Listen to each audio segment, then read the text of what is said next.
alongside Landon Hanna, and we'll be bringing you the action all day. We are starting our day off with a T4 slate between the Buffalo Fusion and the Grove City Thunderbirds. Left and right wearing gold in black and gray trim is the Thunderbirds, and the Fusion wearing green and yellow with red trim. He breaks the draw. Goes in low, that's the pressure. Tosses up into the spin the slot. Picked off by the Fusion. Stretch pass cut off by Drzinski. Ships it up the boards. Eldridge Jr. Losing his edge. Carried up by Drzinski. Ships it up the boards. On the slot. Circles around looking for an option. Back to page after losing his foot in. And picked up by the Fusion. On with it. Tries to get stopped and cut off by Paycheck. Rolls to the near side boards. Picked up by the Fusion. We look to D-man back near center red. Fires a shot blocked by Drzinski. Carries it up. Moves his footing from the near side boards. Wilson picks up, fires a shot over the glove hand and into the net. I'd like to welcome my broadcast partner, Landon Hanna, who plays on the T3 Thunderbirds. Landon, welcome to the broadcast. Thank you very much. Excited to be here. Nothing like a nice early morning to get the day started off. Yeah, nice face with this early game here. Thunderbirds really pushing the pressure here. Got on back.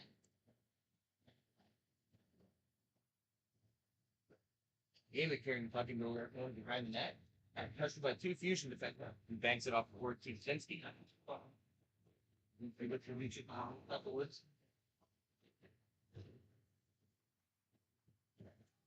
Dietrich wins that battle. All alone. Carries in the front. Carrying the shot just wide. Fusion banks it up the board. Picked up by Drzinski. Fires looking for Dietrich in the slot. Unable to find him.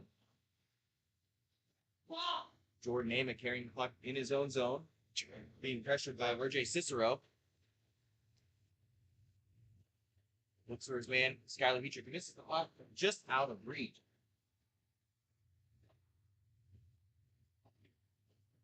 Use control, looks for Eldridge, almost cut off by Drzinski. Eldridge Jr. wins that battle.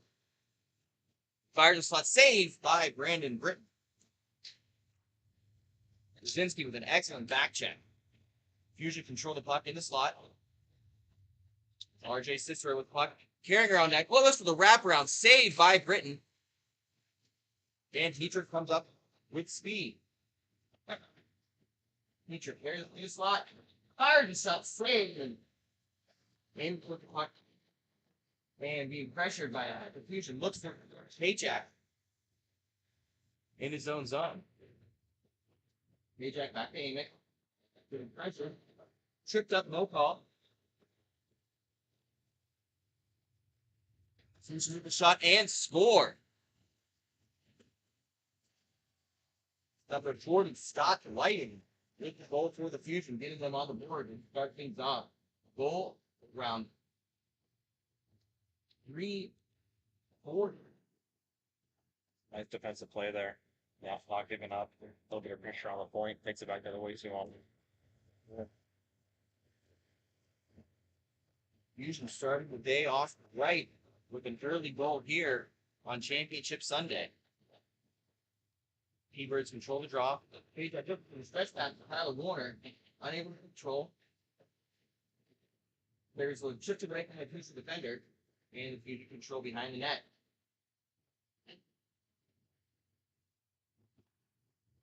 Fusion carrying the puck up. Back to the D-man, looking for a long stress pass. Find this man, Michael Newman. Alongside the far wall, pressured by Mike Johnson. Fusion with the shot in net, looking for a big save here from Brandon Britton. Blocked in front. Zach Taylor chips it behind the boards, picked up by Payjack. Payjack coming out to avoid Zotero. Payjack surveys his options. Carries up through. Keepers have a 4-on-3 to hurry. Paycheck fires a shot wide. Picks up his own rebound. Being pressured by Zatara.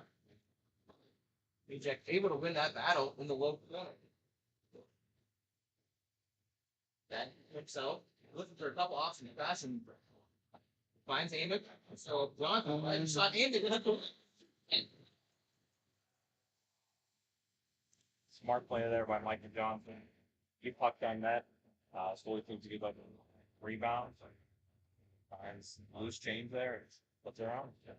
One thing that the T-Birds struggled with yesterday was picking up that loose change in front of the net, finally capitalizing and tying things like here out one.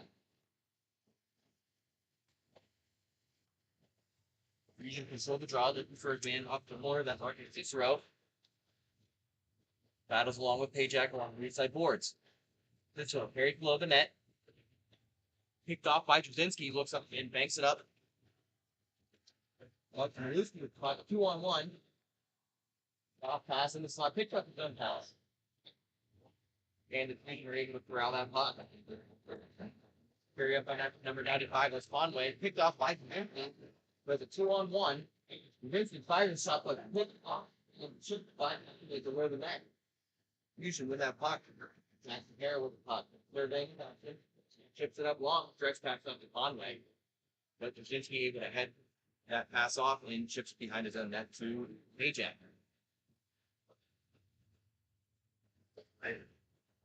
Payjack able to do that battle. Goes up through over center red. Payjack with a shot wide save by Snyder. Payjack goes through the slot. Good stop. Picked up by Tyler Kozin, who chips it back to his D-man Jake Jasinski. Chipping up towards Kozin. Kozin loses the puck. And we should control it. Conway up to Cicero. Cicero carried it on the backhand. Saved by Brandon Brick. Fusion back through the slot, unable to get home. And the T-Birds control. Paycheck Kozin, who was not happy on that. Looked for the breakaway. And slowed by the elder Treacher, who goes hard in the corner.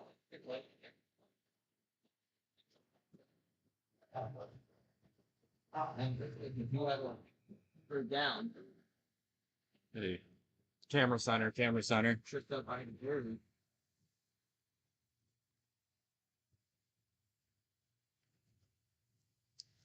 We'll step aside. So it took Bully for a big check. Unfortunately got cut in the skates. We're going to take a quick second here and make sure everyone's okay. So we're going to be right back here from the Northtown Center for MIHA action. He went down the shore pretty quick. Who was that? Cozy. Fuck. Cozy. In my opinion, it has a good minimalistic look. I'm a fan of the black with minimal white accents, the white logo at the very bottom. It makes it pop. I gotta say, I love the grip material. I'm not feeling like I need any tape or anything. And then, honestly, in terms of weight, it's definitely one of the lightest sticks I've used. It has a good pop to it, so I feel like I'm gonna get a lot of good shots off and hopefully less muffins. All right, if you guys want to start to reintroduce, let them know that the people are okay. This copyrighted telecast is presented by Grove City Hockey. It may not be reproduced, retransmitted we'll get it in a any second. form without the expressed written consent of Grove City Hockey LLC. All right, We thank you for your understanding and hope to continue to enjoy this complimentary broadcast. To purchase footage, email Grove City Hockey on, this is supposed to be LLC quick. at gmail.com. Yep. No order. T-Birds played Tyler Code gave us the spot on his own power. Hope that man all right. Usually able to control the draw off the top end. It's not Whiting carrying it, and it's not serving his option, being pressured by T-Birds play. By a big defender over the G, around the puck. Here's Stamens and Allen Dominica. Elder Jr. with the shot. Saved by Brightness. Usually control the puck. Back up to the team man. Mike Newman, unable to corral the puck. Being pressured by Skylar Dietrich. Elder Junior cut off by Domenico. But in crowd, the redirect. Moving up the line. Scott took there. Walking some pairs on his usual team. Back there in Scott. This time Scott loses it to the teamwork that Jake Dish carrying up with speed. But shot wide. The crowd by Vincent. Look at the crowd. Since he Jensen takes a look over and G-Man partner. Morton Amick. We're looking for an option to the low spot. The teacher unable to get out there. And teacher control. Got the pair carrying it off. Gets a shot off, but saved by Britton. But the license, Kaczynski battling in the corner, able to win. Finds each near the blue line.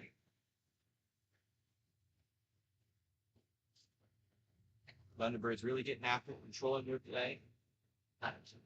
Much more controlled pace in Thunderbirds. On this one, Dietrich with a nice shot, but able to be saved by Snyder. You feel bringing left the goaltender side and left the glove off. Or I'll take that one away. Absolutely. Dietrich had a couple of great chances yesterday as well. Unable to capitalize. Still looking forward to the first of the weekend. Power control. And inside walk. And it was that battle, but Conway able to do it with near center red. Fusion coming with speed. That's a nice shot. Saved by Britton. Loose behind the net. Shot in the slot. Another save by Britton. Conway able to get it up for a B-man. That's RJ Cicero. Loses the puck. Chipped away by Mike Johnson. Got the breakaway here. He can hurry. Unable to begin the battle. Chipped away by Snyder. Out of the other people able to chip in the near side blue line, but Cicero able to pick away with the puck. Cicero with speed along near side boards. Pressure by Amick. Fires a stop the slot wide. Zack's tear with the puck.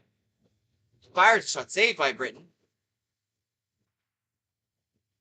Thunderbird saved it by Johnson with speed along near side board. I didn't go to throw that puck away with the mouth, and still gets a shot off. Another save by Snyder.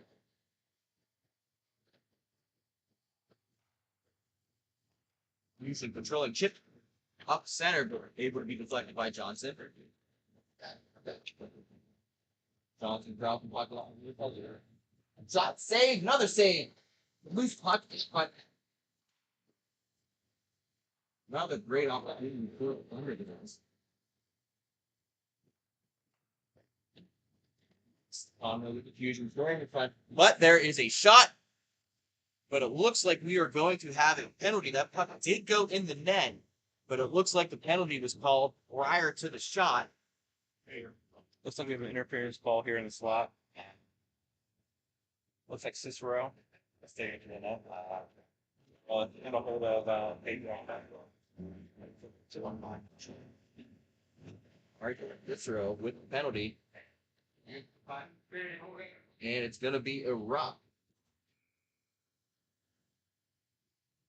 Thanks to one of our referees, Dave Tugnis, with the call. Alongside Corey there. Rookie running referee, and it's a little bounce out up and the Jack was on its opposite, but Snyder able to make that save. And it looks like this kind of will carry over to these. Yeah. He would give a control draw all the power ball. Then go over to Mockwood. By the infinite part. That's what I caught on the engine building. Carried up by Newman with speed. Dances through a couple of birds. Gets a shot off, but goes wide. And gets control of Kaczynski when we said red. Dances around and fusion. With the shot and goal. I don't know if Ajax got anything on that. He was in front, screening Snyder. Kaczynski with a rocket and hit the power play goal for the Thunderbirds. Thunderbirds lead 1 with about 30 seconds remaining in this first period. What a shot there by the team. You get a guy like Ajax in front. Ajax standing I don't know how tall it is. People are tall. 6'3". That's why he's out there. I'm up here. Future carrying the puck, and it's going to be another penalty on the Fusion. Looks like going to be a tripping fall, and the penalty will carry over. After one, Grove City Thunderbirds lead Buffalo Fusion 2-1. We're going to step aside and we'll be right back with more T4 action. You're listening to Grove City Hockey. Everyone has their own unique I gotta say pre-game time. preparation, I don't and most of them are pretty different. But there's one thing in common, and that's Jack's Hockey Wax. Get this locally produced wax that isn't shipped from across seas, but made here right in the U.S. The best smelling, best feeling, and best performing hockey wax on the market. Oh yeah, and I almost forgot to mention, they sell tape too. Visit them at jackshockeywax.com to get your order today. If it isn't from Jack, put it back. This copyrighted telecast is presented by Grove City Hockey. It may not be reproduced, retransmitted in any form without the expressed written consent of Grove City Hockey, LLC. We thank you for your understanding and hope to continue to enjoy this complimentary broadcast. To purchase footage, email grovecityhockeyllc@gmail.com. Still early. All right. Back inside the North Health Center in Amherst, New York, off the University of Buffalo campus. Grove City Thunderbirds lead the Buffalo Fusion 2-1 as we begin the second period. And the Thunderbirds will begin the second period with the power play, capitalizing on the late power play first. Rocking up the shot from Jake Jasinski. Controls the ball, that's Conway. Slowly carrying that play time, but pressured by Jasinski, who wins that. Carries it up over center red. Fires it wide over Snyder. Tyler covers him. Chips it back to Mike Johnson. Good to see throws him back out there. Hard fall in first. Mike Johnson carries it over center red. Fires a shot. Tipped in front. I don't think they ever made it on Snyder.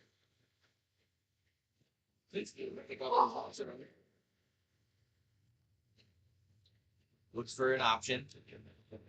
Finds Johnson on the far wing. Fires the shot. Blocked in front. Jasinski up to Heatrick. Hit back in line. Heatrick dances around the man. Looks for Pajak in the slot. Fires the shot off the post. Pajak up to Jasinski. Over to Johnson. Johnson with a shot. Never made it on net. Picked up by Conway in the slot. Conway chips it up. It's clear. And corralled by Jasinski. 49 seconds remaining on the power play. 12:44 in the second period. Johnson loses the puck, able to get chipped away by Conway. Chips it up to Elton Jr.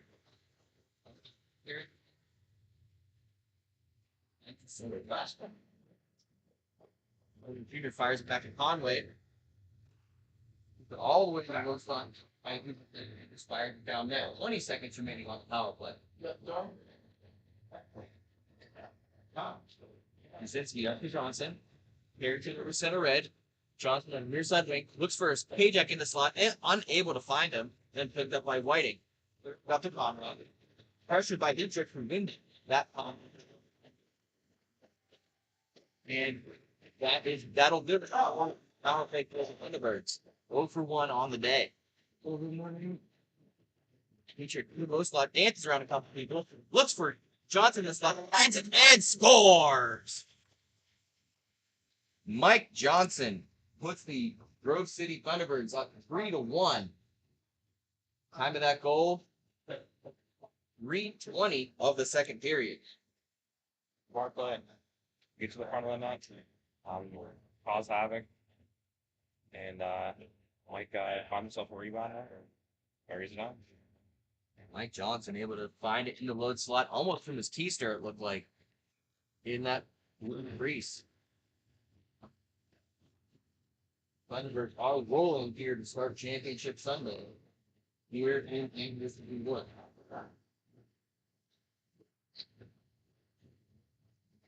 And we're by Elvis Jr. at the blue line.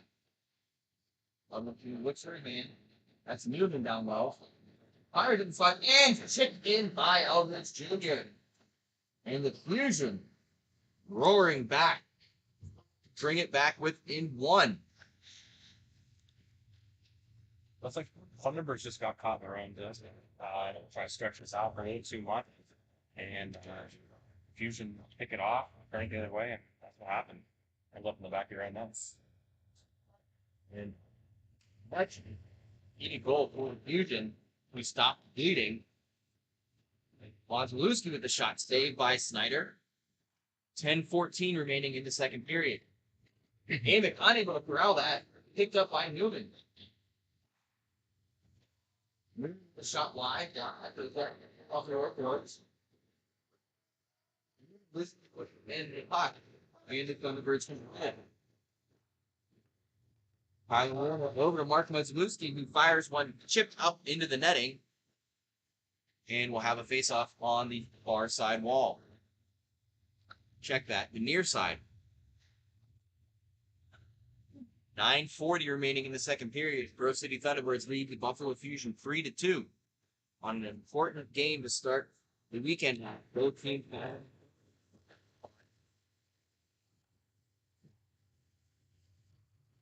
Grove City 16th place. The record of 6-71, 27 points. Buffalo Fusion in 13th place. 48 points, 5-1 campaign. Both teams. It's very simple. Win and you're in. Both teams winning with a jumping here. However, if either team does end up losing, we'll tip their spot in the playoffs. So the Fusion with a quick 2-on-1, but chipped away by his instant. Sits for a battle in the corner, able to come on when he fires back down low. Bounces off the Zamboni door. It happens. But able to be by Big, who comes flying up at the center. You good? What do you need? This one the far wall. Fire to shut them saved by Snyder. Medical center. I can't even, like, bro, we just send Set for now. Right, we have a border. I'll get your set. Chip it up the boards to Wozlowski. Wozlowski pressure line. Circles back, looks for him, takes his time, over to Amick. Amick unable to get that, and it's Anthony Cartage flying up Buffalo Fusion with a quick 3-on-2. Part of the shot wide, looks like it was blocked off Trzynski. Just keep it. Sits to a crowd to fuck Conway in the slot, and unable to find it. Bouncing off the boards in a very dangerous area. Oh, and Thunderbirds in control. Just the off glass. Off for Kyler Warner. Warner all alone, battle to partner. Fires a shot, able to get in front. Great shot by Warner, but saved by Snyder. It's fucking just carrying over center red. So good back. Looks for it. Yeah. I look like he landed pretty well. It's the same one I dislocated last night. Hey, whatever you need, you let me know. I'll do it. Right. Since he fires it I'm wide, being serious. Like working out of Conway. it's not a bother. Like Conway. you think it's something, you tell me, all right? All right. We certainly I'm gonna go sit with your horse too. try. Take care of yourself, buddy. Able to find him. Dances around Newman. Once, twice. And one too many times as he's unable to get around Zatera in the low slot. Thunderbirds control back. Payjack. Over to Heatrick. Misses. Domenico. And Carter comes away with fly. Carter up to stop Zatera. Looks for a drop pass, but picked off by Domenico. Domenico for pressure by Zachary Zatera. Gets up the outside board. Amick able to find Payjack, who surveys his options. Amick, outside blue line, up to Heatrick, carries over center red. Heatrick bodied off the pocket, behind the Zatera. Terror dancing on page. Shot on that. Saved by Britain. Wild on the second chance. Big rebound by Brandon Britton. But comes away. Please save. He shot the slot. And off the post. By Zotero. Zotero picks up the move. That shot and over the shoulder of R5. 3 in the second period. Hockey is such a game of momentum shifts, and you're seeing one here. Usually with a penalty kill here at the beginning of the period, they get 2 quick ones here in the second to tie things up. And if we've learned anything from these two teams, it's been a back and forth there all year.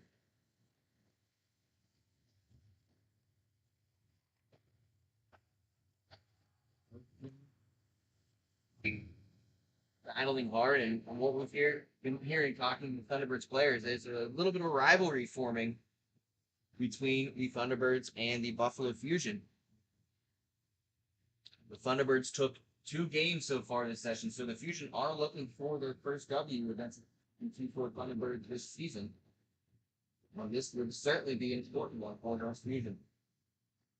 Fusion control the draw. Conway down low in the front sets well. Pressure by Amick.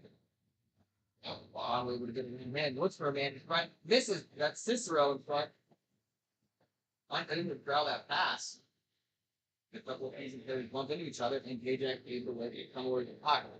Carries over center and near side boards. And Kajak carries the puck down low, chips it in front, no one there. And it's Cicero coming to the block, carrying over center. Down, Cicero not able to get around him, and Conway puts up 4-8 leading as Britain makes a save, stopping play. Tied at 3-3, 4:03 remaining here in the second period to start off T4 action here on Championship Sunday. Beautiful Buffalo, New York.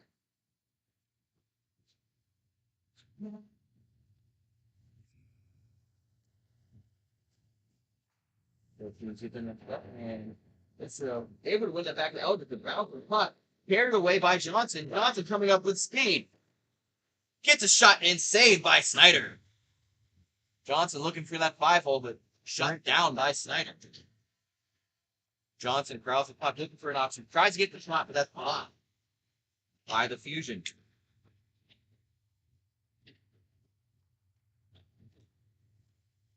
Thunderbirds able to win that. Brzezinski carries it back.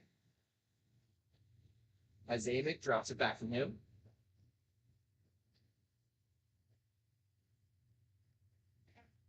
Amick waiting for his players to get set. Carries it over and dumps it down below. That's Johnson down low, unable to get there. And Whiting will come away with the puck. Gets it up to Conrad. Conrad back to Whiting. Shot in net and saved by Britton, who just chips it up over into the netting. Thunderbird can answer here. You know, when your star guys gets hurt, if you think rally around it, put an answer here against the Fusion. And the Thunderbirds playing forward with a chip on their shoulder. Winless yesterday. Losing 2 to the roller back goals and 4-1 for the Fusion. Thunderbirds are looking for their first ready on the weekend. As a shot in front, rolling right in front. All kinds of nonsense. Britain able to make a save. Still loose in front. Richard goes down, looking to get his feet. It's a Fusion control. It's covered up by the blue line. Over to Newman. Newman with a shot on net. Blocked in front. Britain does over the puck face. And it's loose in the corner. Puck finds the terror and fires a shot in the slot that's blocked. Newman corrals. Near pad. Pressured by Warner. Warner ain't gonna stick on that. But pressured by Brzezinski. Carter chips it down low. Whiting. Newman. Survey. And score. Michael Newman fires a shot from the far blue line and gets it past Brandon Britton. I think that was tipped in there in front. I think 28 to Tora. Got a stick on that right in front. A nice little tip. Nothing you can really do about that. And Scott Tapera in front. They will tip it in past Brandon Britton, and the Fusion take the lead with 1:05 remaining in the second period. Fusion control cut off by Dubinsky. Dubinsky tries to find his mate in the slot. That's good. Lots of Leslie, but carried away by Patera. Yeah, Patera looks for fires wide through the leg of Ajax, picked up by Dubinsky. Dubinsky carries through. Fires another rocket, but just wide. Unable to corral the rebound. No, he does get it. Battling the corner in the boards. And Brzezinski fires the puck down, looking for Pajak. 30 seconds remaining in the second period. Pajak to Domenico. Able to chip around the defender. Back into his own zone. Picked up by Brzezinski, who fires one through the slot. No one home. Picked up by Carter. 10 seconds remaining. Carter with speed. Cincinnati. Beats through his legs. Fires a shot wide and into the netting. And that will do it for the second period. Buffalo 4-3. We'll be right back for the conclusion of this one. You're listening to Grove City Hockey. Yeah, we're down. Holy bunch.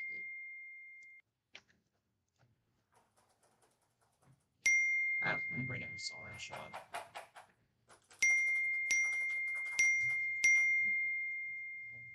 Frustrated and wasting time doing your own taxes? Getting confused by complex forms? I got you. Waste your time no longer. It's time for you to check out Bonus Account. Thanks. I gotta get back into the Kenny and swing the of team it, will right? I mean, like the first 5 minutes, you could tell it was and payroll like an service. adjustment, Now but like that's an accounting end of the hack. first, all of the Leave second, it to the like, industry dude, experts you're- and check them out you today. heated up quick. Use promo code But Grove City Hockey for coffee a sweet kicked in a little bit, discount too. and That also is- to receive an exclusive I love that GCH for you. badge. Bonus Account. It also helps The that I know firm that this is of the the first future. game, so I know these guys. Yeah, So, good, easy. good warm up. Throw volume when you're ready. Hockey is about respect, integrity, and passion. No other company lives up to those core values like Epic Hockey. Epic takes the time to create each new product, making sure that each one is up to the standard that owner Daniel Costa set. Make sure to check them out on Facebook, Instagram, Twitter, or their website for all of their product reveals. As we get set to begin the third period here in Buffalo, Grove City Thunderbirds trail the Buffalo Fusion 4-3. In the back and forth there, in which both teams are vying for a playoff spot. Both teams need to win, and they are in. However, both teams can take an overtime loss. However, we know how overtime losses feel in the grand scheme of things. Johnson loses that faceoff, but Eldridge able to control. Fired a shot on net and saved by Britton. Quick chance there for the Buffalo Fusion to kick things off here in the third period.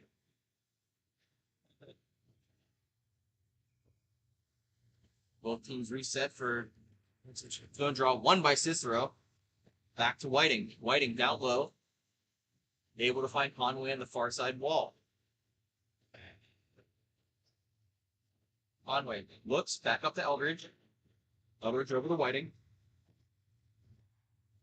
Back to Eldridge. Look for a shot. Blocked by Domenico. Eldridge gets it back. Finds Conway down low. Fires a shot. Saved by Brandon Britton. Looking down here at the T-Birds bench, it looks like the T-Birds are also without Skylar Dietrich. So their two star players, their two leading scorers, are down with apparent shoulder injuries. That's going to be tough for the Thunderbirds. However, great teams can fight through adversity. And we'll see what can happen here with 12:50 remaining in the third. Battle down low, won by Brzezinski. Brzezinski up looking for Domenico, but picked off by Whiting. Whiting over to Eldridge Jr. Let's throw past Conway. Battle in front. That's Pajak with Cicero, but unable to get that. It's Conway lost the puck to Brzezinski. Brzezinski carries through. Fired a shot looking wide. Saved by Snyder. 12:20 remains in the third period. Sneaky little shot there from Drzinski. I think they really just got that with the top of his stick and the bottom line. Brzezinski trying to find that long shot. Had a couple nice chances. He has a goal in this one here. Fusion control the job. Back to fighting. So Otto's on the far side wall. Pressured by a couple of Thunderbirds who are not able to win that battle as Newman puts up very behind his own net. Newman opposite player chips it off the glass, does it to himself, and it's a race by Brzezinski. Brzezinski into the boards hard. Hara comes with the puck, delivered to Elders Jr. Shot set, and no score. Looks like we have some word. Brandon Gritton and Scott Katera. Katera looked like he may or may not have been in that crease. I think they're okay about what happened down there in the corner. A little awkward collision there from Brzezinski and Hara. But no call on the play, and that would be a goal for the Duke.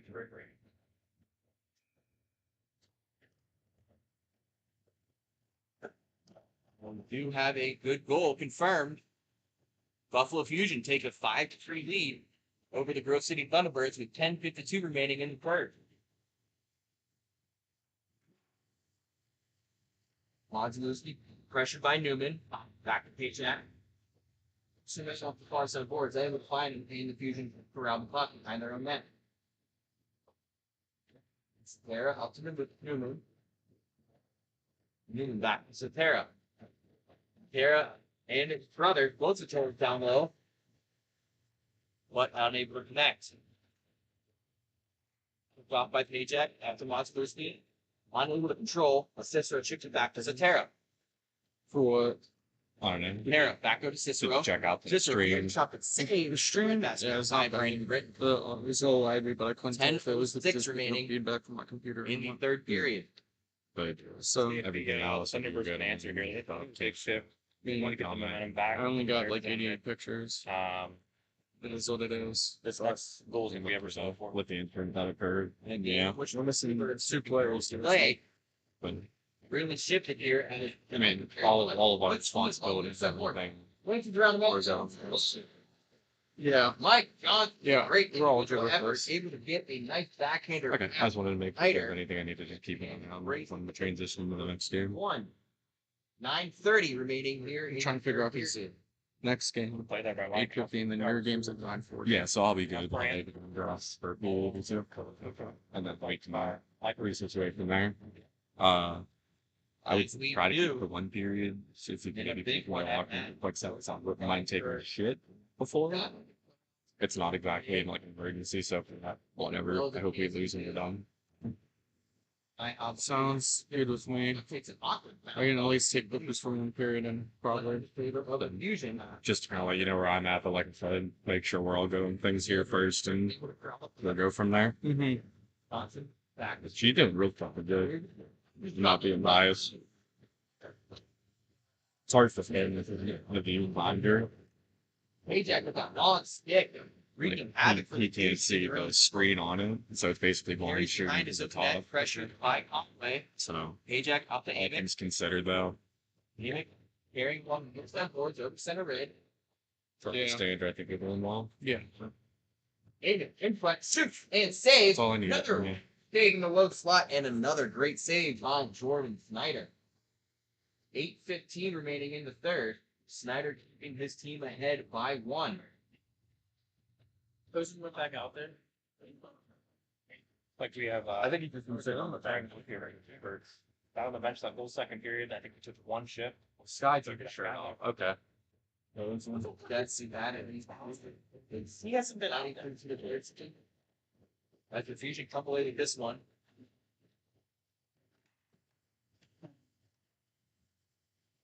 Yeah, I just saw something about it. I thought that's when That was his sister. Amick. Amick looking for Modzuliski down low. Now the puck over to Pajak. Pajak chips it up. Goes back to Pajak, but Pajak skated past the puck. RJ said the chips down low past Amick. And Pajak with another long post step. Using that height to his advantage. Knocked off that by Pomp. Conway in front, saved by Britton. Loose in the slot. Pajak able to chip it ahead. That's opposing Conway on. So, drops Wazalewski, but unable to get that puck. Wazalewski, pressure by. That's Newman. From the feedback. Wazalewski. Give him a Conway. Conway carries over center line. Conway looking for an option. Back will be puck. That's Newman. Over to Whiting. Back to Newman. Fusion looking to lay a little bit. Kill as much clock as possible. The shot all the way down on Britton, who covers him at the save. With 6:34 remaining in the third period. Buffalo Fusion lead the Grove City Thunderbirds 5-4. Fusion controlling the play there towards the end. That little sequence right there. I think they recognize the T-Birds are pretty gassed here. They're running 3 defensemen, and you're not seeing the D activate here. I think they're realizing that, and they're kind of wasting the clock. Thunderbirds, the late game as they really draw here, but they were to Eldridge. Eldridge to Satera. Satera, the shot was blocked by Payton. Moving in front, tripped up, no call. Whiting, who fires it down low. And Pajak able to ground. Pajak carries over center bed. Looks for an option. Fires a shot, saved by Snyder. Nothing in the net, picked up that corner. Finds Johnson in front, shoot, and saved by Snyder. Puts up the Johnson, another shot brought by Johnson. Tyler Warner with the puck chips it back to Pajak. 5:26 remaining in the third period. Pajak over to Drzezinski. Takes his time. Looks for Pajak down low. Pajak tries to fire the slot, but blocked by Eldridge Jr. Controls and carries. Continues that. Chips it up to Zatera. Got pressuring. Drzezinski picks up the corner. Chips up to Pajak, back to Drzezinski. 4:52. Leading third. Usually leading 5-4. I'm up to the minute. That's awarded trespass and unable to connect. Johnson record up to Satera communication. Satera chips it ahead, picked off by Pajak. Looks for Johnson, who was not looking, and picked off by Anthony Carter. Carter dances around Pajak. And cut off by Warner. Drzezinski carries below his own net, being wrecked by Cicero. Drzezinski able to get around him, and Fusion have a 2-on-1. Unable to connect on him. Pajak tried to clear the puck, but blocked by Cicero. Right on net, and Britton able to make the stop. 4 minutes remain in the third period. Buffalo Fusion leading 5-4. People are just trying to rush out of their zone a little too quick. They're trying to stretch it up, and they're getting caught. I think they can't even be able to run zone right now. Wazalewski wins it back to Drzezinski.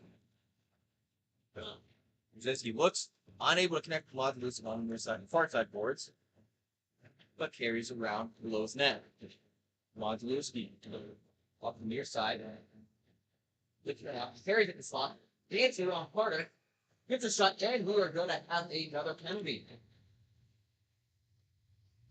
He's a big hook here in the slot.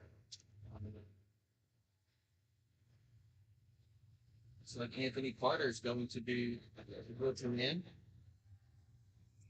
Thunderbirds take a timeout.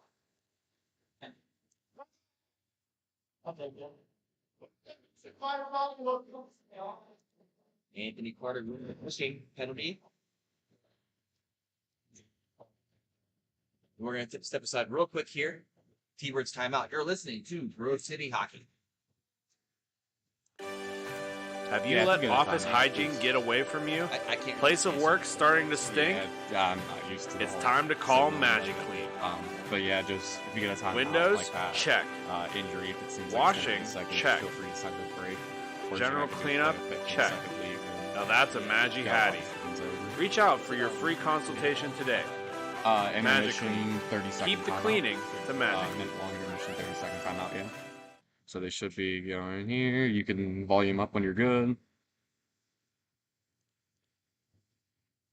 Back inside the Northtown Center here in Amherst, New York, Buffalo Fusion lead the Grove City Thunderbirds 5-4. You have a tool back here? But the Thunderbirds about to head to the power play with 3:10 remaining in the third period. You gotta be careful. Tom. Big opportunity here for the Thunderbirds. I think. Tie things up. Alright. No, we're good. It's also bad. And he's you're hearing fine talking on here in Brick Call the game. But you can find you. Newman on the job.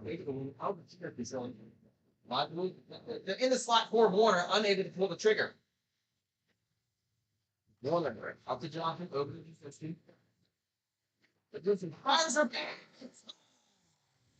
Jake Trzaskowski with a rocket from the top of the circle ties it for the Thunderbirds 5-5 with 2:40 remaining in the third.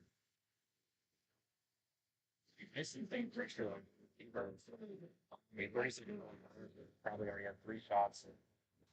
Look from the point, just absolutely freaking good. Go down. Blocker. That's the whole time. That's what he was aiming all day. It's not a good model. I guess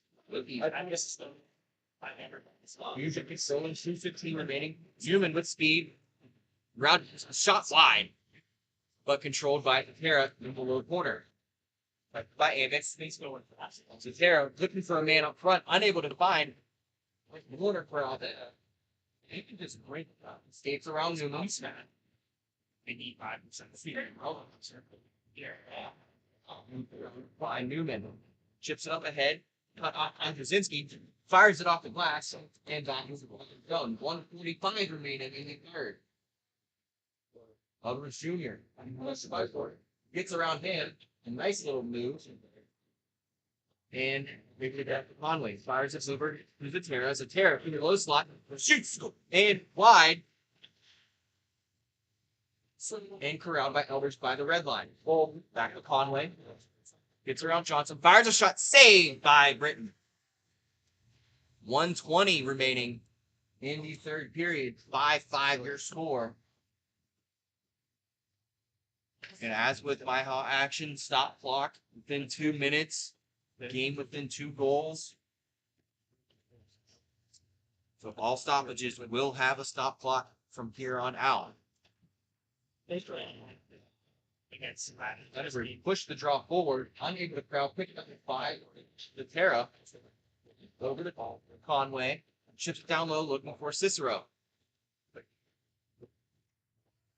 Cicero's delaying all the way around, finds Eldridge Jr. along the blue line. Blocked by Johnson and into his own bench. 56 seconds remaining in the third. 5-5 the score. And the draw will come down into the Thunderbird zone.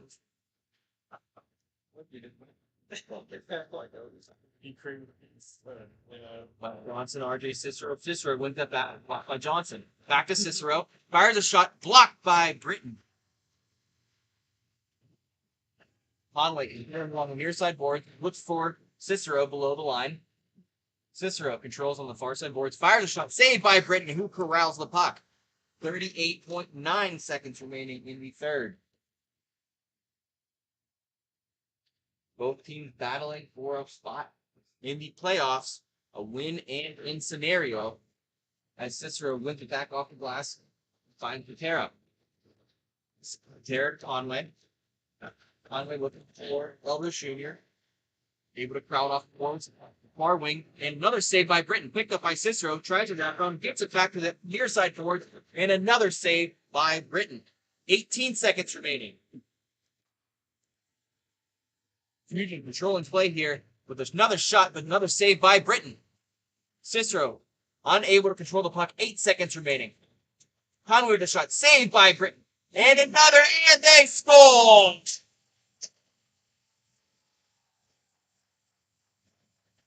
Backhanded shot.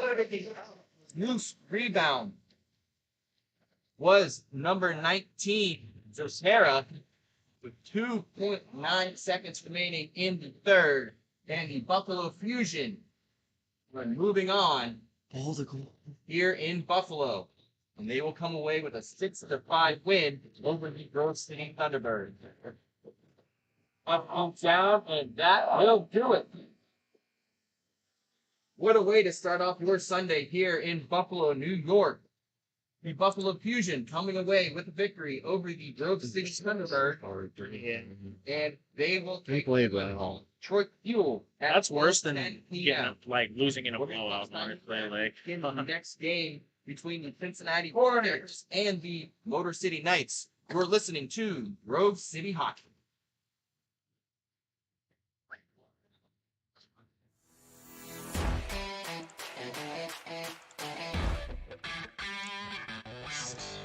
Do you have the website in front of you, Stewie? What's that?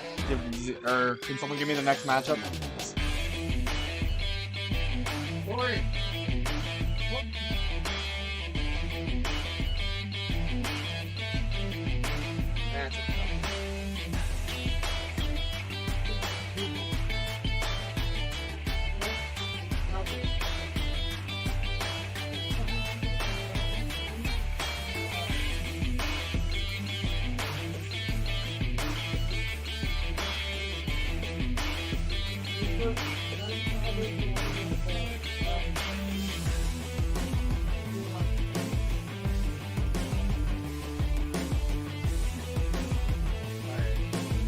I'm gonna go let them know.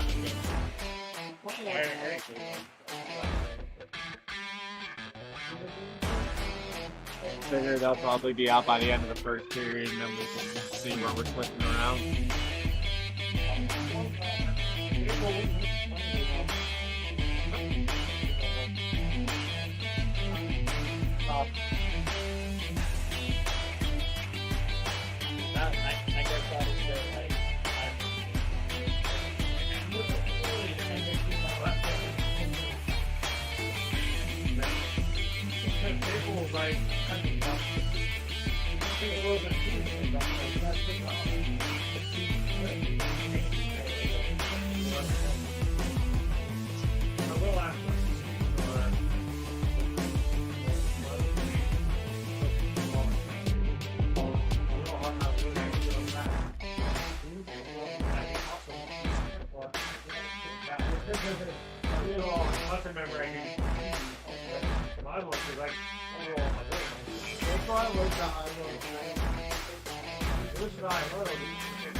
I think staffing should have been actually kind of like one block or TV for a player. Get back to that.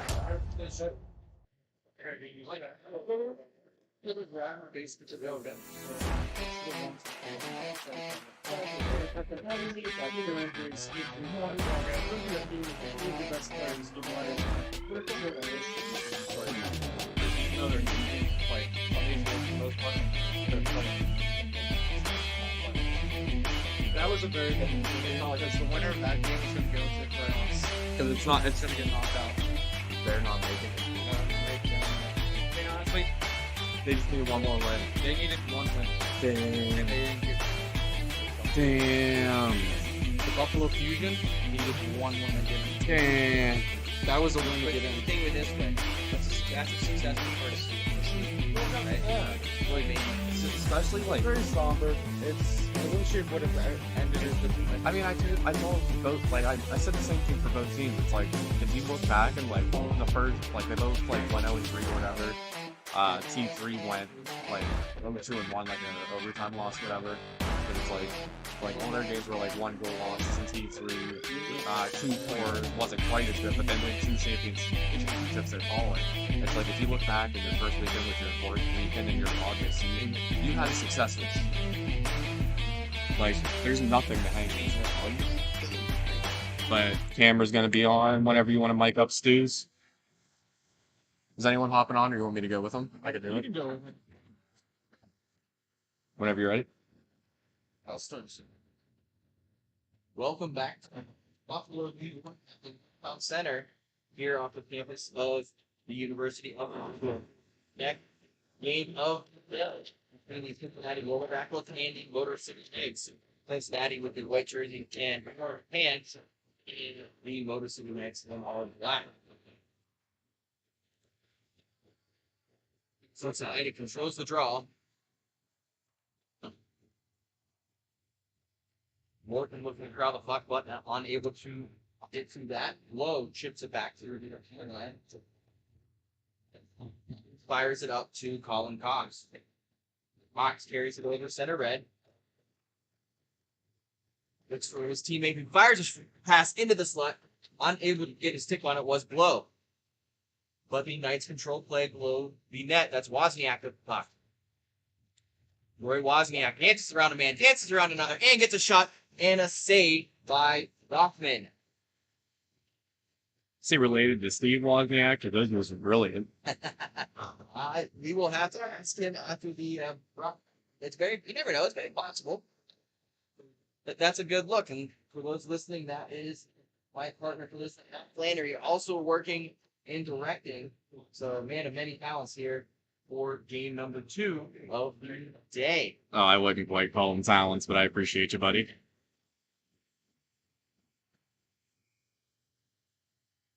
And the Knights with another shot. That's Blow. But Yachman able to make that save there. Yachman was outstanding yesterday in his couple of matchups. Able to make some amazing saves and almost kept the Thunderbirds off the board until late in the game. Thunderbirds only scoring with a couple of seconds remaining, but did end up falling to the third backward. Knights able to control this puck. It's Justin Southwark with the puck.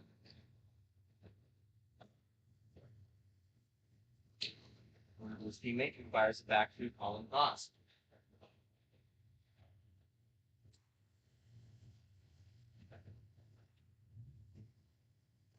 Ward able to throw the puck as the Wolverhampton Eagles unable to gain possession here, who fires it back to Matthew Manzella.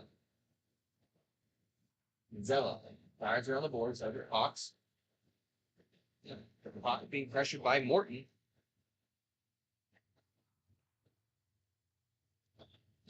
But Cox in control the puck.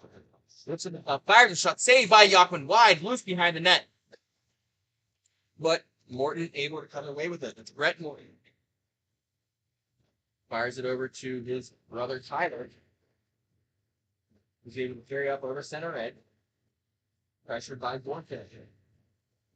Shot but saved by Henderson. Knights controlling the quick 2-on-1, but unable to gain possession of the puck and fires it back towards center. Picked up by Stephen Spade. Looks for his man, but picked up by the Knights. Manzella back to Cox. Back to Southwark. Southwark dances around a man, fires a shot, saved by Yachman, loose in the slot, and controlled by the Roller Dactyls. Jonathan come in. 15 on the fires a shot and goes wide. Unable to shot on net, and the Knights come roaring back with a 2-on-2. Shot and saved by Yachman. 10-15 remaining here in the first period. 0-0 still our score. Seems like both these teams have a pretty similar transition game, trying to get the puck moving pretty quickly out of their zone. I don't know if that's doing any diligence to each other on the defensive side, because they both seem to be getting their chances. Roller Dactyls are definitely going to take some chances here as Yachman makes another save. Only 2 men on the bench. So a short bench for the Roller Dactyls. We will see if that comes into play here late as the Knights have a full line from sitting on their bench. I could definitely sympathize on a 6-man bench there, Shawnee boy. I'm right there with you. Playing with a member of the Pittsburgh Shockwave, also playing with a short bench here in Buffalo this weekend. So he definitely feels the lower back of pain. Yeah, I think my buddies just kind of discreetly told me I needed to lose a couple extra pounds, so they gave me the extra rink time. Oh, you still look good when you play. You're a beauty, buddy. And I apologize. It looks like there was going to be a duplicate of 22. Actually, it looks like we have a triplet of 22 for the Knights. So that will not cause any confusion. However, Colin Cox is number 22 with the black and yellow numbers. Well, if you're looking for any pick threes, I don't know if Trip 22 is an option, but there you go. I think the New York Lotto is still going to play as the roller back was fired a shot, but it's saved by Henderson. Great carry through by the Roller Dactyls. That's number 17, Ratcher. It's a good thing. I promise you. Knights control. Draw up to throw. 3-1-2. Low looking for his man. Finds a redirect off the boards. And that's number 22. 22 dances around a man looking for him. The other 22 fires a shot wide. Rollerbackers control. Jonathan Smith gets her man down low, but finds Bracker along the far wall. Knights are pressuring. Bracker able to find his man. That's Spade. Spade carries him to send red. Spade's a slot. Fires backhand wide. And the Knights control it low. On those sideboards. Looks for number 22. 22 with a great spin move. Rolls the puck back to Wozniak, who looks for a man, unable to find him, and the puck is loose down low. Wozniak in the slot. Loose puck. Wozniak puts it back up. Fires it back to his D partner.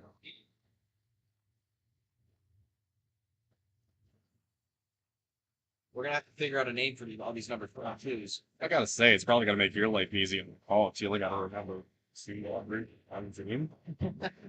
It just might be a little bit of a tongue twister at one point. 22 to 22 to 22 to 22.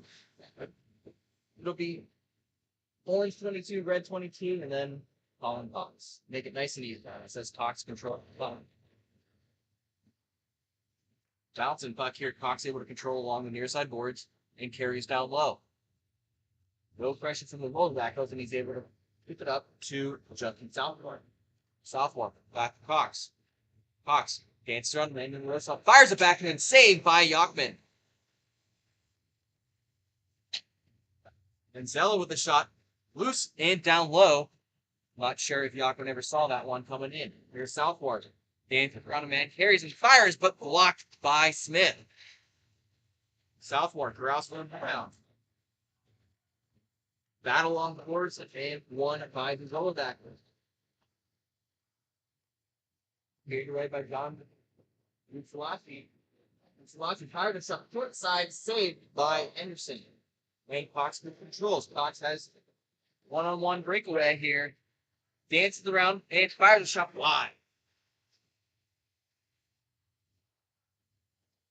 Della picks up the long rebound and carried back into his own zone as his team changes. Angelo surveys his options. Over to his D-man. That's Easton Warso. Warso dances around a couple guys. Fires a shot and saved by Yachman. 5:26 remaining in the first period. Gotta give a subtle shout out to Borso. Big supporter of GCH, so we love you, boy.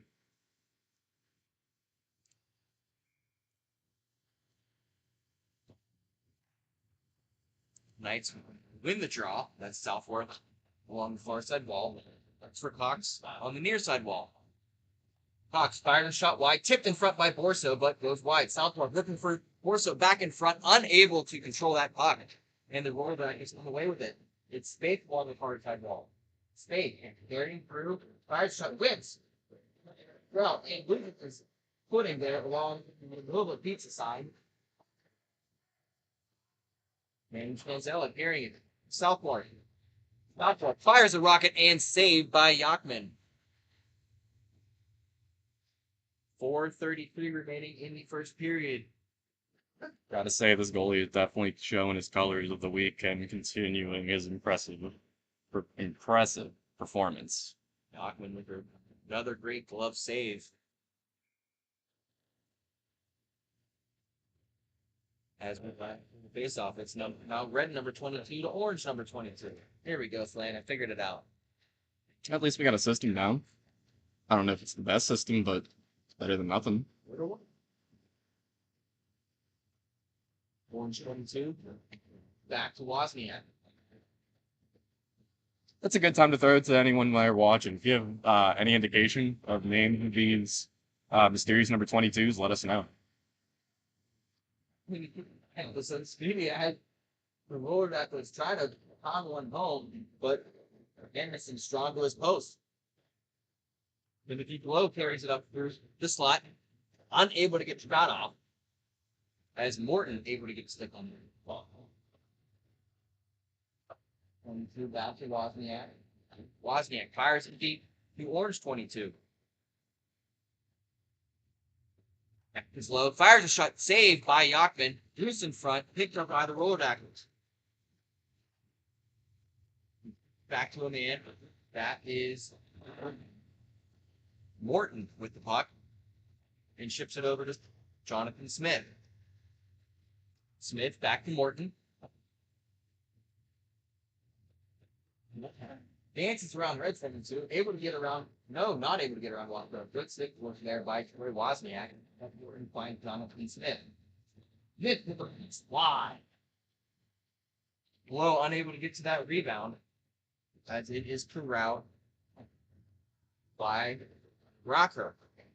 Rocker over to Morton, pressured by 22. Takes a stick up high on the backswing. Well, doesn't look like there's any call. Turns it around the man on the boards. Cut off by Jonathan Smith. 55 shot wide off the side of the net.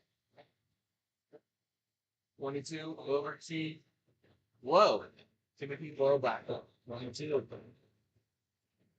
22 with speed, able to carry the slot and able to dance around a man and fires one home.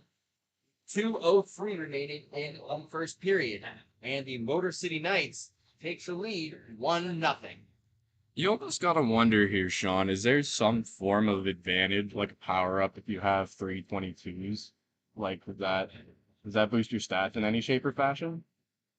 Haven't heard of 22 being a lucky number, but It's like, what Pokemon? If you have all 3 of, the evolution or something, doesn't it do something, don't you get an advantage? that is out of my realm of knowledge, sir.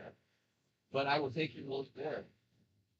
Raptor dances around a man and fires one, but saved by Anderson. 22 remaining in the first period between the battle of the Motor City Knights and the Cincinnati Roller Dackles. Neither team has a head-to-head match this year. This late in the season, actually, that's nice. Yeah, a little bit, because I don't think it's unreasonable, being from Detroit and Cincinnati, that they wouldn't have had any overlapping weekend by this point. But, it is, I think it goes for a couple teams, couple matches this weekend. Vinzella was a shot, unable to find anyone home. But Orso with it fires another shot, another save by Yachman. Yachman continues great play. 30 seconds remaining here in the first period. It's just fired back in the own zone, picked up by Colin Cox. Colin Cox looks full long, stress pass to Ethan Borso, unable to crowd the bounce and puck off the boards. 15 seconds remaining in the first period. Lower back in control. Brett Morton puck. Great back check by Easton Borso. This now you play for Morton. Knights with the long trespass 2-1, and that will do it for the first period.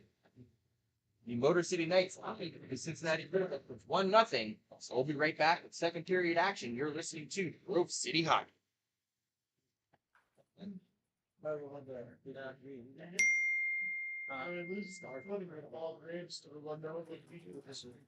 One second. We're getting back to this. You are.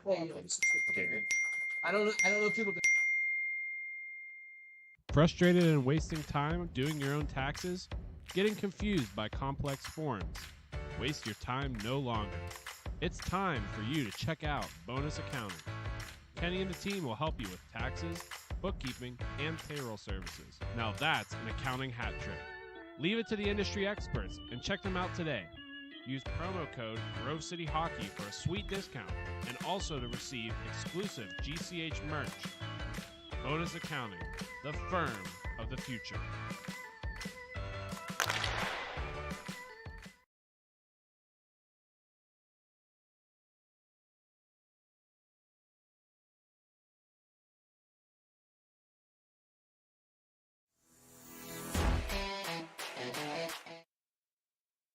Hell of a game it was. Hey, we've done it slap fights in Anarchy, New York. Where the Motor City Knights beat the Cincinnati Roller Doctors 1-0. Here in the second game of the day on T4 Tuesday. Winner of this game goes on to Buffalo Herd at 1 p.m. for the last and final spot in the semifinals for T4 action this weekend.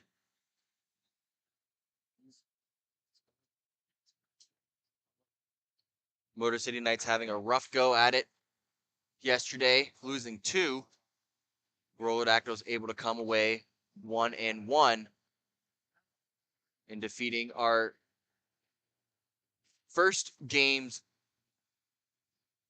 loser, the Grove City Thunderbirds, in a great back and forth game last night. Thunderbirds, of course, losing to the Buffalo Fusion, who will meet the Detroit Fuel at 12:10. Tyler Morton with another great shot on net, but this time saved by Henderson. 13-17 remaining in the second period. Orange 22 carries it up through for the Knights. Finds Wozniak along the blue line. Wozniak looking for somebody in the slot, unable to connect. That's Borso picking up the puck. Borso back to Wozniak. Looks, shoots over the net of Yachman. Orange 22 corral the rebound back to Manzella. Manzella, long stretch pass up to Troy Wozniak, who surveys. Back to Manzella. Manzella back to Wozniak. Fires the shot wide. Manzella able to corral along the near side boards. Manzella, the shot blocked by Smith. Rebound into the far boards. Picked up by Spaeth around the side to Smith.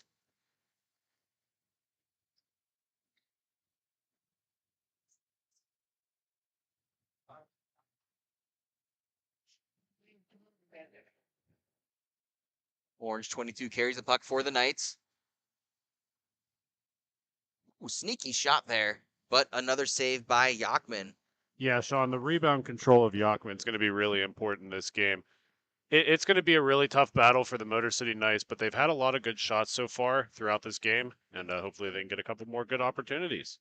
And that is my partner for this one, owner of Grove City Hockey, Jake Drzinski. Jake, great game there to start off the day, but tough way to end that one, but heck of a game and effort from the Grove City Thunderbirds. Yeah, Sean, everybody got a big stir up about the Vegas Knights on their inaugural season, making playoffs and everything, and missing playoffs by 1 point. It stings for sure, but being an inaugural team, we got a lot to build on for next year. Absolutely. A great season by the Grove City Thunderbirds T4 team.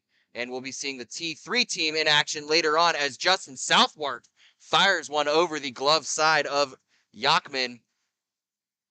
And the Motor City Knights take a 2-0 lead over the Cincinnati Rollerdactyls with 11 minutes remaining in the second period. Yeah, Yachman just sat a little bit too far back in his crease, being a little bit on the undersized goaltender. He's got to come way out to make those saves and really attack that puck.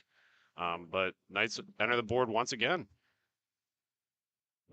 Motor City Knights battling for their spot to face the Buffalo Herd later this afternoon. As Colin Cox controls the puck, pressured by the Rollerdactyls, but able to find his man, looks up for Red 22. Red 22 coming with speed, cut off by Brocker. And for you folks at home, if you're watching and you are a fan of Motor City Knights, give us some help here in the broadcast booth. Give us a shout out of who number 22 is so we can give him the attention he deserves, as a beautiful save just happened there. That's Tim Henderson on John Busalachi. Busalachi with a wicked shot down low, but Tim Henderson, strong glove save and with a little bit of a showmanship with the puck flip in the crease. He wasn't letting that puck go anywhere. He was hanging on for dear life. A lot of attack from the roller dactyls up front, so he needed to hold on to that rebound for sure. And 22 cut off by the roller dactyls. That's Spaeth carrying the puck along the near side boards. Spaeth looks for his man, finds Morton, back to Spaeth, misses, and won back by the Knights. Timothy Blow carrying it up along the near side boards. 3-on-2. 22 carries around in front, saved by Yachman, and won back by Morton. Morton back to Spaeth, corrals the puck along the far side boards. 2-on-1 opportunity. Busalachi with a nice shot, but blocked in front by Orange 22. Morton back to Brocker. Brocker finds Spaeth. Spaeth back to Brocker. Brocker unable to corral, but then does nifty move, able to dance around and fires a short side shot, but saved by Henderson. Yeah, beautiful little move there by Brockman, just to get around just enough on it so it didn't get out of control for him and he could go collect it. But that tight angle shot was going to be really hard to score. He's got to open that up and find that man on the back door. 8:25 remaining in the second period. Motor City Knights leading the Cincinnati Roller Dactyls 2-0. As a faceoff is won by the Roller Dactyls and fired a shot is Jonathan Smith wide. Picked up by Brocker. Brocker down low to Smith. Smith trying to get it back up to his D-man, unable to do so, and picked up by Easton Borso. Borso coming up near side wall with speed. 3-on-1, looks for 22, unable to corral. 22 fires a shot and gloved by Yachman. Yeah, Sean, whenever you see goaltending like that, the smaller goalies, he came out right on top of his crease there, was able to take up a majority of the net, not giving them much to shoot at, and made no mistake about freezing that. It was a really good opportunity there for the Knights. Knights control the draw in their offensive zone, back to 22, who winds, fires a shot wide. That might have gotten a piece of Borso. Yeah, Borso's the young captain of this team. He's been excellent working with the MIHA organizations, and he just was not able to get enough on it. He got some, but wasn't able to turn the angle tight enough. Brocker controls, not able to get around Wozniak. Wozniak looked for Manzella, but unable to find him. Picked off by the Roller Dactyls, who come back with speed. Rocker with a shot loose, but blocker saved by Henderson. Picked up by Borso. Over to Orange 22. Up the far wall to Manzella. Manzella had Wozniak, who does find him along the blue line. Looks for... I think he was trying to get it back to Manzella there. Yeah, he expected Manzella to cut there, and Manzella stood his ground, looking for the relief pass instead of going for the attacking pass. Motor City Knights control. Borso surveys his options, carries below his own goal line. 6:30 remaining in the second period. Orange 22. Alongside the near side boards to Wozniak. Back to Borso. Borso carries through, has a man in front. Shoot and blocked by Brocker. Brocker picks up along the near side boards and comes back with speed.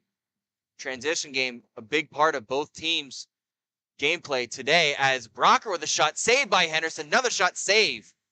Wozniak just got just enough to get it out of harm's way there. There was a wide open Morton on the back end that would have had a really good scoring opportunity.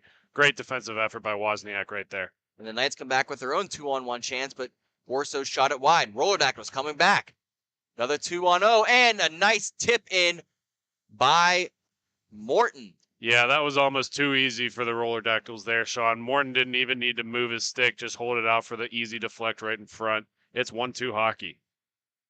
5:30 remaining in the second period as the Roller Dactyls get on the board here in game number 2 of T4 action this morning. And we want to thank Chris Eldridge tuning in. Number 22, Matt DeFert, is going to be our mystery roster man. So thanks for that, Chris. We really appreciate it. Which 22? I believe that's the red 22. Oh, maybe we weren't so specific there, Sean.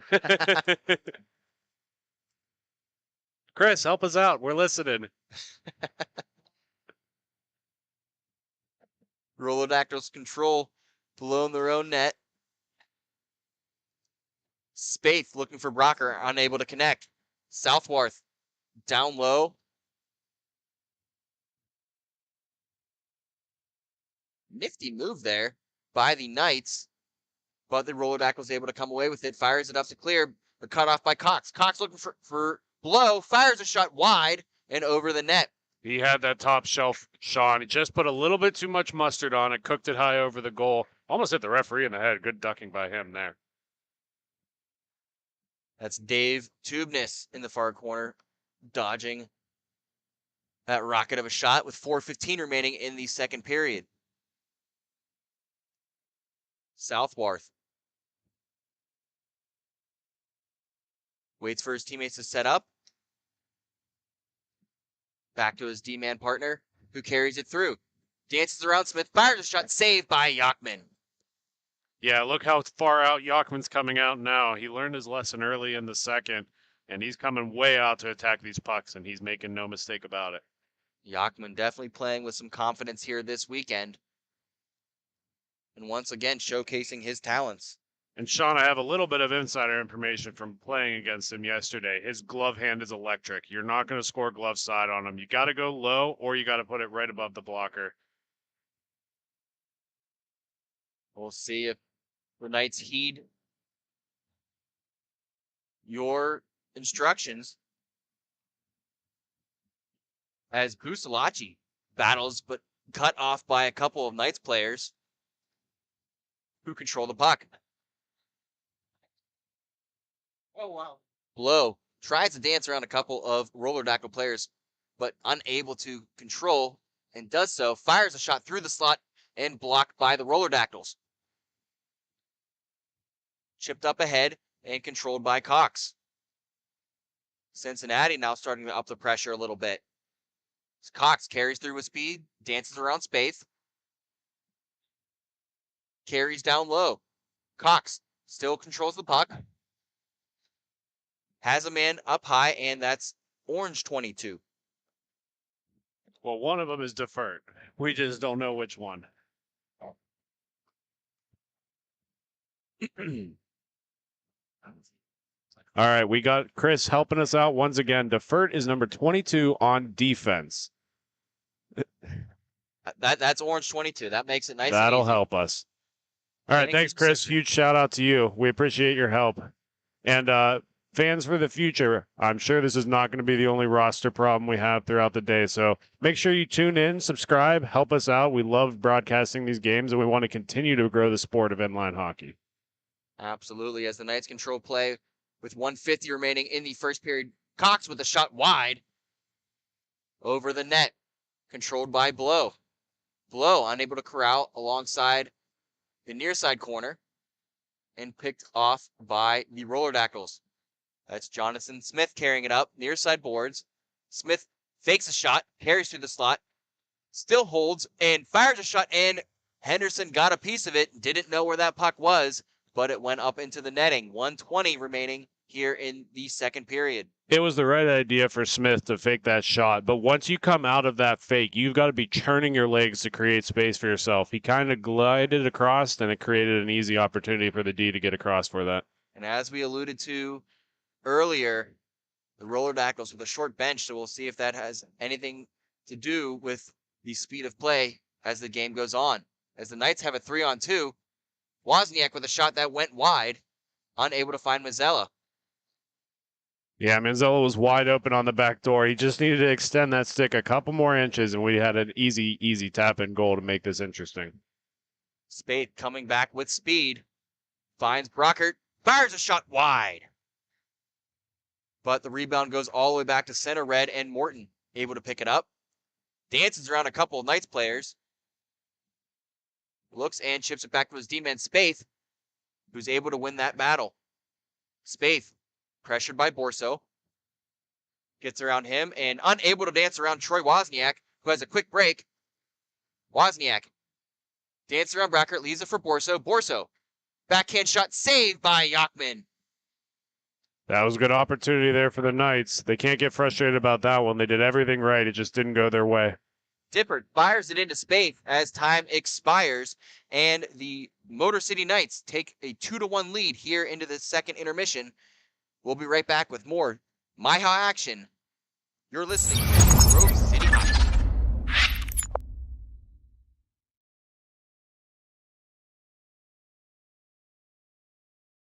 For my opinion, it has a good minimalistic look.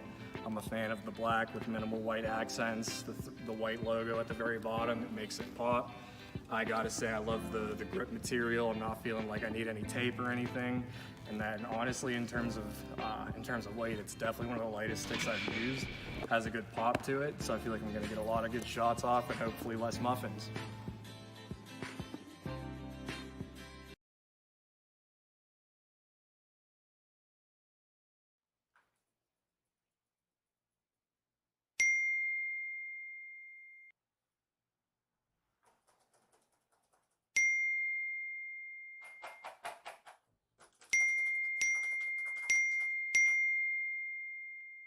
Frustrated and wasting time doing your own taxes? Getting confused by complex forms? Waste your time no longer. It's time for you to check out Bonus Accounting. Kenny and the team will help you with taxes, bookkeeping, and payroll services. Now that's an accounting hat trick. Leave it to the industry experts and check them out today. Use promo code Grove City Hockey for a sweet discount and also to receive exclusive GCH merch. Welcome back to the Northtown Center here in Buffalo, New York for some more T4 action between the Motor City Knights and the Cincinnati Roller Dactyls. Knights with a 2-1 lead as we begin the third period. Knights controlling play, that's Borso carrying it up. Looks for his options, tries to find Manzella in the slot, unable to do so, broken up by Rocker. Rocker carries the puck up and around Southworth. And Sean, I may be wrong here, but I believe it is 3-1. Score box in the arena is showing 2-1, but maybe you can give me some correction on that if I'm wrong. You are correct, sir. I can't read my own writing either. Well, no, it's also in the arena. That's how I noticed it. Every time I get ready to set the time clock, I look up and I'm like, man, those scores aren't matching. Something looks wrong.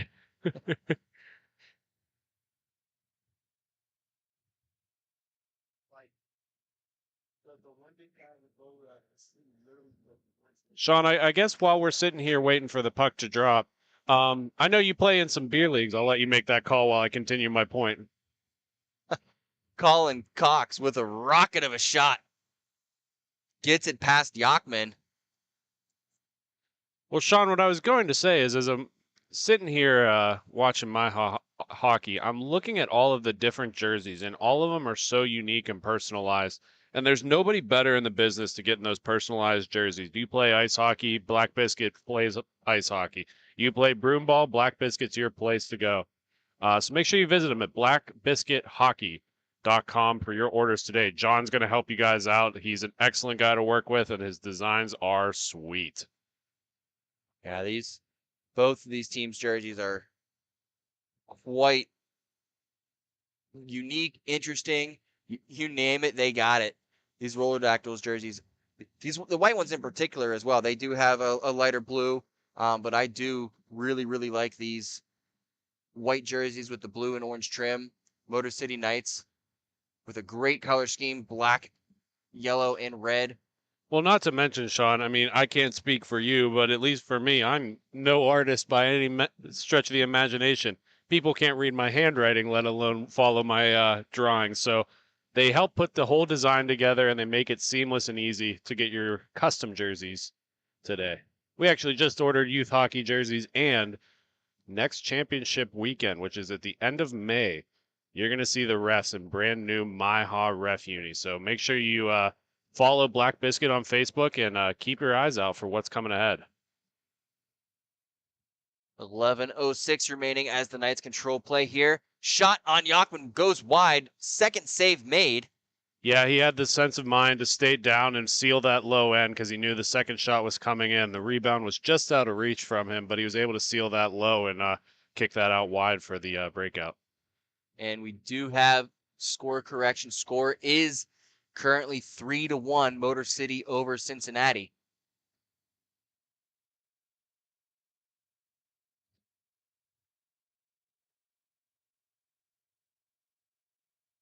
That was a really good takeover by Blow there. He's working that far wall really good, Sean. And the thing I like about Blow is he's creating space for his teammates. If he takes it onto the near side, leaves that whole backside open, it really helps set up the offense well. Morton controls the puck, looks for his brother in the slot, fires and goes wide, but Morton able to corral along the near side corner. Fires a shot wide and it takes a weird ricochet off the boards.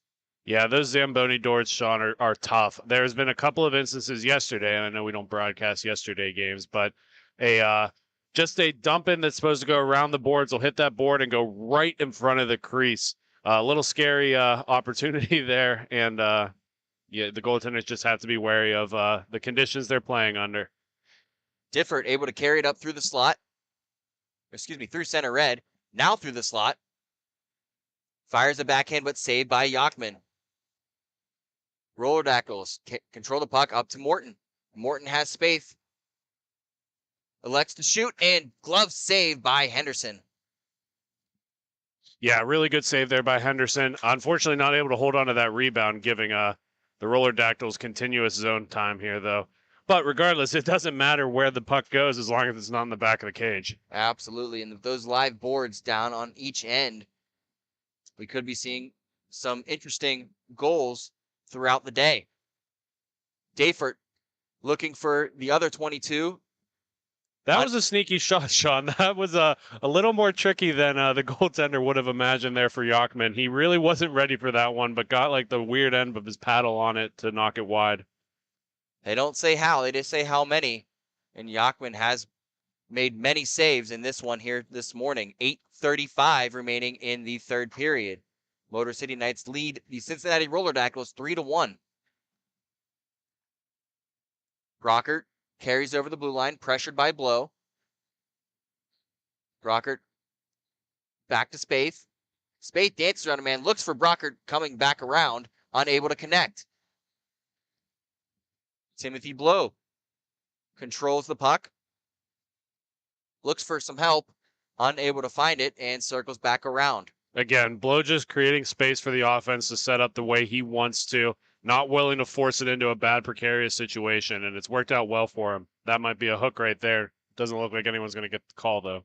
Now it looks like stick just got caught up in some clothing, and Roller Dactyls pick up a long rebound. This is Brocker, has a man on his left wing, looks for him, connects, unable to get a shot off, though, is Morton.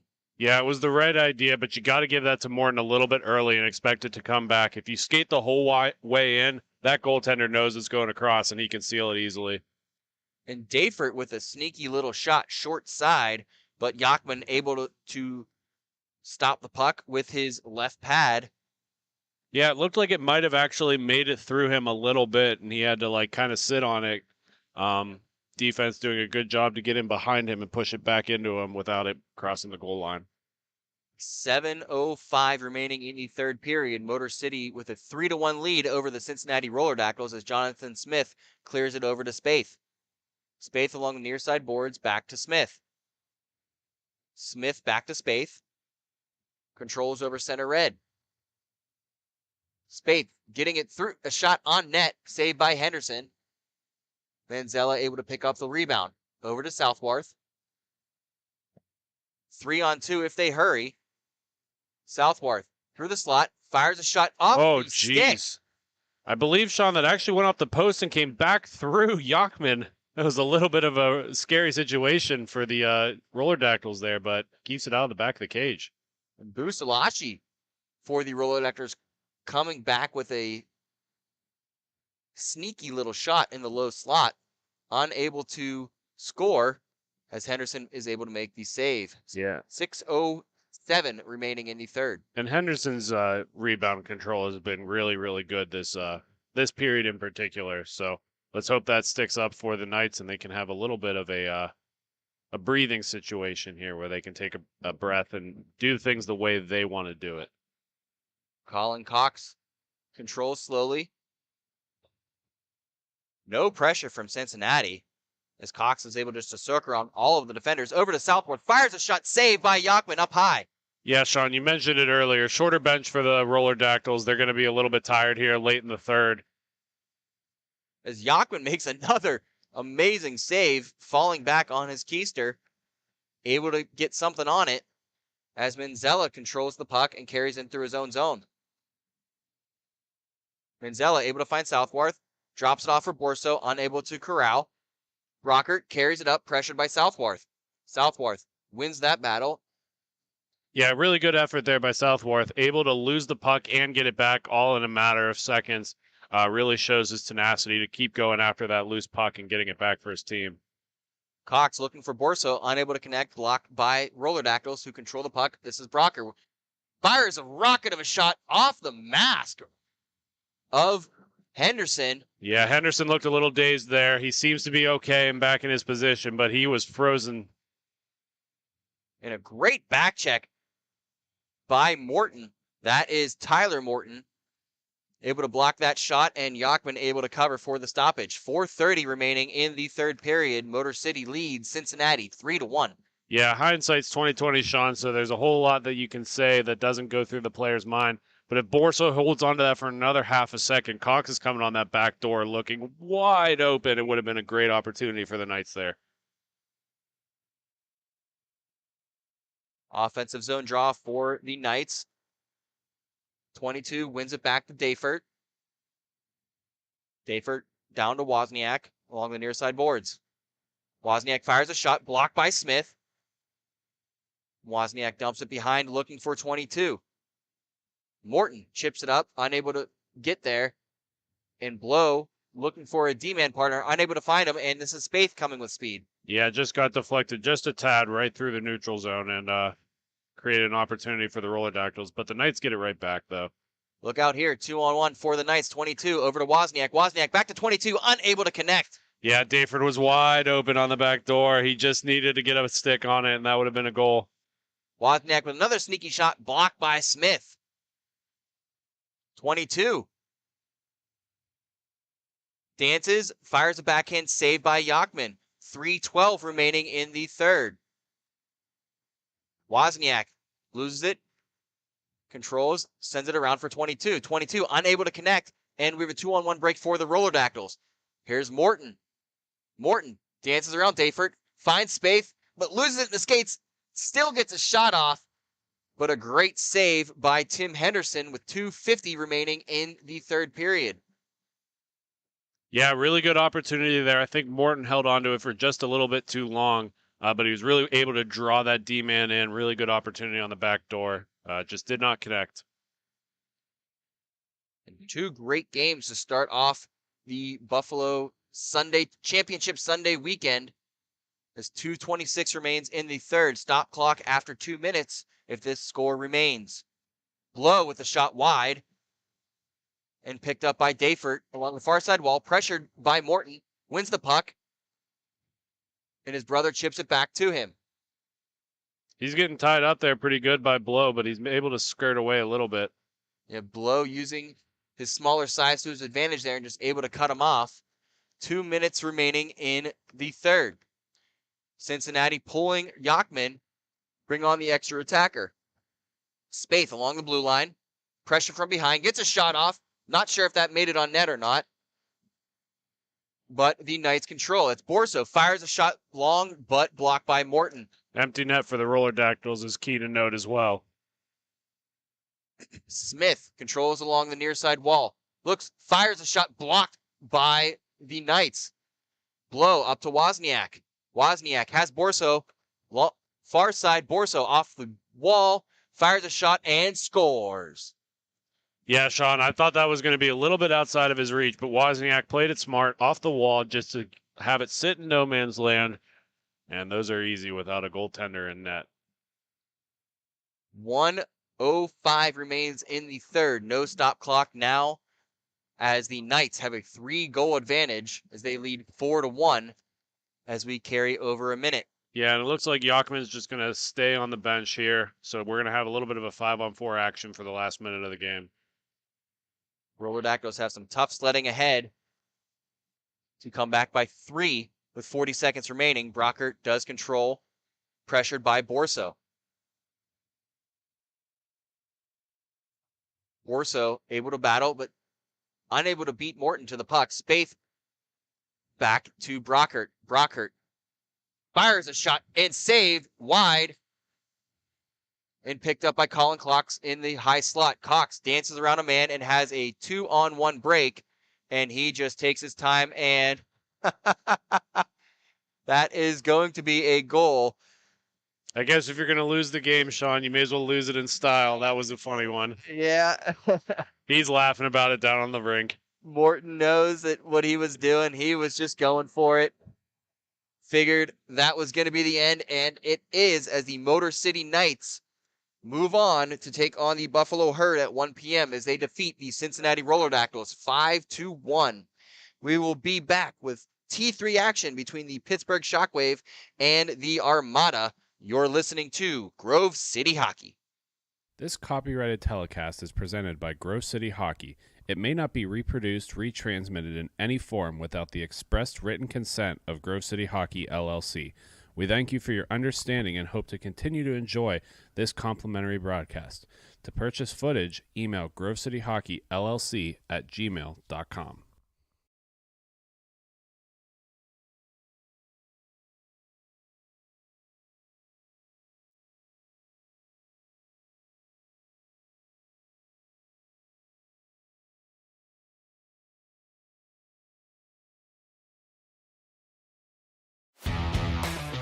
Black Biscuit is a hockey company that specializes in team uniforms and apparel and is based in St. Paul, Minnesota. We've been working with teams throughout Minnesota and all around the world. If your team or association is looking to update your uniforms, then let our all-star design team show you what we can do for you. Our slogan is made for misconduct because our uniforms can take a punch. From jerseys, socks, and shells to team apparel, there's almost nothing we can't do. If you can imagine it, we can design it. Visit our website, Black Biscuit Hockey, and check out our design vault for inspiration for your next uniform. Need a company that checks all the boxes? Outstanding design, quality product, great customer service, and timely delivery? Call us at 855-978-6888 to see what the Biscuit team can do for you. Black Biscuit. Black Biscuit. Black Biscuit. Made for misconduct. Don't risk it. Go Biscuit.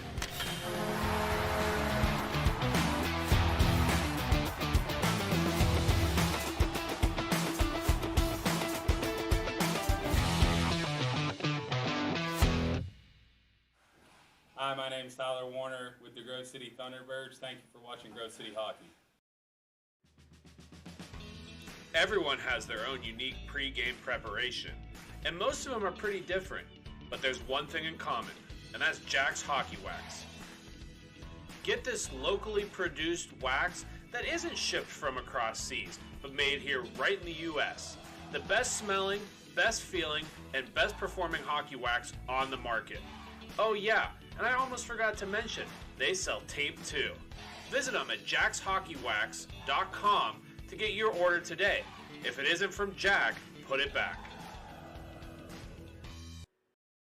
Hi, I'm Tyler Domenico, forward for the Grove City Thunderbirds. You're watching Grove City Hockey. Like and subscribe.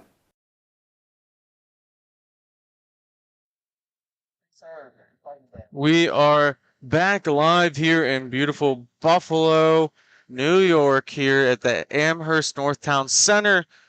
Thank you for tuning in and watching Grove City Hockey. We appreciate the final weekend in MIHA. We have some T3 action between the Pittsburgh Shockwave and the Lockport Armada.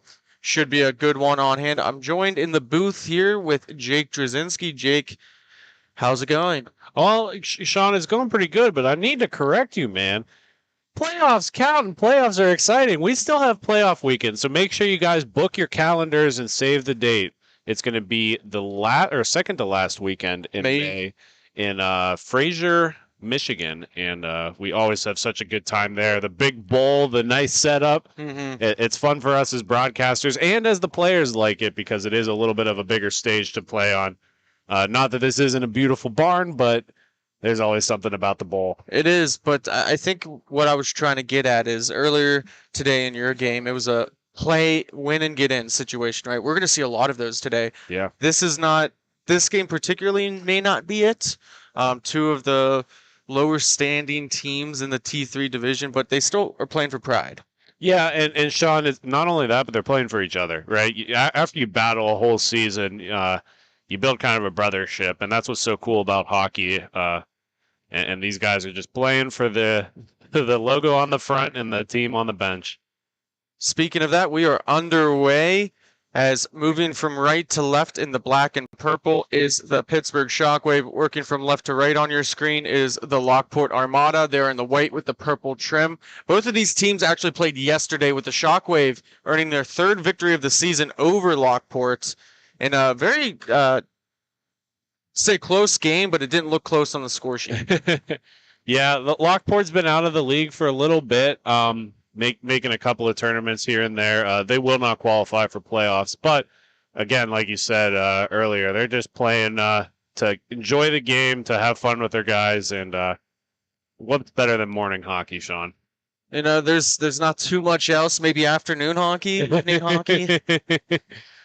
As we're going, starting in net, we have Kurt Backert for the Lockport Armada, and then we have Jesse Kowachich starting in net for the Pittsburgh Shockwave.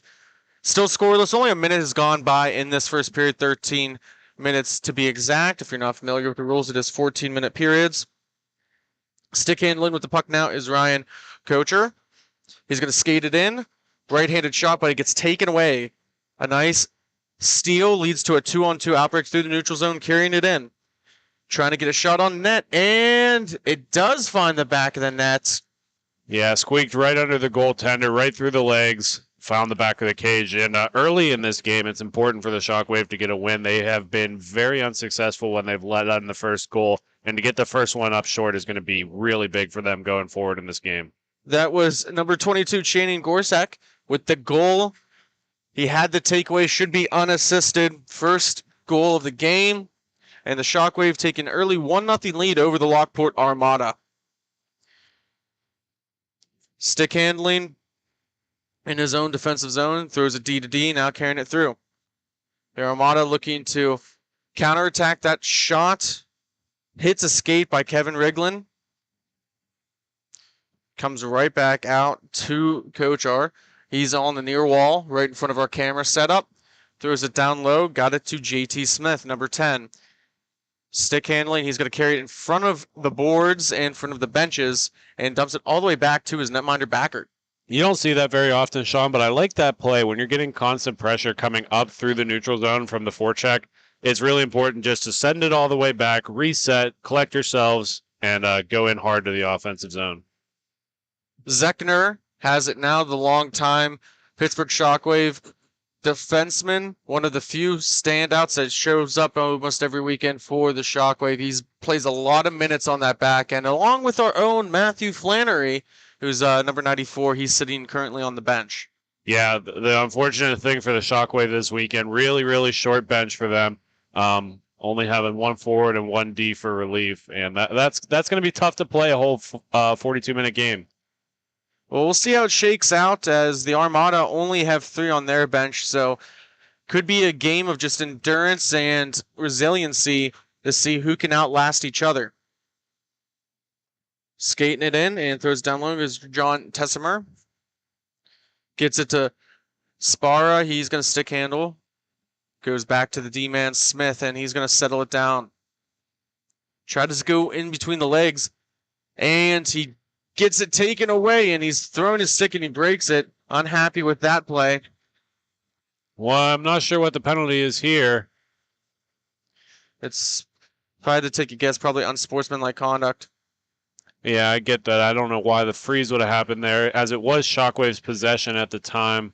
Nonetheless, the Shockwave are going to go on the first power play of the game. Just under 10 minutes ago here, 9:57 to be exact. First power play opportunity here for the Shockwave. You know, sometimes they just blow it dead. Yeah, I mean, if it was in the Armada zone, but not much you can do. Yeah, and I get game control, right? If stuff's getting out of hand, get it closed and get it stopped up before anything egregious happens. But little weird situation there for the Shockwave. Looks like there's some communication here. Looks like referee's getting the stick and gloves here for JT Smith. Not only that, but Smith has actually left the box and is heading to the locker room. Not sure what he's doing. He went all the way down the ramp, but yeah, a little weird situation there. You don't see that too often, Sean. Either way, I mean, we'll carry on. The tournament continues. Yeah, this is a weird one, Sean. They're actually going to have number 88 serve. I don't know if he was ejected. He seemed to have left on his own accord. I don't think he was ejected. This is a weird one. Yeah, I think it's just because he left. They're having another man serve just in case he has to be in the box. It's one of those. It's not a weird rule, but it's a necessary rule. You have to stay in the box if you get a penalty. I think it is an equipment malfunction. He didn't seem like he was in distress or anything like that, which is always a plus. Yeah, could be getting another stick as he snapped his old twig in half right on that. Looking for a shot in front. That was a weird little fluff shot, but Zechner was up front there. He had a really good opportunity to get a second stick on it, just fanned on it as it was a bouncing puck coming in. So, Jake, we were right. It was just a 2-minute unsportsmanlike. So no other additional infractions occurred. Gorsak now with a shot, and that's in. No, that hit the crossbar out into the netting, Sean. It came off his stick so fast. I understand the confusion, but just was a couple inches high and goes up into the netting for a draw. That's why I have you here on the broadcast with me to catch those mistakes here. We're still waking up ourselves. Four eyes is better than two, right? At least I would think so. Just a numbers game. And our own Matthew Flannery, he's got the puck now on the power play. Stick handles in the neutral zone. Got Kadlisic on the near wall. That gets broken up. It's going to stay in possession with the Shockwave. Less than a minute to go, about 45 seconds on this power play opportunity. And Sean, I know we're getting early into this first and we're having fun, but I'm actually going to step off a little bit and send this to Sean Stewart. Sean Stewart's going to join you back in the studio as your color commentator. So it's been a pleasure, Sean, but I'm going to turn it back over to Sean here. Well, thank you very much for that, Jake. Appreciate it. 20 seconds left here on this power play opportunity. Trying to kill it off. They do. Number 51, John Tessimer, forcing the issue. Gorsick drops it back to Flannery. And Sean, it's good to be on the back of the broadcast with you, man. Absolutely. The OGs of Grove City hockey. Great to be back with you, my friend. It's crazy. It's been 3 years now since this was our first tournament 3 years ago here in Buffalo.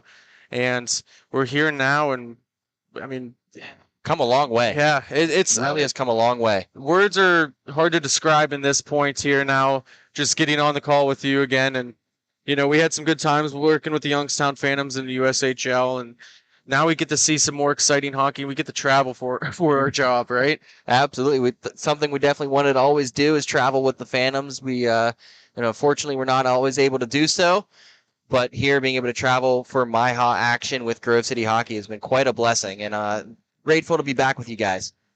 We're grateful to have you. As we're back to 4-on-4 action here between the Armada and Shockwave. Just a 1-goal lead for the Shockwave.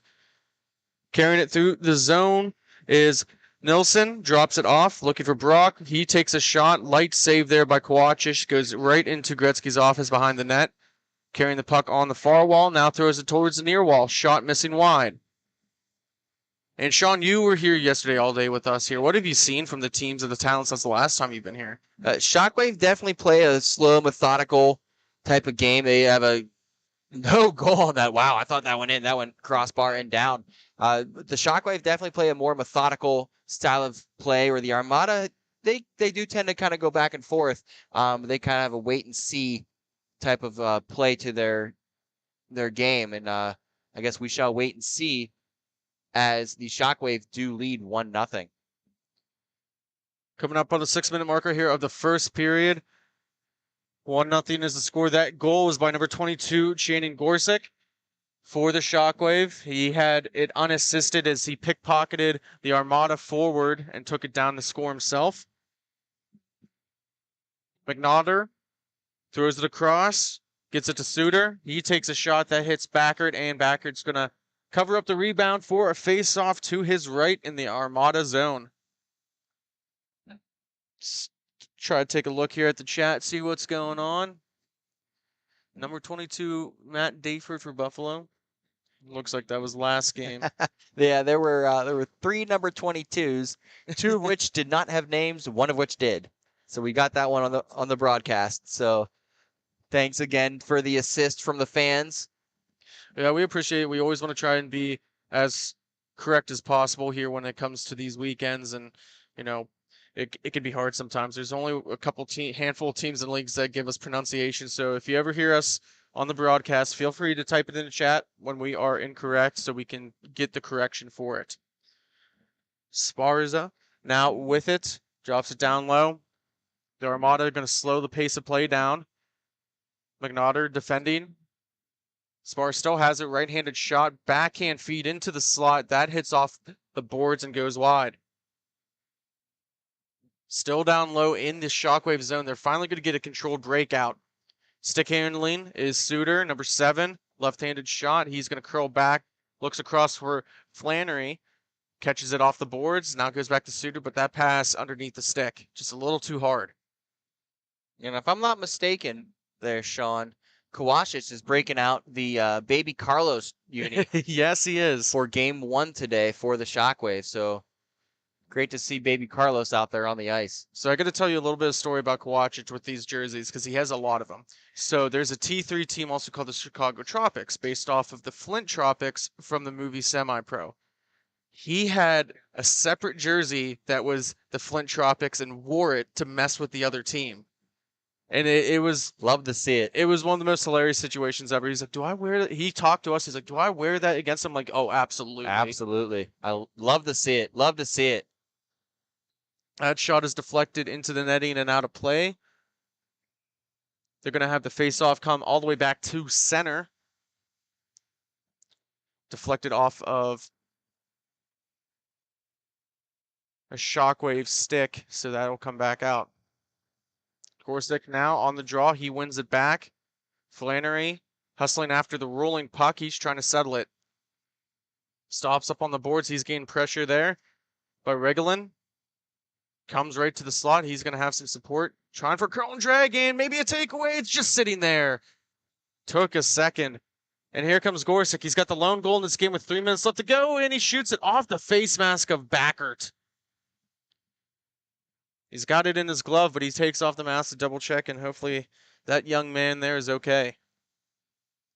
Yeah, it looks like Backert may have caught that a little bit awkwardly up high as he checks the mask. Looks like everything's okay. No throat guard for Backert.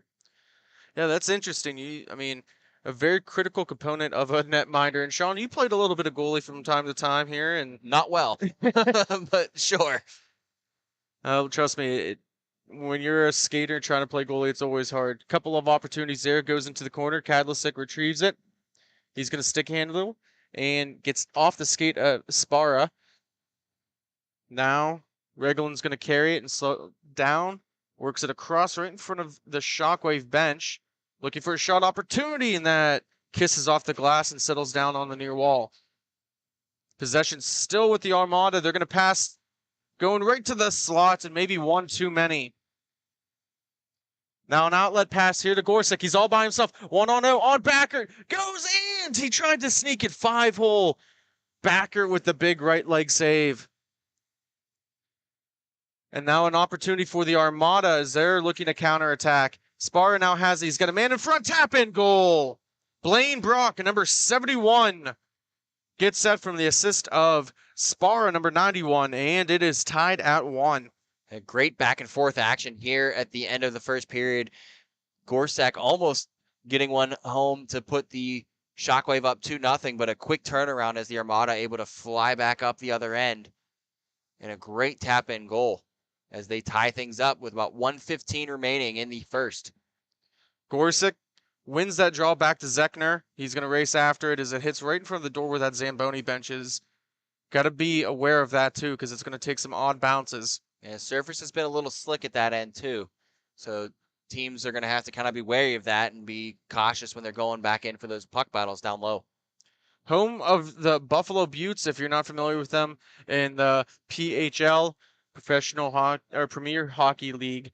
It is the Major League female component, the equivalent of the NHL, and the Buffalo Buttes, one of the more outstanding teams in that league. That pass goes underneath the Sikaspara, had too much speed coming in, and now 2-on-1. Kadlicic has Gorsick, he shoots, he scores! Number 7, John Kadlicic with the goal, and it's going to be 2-1 with about 15 seconds left here in the first period. And Backert looks like he may have been expecting a pass there, but able to rocket a shot was number 7, Kadlicic.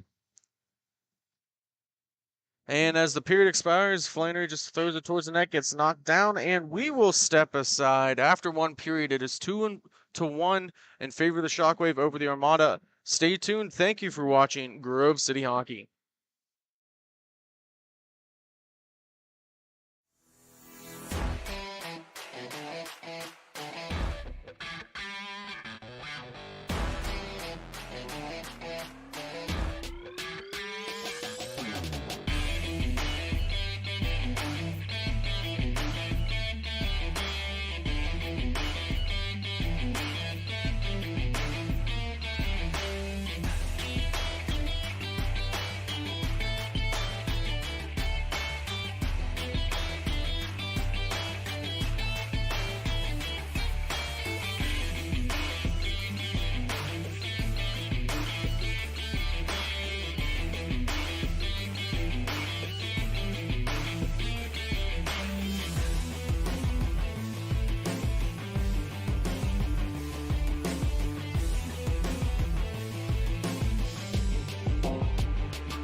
Inside the Northtown Center here in Buffalo, New York, with some T3 action between the Pittsburgh Shockwave and the Lockport Armada. Fans, don't forget that pictures will be on sale after the conclusion of the tournament, taken by our excellent cameraman, Mark Modlewski.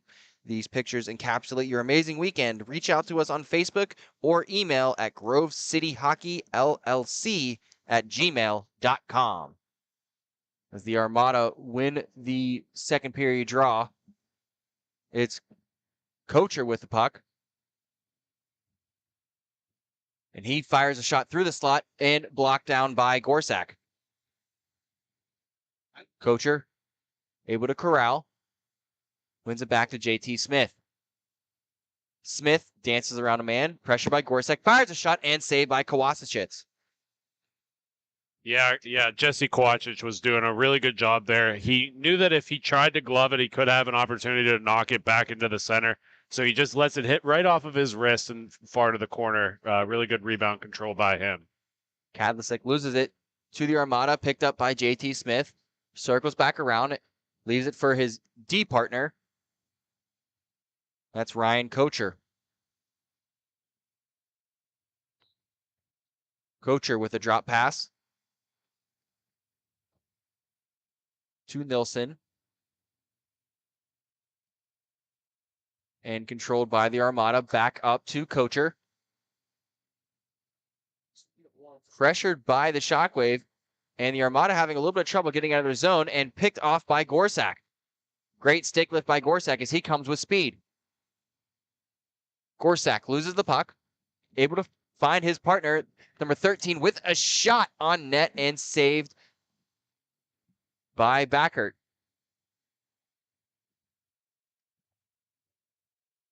Yeah, Henry. Oh, sorry. Didn't want to talk over you there, Sean. I was just saying how well these teams are doing on the forecheck, getting their possession right back after they lose the puck. Both teams definitely starting to turn up the heat here in period number 2. Number 88, Dominic Nilsson, carrying the puck through the slot, fire on Kovacic, and save with 12 minutes remaining in the second. 2-1 our score. The Pittsburgh Shockwave lead the Lockport Armada. Yeah, and a quick reminder here, Sean, the winner of this game is going to play the T3 Fusion later this afternoon. So this is a play-in or go-home situation for both of these teams, as all of the games are today. But this one matters because technically they're not in the bracket yet. They still have to win this one to enter the pool. So this is a big game for both of these clubs. Puck picked up by Kadlasic, who shoots it down low. And corralled by the Armada. That's Antonio Sparza. Sparza rings it around. Chipped up to Regolin.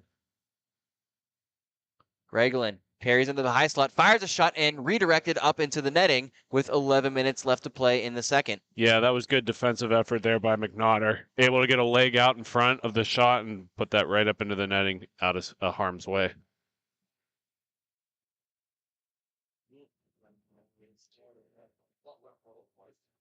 Both teams getting lined up. Offensive zone draw won by the Armada. Antonio Sparza surveys his options, fires it up the far side wall. Back to Tesmare, but unable to control, and back to his D partner. It's Blaine Brock. Brock up to Sparza. Sparza loses it and carried up through by the Shockwave. Loses the puck. Back to the Armada. Kevin Regolin finds a man, shoots, and saved by Kovacic. Yeah, that was a lucky kick out front to McNaughter. Jesse didn't look significantly confident there. He was kind of turned sideways to the shot, not real square to it, but gets a leg pad on it nonetheless, and all the way back out.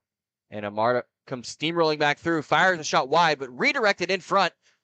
Not sure if that ever made it through to Kovacic, but the Shockwave able to get it back up to Gorsak, who fires a shot on net and saved by Backert. Gorsak really buzzing here in the second period, wreaking havoc for the Armada. Armada control the puck. Fires a stretch pass up to Blaine Brock. Brock controls along the near side wall, fires over to his teammate, and fires a shot. That was Kevin Regolin with a shot on Kovacic. Kovacic with the smother. Yeah, those stretch passes are kind of dangerous there, Sean, but he was able to turn it back into the neutral zone, found a man on the back end, and was able to get a good opportunity out of that long, long stretch pass. JT Smith lines up for the Armada, wins it back to his D-man. That is Sparza. Sparza with a shot on net, loose in front, pinballing around, another shot saved by Kovacic. Looks like the Shockwave able to come away with possession of the puck. Looks for a headman pass along the far side boards, unable to corral, picked up by Zechner. Zechner controls the puck behind his net. Surveys his options. Controlled breakout for the Shockwave. Headmans it up to Kadlasic. Kadlasic controls at the blue line. Looks for an option. Finds Zechner. Zechner fires a shot wide of the net. And it will be picked up by JT Smith. Smith back around his own net. Carrying it up through is Ryan Coker. Kocher fires a shot but blocked by Zechner. And the Shockwave once again turn around and carry it up back through center. Great move by Kadlasic, unable to control the puck though, as he carries it back alongside the near side wall and finds Zechner up by his own blue line. Zechner tried to fire a pass, but blocked by the Armada. Fires a shot anyway on net, and Backert makes the save. 7:27 remaining in the second period. Shockwave lead 2-1.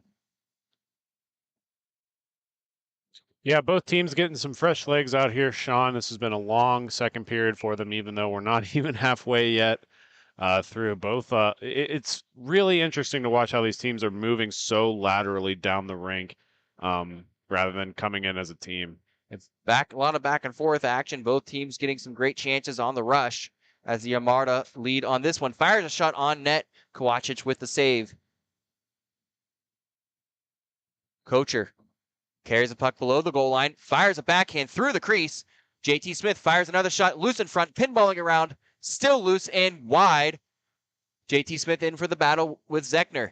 Yeah, Lockport pouring on the pressure right now. Kadlicic able to come away with the puck. I'm sorry. That's Jeremy Suter. 2 number 7s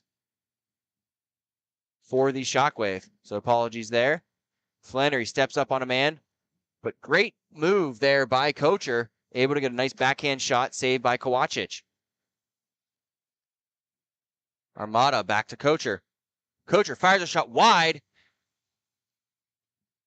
And still controlled by the Armada. Back to Kocher along the near side boards. Kocher fires a shot again wide and high. But right back to the Armada. They're going to keep this up all day. But here comes Suter flying up.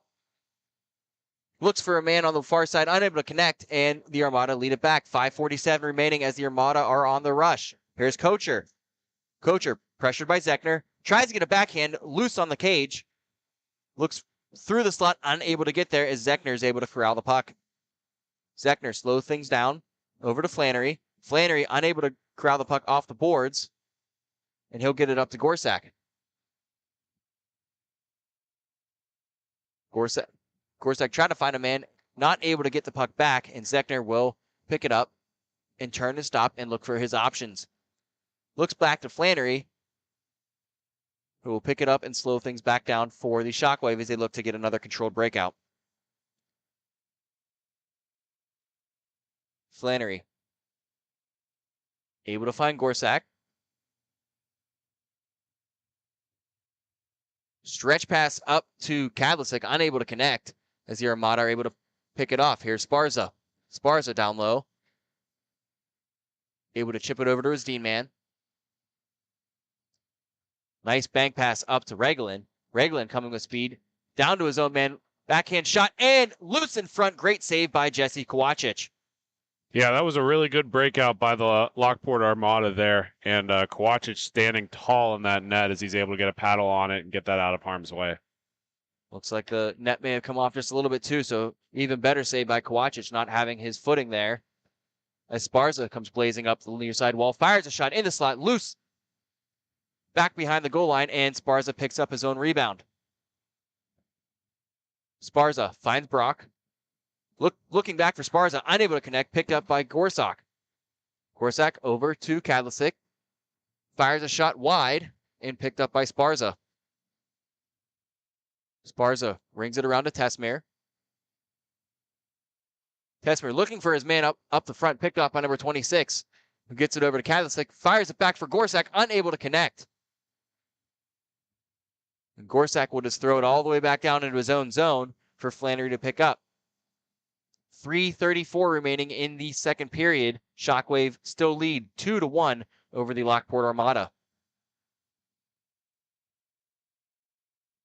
Matthew Flannery controlling below his own net.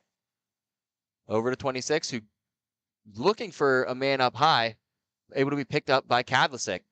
Kadlicic back to Flannery, who again controls below his own line.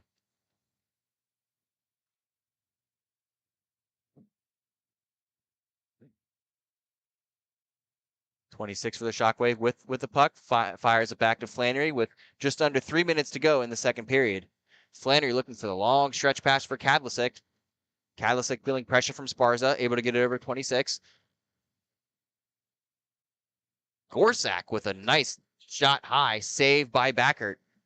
Yeah, the pressure's coming on down in the Lockport Armada zone. They're looking like they're going to be able to break this out, but they had a lot of constant pressure from the Shockwave down there. And apologies, number 26, Scott McNaughter for the Shockwave. Thank you to my broadcast partner, Jake, for that assist. Well, Sean, I mean, we have a little bit of bias here, right? Pittsburgh Shockwave, we've played with a bunch of these guys in beer leagues and different pickups, so I know some of the fellas, not all of them for sure, but yeah, I have a little bit of insider information on this. It always helps is Armada with a nifty little shot there. Looked like it may have been between the legs. We'll have to see the replay on that. Was Blaine Brock. Yeah, put it between his legs, and Kovacic actually got a piece of it. It just rolled right over his glove and into the back of the net. He almost had that one robbed. It would have been just as an exciting save as it was an exciting goal. That was a great goal and tied things up here as we are getting to the end of the second period. All tied up at 2 with 1:35 remaining in the second period. McNaughter loses the puck over to the Armada. JT Smith has Kocher on his right wing, shoots, fires, and high over Kovacic. Little concerned with that save from Kovacic. He ducked his whole shoulders, and it looked like if that would have been an inch lower, it might have found the back of the cage. Luckily for the Shockwave, it went up over the goal and around and out. Yeah, it was a high rising shot. Kovacic just getting under it. Luckily went high. And the Armada really turning it on here in the second period. Yeah, they found some energy there, Sean. They're definitely pouring it on. 1 minute to go in the second period. As Tesmere controls the puck and finds his man. Back to Tesmere. And over to Kocher. Kocher trying to get it over to Nilsson, but unable to do so. And Zechner picks up the puck. 3-on-2 for the Shockwave. Zechner over to Kadlicic. Fires a shot and wide. Almost had Gorsak on the rebound. Unable to get there. JT Smith controls the puck over center red. 30 seconds remaining. Smith shoots wide. And Gorsak will be able to pick up the puck in the near side corner. Gorsak around his own cage. Headman pass up to Kadlicic. 2-on-1 for the Shockwave. They got to go. 15 seconds left. And McNaughter fires one wide, but Kadlicic right there for the rebound. Over to Gorsak in the slot. Nifty move and wide. Not sure if Backer got a piece of that. 3 seconds remain. 2-1. And that will do it for the second period. The Lockport Armada comes storming back and tie things up with the Pittsburgh Shockwave. All tied at 2. We'll be right back with third period action here in Buffalo, New York. You're listening to Grove City Hockey.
Back inside the Northtown Center here in Buffalo, New York for some T3 MIHA action between the Lockport Armada and Pittsburgh Shockwave. Both teams deadlocked at 2 as the puck is down for the third period. The Armada control play. Here's Antonio Sparza over to Dominic Nilsson. Nilsson back to Sparza. Looking for a headman pass, unable to connect as Matthew Flannery controls the puck for the Shockwave. Yeah, Shockwave had some good energy late in the second here. Hopefully they can build off of that and get something done here in the third. Yeah, second period is back and forth. Lots of line rushes as a bouncing puck over the glove of Backert. Nifty little shot there as JT Smith controls the puck. Flan pressures. Lockport has a quick 3-on-1. Yeah, Smith was able to spin out of that really nicely and had a good opportunity, just a better save by Kovacic. Gorsak controls, flips it up to Kadlasic. A little bit too long, though, as Sparza able to get in the way.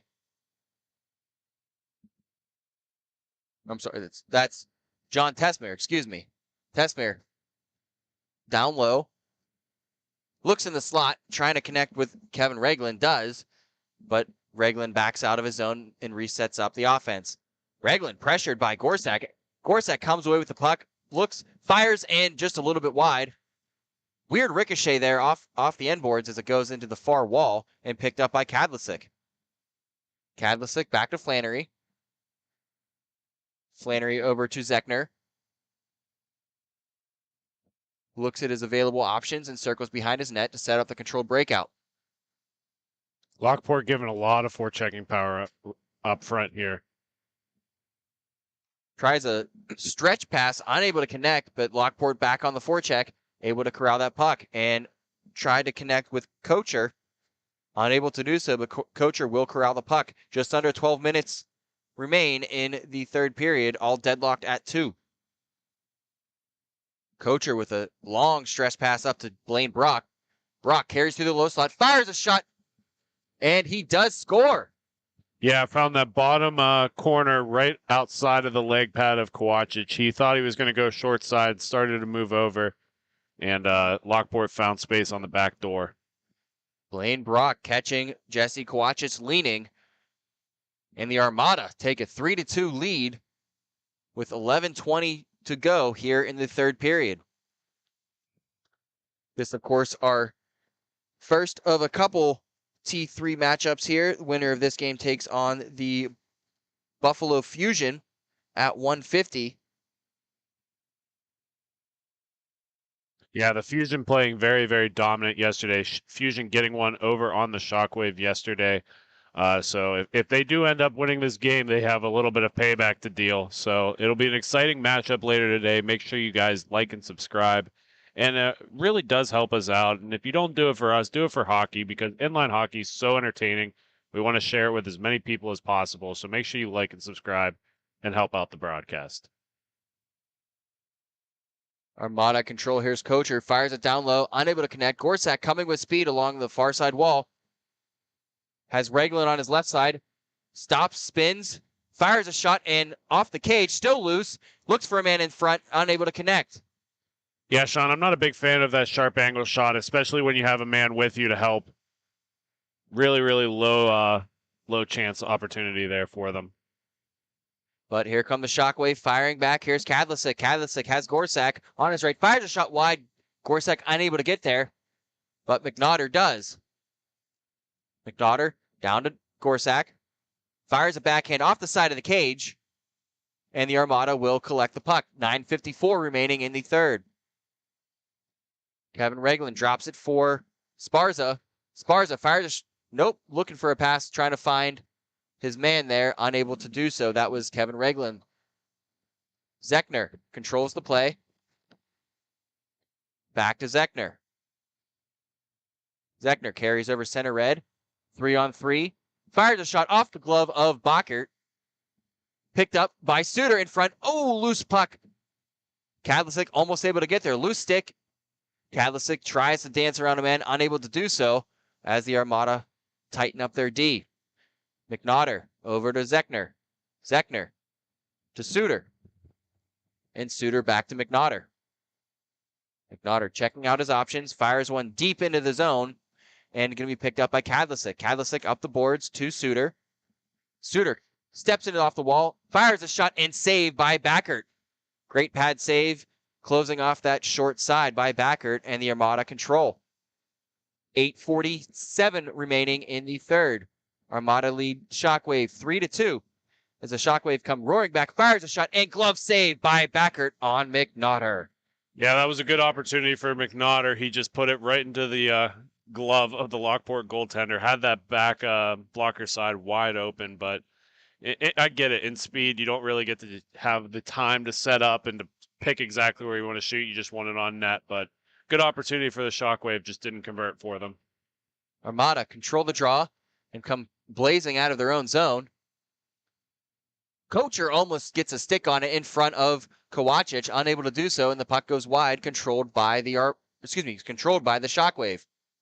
Yeah, Kovacic had that cross pass read the whole time. I don't think even if he got a stick on it, it would have beat him. He was square to it the whole way.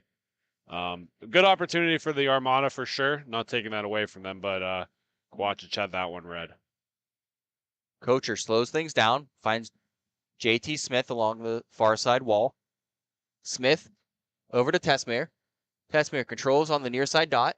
Fires a shot in up into the netting. I think that got a piece of McNaughter, redirecting. 7:32 remaining in the third. Yeah, the Shockwave need to get something put together here. They finished the second off really, really strongly, and they've looked flat most of the third. Need to put the wheels in motion and get this thing done if they want to get this tied up. JT Smith wins the draw, gets it back to Tesmere. Tesmere over to his D partner. That's Blaine Brock. Brock has no problem circling with the slow pressure by Kadlasic, and Brock will carry and just wait behind his net. 7 minutes remaining in the third. Brock flips it up to Nilsson. Smith wanting the far pass, but Nilsson deciding to send it back to Brock. Brock back to Nilsson. Shockwave now pressuring, but Nilsson flips it down below. There's John Tesmer also stopping behind the net. Shockwave needing to get some sort of forecheck going.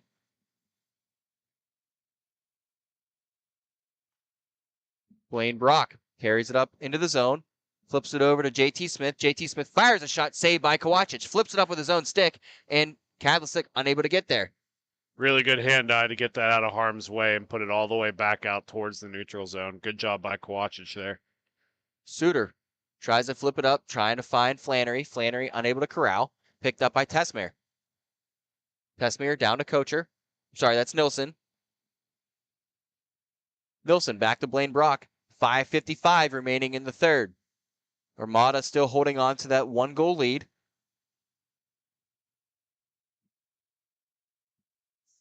Brock looking for an outlet pass, unable to find so, and drops it for Tesmer, who carries it back around his own net. Banks it off the boards for Nilsson, but cut off by Suter. Suter then stopped by Tesmer. Suter looking for Flannery, flips it back to him. Flannery setting up the breakout over to McNaughter. McNaughter circles back behind his net, looking for his outlet pass, who then flips it over to Flannery. Flannery almost cut off by Tesmer, but able to find Suter, who then finds McNaughter crashing on the far side, unable to corral, fires a shot anyway, and saved by Backhurt. Yeah, real good deflection up front there, and good movement by the Shockwave. Just moved it just far enough to get to the puck before Lockport, but not too far that it was a clear. Nilsson over to Brock all alone. Great block there by Suter. I'm not sure if that was Suter or Kovacic, but great effort there to block that shot as the Shockwave flip it back up into the Armada zone and picked up by Sparza. Sparza rings it around to Brock, who then flips it up to Reglan. Reglan dances around Gorsak and fires a shot from the high slot and saved by Kovacic with 4:22 remaining in the third. Armada still clinging to the slimmest of margin lead, 3-2 over the Shockwave. Now, Sean, we're just about at the 4-minute mark. What do you need to see out of Shockwave for them to come back in this thing?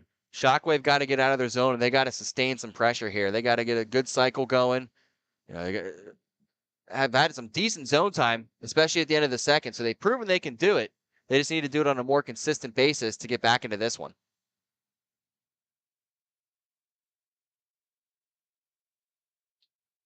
Flannery holding the puck behind his net.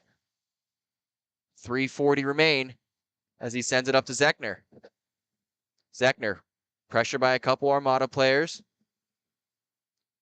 decides to take it back around his net and reset. A lot of time being killed here by the Armada forecheck, as Gorsak able to gain some speed in his zone and carry it up through. Gorsak fires a shot blocked in front. Gorsak able to pick up his own rebound. Fires a backhand over to Flannery. Flannery shoots in front, blocked. I think that hit off of Gorsak, crashing the net, and Yeah. corralled by the Armada. Yeah, Gorsuch was looking for Flannery's tip in up front, and just to have it go back the other way, Flannery looking for Gorsuch's tip in front. It's the right idea. That's how you're going to beat the Lockport goaltender, but a little bit too late for all the fancy stuff. You got to get some shots on net. Just under 3 minutes remain in the third period. Armada lead 3-2 as they control the puck behind their own net. Over to Kocher on the near side wall. Pressure by Zechner, flips it up to Blaine Brock. Brock over to Sparza. Sparza with a nifty skate to stick move and gets it past Kovacic to take a 4-2 lead. 2:25 remaining in the third. Yeah, the Shockwave are so worried about forechecking hard into the zone. They wanted to make sure that they get some sustained pressure, but unfortunately, when you do push up that hard, you got to get back fast. Flannery doing an impossible job there, having two guys to cover. Tried to get a leg on it, but wide open man in front to beat Jesse on the short side. And with 2:22 remaining in the third, the Pittsburgh Shockwave do use their timeout, trailing by a couple. We're going to step aside here really quick, and when we come back, the conclusion of T3 action, you're listening to Grove City Hockey. This copyrighted telecast is presented by Grove City Hockey. It may not be reproduced, retransmitted in any form without the expressed written consent of Grove City Hockey, LLC. We thank you for your understanding and hope to continue to enjoy this complimentary broadcast. To purchase footage, email grovecityhockeyllc@gmail.com.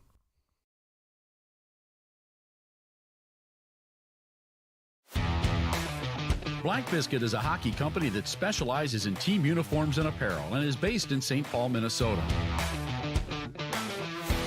We have been working with teams throughout Minnesota and all around the world. If your team or association is looking... Welcome back inside the Northtown Center, where the Lockport Armada have a 4-2 lead over the Pittsburgh Shockwave here in T3 action this morning. Winner of this game will go to take on the Buffalo Fusion at 1:50 in the T3 semis. With just over 2 minutes remaining, here's Anthony Sparza, the man who put his team up 2. Yeah, that puck was just a little bit far behind Sparza. He had a wide open back door, just not able to corral it for a shot opportunity. But nonetheless, it was good effort by the Lockport Armada there. Shockwave looking to get back into this one with 1:40 remaining. We'll be keeping an eye on Kovacic as he is leaking out, but unable to get out by a great pickoff by Reglan, who gets it up to Kocher. Kocher in the slot, dances around Flannery. Backhand looking for Reglan on the trail, unable to connect. Kovacic now leaves his net. Gorsak fires a shot high and goes way around. Reglan able to get there and chip it up ahead. Reglan corrals the puck, pressured by Kadlacik. Kadlacik able to stop him, but Reglan able to get it over to Kocher, who tries to dance around Flannery, loses the puck, and picked off by McNaughter. Good battle along the boards, picked up by Flannery. Flannery up to Gorsak. 1 minute remaining in the third period as Gorsak finds Zechner. Zechner pressure hard by the Armada, and the Armada picked it up. This is Reglan over to Sparza, but loses the puck in the slot. Fires high. Yeah, McNaughter deflected that up front, actually pushing it wide. Would have been a great opportunity for them, but just wasn't able to get the right angle on the redirect. 40 seconds remain as Flannery picks up the puck, feathers one in deep. Easy save by Backert, and just flipped into the zone and score. What a long shot by Antonio Sparza. And that will be the nail in the coffin as the Lockport Armada defeat the Pittsburgh Shockwave 5-2. There's about 15 seconds remaining. They'll just take their time. They may drop this one. They may not. It's looking like they will They're not. just going to run it out. Yeah. Really good effort by the Shockwave, but the championship game, or I guess going against the Buffalo Fusion later today, will be the Lockport Armada, 2 Western New York teams. So this will be an exciting one. But Sean, I think we're going to take a little step aside. What do you say? Absolutely. Well, we're going to step aside, and when we come back, we have our first T2 action between the Detroit Smoke and the Envious Anarchy. You're listening to MIHA action here on Grove City Hockey. Have you let office hygiene get away from you? Place of work starting to stink? It's time to call MagiClean. Windows? Check. Washing? Check. General cleanup? Check. Now that's a Magi Hattie. Reach out for your free consultation today. MagiClean. Keep the cleaning to MagiClean.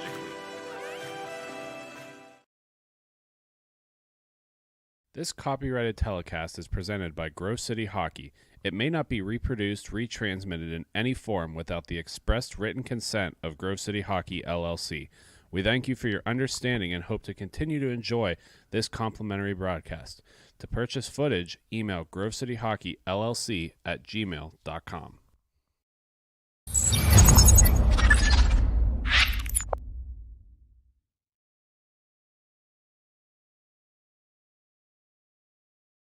For my opinion, it has a good minimalistic look.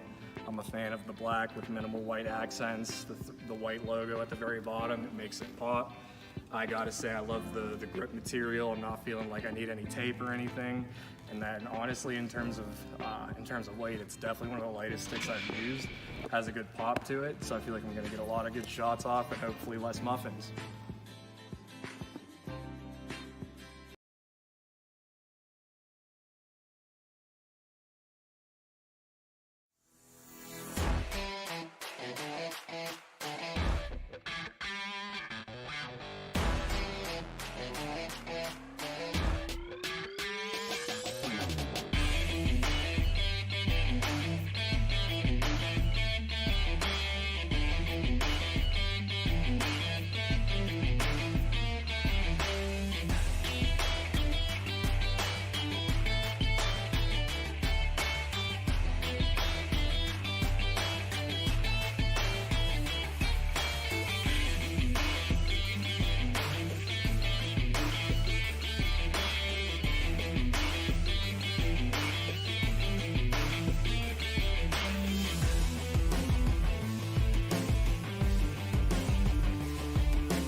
Welcome back to the Northtown Center here off the campus of the University of Buffalo for some T2 action between the Detroit Smoke and the envious Anarchy.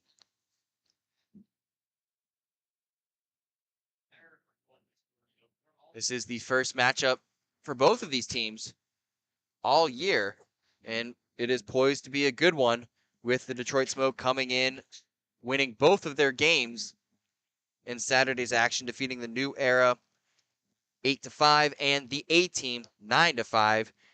The Anarchy coming in with a little bit of a tough slate on Saturday with taking 2 losses and having to face a really, really tough Smoke team. Yeah, Sean, but the Anarchy's a good team. The Smoke is doing a really good job moving the puck, and if the Anarchy can just get in those passing lanes, I think they're going to have a lot of success here today. That's going to be a huge key for them. And then both goaltenders playing really well. You just have to be able to beat them laterally. They're going to make the saves if you shoot straight on them. You just have to find a way to get around them and get it wide and take those a little bit sharper shots. I know I just criticized last game for that, but these goaltenders are too good up front. And both teams are not going to have any issues with speed, as we saw yesterday. Unfortunately, we weren't able to broadcast yesterday, but you would have seen a blur on your screen if you did, as our referee tends to the crease and cleans up maybe some water over there. Yeah, it's a tough reality of inline hockey. Water is so detrimental to skating ability. You just can't get any traction, any grip. Really makes it tough. As the Smoke win the draw back and control to kick things off here in T2 action. Number 91, Chris Kendall, holds the puck behind his own net. Anarchy already beginning with a heavy forecheck, blocking up all the lanes. Yeah, and that's what they're going to need to do. If they can prevent the passing efforts by the Smoke, it's going to be a really, really big help for getting the victory here. And apologies, that was Aaron Schwartz, 71, not 91. As Schwartz picks up the puck on the near side boards, carries around, fires in the slot, and that's a quick one. Ben James, great work by Aaron Schwartz, finding Ben James, cross crease pass, and the Detroit Smoke take the early lead, 1-0 with 13 minutes to go. Yeah, we just talked about it, Sean. You can't shoot on these goaltenders straight on. That beautiful little backdoor tap in is going to make a huge deal on the score sheet today.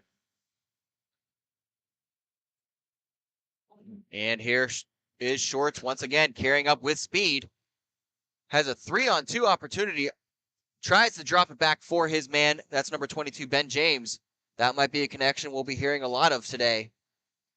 Schwartz to James as one of the Anarchy players takes a spill, but seems to be okay. Anarchy coming back with speed. That's Robert McNamara. McNamara fires a shot wide and corralled by Vrana. Vrana back to his D partner. That's number 11, Jose Casillas. Casillas tried to feather it back through to McNamara, unable to do so and picked up by the Smoke. Joey Harmon carries the puck down low and has the puck taken away from him. May have taken a little bit of a spill down there in the corner and loses the puck to the Anarchy. Here's Jose Casillas. Casillas over to McNamara, who fires a shot wide and high. McNamara's already having the trigger finger hot today, really pouring on the shots. That's going to be huge for them. Keep shooting, boys. Keep shooting. And we'll have to do some reconnaissance to figure out the Smoke player without a number. And we'll make sure that we get that to you as soon as possible. Well, Sean, you got to remember, we're on the internet. So people back home, help us out. Give us some help here. We're looking for the no number player in this game here. And we appreciate in advance for you guys helping us out. Internet, do your thing. Smoke control play. Here's Joey Harmon down low, unable to get the puck and taken away by the Anarchy. Pinched off by Mr. No Man, but then Anarchy able to corral it right back. 3-0, another great defensive play as the Smoke control play. Yeah, great effort in front there by no number Smoke, preventing a 3-on-1 opportunity. But a great follow-up by Taft there in the slot, putting him up 2-0. Yeah, that's a tough one for the envious Anarchy. They had a really good opportunity in O-zone, and because of that opportunity in the O-zone, left the D-zone wide open, and that's a tough one to let in early in the first. And Brian Taft picking up the loose change. 10:27 remaining in the first period. As a false draw by our referee, Dave Tubness. And that draw is won by the Anarchy. Rukoff. Long headman pass up to Schiffman. Schiffman carries it into the slot, fires a shot on net, and saved by Stark. If it helps for you at home trying to figure out this no number, it looks like he's wearing a old Lockport Armada reversed inside out. So it looks like it might be a sub situation, and maybe that'll help you guys figure out who we're talking about here. Belinsky looking for Schiffman down low, unable to connect, and picked up by Mr. No Name. We're going to have to figure something to call him soon. We're going to call him Charlie until we find out otherwise. Charlie sounds good to me. As Dempsey fires one wide and picked up by Charlie, heckled by the Armada, able to still get a shot off, and is going to be picked up by Dempsey on the far wall. Once again, heckled by Belinsky, strong stick, and picked up by Schiffman. Schiffman with a nifty move, not able to get it, and he does actually get that backhanded shot off. That's timing, my friend. He held on to that for what felt like forever. I thought he was going to run out of real estate, but he's able to put it over the sprawling smoke goaltender and make this thing a little bit more interesting. Yeah, a lot of what looked like the Detroit Smoke might run away with it. Some strong back checking by the Anarchy leads to what is a great breakout and great rush, and they do score off that rush. As once again, Belinsky coming in hard with the stick. Strong play here by the Anarchy, getting back some energy. Smoke Control fires a shot wide. Don't think that ever got on net. Belinsky pressures Dempsey. Picked up by McNamara, but fired wide into the low corner. Dumped back down by Rogers.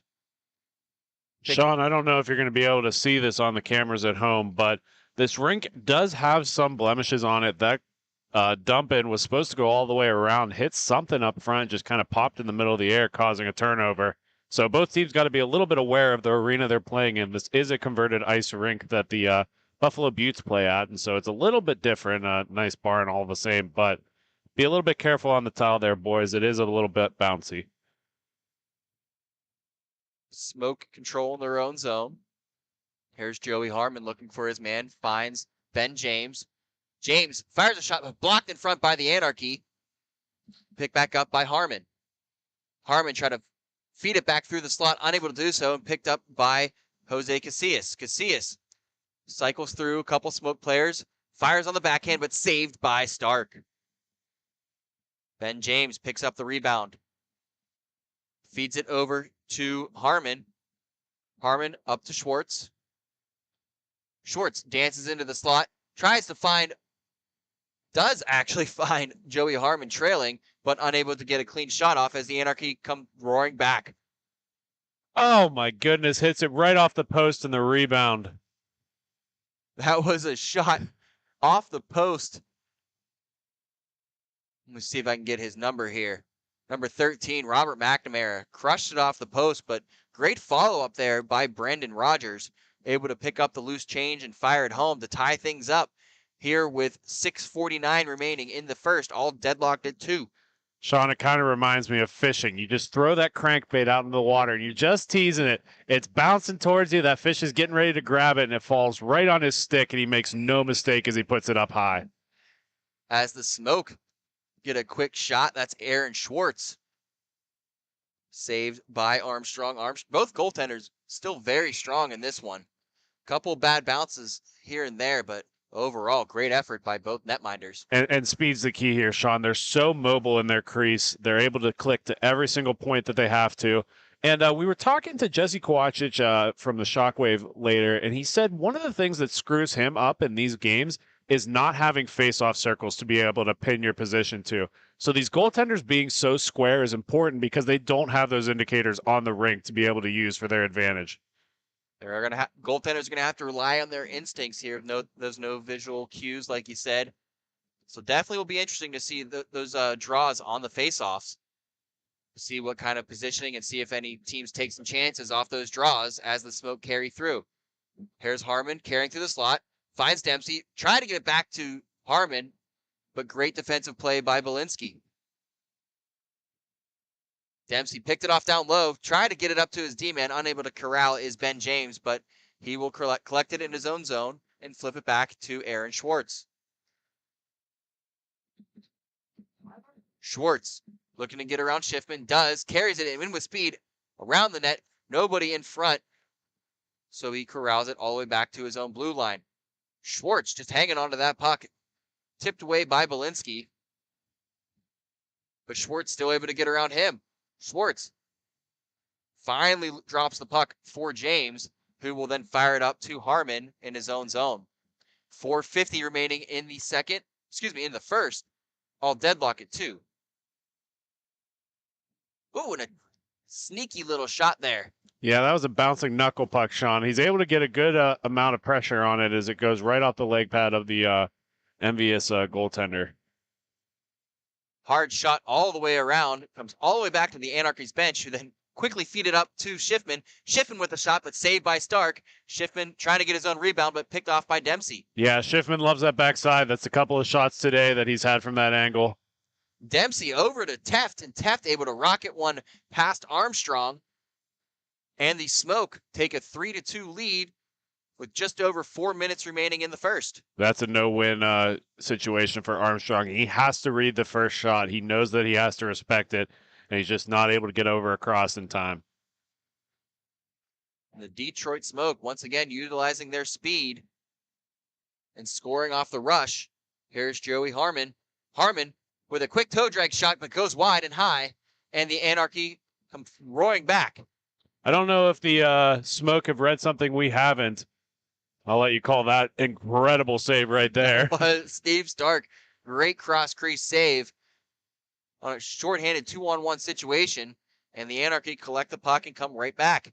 What I was going to say, Sean, is the Smoke are loving going on that blocker side. So I'm wondering if they have some scouting notes that we don't have up here in the box.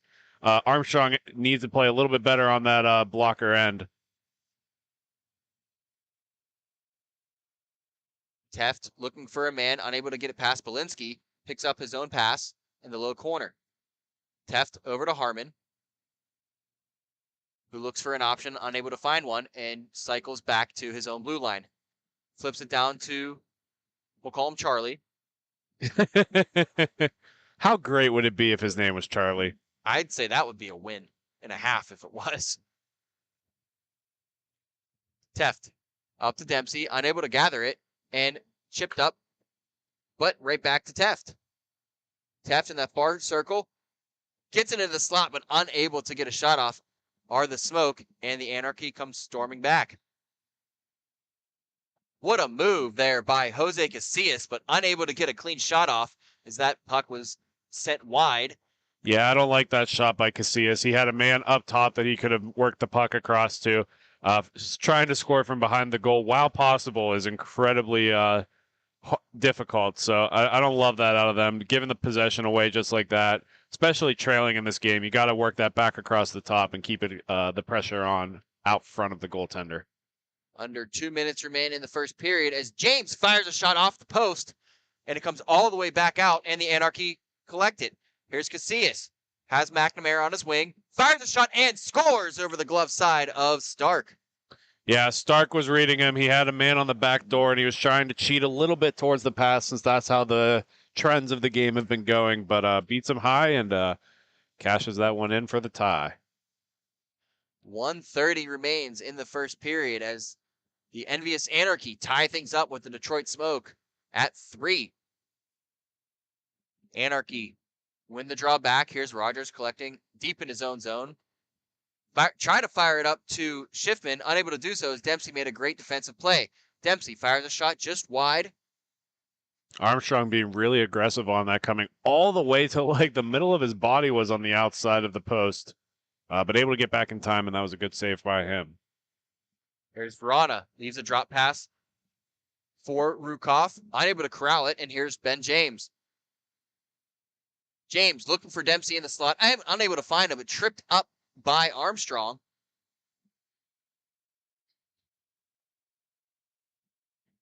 Charlie flips it back to Aaron Schwartz. And we do have a delayed penalty. Looks like they are going to get Armstrong on that tripping call. So empty net for the extra attacker for the Smoke.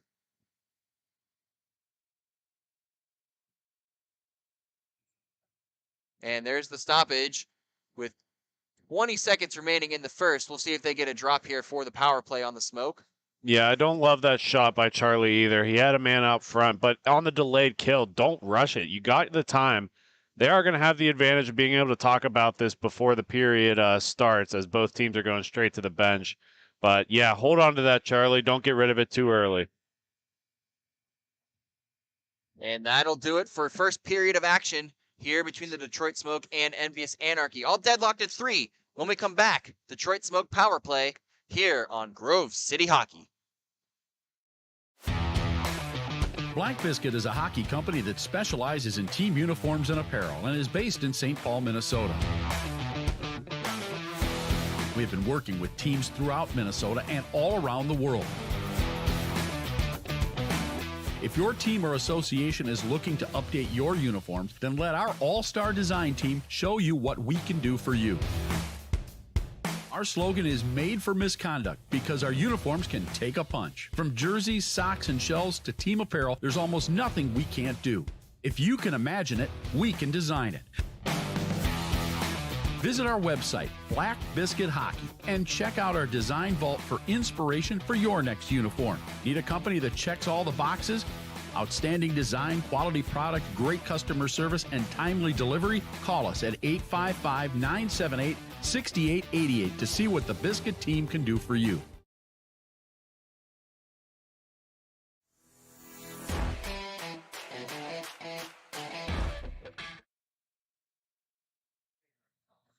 Welcome back to the Northtown Center here for T2.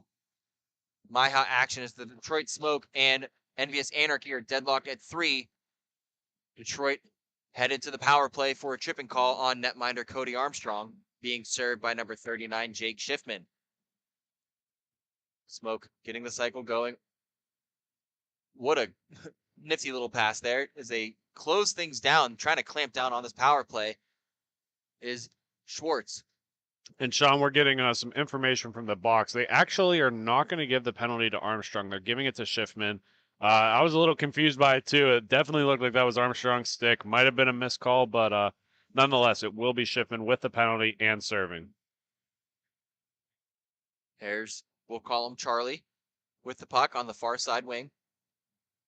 Looks for a man down low. Looks like Ben James able to find Schwartz, but not able to get the shot through and redirected all the way down. Stark back up to Schwartz. Yeah, I like Stark coming all the way out to play that for him. Get that moving back in. And there's another blocker side goal by the Smoke. And Charlie able to get that over to Joey Harmon on the low wing side, who rockets a shot past Armstrong. And the Smoke do capitalize on that power play and now lead 4-3.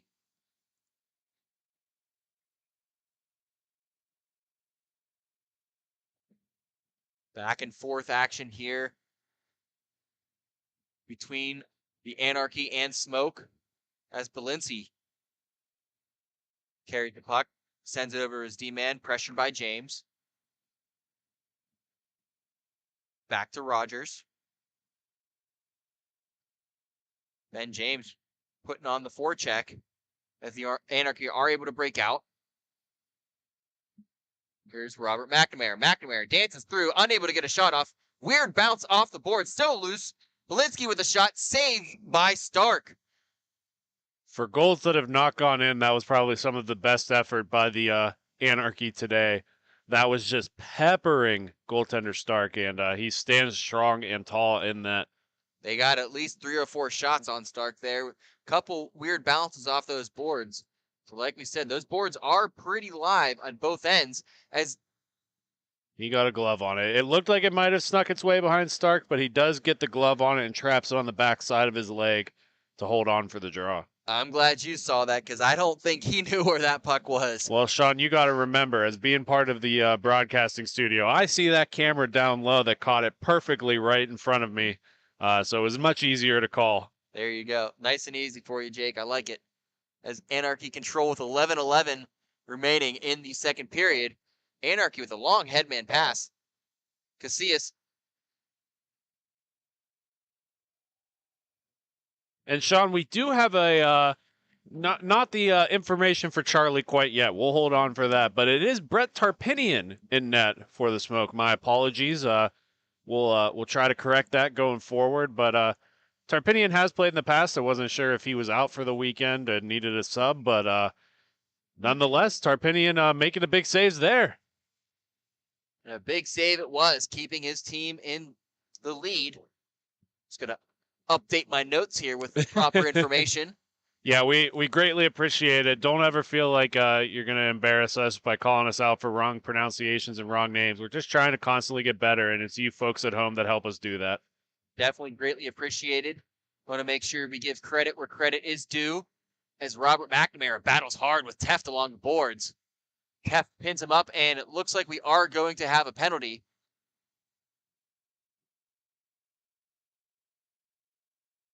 Looks like it's going to be Teft, the guilty party. Looks like they're going to give a 2 minutes for hooking call here. A hooking minor. Don't hook minors, Sean. That's wrong.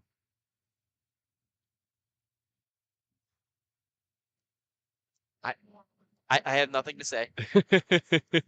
Well, back to the call then. As the smoke control play on the penalty kill. Here's Schwartz speeding up the weak side, but unable to get past some Anarchy players. Casillas tries to get a shot off, but unable to do so, and the smoke dump it back in. 9:20 remains in the second period. Detroit Smoke lead the Envious Anarchy 4-3. As the Anarchy control into their own zone. Here's McNamara. McNamara surveying his options, gets it up to Rogers. Rogers over to Casillas, back over to McNamara. McNamara unable to get past Harmon, and Harmon controls one-on-one.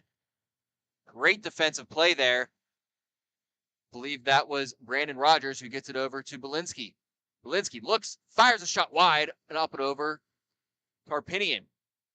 Shot comes all the way out in the offensive zone, and Harmon able to get a shot off, saved by Armstrong. Belinsky settles the puck, carries into his own zone, fires a shot, and Tarpinian makes the save. I don't want to underplay, Sean, but this is a huge opportunity for the Anarchy to score and tie this thing up. They need to be able to capitalize on this power play. A goal here would certainly change the momentum in this one, as it really has been a back and forth game, but I feel like this is one of those games where the team that gets that late momentum here in the second carries that into third can make all the difference in this one. Here's Verana. Down to Casillas, back to Verana at the blue line. Back to Casillas. Casillas looks, back up to Verana.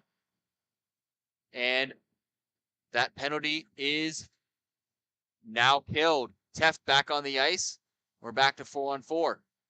Yeah, really disappointing power play there for the Anarchy, as there was two really good shorthanded opportunities for the Smoke, not to mention not that many for the Anarchy coming back the other way. And a nice drop pass there by Teft.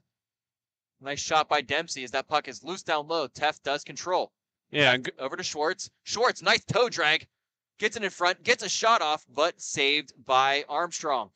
Yeah, I was going to say good on Teft for being able to take his time in the 2 minutes in the penalty box to cool off and then come back motivated instead of angry and making more mistakes. Belinsky fires a shot. Big rebound there by Tarpinian. As Belinsky able to hit that down low, but controlled by the Smoke. Charlie over to Dempsey. Dempsey not able to get that puck as two Anarchy players come corralling, but Schwartz able to get there. Schiffman down deep to Rogers. Rogers in the corner. Tried to dance around Dempsey, but not able to do so. And Schwartz comes blazing up with speed. Not able to get to the puck. And off the stick of Schiffman.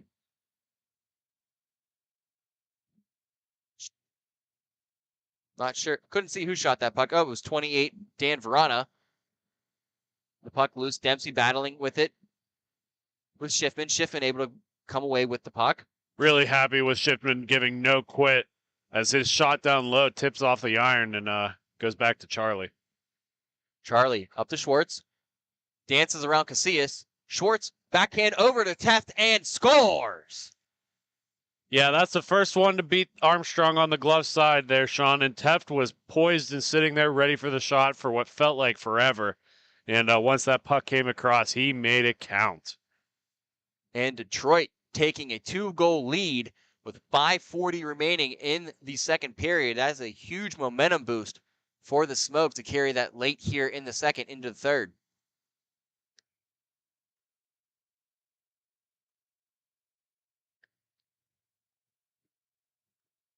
Detroit controls the faceoff.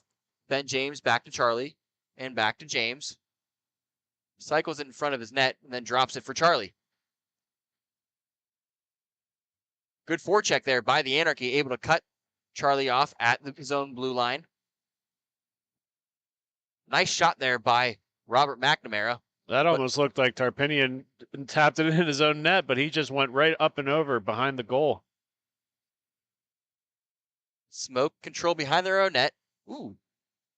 I thought I heard pad there, Sean. He might have passed that off his own goalie. I thought so too, but it worked out for him as James tries to dance through the Anarchy defense. Unable to do so, loses his footing, and Charlie picks it up below the goal line. Puck up front to Harmon. Shot wide, but picked up by Charlie. Charlie with time. Rockets one that went high, but picked up by the Anarchy. Here's Dakota Rukoff. Rukoff coming up with speed. He's got numbers. Back to Rogers. Rogers shoots. Puck up high and ends up redirecting down into the far corner. Dempsey with a great stretch pass over to Charlie. Back and forth to Ben James. Back to Charlie and score.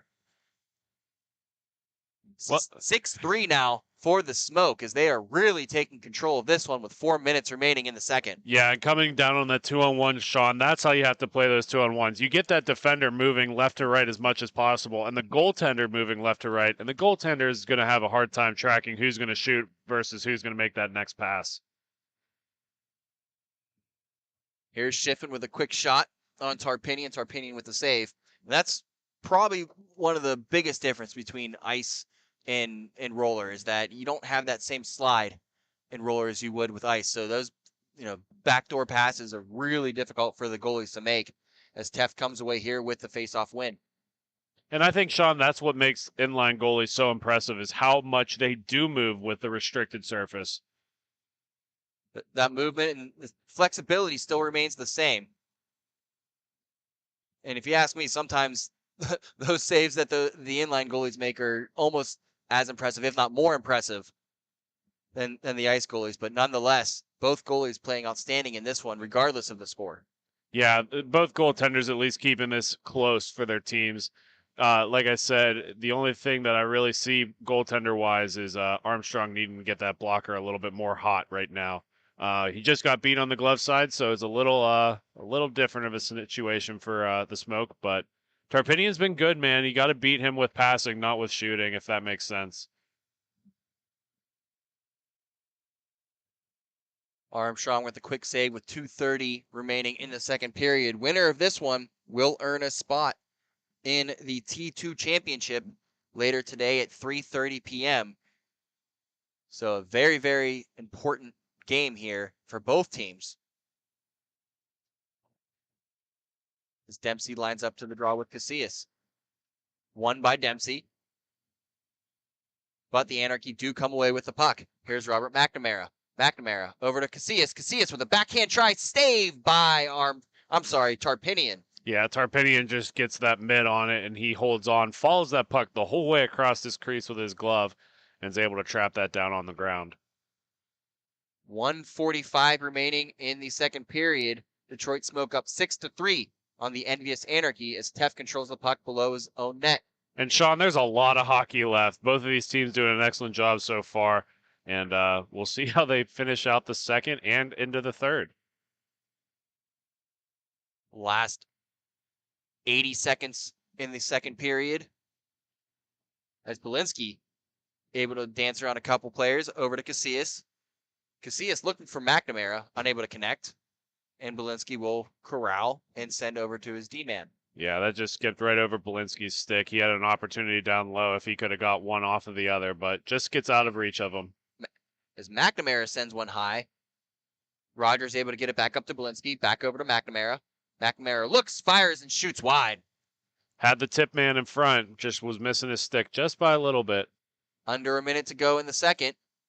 Picked up by McNamara, who takes his time, surveys his options, gets it over to Casillas. Casillas steps in, fires a shot high and wide, and goes up into the netting and into the crowd with 36 remaining.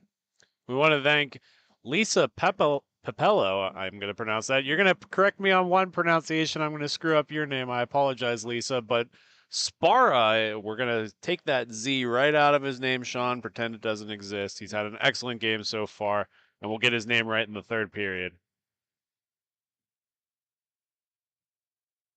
Tarpinian pushes it away into the safety with 10 seconds remaining, picked up by Harmon. Harmon delays with 5 seconds.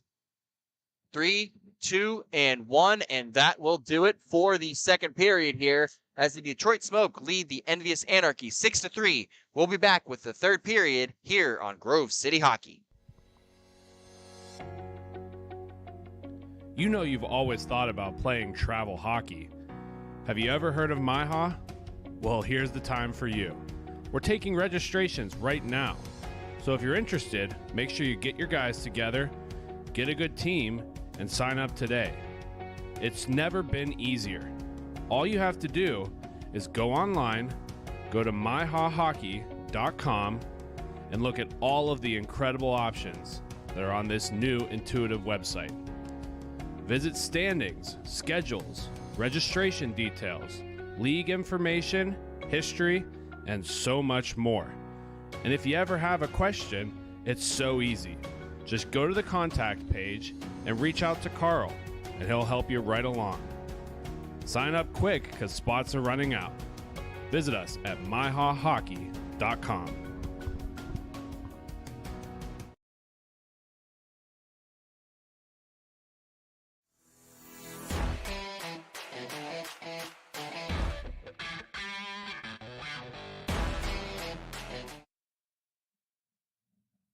Welcome back to the Northtown Center here in Amherst, New York, off the campus of the University of Buffalo, for some more T2 action between the Detroit Smoke and the envious Anarchy. Smoke leading the Anarchy 6-3 in what has really been a great back and forth affair. Yeah, these two teams are definitely not out of this one by any stretch of the imagination. The Smoke have been playing excellent, beating Armstrong a couple of times, and Tarpinian playing really strong. But nonetheless, the Anarchy somehow is finding a way to keep this thing tight. They have a lot of offensive zone time, a couple of great chances, just not able to cash in. And they are in the offensive zone right now as Rukoff able to find Belinsky down low, tips it down to Schiffman, but sent up the ice by Harmon.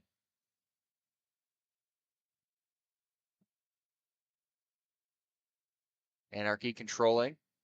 It's Rogers sending it up to Schiffman. Schiffman able to corral the bouncing puck and gets it over to Belinsky. Belinsky carries through the high slot, down low, unable to connect to his man. That was Rukoff in the slot, but picked off by Charlie. Charlie stops in center red, turns around, and finds Dempsey. Dempsey fires a shot wide, off the back of the cage though, still in play. Ben James rips it around and finds Charlie at the own blue line. Charlie over to Harmon. Harmon tried to go cross ice, but was able to get a stick on it was Belinsky. Belinsky carries through, fires a shot blocked by Charlie, but Belinsky picks up his own rebound. Belinsky over to Rogers, fires a shot and saved by Tarpinian.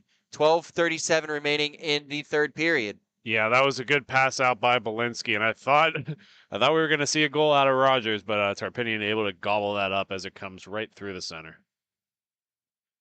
Schiffman lines up for the faceoff. It'll be Dempsey against him.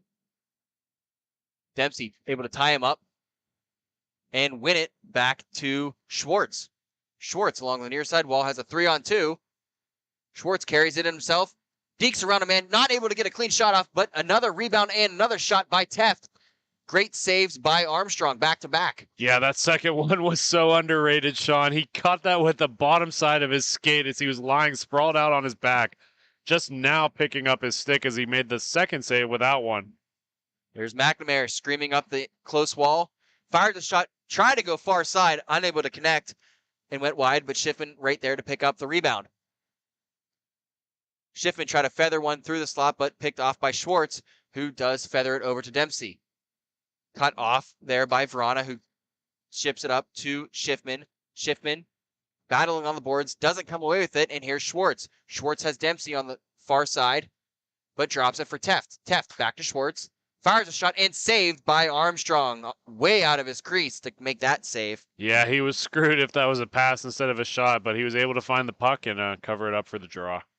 And that was not a easy angle either, as Schwartz was down pretty low, but Armstrong able to cut that off with 11 minutes to go here in the third. Smoke lead 6-3 over the Anarchy. And James wins it over to Teft, who fires it back to Harmon. Harmon over to Schwartz. Schwartz looking for Harmon over at the blue line, unable to connect, and picked up by James. James over to Harmon, who fires it over to Teft. Tries to go back to Harmon, but great play there by McNamara, getting his skate on it. But Harmon able to pick it up in his own zone. Harmon thinking about cycling, but sends it back up to James here near center red. James taking a time back to Harmon. Harmon fakes back and does end up going to the blue line, picked up by Teft. Teft fires a shot on Armstrong, and he'll just hang on to that one with 10 minutes to go in the third.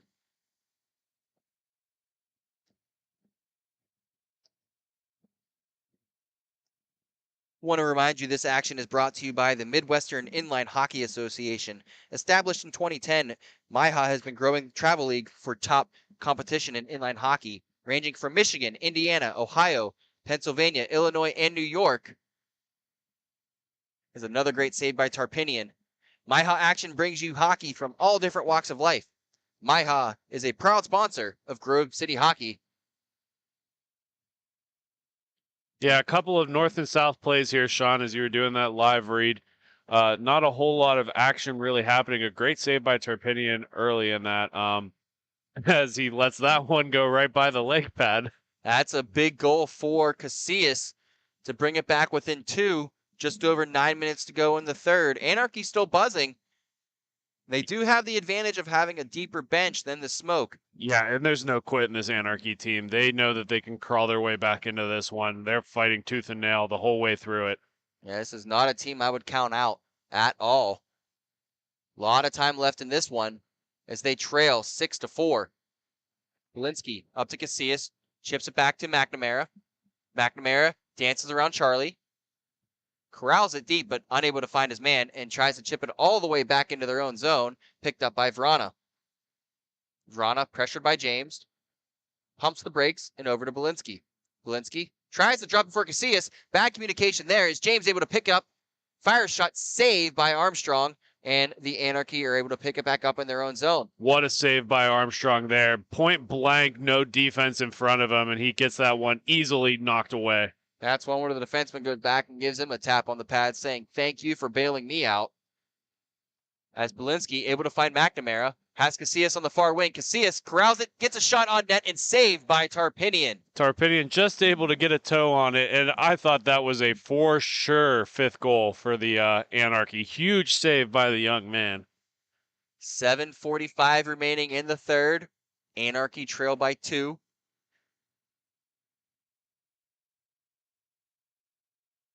As Schiffman lines up against Dempsey for the draw. Dempsey wins it back to Schwartz, who tries to bank it off the boards, but a weird bounce off the boards, and Schiffman comes away with it. Schiffman down to Belinsky. Back to Schiffman in the slot. Fires a shot and saved by Tarpinian. Loose puck.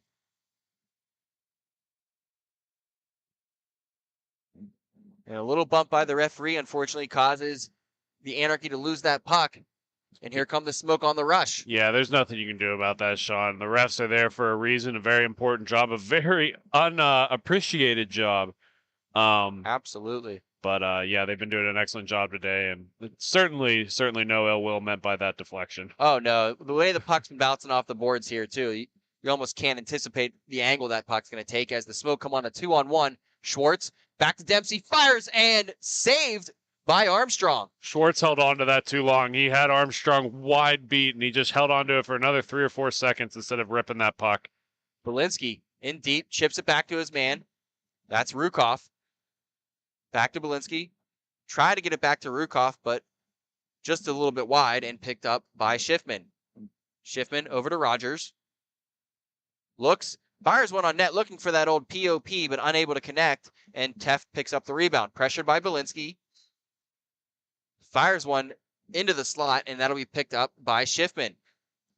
Schiffman back to Belinsky, who fires a shot and glove saved by Tarpinian with 6 minutes to go. Yeah, that's all Belinsky had to look at. When he got forced out that wide, he just got to look on that far corner, and Tarpinian with the huge glove to cover that up. Schiffman set to take the draw with Teft. One back by Teft. Harmon loops it around to Ben James. James sends it up. Long stretch pass to Charlie. 2-on-1 developing. Charlie, shot wide. I think Armstrong may have gotten a piece of that, and it's picked up by Belinsky. Belinsky, pressured, drops it back for Rogers.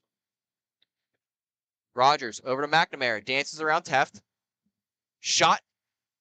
Blocked in front and picked up by Harmon. Harmon. Another long stretch. Charlie. Deeks. Saved. Armstrong just sat down and made that save. Great stretch pass there from Harmon to Charlie. Charlie snuck in behind the D, but not able to capitalize. And Armstrong keeps this at a 2-goal deficit with 4:49 remaining in the third. James wins this draw for the Smoke, rips it around, and will go all the way back into their own zone. And Dempsey will have to retreat. Tarpinian plays the puck in his corner, sends it over to Dempsey below his own line. Dempsey over to James. One touch pass back to Dempsey. Dempsey drops to Teft. Teft pressured and bodied by Rogers. Able to get it back to James. Dempsey back to Teft. Shot. Save by Armstrong. Another quick chance and another save for Armstrong. The Anarchy buzzing here in the last couple of minutes, trying to get back into this one with another rip of a shot from Schiffman, but blocked. Dempsey, long pass over to Teft, unable to connect, and picked up by Verana. Verana leaves it for nobody, and it'll be corralled by Dempsey. Dempsey over to Teft, back to Dempsey, in front, bouncing puck, saved by Armstrong.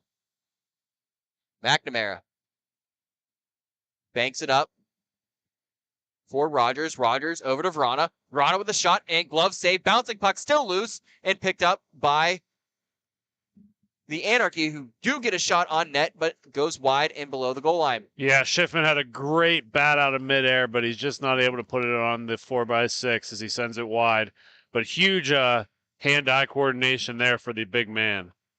3:15 remaining as picked up by McNamara at his own red line. Pressured by Harmon, and Verana coughs up the puck to Ben James. James has Harmon, not able to connect on the pass. Verana will send it back around for McNamara. Here's Robert McNamara, pressured by Joey Harmon. McNamara still able to control. Slows things down, looks for an option. Still carrying. Finds Belinsky, who toe drags around a man. Loose puck in front and saved by Tarpinian. 2:38 remaining in the third period. A little bit of a later whistle there, Sean. He was able to weather the storm very nicely. A huge save by Tarpinian. Not necessarily an athletic save, but a big one for this game. And the Anarchy will take their timeout with 2:34 remaining in the third. We're going to step aside with the Detroit Smoke leading 6-4. We'll be right back on Grove City Hockey.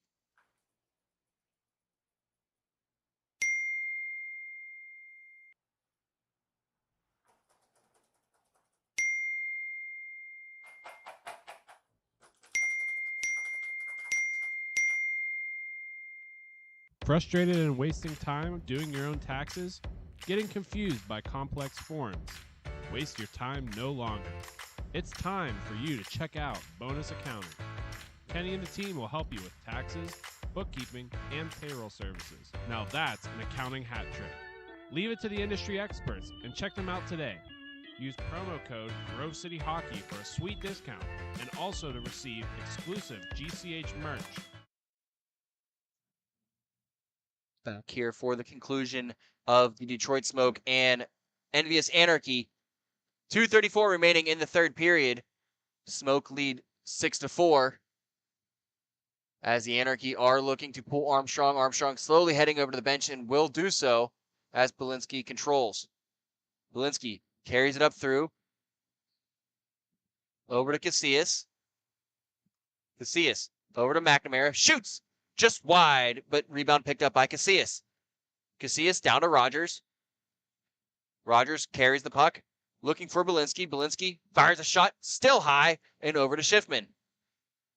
Schiffman looking for Casillas. Unable to get there, but Casillas makes a nice toe drag move. Gets a shot off and goal! He did score. That was a odd bounce off the pad of Tarpinian. Great move by Jose Casillas, toe drag. Yeah, Sean, that's a big one for them. Gets the stop clock, which they would have had anyway, but only having to score 1 goal in a minute 52 instead of 2 is a big deal. That is a huge goal for the Envious Anarchy, who refused to go away in this one. 1:48 remaining, and they trail 6-5. We'll be keeping an eye on Armstrong as he will be looking probably to head out of his net. And Sean, want to remind you, no victories yesterday for the Anarchy, and they're coming up with a big one. Couple quick shots. There it is. Oh my God, they're doing it, Sean. We spoke it to existence. Looked like Schiffman right there to pounce on the rebound and tie things up at 6. Huge goal for the Anarchy right there. And you notice they're playing all the way to the whistle. It looked like Tarpinian almost had that one, but they kept whacking at it. It squirts out in front of the net and buried it into the back of the goal. And this one is nothing short of goal heavy. 6 goals apiece with 1:30 remaining. As the Anarchy have battled back in this one and really have controlled play probably within the last couple of minutes here as Belinsky carries up through with speed, fires a shot on Tarpinian, long rebound. Belinsky able to control in the corner. Sean, the job's not done yet. Anarchy still have to get this thing done. They're still only tied. And I mean, their overtime chances should be pretty good, but they got one more goal to get.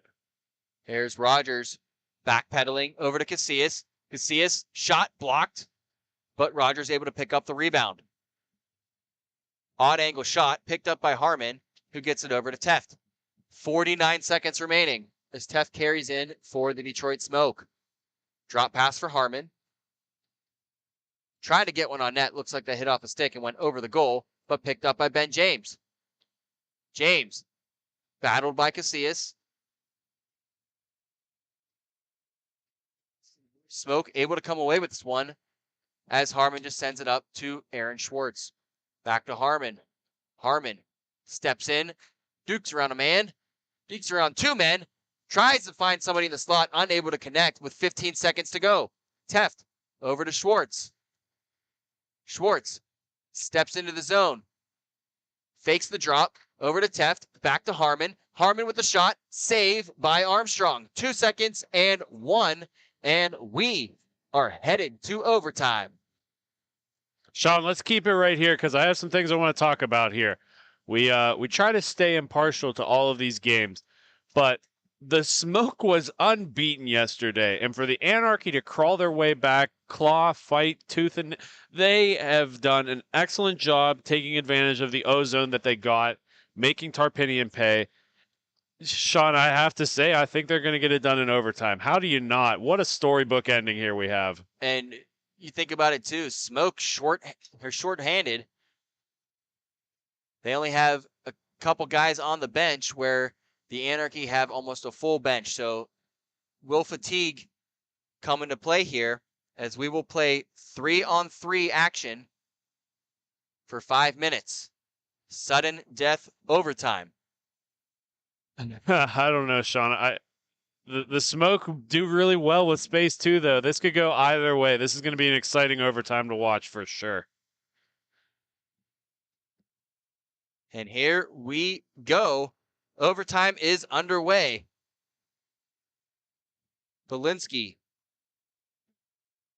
Belinsky's been on the rink all day. Has taken very little breaks, and hopefully his legs are still moving good at the end of this overtime. He looks to still be moving pretty well as he gets that pack back from McNamara. McNamara, Casillas, and Belinsky for the Anarchy as McNamara fires a shot high up into the netting, 4:30 to go. Yeah, got deflected up front. Good defensive effort by the Smoke there to put this one out of play.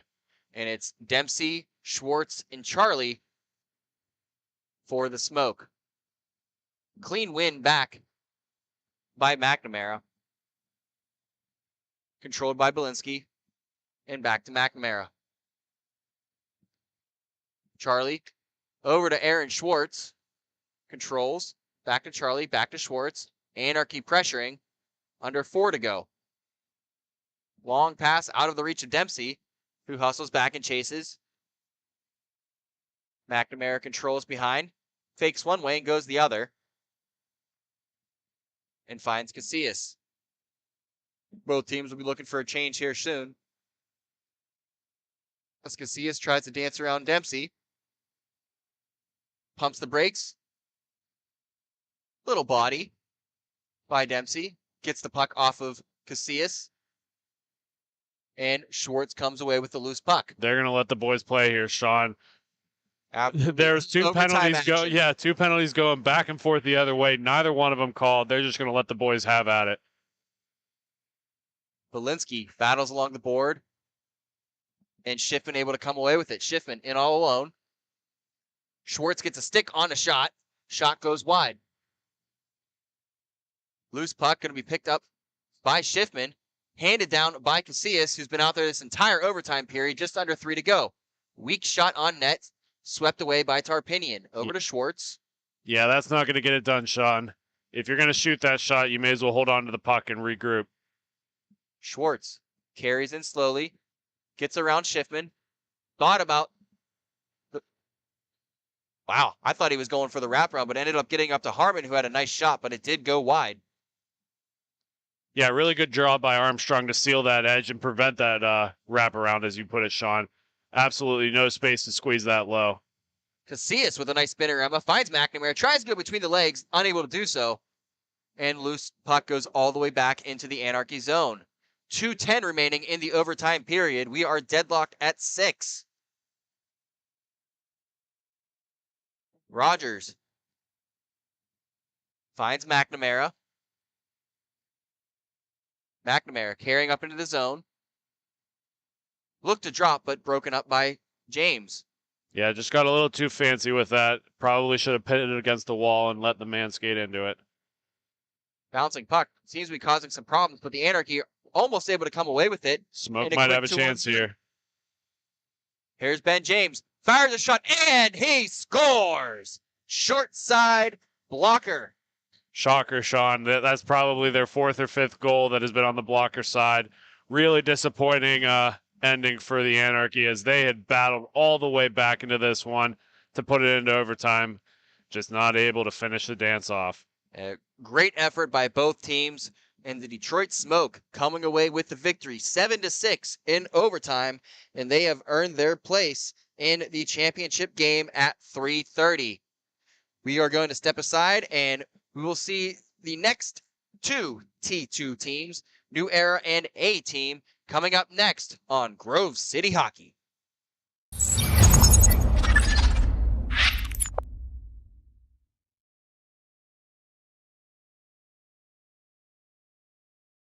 For my opinion, it has a good minimalistic look.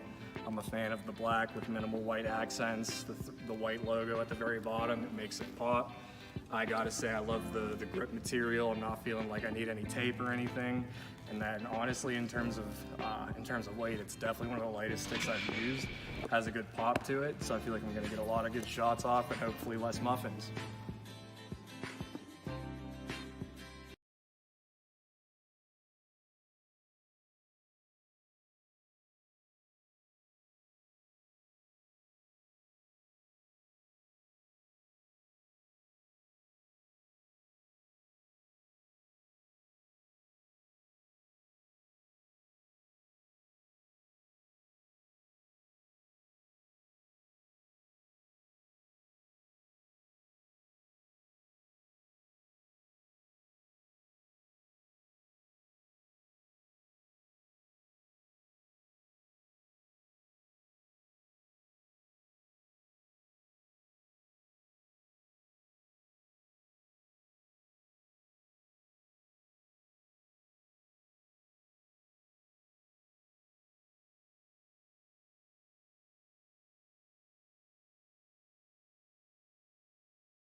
Welcome back from the second T2 game leading into the T2 championships later this afternoon. On the left side of your screen, wearing the black and white, is going to be the Buffalo New Era. And then the white and red is going to be the A team. Both of these teams having a pretty successful Saturday, finishing middle of the pack, thus facing each other this morning. In goal for New Era is going to be Yasu Takahashi. He's been a phenomenal goaltender these tournaments and has only continued to get better and better as the year has gone on. In goal for the New Era is going to be Curtis Adams.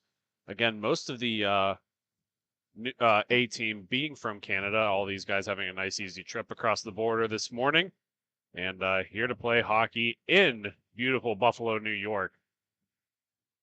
We got a trip against the New Era right now. They're going to be on the delayed call as Takahashi takes the bench, having a 5-on-4 opportunity here, at least until possession goes back to the A team. I believe the call is going to be tripping, but we'll have to wait a couple of seconds to see the official call from the referees. And New Era is going to move that across the top. Serper is going to take that shot. And it will find the back of the net. They're able to score on the delayed power play, do not need the man to go to the bench. And New Era is up 1-0.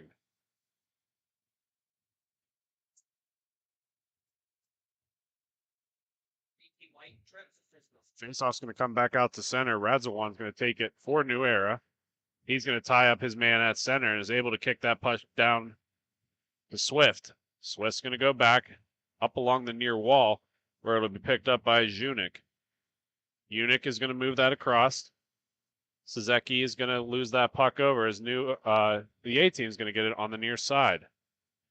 They're going to work that down to Serper. Serper is going to move it along the back. He's got a man up front if he hurries, but he's going to have to pull it all the way back out.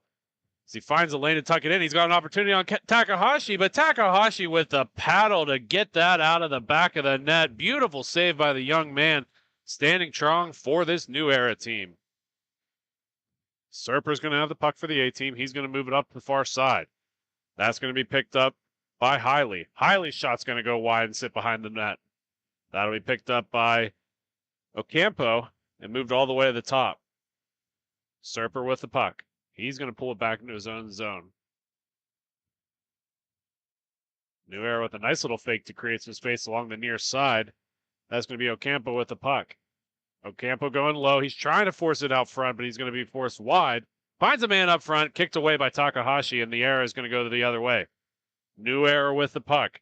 Radzawan on the near side. Excuse me, that's going to be Linus. Todd Linus with the puck. Back door! And that'll be fought off by Adams. That puck's going to be just out of reach of New Era, as the A team, as New Era is going to get to it first. They're going to fight for it along the near side. Tyler White's going to knock that all the way back into his own zone. A team's going to work it back across the near side, where Hiley will have to take it all the way back. Higley with the puck. He's got one to beat on the near side, and he does so successfully. He's got some space and a man up front if he hurries. Another little fake here, pulls it on the near side, tries to force it to the forehand, but gets stripped from the puck as New Era is going to come the other way. New Era with the puck on the near side. That shot's going to go all the way through the crease into the far corner where it'll be tied up along the boards. Puck battle will ensue, and the A team is going to be able to knock it free. They're going to move it up along the far side. Serper with the puck. He's going to leave it on the back door for White, but White's going to be stripped of it as they have a New Era man all the way down. Ferrantino with the puck on the near side. He's looking in the middle of the ice, finds Linus. That shot's going to go wide and on the near side. Picked back up by Ferrantino. That puck's going to go all the way down to the New Era zone as they couldn't keep it in the offensive zone where Linus will pick it up. Linus moving it over to Garvin.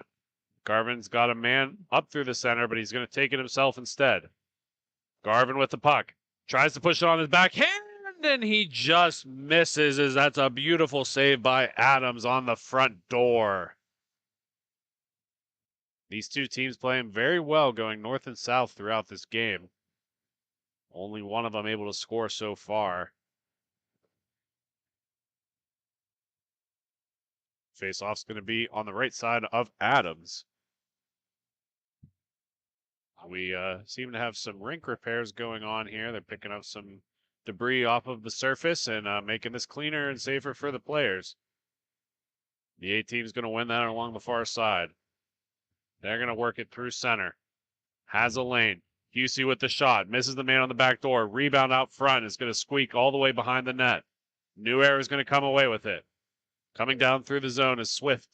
Swift's going to work it across to Radzawan. Radzawan's got a lane. He's going to be broken up by the A team, only to be picked back up by New Era, forcing it to center.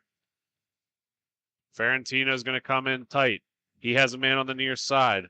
That puck's going to go on the back door, go all the way to the far corner. First one to it is Suzeki.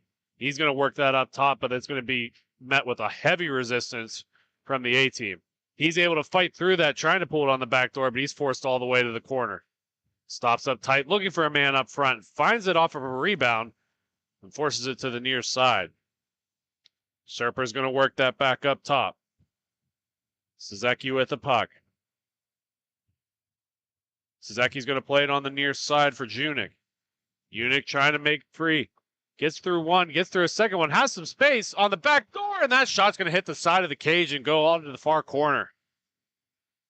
Puck on the far wall. He's going to work his way in. Leaves it on the back side. Another shot by the New Era is going to come all the way end around and come out past center. That'll be picked up by Unic.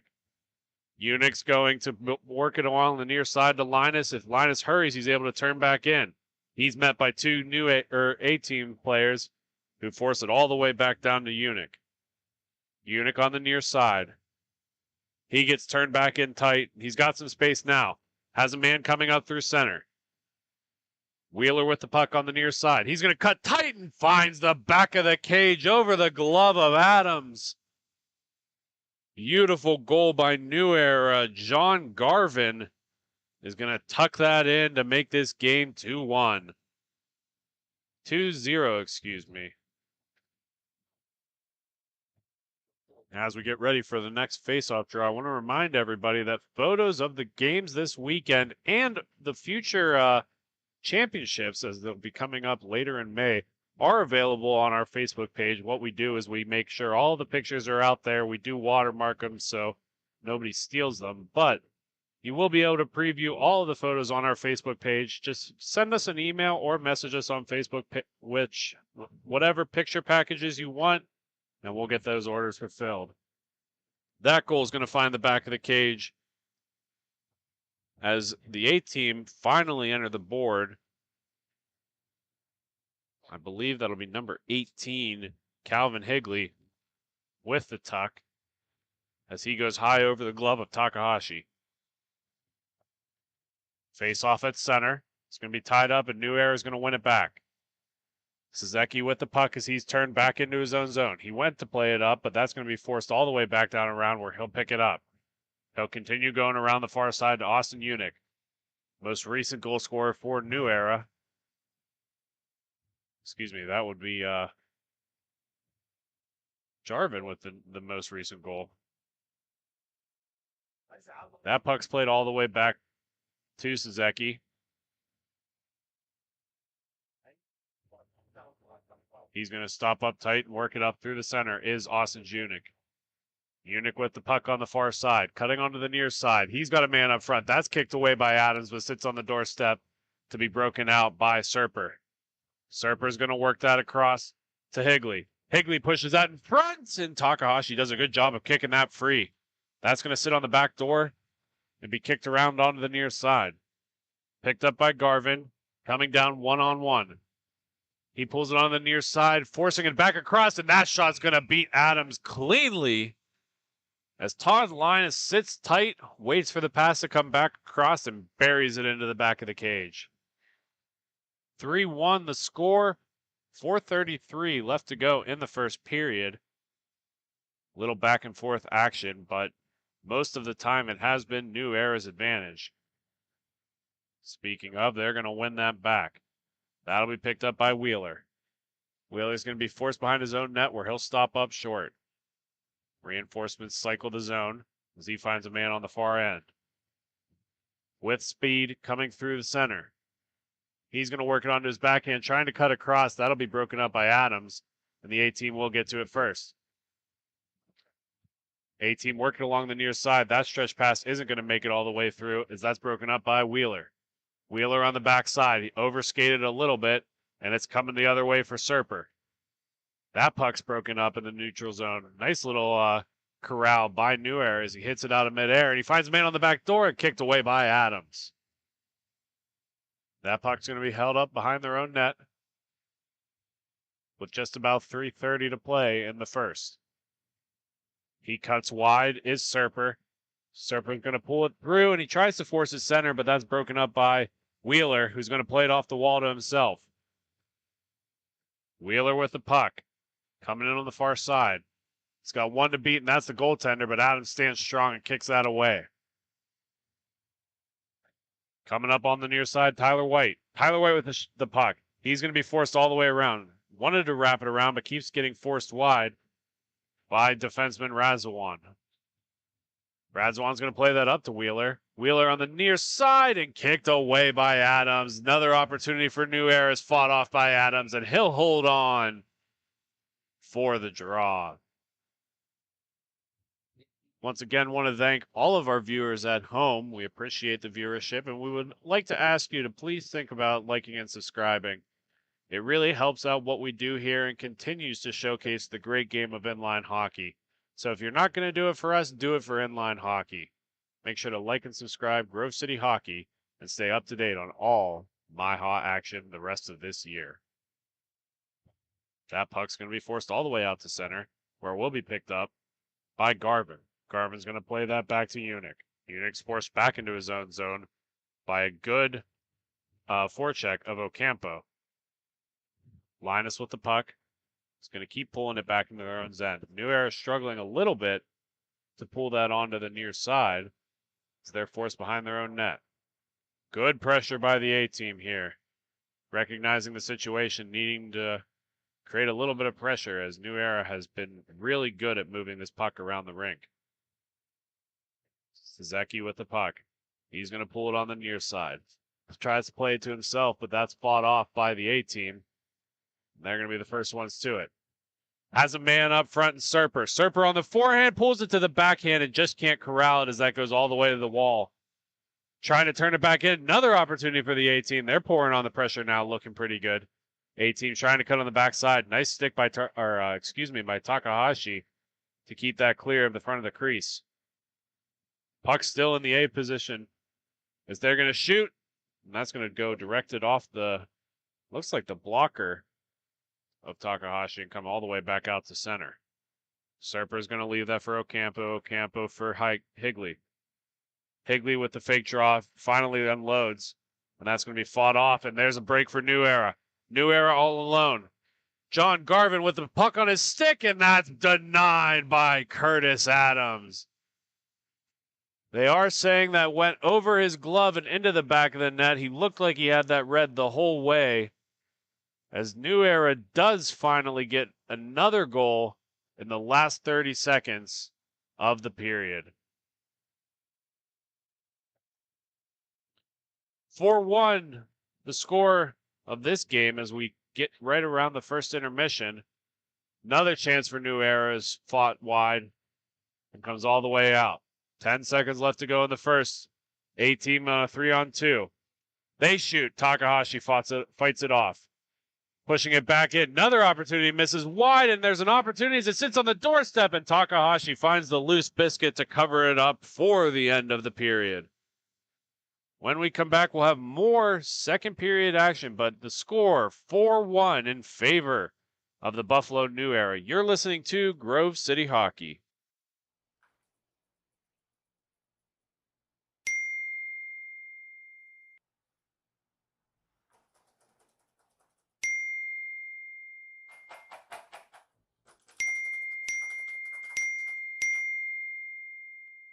Frustrated and wasting time doing your own taxes? Getting confused by complex forms? Waste your time no longer. It's time for you to check out Bonus Accounting. Kenny and the team will help you with taxes, bookkeeping, and payroll services. Now that's an accounting hat trick. Leave it to the industry experts and check them out today. Use promo code Grove City Hockey for a sweet discount and also to receive exclusive GCH merch. Bonus Accounting, the firm of the future.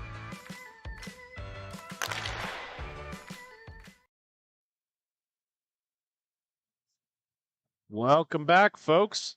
Second period action is upon us. The score is 4-1 in favor of the Buffalo New Era, and how could you blame them being the hometown boys? A-team having a 1 goal in the first period, but not much else as far as goaltending going. Takahashi playing very strong for New Era. Curtis Adams having a great game himself, but just letting in a couple more than the boys in black. Coming down the near side, speaking of the New Era, that shot's going to go wide and come all the way out to center. That's played through the neutral zone. Another opportunity for New Era as they kick low, and Takahashi directs that wide. They're going to stop up tight here as Radzawan has this puck coming along the near side. He's forced off the Biscuit as it's going to go back the other way for Ferentino. As they're cutting through the neutral zone, I want to welcome in studio Matthew Flannery helped me out on the color commentating today. And Flan, you just finished playing on this surface. When you see these teams and how fast they play, what's that have to say with how difficult this surface is to skate on and how talented these athletes are?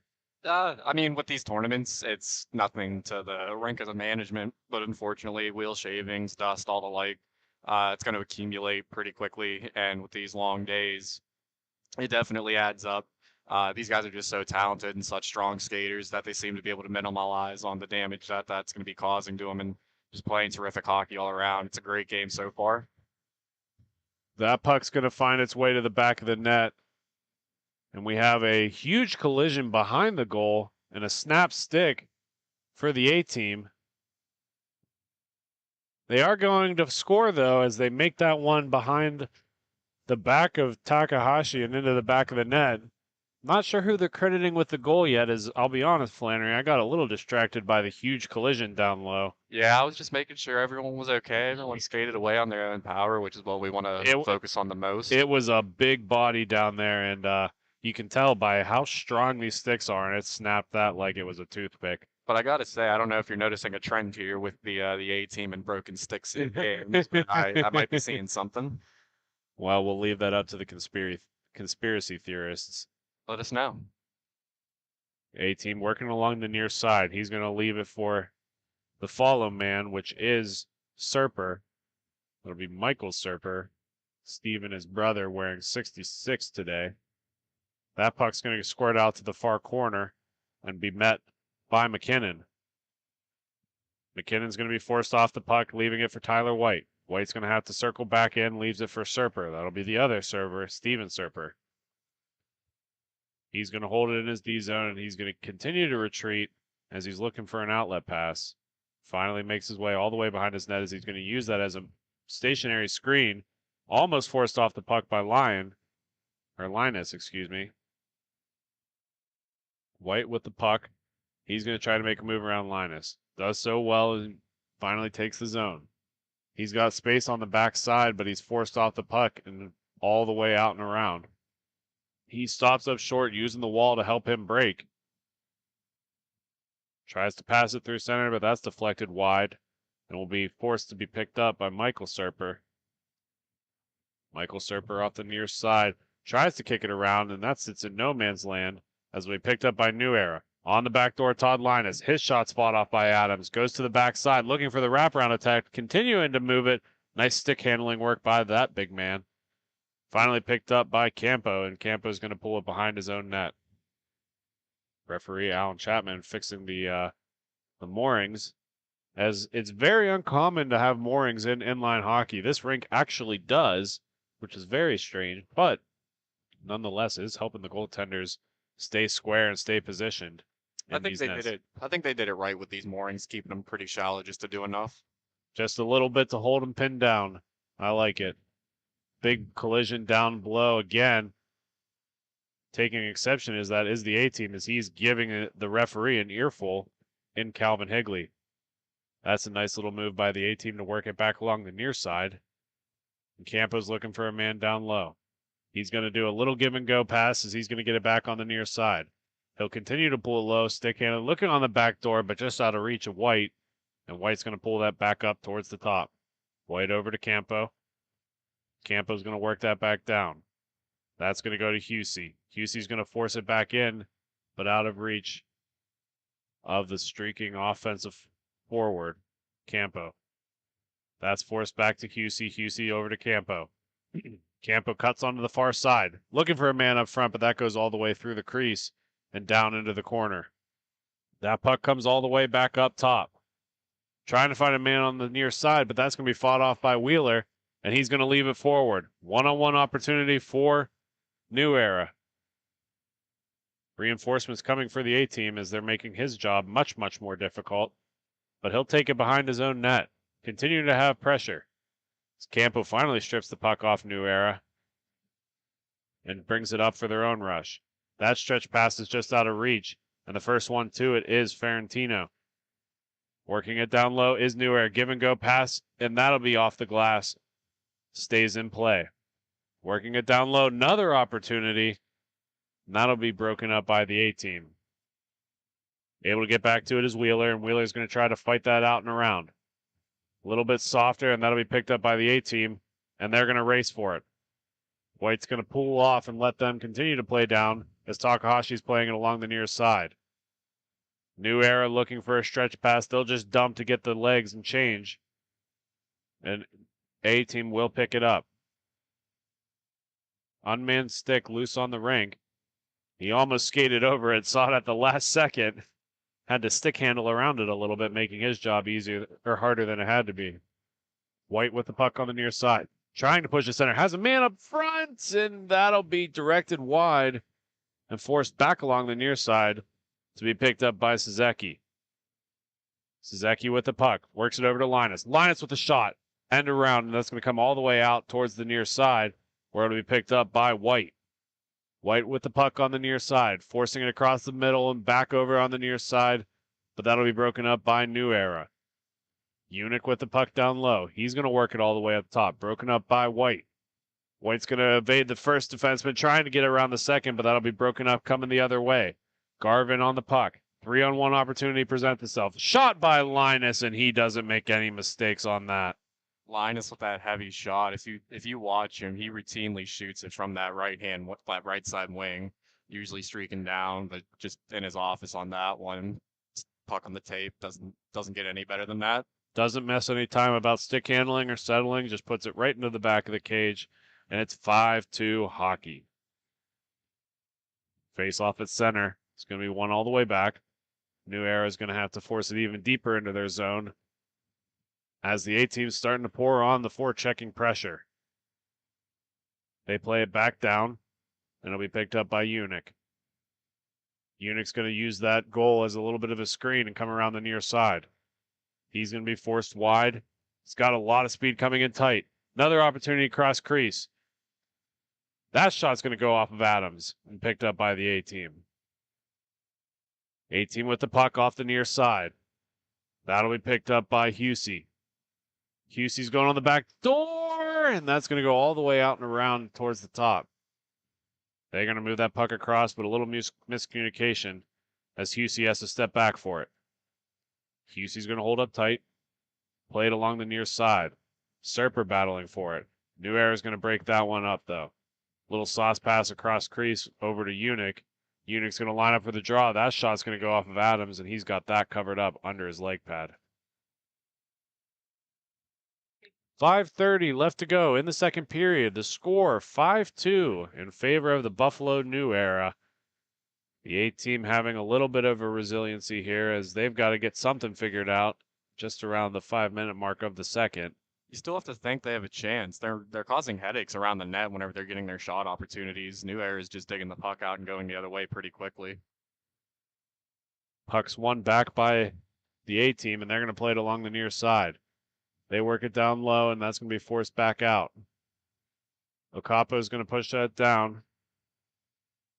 And that's going to try to go back to him. Another save by Takahashi. Net's kind of off its moorings, but I think they're going to let the boys play. Referee Dave is going to go fix that for them and work that back down low. Another opportunity as that comes back out towards the top. Another shot down low. That's going to kick wide. Good opportunity for Ocampo. Back down low. Another opportunity. The A-team's turning it on here, Flannery, as we're getting late into the second period here.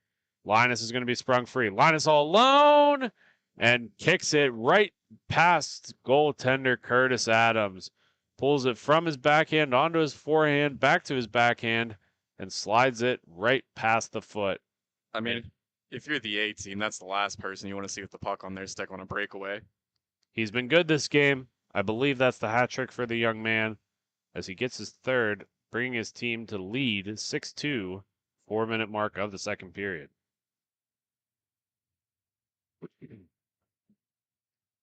New Era is going to win that forward. Another opportunity here on the backside. That's going to go all the way off the glass and around. Ocampo is going to race for it. He's going to be spun out of that puck. He'll have to play it back down low and works it across the far side. Broken up by New Era. They've got a 3-on-3 opportunity. A man all alone. Another opportunity. And that will find the back of the net again.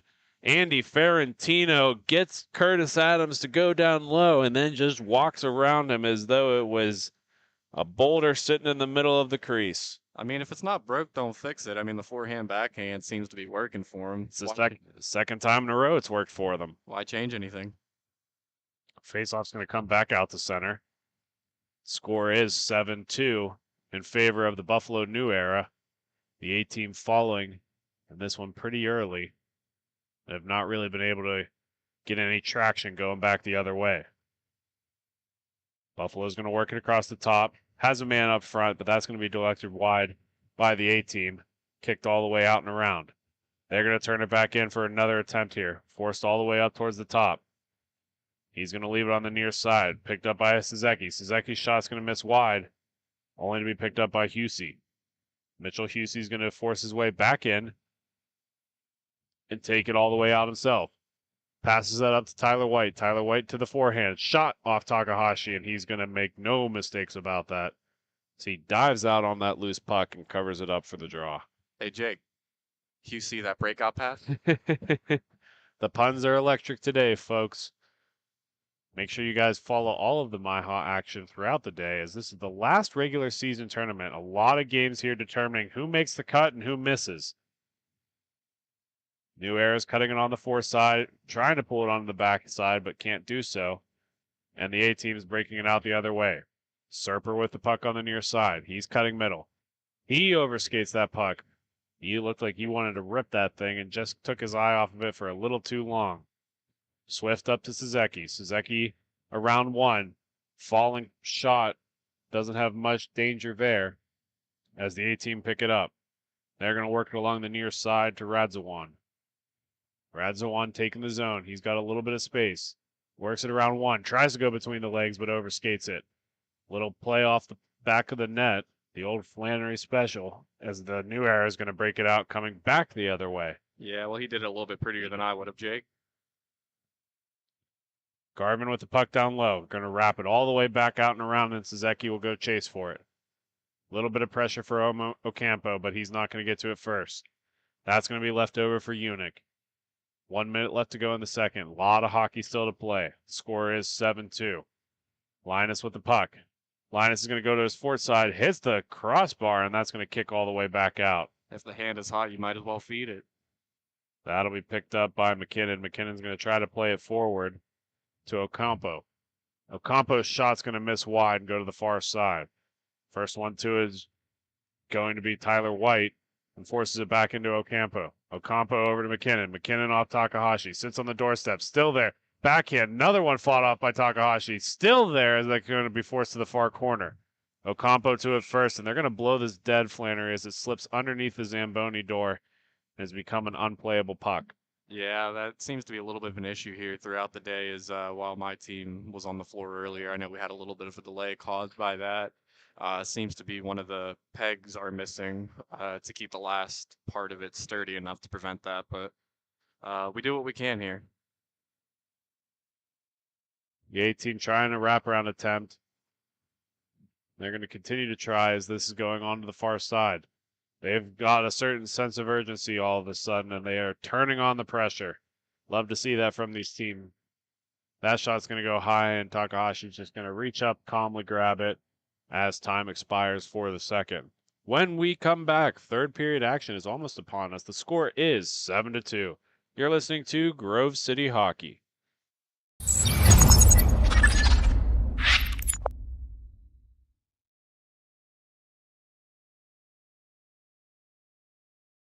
For my opinion, it has a good minimalistic look. I'm a fan of the black with minimal white accents, the white logo at the very bottom, it makes it pop. I gotta say I love the grip material. I'm not feeling like I need any tape or anything. And then honestly, in terms of weight, it's definitely one of the lightest sticks I've used. It has a good pop to it, so I feel like I'm gonna get a lot of good shots off and hopefully less muffins. This copyrighted telecast is presented by Grove City Hockey. It may not be reproduced, retransmitted in any form without the expressed written consent of Grove City Hockey, LLC. We thank you for your understanding and hope to continue to enjoy this complimentary broadcast. To purchase footage, email grovecityhockeyllc@gmail.com.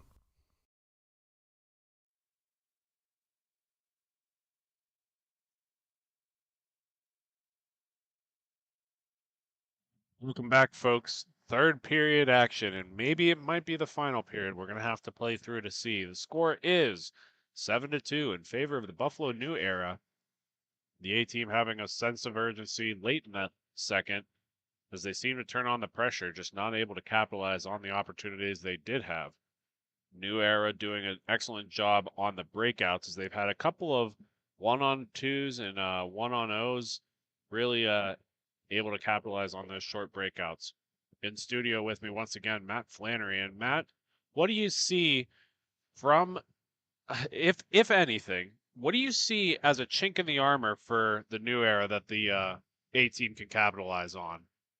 Like I said earlier, they're, as we're trying to speak to them, we're trying to, I'm just thrown off. That was just such a good goal. Excuse me, my jaw's on the take over floor. from here. That I was gotta pick up my jaw real quick. Yeah, that was a beautiful breakout pass. That was through two guys, and then a nice move around the last one, and he went right up and over the glove of Curtis Adams. My It was so seamless. It looked so easy. But from experience, and as you know, Flannery, that is not easy to do. Oh, by no means, especially with a goalie like that who you can usually make that save. But I mean, for the A team, like I said earlier, they're causing headaches around the net. They're getting their shots on. They're trying to go for those rebounds, loose pucks. It just seems like New Era seems to be doing a better job at taking them out and getting their odd man breaks going the other way. They're getting their shots and capitalizing. And Yasu Takahashi being one of the best players on the rink right now, as he just lets that one go. Maybe the more we talk, Flannery, the more goals that keep happening. So I don't know about you, but I'm not done talking yet. That makes beautiful good viewership. Yeah, beautiful little goal up and over the blocker side, as that'll be Calvin Higley with the goal there. Just beating Takahashi cleanly. That's a rare thing to happen, so might want to hold on to that puck. They're going to hold the puck behind their own zone. They're going to finally enter through the near side. That's going to get kicked away by Takahashi and go to the far side. Coming along the near side. He's going to force that wide. With space, Ferentino's shot finds the back of the net, and he makes that count. Excuse me, I believe that was Ferentino, but it looks like it also could have been Ryan Wheeler. Not sure exactly who got that in. So there's a man in front. Face off at center. It's going to be tied up and forced onto the near side. Steven Serper with the puck. He works it over to Higley, most recent goal scorer for the A-team. Higley's got space and might have a second, and he works on the back door, but Tyler White just got tied up at the last minute and not able to keep that puck in. He's going to get possession back, though, for his team, and he works at center. Higley with the shot, kicked away, and White's going to be the first one to it. He's going to clear it all the way back out, and Serper will collect. Serper's going to push that back in for Higley. Higley's going to be forced out. Nice little move to get around the defenseman. He's going to continue to work this puck, wheeling and dealing. Looking to push out front, but he's going to get stripped of the puck, and Tyler White to get to it first. White's going to leave it for Ocampo. Excuse me, that's going to be Serper. Serper's going to leave it for Higley. 9-3 the score. The Buffalo New Era over the A-team.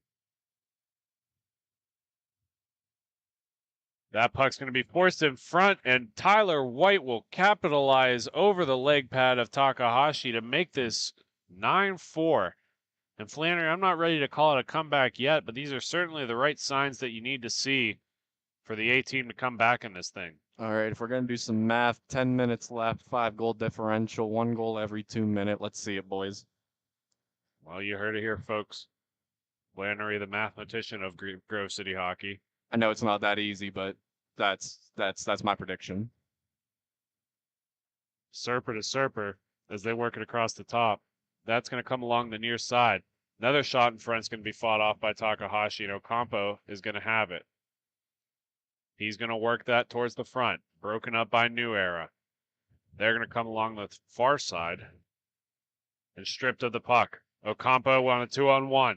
He's got a shot, kicked away by Takahashi. Rebound finds the back of the net as that kicked out front, and Nathaniel Ocampo just got that puck up and over the leg pad of Takahashi and makes this, as Flannery put, a 1 goal every 2 minutes pace. Well, that's a 1 goal in 1 minute pace, so they got some playroom here. They don't want to let off. We want to keep this fire burning, baby. Let's see it. Well, we'd never want to put you on the spot, Flannery, but we'll get back to you on what the math works out for that. When I'm right, I'm right, but when I'm wrong, that's usually the case. New Era is going to force it along the near side. Picked up by Garvin. Garvin makes a nice move around one, kicks it back to himself. He's on the far side, and he's going to work his way all the way around the goal and onto the near end. Continuing to wheel. He's going to cycle this back in and push it all the way back to Wheeler. Wheeler's going to set up the breakout as he's dictating both vocally and visually of what he wants his team to do. When you're in this position, there's no need to rush it. Puck's on your stick. You're winning, so don't do anything to give the other team the puck, especially with their play right now getting the last couple goals. You don't want them to keep heating up like that. Great forechecking by Higley, but he's going to be able to evade it is Wheeler. And Wheeler forces it onto his far side, but he's going to be fought off by Ocampo. Ocampo's going to tie him up there, but it'll be picked up by Wheeler. Wheeler all the way across to Linus. Linus is going to kick it all the way back to Wheeler, who is trying to get a change, but is forced to go play this puck as Higley's going to come up on the forecheck. That'll be forced around by Ferrantino, who's got some space now and has built up a good amount of speed. Continuing to work across. Finds a man on the backside, but that's going to be shot wide. Linus being deadly on that back door, as Flannery mentioned earlier. That's going to work its way all the way back to Sezeki. And he's going to have the puck in front of his own net. Back on the near side, as Garvin's going to push it along. Just out of reach of Linus. And that'll be fought for. He's able to get back to it first, and he forces it back to Garvin. Garvin to Linus. Linus on the back door, but what a save by Adams as he got a leg pad on it and kept that out of the back of the cage. He's doing what he can to keep his team in it. They just need a few more goals, and they can do it. Continues to be forced up by the A-team as they're going to shoot and put it past Takahashi. And there's your pace, Flannery. You are still on the mark as it is 6-9 in favor of the New Era. I'm going to have to ride this high I got going on right now because my predictions usually don't come to fruition this early.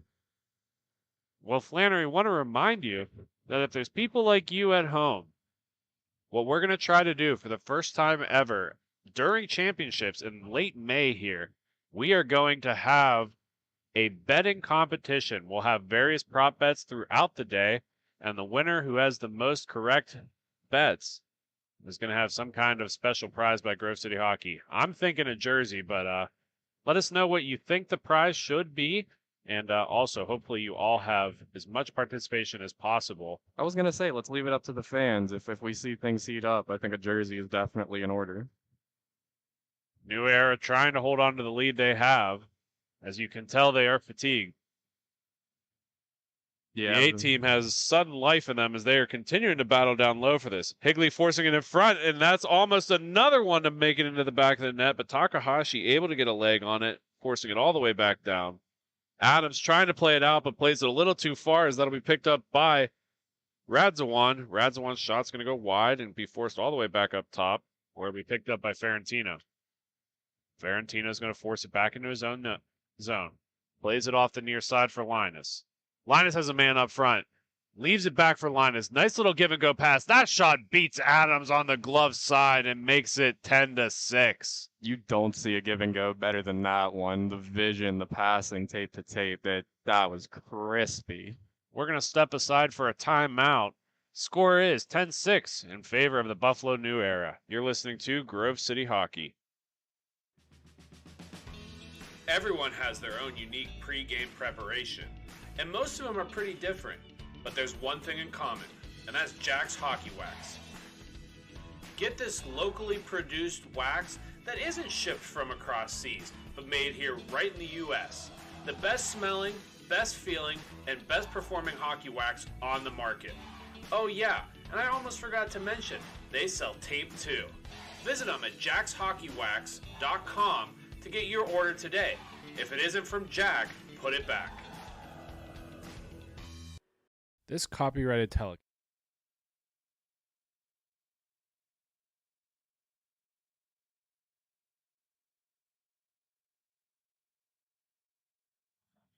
Welcome back, folks. And Flannery, we just got done with a really exciting goal there for the Buffalo New Era. And we were talking about it off air there. That is an impossible hockey IQ play. There's nobody selfless enough to make that give and go pass. And yet, it was a beautiful little give and go pass by the Buffalo New Era, and they did not disappoint when it came to deliver. I mean, you have the pass. It's in the skates a little bit. He kicks it from his skate to his stick, delivers it right back without any hesitation to his guy wide open in the slot, and it's in the back of the net. You can't draw it up any better than that. Adams is going to abandon his net as we're going to have a 5-on-4 action for the next 4 minutes and 30 seconds. The A team not ready to go home yet. They try to work that down low, but that's broken up by Garvin. He's going to take the zone and try to shoot at the empty nest, and he's going to miss wide. White's going to be the first one to it. He'll play it off the boards and up to Higley. Higley's got some space, and he's got a streaking Serper. He works that across in front. And I can't see the puck, but it looks like it's going to make its way all the way back out. Must have stayed out of the back of the net. Another big blast is going to be fought off by Takahashi. That's going to be worked along the near side. And it will be picked up by the New Era. Second attempt at the empty net for Garvin. And he misses again. Same spot, same miss. Higley's back to collect for the A-team. He's very calm with the puck right now. 3:50 left to go. 10-6 the score for the New Era. Higley's going to work it on the near side. Leave it back up top to White. White's going to work it down to Ocampo. Back to White. White trips on the play, but he's able to make the pass off to the far corner. That'll be broken up by Higley, and that's going to have a little bit of bodying down low as Linus finally gets the puck. He's going to work it all the way across to Garvin. Garvin's going to get rid of it because he doesn't want to miss for a third time on this empty net. Opportunity for Ferentino, and he puts it in the back of the cage to make this 11-6 in favor of the Buffalo New Era. Got to commend the boys for definitely pulling the goalie early on that with the disparity in goal differential, especially with the way they've been playing early on in this period, getting a few quick ones. Commend the effort on that one. Curtis retakes the cage as we're going to drop it at center. Was 5-on-4 there for a little bit as the Buffalo New Era was a little slow to get off the rink, but they get off nonetheless. Crushed off the crossbars. That goes all the way to the far boards, where it'll be picked up by Ocampo.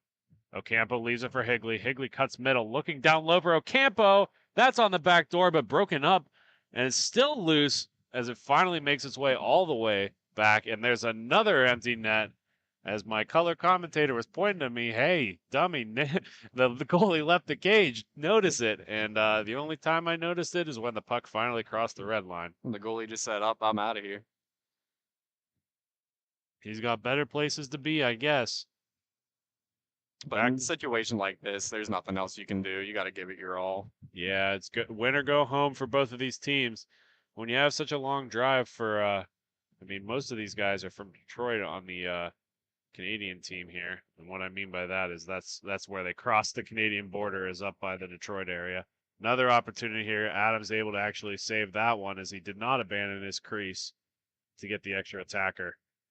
Higley on the near side, going cross crease. That's broken up nicely by Swift.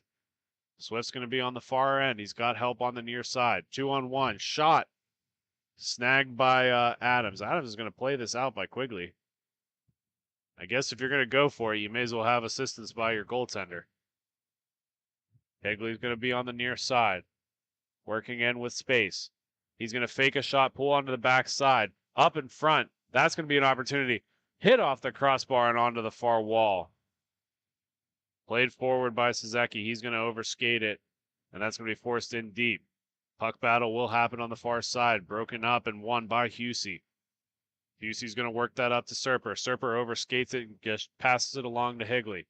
Higley cuts center, has space, works around the first defenseman, but that's going to be just out of reach and onto the far side. He looked like he wanted to try the Michigan there, but he's forced off the puck. That looked like a backhand Michigan attempt to me. That's going to be cleared all the way down by New Era and be forced back out for Husey to collect. 45 seconds left to go in this game. Big blast by Husey, hits the glass, falls down low to White. White's got a space for it here. He's going to pull it on his forehand, tries to force it in front of the net, but it keeps getting deflected by the New Era. That puck's going to bounce around behind the cage, and White's still with the puck. He's going to work that up top. Husey just not able to corral it as he forces it all the way back out to Serper. Big blast by Serper. Just kidding. He's going to chip that in, and White's going to collect it. White back up to Serper. Serper's just going to hang on to it and call it a game as he clears that down towards his own net, and they wrap this contest up. That's going to do it, folks. The score 12-6 in favor of the Buffalo New Era. We're going to step aside for some messages from our sponsor, but when we come back, more MIHA action, as it looks like the Detroit Fuel is going to be just now taking the rink, and we're going to have the second T4 game of the afternoon. When we come back, you'll have Fusion and Fuel. You're listening to Grove City Hockey.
Welcome back to the Northtown Center here in Amherst, New York. We are on to the semis for the T4 division between the Detroit Fuel and the Buffalo Fusion. Fusion, of course, defeating the Grove City Thunderbirds in our early 8 o'clock game this morning, earning their place in the semis, as the Fuel, having earned their place yesterday with 2 wins, had an automatic bye into the semis for today.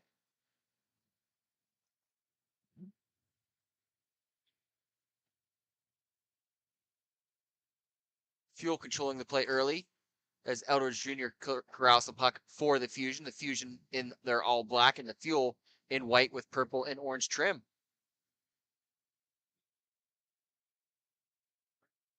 Newman carries over the line, cycles around a couple defenders, finds his teammate on the back door.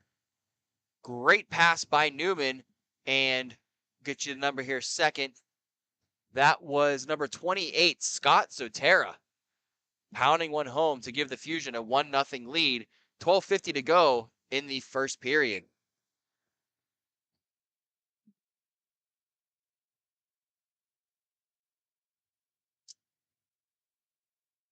Fuel winning the draw. Number 63, Anthony Gaglio. Gets it down to his teammate, Robert Garreton. Taken away by Anthony Carter, who streaks up the left side. Leaves it for a teammate who's not there. Race to the puck, and Newman wins that. I'm sorry, that is Zotera who wins that race. RJ Cicero up to Conway. Conway over to Carter. Carter holds and able to get it back up to his D-man Cicero, who fires one in on net. Never got there.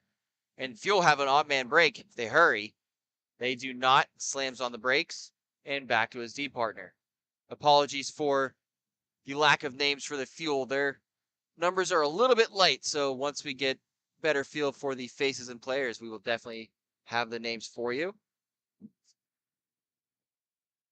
Fuel corral the puck down low, carry up the wall. That is number 63, Anthony Gaglio. Garreton in along the far wall. Holds, surveys his options, keeps it down low to his teammate, chips in front. Great shot, great save by Jordan Snyder for the Fusion. That's a great way to answer getting a quick one back after the Fusion goal for the Fuel.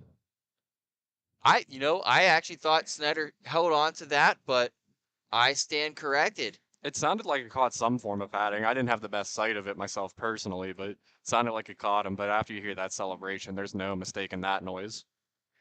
And it looks like they are crediting the goal to number 63, Anthony Gaglio. Gaglio ties things up early here for the Fuel. Great back and forth action here in the first of 2 T4 semifinal games. Zotera onto his brother. Gets a shot, but goes wide. Another shot for Zotera, up high, missed. Tries to bank it up to his teammate Newman. Newman goes D to D to Carter. Carter looks for his option. Back to Zotera. That's Zachary Zotera. Gets a shot on net. Glove save by Hall. Louise Clark with the puck. Checks her options and gets it over to number 18.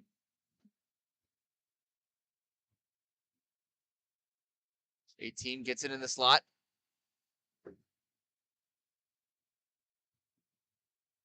Fuel really settling this puck well. Gets it back to Louise Clark. Clark cycles it down low. Almost pinched off by Carter, but not able to get there. Newman wins that battle and gets it back over to Anthony Carter. Carter with Zotera streaking up. Takes a look. Gets a shot on net and saved by Hall. Carter follows up with his rebound. Has help crashing. Zotera unable to corral that puck. Zotera back to Eldridge Jr. Eldridge Jr. back to Zotera. Dances around number 18. Gets a backhand on net, blocked by Louise Clark. Fuel with an odd man break, 2-on-1. Garreton gets it over to 33, Andy Johnson. Unable to get there and saved by Jordan Snyder. And we will work on getting the name of number 18 for you here shortly. You know, Sean, I know you haven't been around this season, first weekend back with us in quite some time. I know it's a little cliche with the score 1-1 right now, but going into this game, you almost have to think that it is going to be a close game like this for the majority of it, unless it comes down to any sort of specialty teams battle. That might be a different conversation, but I think they both play pretty similar styles, pretty systematic. They got some good forecheck pressure, great on the back check. We should see a really good game here, and I think whoever goes on is going to have a heavy contest. Good chance for the championship game. Eldridge feathers it up to Cicero. Cicero tried to one-touch it back to Conway, but not able to get there. Conway over to Eldridge Jr. Carries it into the zone. Looks for a cross-crease pass, but unable to get there, but does follow up. And shovels it along the boards, but unable to get it there to Whiting. Gaglio gives chase. Whiting back to Eldridge Jr. He tosses one up to Conway. Conway over to Cicero. Back to Conway. Unable to connect on that pass, but Conway able to get a shot off the boards and save by Timothy Hall. That's another thing I want to mention. I think the goaltenders are both going to be huge in this matchup. I don't think it's going to be too high of a scoring contest unless you see the floodgates open with a few quick ones at some point. Goalies are going to be huge key to success in this one for whoever wins. Offensive draw for the Fusion. One back by number 18 for the Fuel. Tries to hit it to himself, but unable to do it. Conway cut him off there and ships it up to Eldridge Jr. Fuel pressuring hard, but able to get it over to Conway.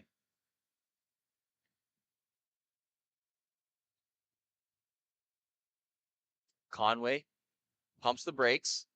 Looks for a backdoor pass, unable to get there. Great pressure there by the Fuel defenseman.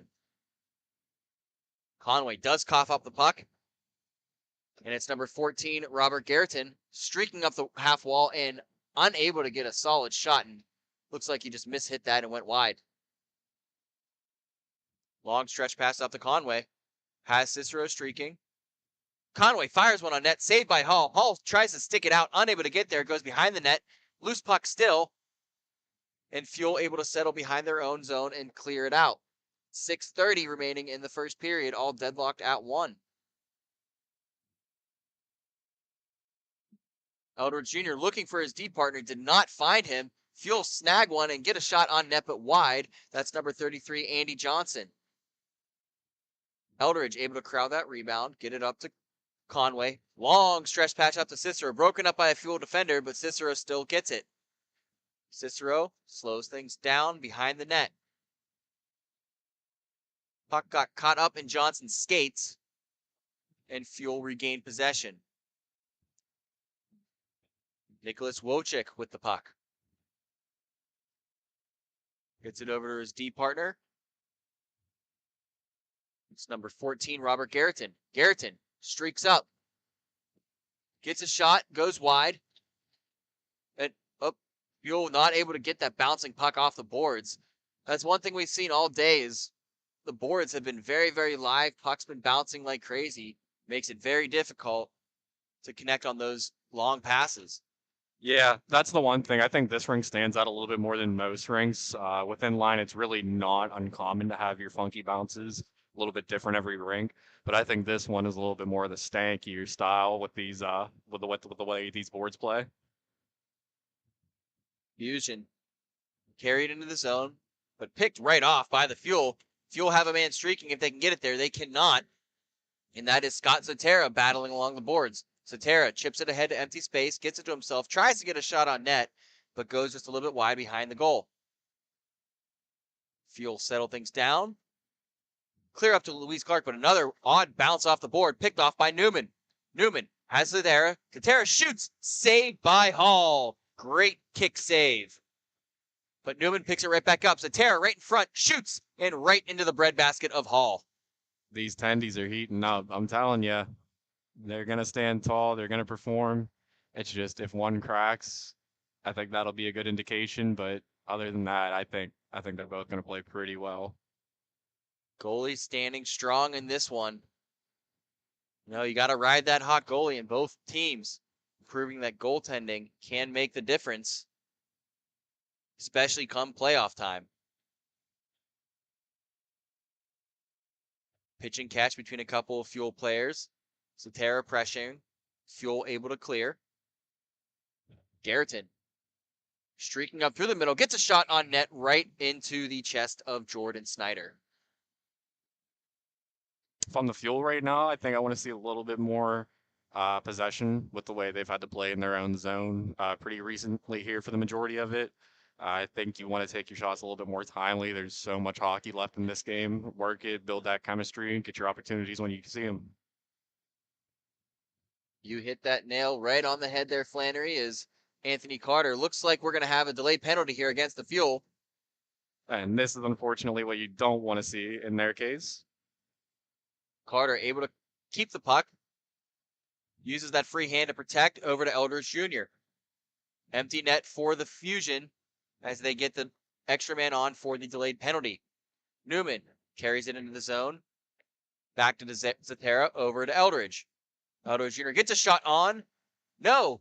Pass in front in the slot, popped up in the air by Zetera, unable to get a shot on net. With 2:50 to go, the Fusion will be headed to the power play. Can you explain to me what just happened there? Did he somehow put that between his legs towards the net? It honestly looked like he tried to pop it up over the goalie and didn't get it up. I saw something I'm not able to process in my mind right now, I feel. The way that puck just kind of popped straight up, it was a little bit difficult to see. But for the remainder of this first period, the Fusion will be on the power play with just a little bit to go. 2:20 remaining in the first period. And serving that penalty for a high stick is Andy Johnson of the Detroit Fuel. Another odd pop-up, that puck, but corralled by the Fuel. Luis Clark gets it up, looking for number 18, not able to get there, cut off by Eldridge Jr. Eldridge Jr. leaves it for Zetera. That's Zachary Zetera. Over to Conway. Conway carries in the zone, over to Eldridge Jr., who corrals it off the boards, gets a shot on net, but goes wide, and chased by Zetera on the far wall. Zetera back over to Eldridge. Eldridge back to Zetera. Zetera looks for a shot, fakes, goes over to Conway. Conway looking for the cross crease, unable to get there, and cleared out by the Fuel, but stopped by Eldridge Jr. Eldridge Jr. back over to Zetera. Back over to Conway. Conway tried to deke around a man, did end up getting there, gets in the slot, fires a shot, and scores! Specialty teams are going to prove dividends here. Conway with a great shot. Cicero in front of the net. I'm not sure if Hall even saw that shot, but nonetheless, Fusion go up 2-1 with just under a minute remaining in the first period. If I'm being honest with you, Sean, I'm not sure I saw it. What were you looking, Flan? It's trying to. Conway buzzing from that last shift and that last power play goal. Leaves it for Cicero in front. He tries a wraparound, leaves it in front for Conway, unable to get a shot on net, and Cicero pumps it back up to Zetera at the blue line. Zetera chips it back in over to Conway. Conway dekes around a man, goes backhand, gets a shot in the slot. What a save by Hall. Cicero unable to finish, and the Fuel comes storming back. Robert Garreton dekes around a man, gets a shot on net, loose puck and save on the second redirect attempt. Jordan Snyder standing tall as this period will run out. 5 seconds remaining. The Buffalo Fusion lead the Detroit Fuel 2-1 as we head into the first intermission. We'll be right back with more T4 action here on Grove City Hockey.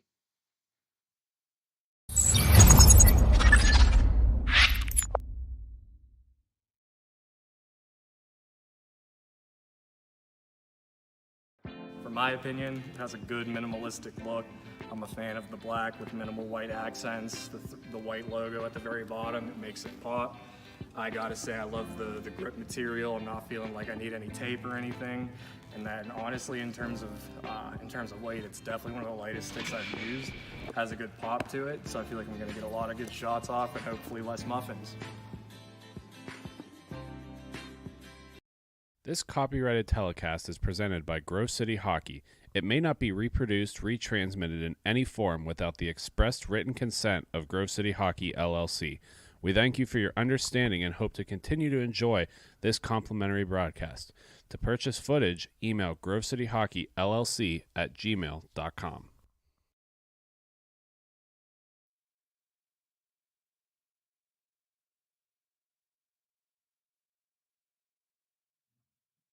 Welcome back to Northtown Center here in Amherst, New York, for more T4 action between the Buffalo Fusion and Detroit Fuel. Buffalo leading 2-1 as we head into the second period.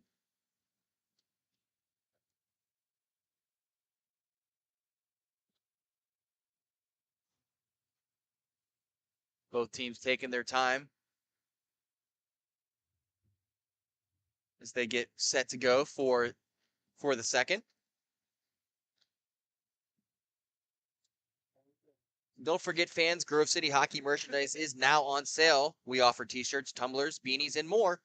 Reasonably priced and vary in all sizes. They are the perfect gift for your loved ones. Check them out at our sales table or online at grovecityhockey.com. And for all you hockey moms out there, Mother's Day is just around the corner, and I think they would look pretty sweet with a new Grove City Hockey t-shirt, beanie, hat, you name it, we got it. Fuel control play here. That's Wojcik, gets a shot on net, goes wide. Unable to get the rebound on a good shot. Was another Fuel player. Apologies again.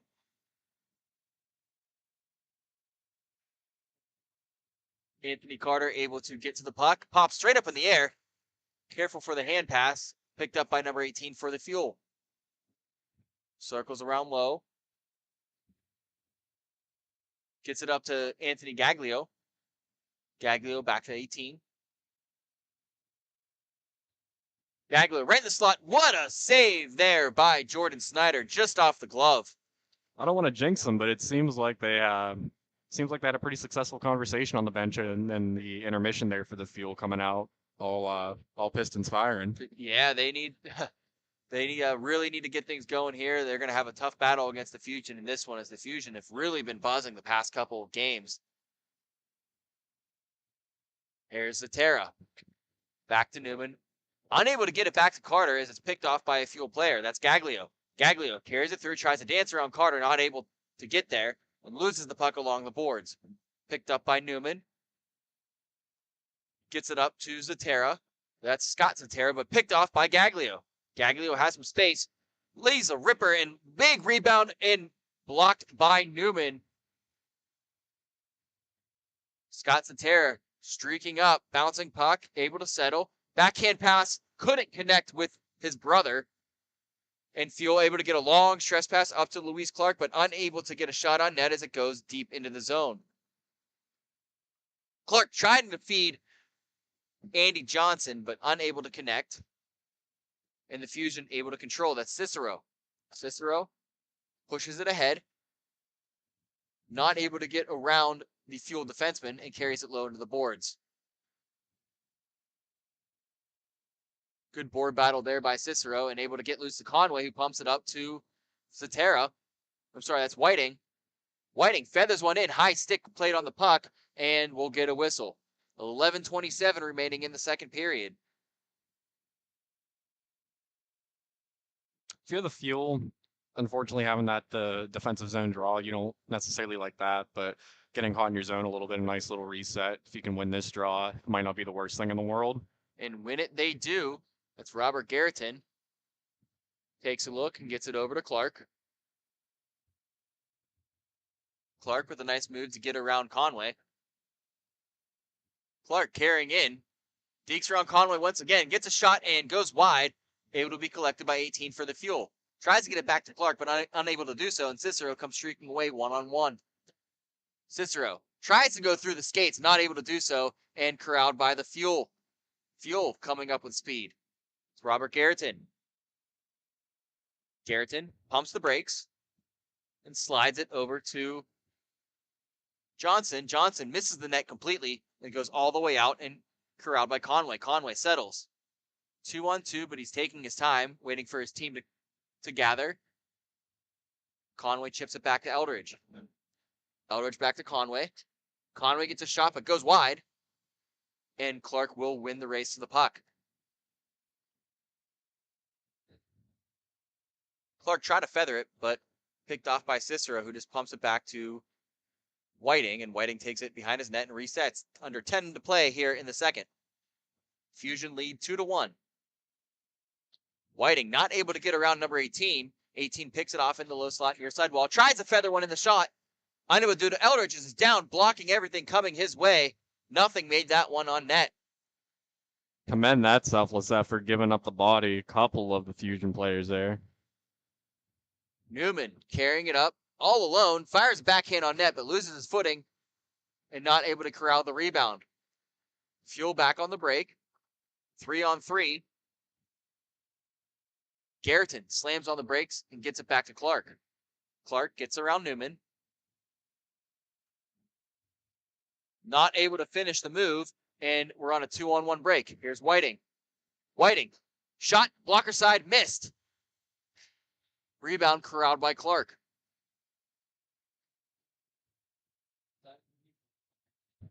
Clark taking her time, surveying her options. Gets it over to Garreton. Garreton, shot blocked by Whiting, but able to feather back down into Clark. Clark gets a shot on net, rebound, but nothing doing as Whiting able to clear it. Fuel, carry it back in, back down to Clark. Clark in the slot, save, hit off the far post, rebound, score! Louise Clark with a great follow-up as she missed on the initial shot, hit off the post, corralled the rebound, and able to tie this thing up with 8:16 remaining in the second. That's the effort you need being down in a playoff scenario. Not giving up on the play. If you don't make the best opportunity, you fight for the puck back, you earn it, you get that goal. We have a tie game here. We got some great hockey going on. A lot of game left in this one. 2-2 our score, just under 8 to go in the second period. Tough battle between the Detroit Fuel, not Indiana Fuel. Detroit Fuel and Buffalo Fusion. Shout out to the indie guys, though. We love them. They love us. We love them. Love it.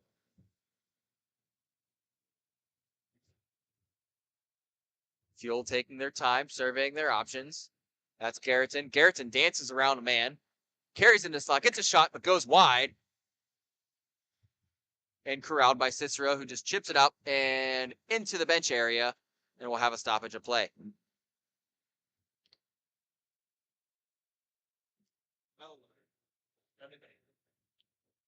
That puck went all the way into the Fusion bench.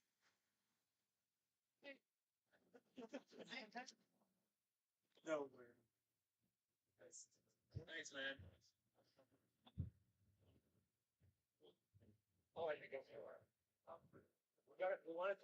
Fusion controlling the play over to Cicero, gets a shot, fires and scores. R.J. Cicero rips one home from the low slot to retake the lead for the Buffalo Fusion. 6:37 remaining in the second period.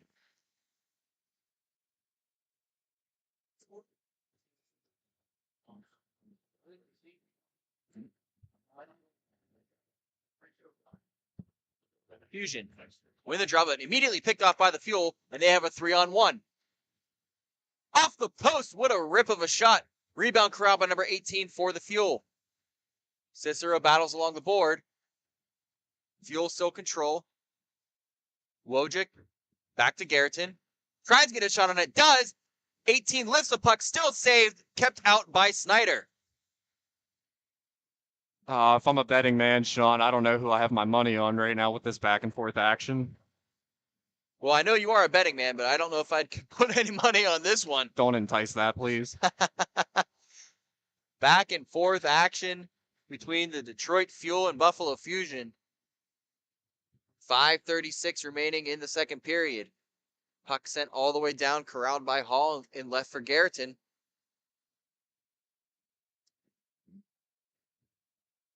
Garreton tries to get around Newman, unable to do so.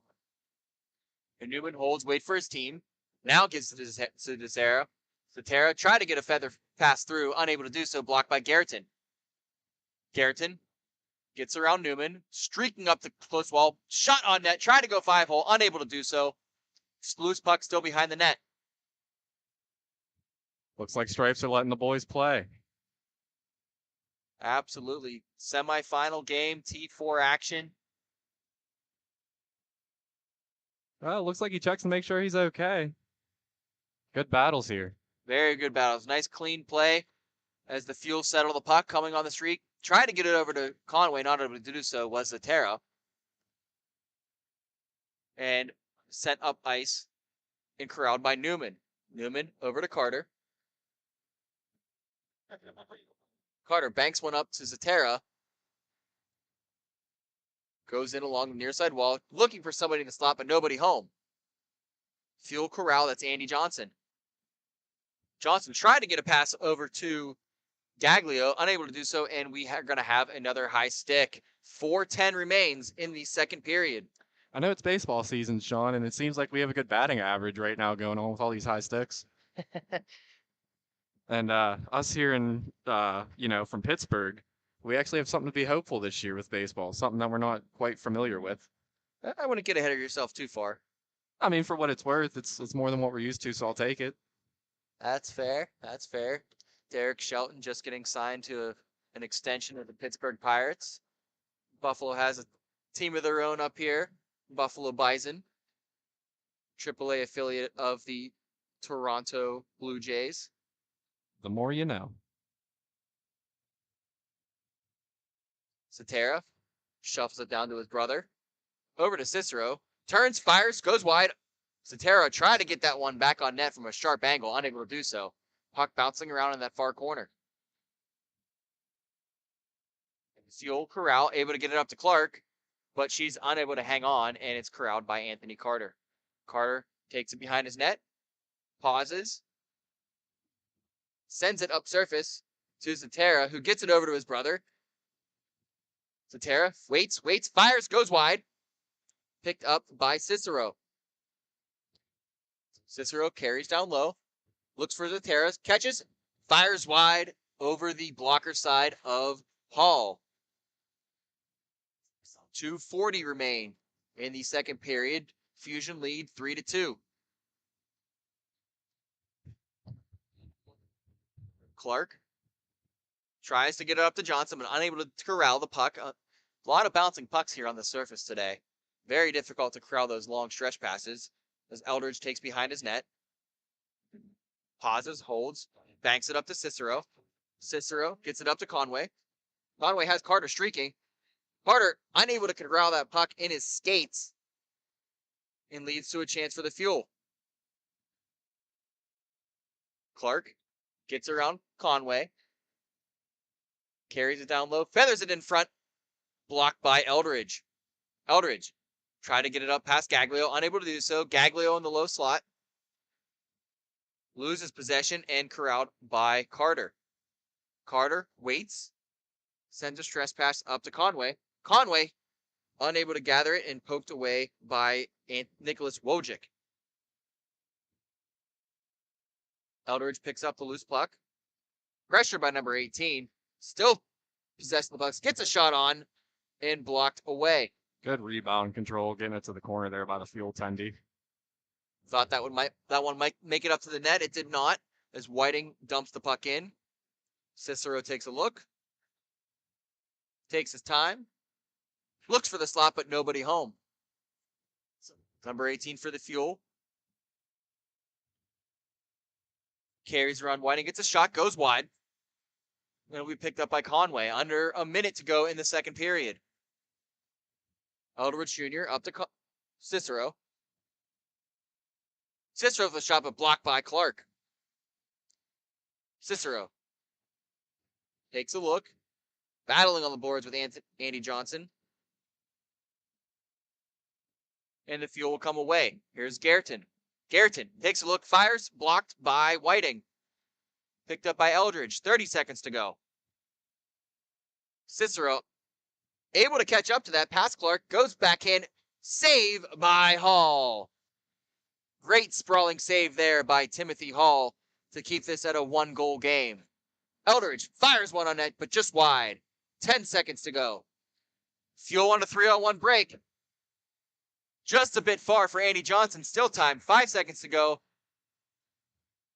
And the Fusion will take this 1-goal lead into the third. 3-2 our score. We'll be back for the conclusion of this one. You're listening to Grove City Hockey.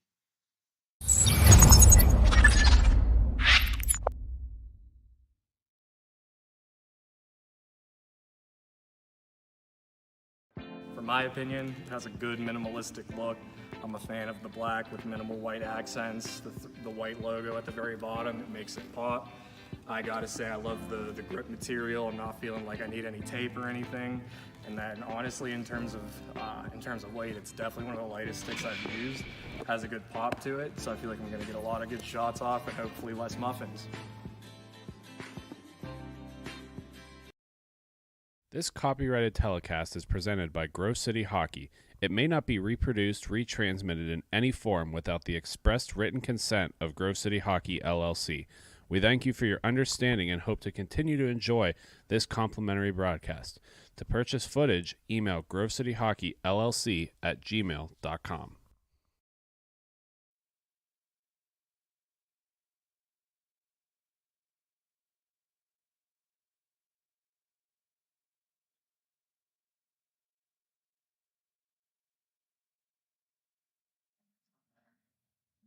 Welcome back to the Northtown Center here in Buffalo, New York for the conclusion of T4 action between the Buffalo Fusion and the Detroit Fuel.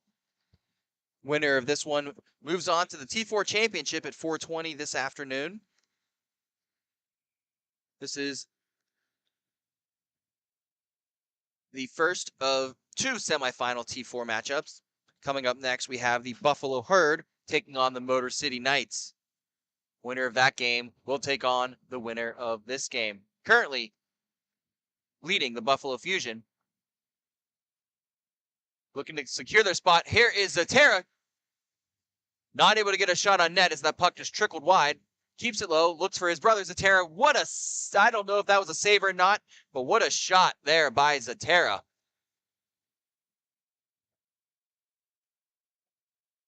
Fusion looking to get things going a little bit, trying to extend their lead. Seems like they're taking a page out of the Fuels book coming out hot and heavy here at the start of the next period. Yeah, extend that lead a little bit, and or at least trying to extend that lead a little bit, so that way they can kind of just play a dump and run game and not have to chase it like the Fuel currently do. Ooh, tough pass there, but still chipped ahead by the Fusion, corralled by Carter. Carter gets a shot, goes wide, and chipped behind by 18 to Clark. Clark looking for Gaglio, unable to connect, but Indy control, but loose in the corner. Picked up by number 18, who fires a shot wide and high. Unable to connect. Zatera trying to get a stick on it. Does so, but not enough.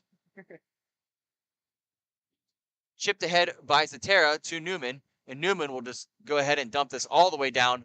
Odd bounce off the boards, right on Hall, and he will stop and corral the puck for Garreton. I want to see a goalie assist right here. Be selfish, whoever that is with the puck. I can't see your number, and he didn't listen. No, he did not. Rolling puck, now in possession of the Fusion. Here's Conway.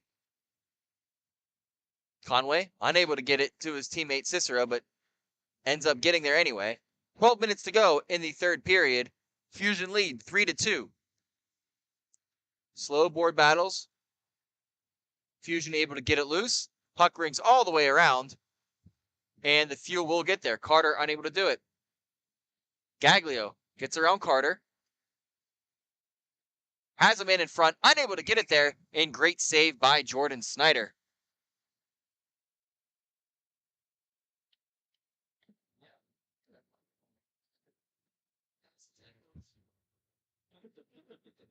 Fusion gets set up for the defensive end draw.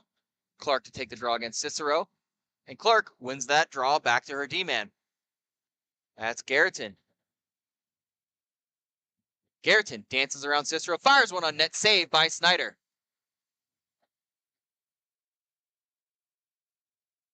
Puck picked up by Wojcik. Wojcik up to Clark.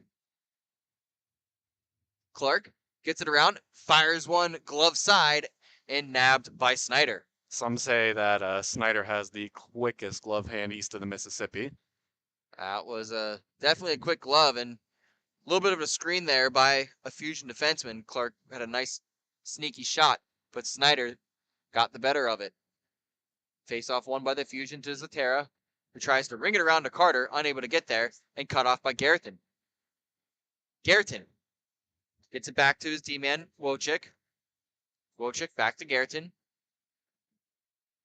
Garreton feathers it back to Wojcik. Wojcik over to Clark in front, fires one wide, and the Fusion will clear down the rink. 10:15 remaining in the third. Hall leaving that puck for Johnson as Johnson carries it behind his net. Lets his teammates set up. And gets it back to Wojcik.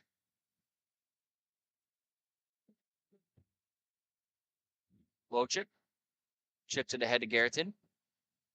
Garreton dekes around a man. Tries to fire one in the slot, but nobody home. And the Fusion clear back to center. Picked up by Wojcik, who fires a long pass, but blocked in front by Newman. Sorry, that is Zatera.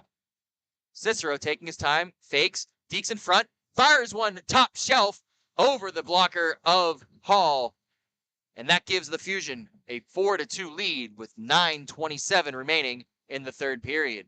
I gotta say, their goaltenders definitely giving them these opportunities, holding it down in their end, giving them their chances to go the other way on these opportunities. And the Fusion have been speedy enough to get down there and beat the Fuel players on their back check. And the Fuels they've had their pressure, they've had their opportunities. It's just that goaltender is just the hot hand. Can't say anything more. Got to ride the hot hand here in the playoffs. And Fusion, as of now, will be riding that straight to the T4 championship later today. If things continue, stay tuned. Newman, unable to get that. Puck chips back to Eldridge, who fires one up to Zatera. Zatera leaves it for Newman. Newman fires one in the glove of Hall, but Hall unable to corral. Picked up by Garreton, who chips it up ahead and will be collected by Eldridge. Eldridge Jr. down to Newman. Tries to get one to the slot, unable to do so, blocked by the Fuel. Newman drops it for Eldridge. Eldridge, another hard shot, but blocked in front. Here come the Fuel.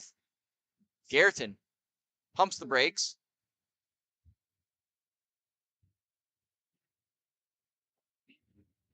But picked off by the Fusion. Newman with a rocket of a shot, blockered away by Hall. Newman picks up his rebound, looks for an option. Doesn't find one, but puck taken away by Luis Clark. 7:45 remaining in the third period. Clark gets a shot on net and glove save by Snyder. Gotta love giving the goalie some love there on that save. It looked like Whiting may have bumped into him. So I'm not sure if Snyder saw that one all the way, but still able to make that save nonetheless. They don't ask how, they ask how many. Absolutely. Fusion. Oh, almost. Eldridge overskated the puck there. Picked up by the Fuel. Shot on net. Goes wide and carries all the way around. Cicero on a 2-on-1 break with Conway. Cicero takes the shot over the glove and scores. 5-2. Fusion over the Fuel with 6:55 remaining in the third. And the Fusion starting to take this one and run away with it. If you're the Fuel, you got to start gritting your teeth a little bit more, winning a little bit more of those loose puck battles, 50-50s. You got to earn those opportunities at this point if you're going to try to claw your way back into this game. Fuel win that back to Clark, and Clark back up to Garreton. Garreton carries it in, tries to go up over the glove, misses the net completely. Fusion able to control. Conway up to Whiting. Whiting carries in 2-on-2. Whiting trying to feather it to Conway. Stick down by number 18 for the Fuel. Conway gets one on net, but easily pushed away by Hall. Clark with it. Gets it up to number 63, Anthony Gaglio. Gaglio tried to get it to the skates of Conway, unable to do so. Still gets one down deep, but right to the stick of Cicero, who tosses one deep right on net to Hall. Tricky little save there with 5:50 to go in the third. Clark up to Gaglio, back to Clark. Clark tried to dance through a couple defenders, unable to do so, picked off by Eldridge. Eldridge slowly carries it back up ice. Ooh, odd bounce off the net. Conway almost there, but does not get a shot on goal. And will be content with just shoveling it back to Carter, who will slowly take it behind his own net and sit there and kill as much time as he can. Nifty play off the back of the net, pressured by number 18, gets it around to his D partner Cicero, who rifles it back along the back wall and back over to Cicero. If you're the Fusion, you got to be careful playing in your own end like this. All it takes is one bad pass and a turnover to make this a 2-goal game. Fusion able to clear, picked up by Wojcik. Wojcik up to Johnson. Johnson over to Garreton. Garreton gets one on net, deflected high and into the netting with 4:40 to go in the third. Fusion still up 5-2. And looking to control the ending of this game. A lot of puck possession here for the Fusion as they kill as much time as possible and get ready for a defensive zone drop.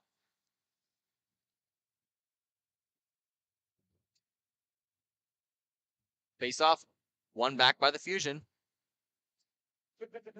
Almost gets it all the way around, but good cutoff by Wojcik. Wojcik gets in front, in the slot, backhand shot, save. No, goal. He was able to get it through Snyder. I just think that was in and out quicker than you could blink. I think that was the problem. I did blink. And with that, the Fuel will take a timeout with 3:56 remaining, with the trailing by 1, 5-4 to the Fusion. We're going to step aside here. We'll be right back with the conclusion. You're listening to Grove City Hockey. Everyone has their own unique pre-game preparation, and most of them are pretty different, but there's one thing in common, and that's Jack's Hockey Wax. Get this locally produced wax that isn't shipped from across seas, but made here right in the US. The best smelling, best feeling, and best performing hockey wax on the market. Oh yeah, and I almost forgot to mention, they sell tape too. Visit them at jackshockeywax.com to get your order today. If it isn't from Jack, put it back.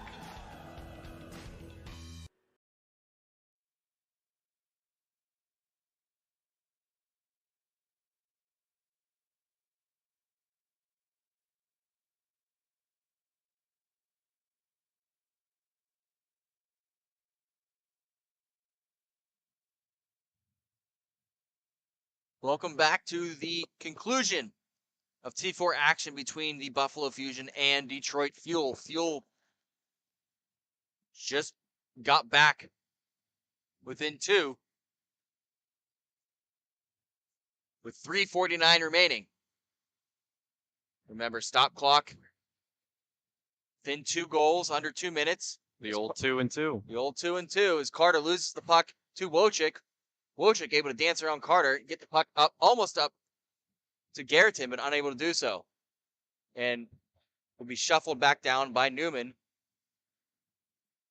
Carter slows it down to the corner and just dumps it all the way back down into his own zone. And Zatara will pick it up there. 3:15 remaining in the third period. Fusion lead the Fuel 5-3. Zatara up to his brother. Scott gets it over to Carter. Carter delays. Cross surface to Newman. Newman has all day, take his time, and gets it up to Zatara. Scott tries to dance around Andy Johnson, does not do so, who gets it up to Wojcik. 2:50 remaining in the third period. Wojcik gets it over to Garreton. Garreton tries to get one on net, but blocked by the stick of Zatara. Zatara beats Clark to the puck, but Clark's still able to get a stick on it, but feather the head for the Fuel. Andy Johnson with the puck. Johnson looks for Clark, but unable to get the puck on the backhand, and it's punched up ahead for Eldridge. Eldridge Jr. comes streaking down the side, unable to get a shot, clean shot that is, and the puck does go behind the net. Wojcik, backhander up to Garreton. 3-on-3 for the Fuel. Garreton gets into the slot, fires one, blocked. And able to be chipped up, but knocked down by Garreton. Garreton carries it low, looks for the slot, blocked into the skates.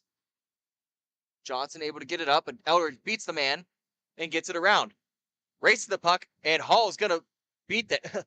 Wow. Almost a rough collision there, but Eldridge Jr. able to jump over the stick of goaltender Hall. I just saw a goalie in midair, and I don't think that's supposed to happen, Sean. I think both players kind of went airborne on that, trying to avoid the other. So great awareness by both players. 1:22 remaining as the Fusion carrying up 3-on-1. Puck was rolling, and Zatara was not able to get anything on it. Fuel coming back, 3-on-2. Here's Garreton firing up the slot. Garreton dekes around a man, gets a shot in the slot, but unable to connect to Andy Johnson. And the puck will come all the way back down into their zone. Hall comes all the way out of his net, plays that puck, and gets it over to Wojcik. Under a minute to go in the third period. Fuel get it deep. Garreton unable to get to that puck and thought he was able to do it, but those boards may have played a factor into it. Hall unable to get out of his crease as that puck keeps getting back into their zone. Wojcik, pressured by Conway, gets it up to Garreton. Garreton streaks up the middle, has Clark on the wing. Garreton dekes around a man in the slot. Puck just rolled right off a stick, unable to capitalize. 20 seconds to go. Wojcik fires one just wide on net.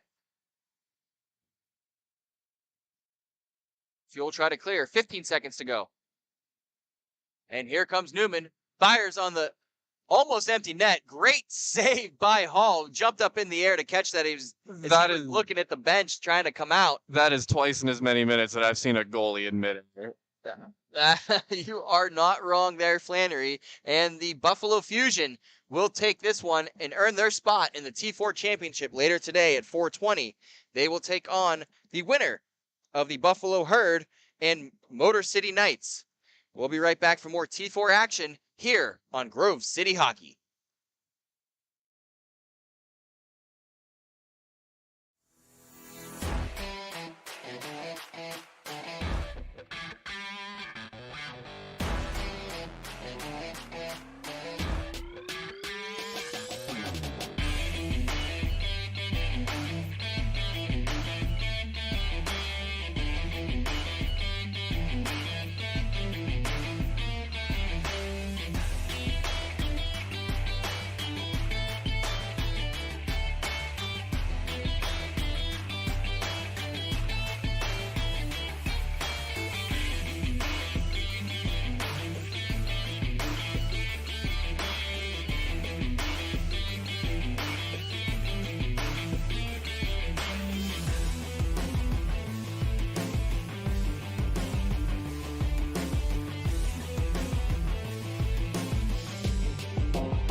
Welcome back, folks. Some more MIHA action here in beautiful Buffalo, New York.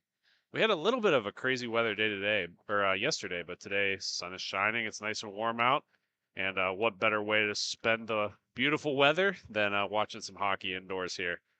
We're gonna have the two teams here playing. Is going to be the Detroit Knights versus the Buffalo Herd. Herd having a pretty dominating tournament so far.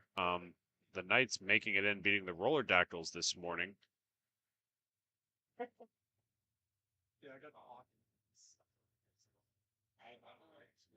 And in net for the Buffalo Herd is going to be Christopher Eldridge. Excuse me, I had a little tickle in my throat there, but nothing we can't work through.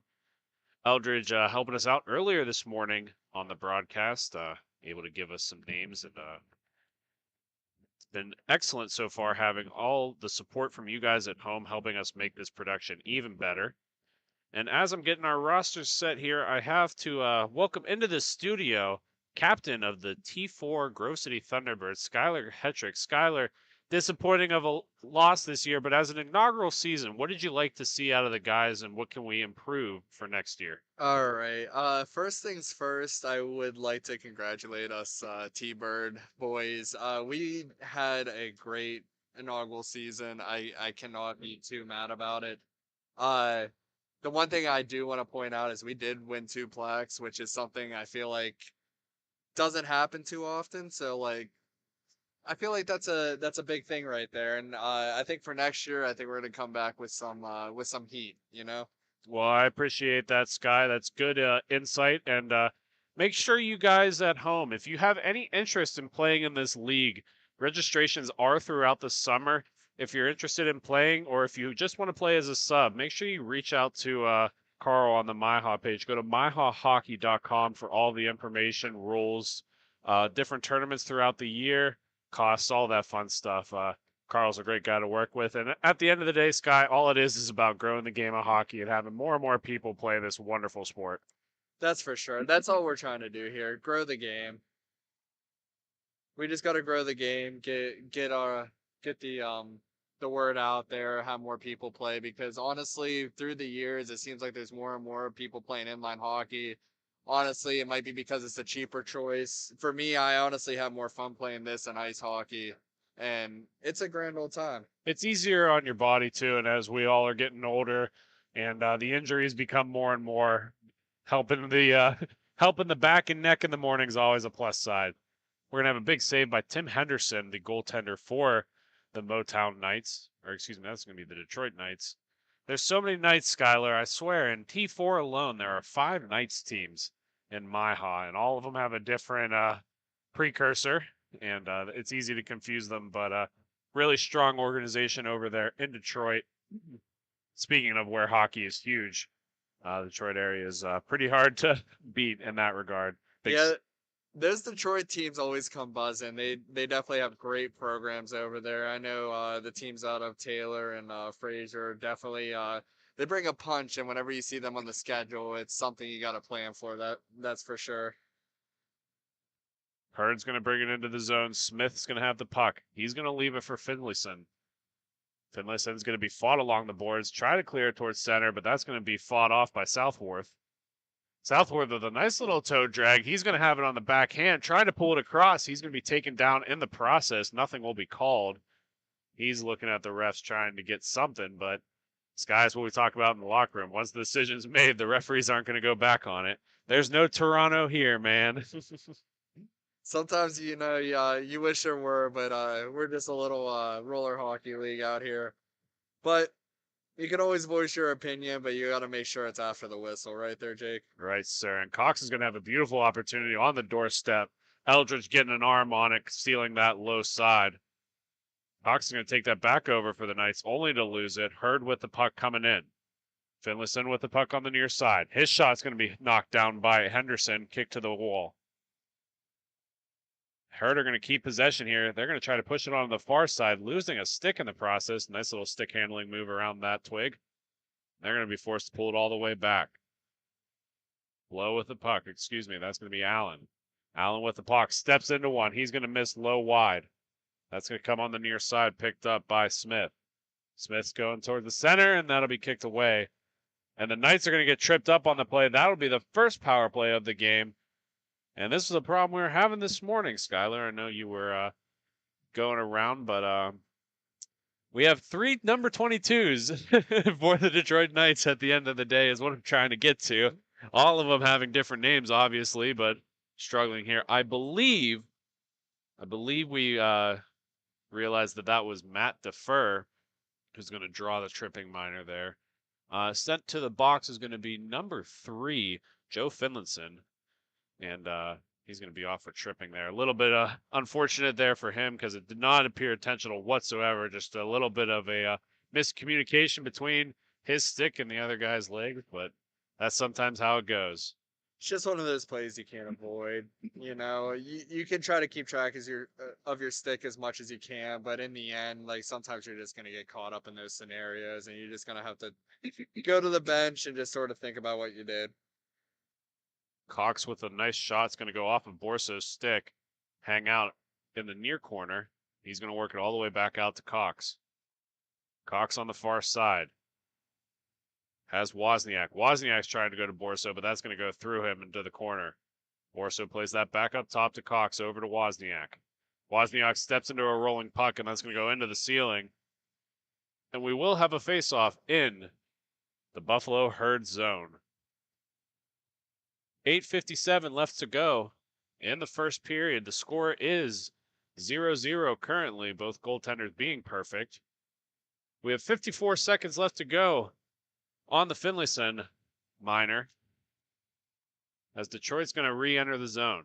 Cox is going to try to go across to Wozniak. He's going to put it right into a defenseman's leg, and that's going to spring the Herd going the other way.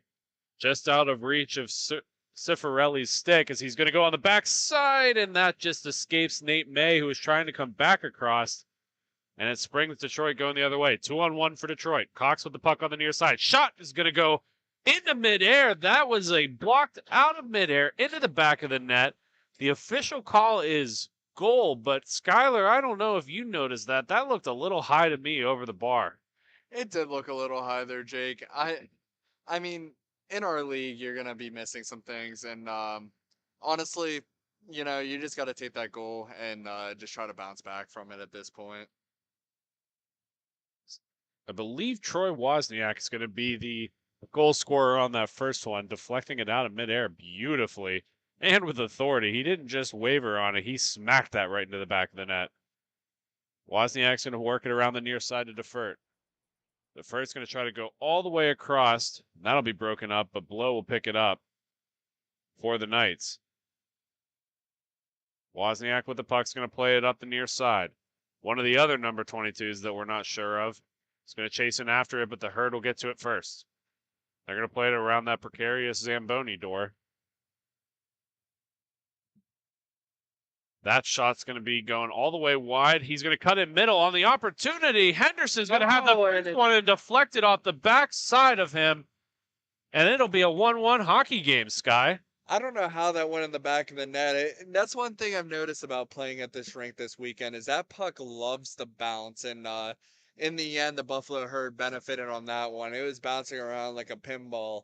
And in the end, it's in the back of the net. 1-1 is the score now. As we are getting ready to go at center. Herd are going to win that forward again. On the back door, another opportunity for Allen, but he's forced off the puck by Southworth. And that's going to go up along the far side. We're going to have a call.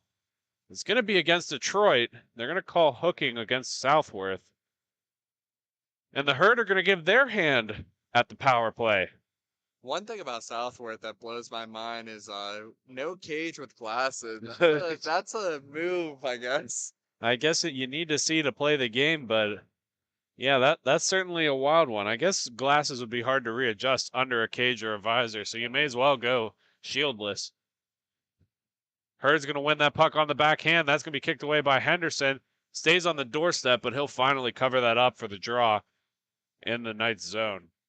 Knights being successful on their power play opportunity today, and it's going to be the first one for the Herd as we're about 1:40 into the power play.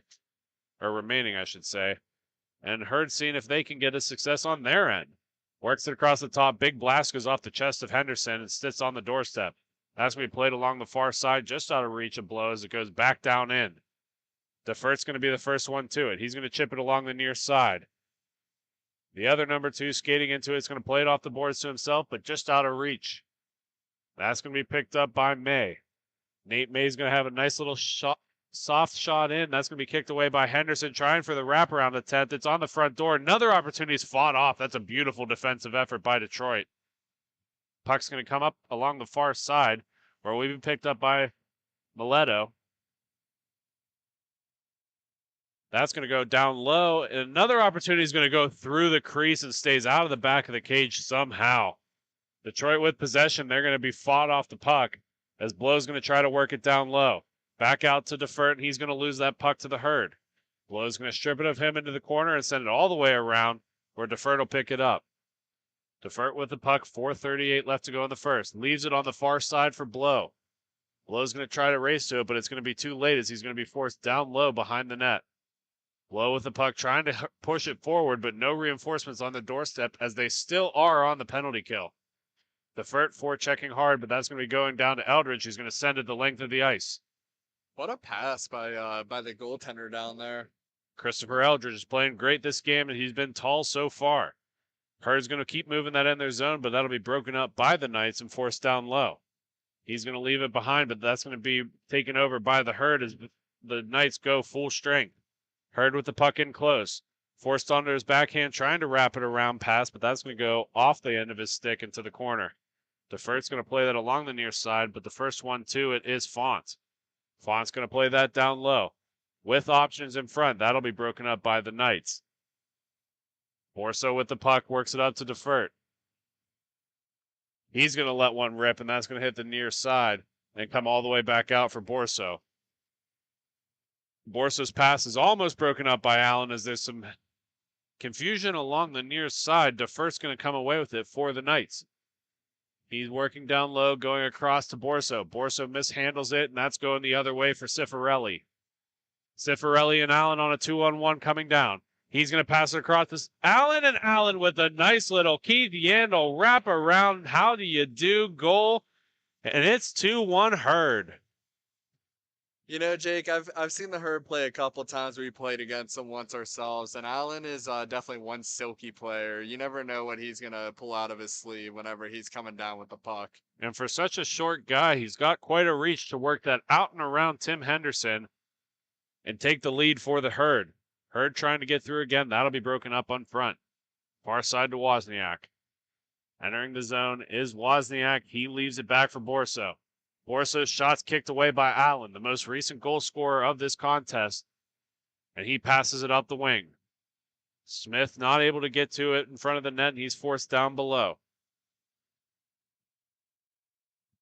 Smith's going to move that up towards the top and come out to the near side for Allen. Allen with the puck, coming all the way back out. A lot of forechecking pressure by Borso, but they're going to work that across the wing. Back over to Allen on the near side. He's got some speed. Borso misses on the attack. Cuts through one. Tries to cut through a second one on the back door. And what a goal by Adam Smith. Allen with a beautiful stick handling maneuver to take it in tight and leaves it on the doorstep for Smith to knock it home. It looks like they did that with each. Just walking down that left-hand side, it looked like it was just something... just some easy stuff right there, and the Herd's up. We're looking at 2-1 right now. The Knights having a big upset this morning.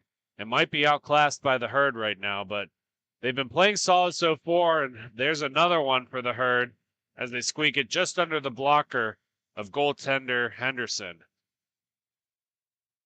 That'll be Jordan Cifarelli, the goal scorer for that one. Oh, excuse me. I got those numbers there wrong, Sky. That'll be Quentin Chivaroli. That's a name.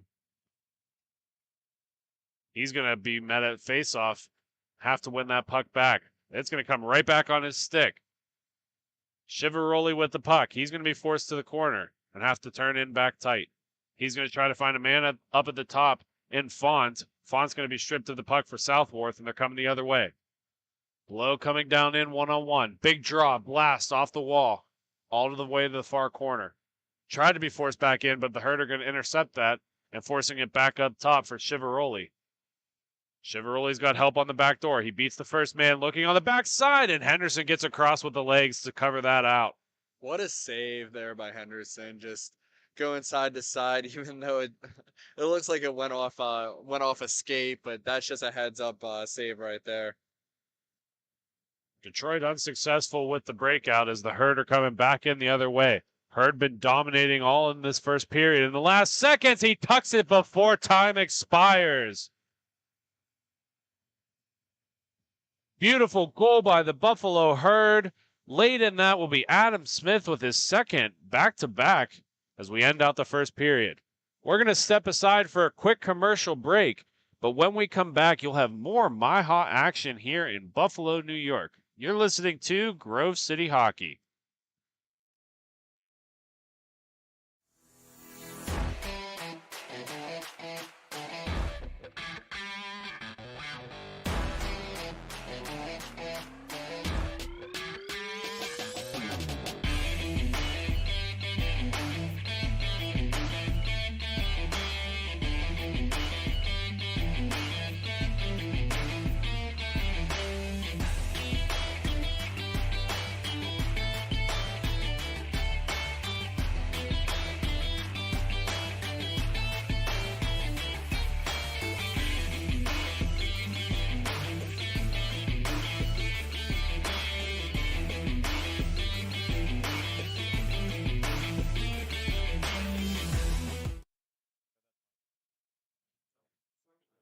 Welcome back, folks. Second period action is upon us. In the first period, the Knights with the first goal of the game, a beautiful redirect out of midair, and it's been all Buffalo Herd since then as they've come back from a 1-0 deficit to be up 5-1 in the first.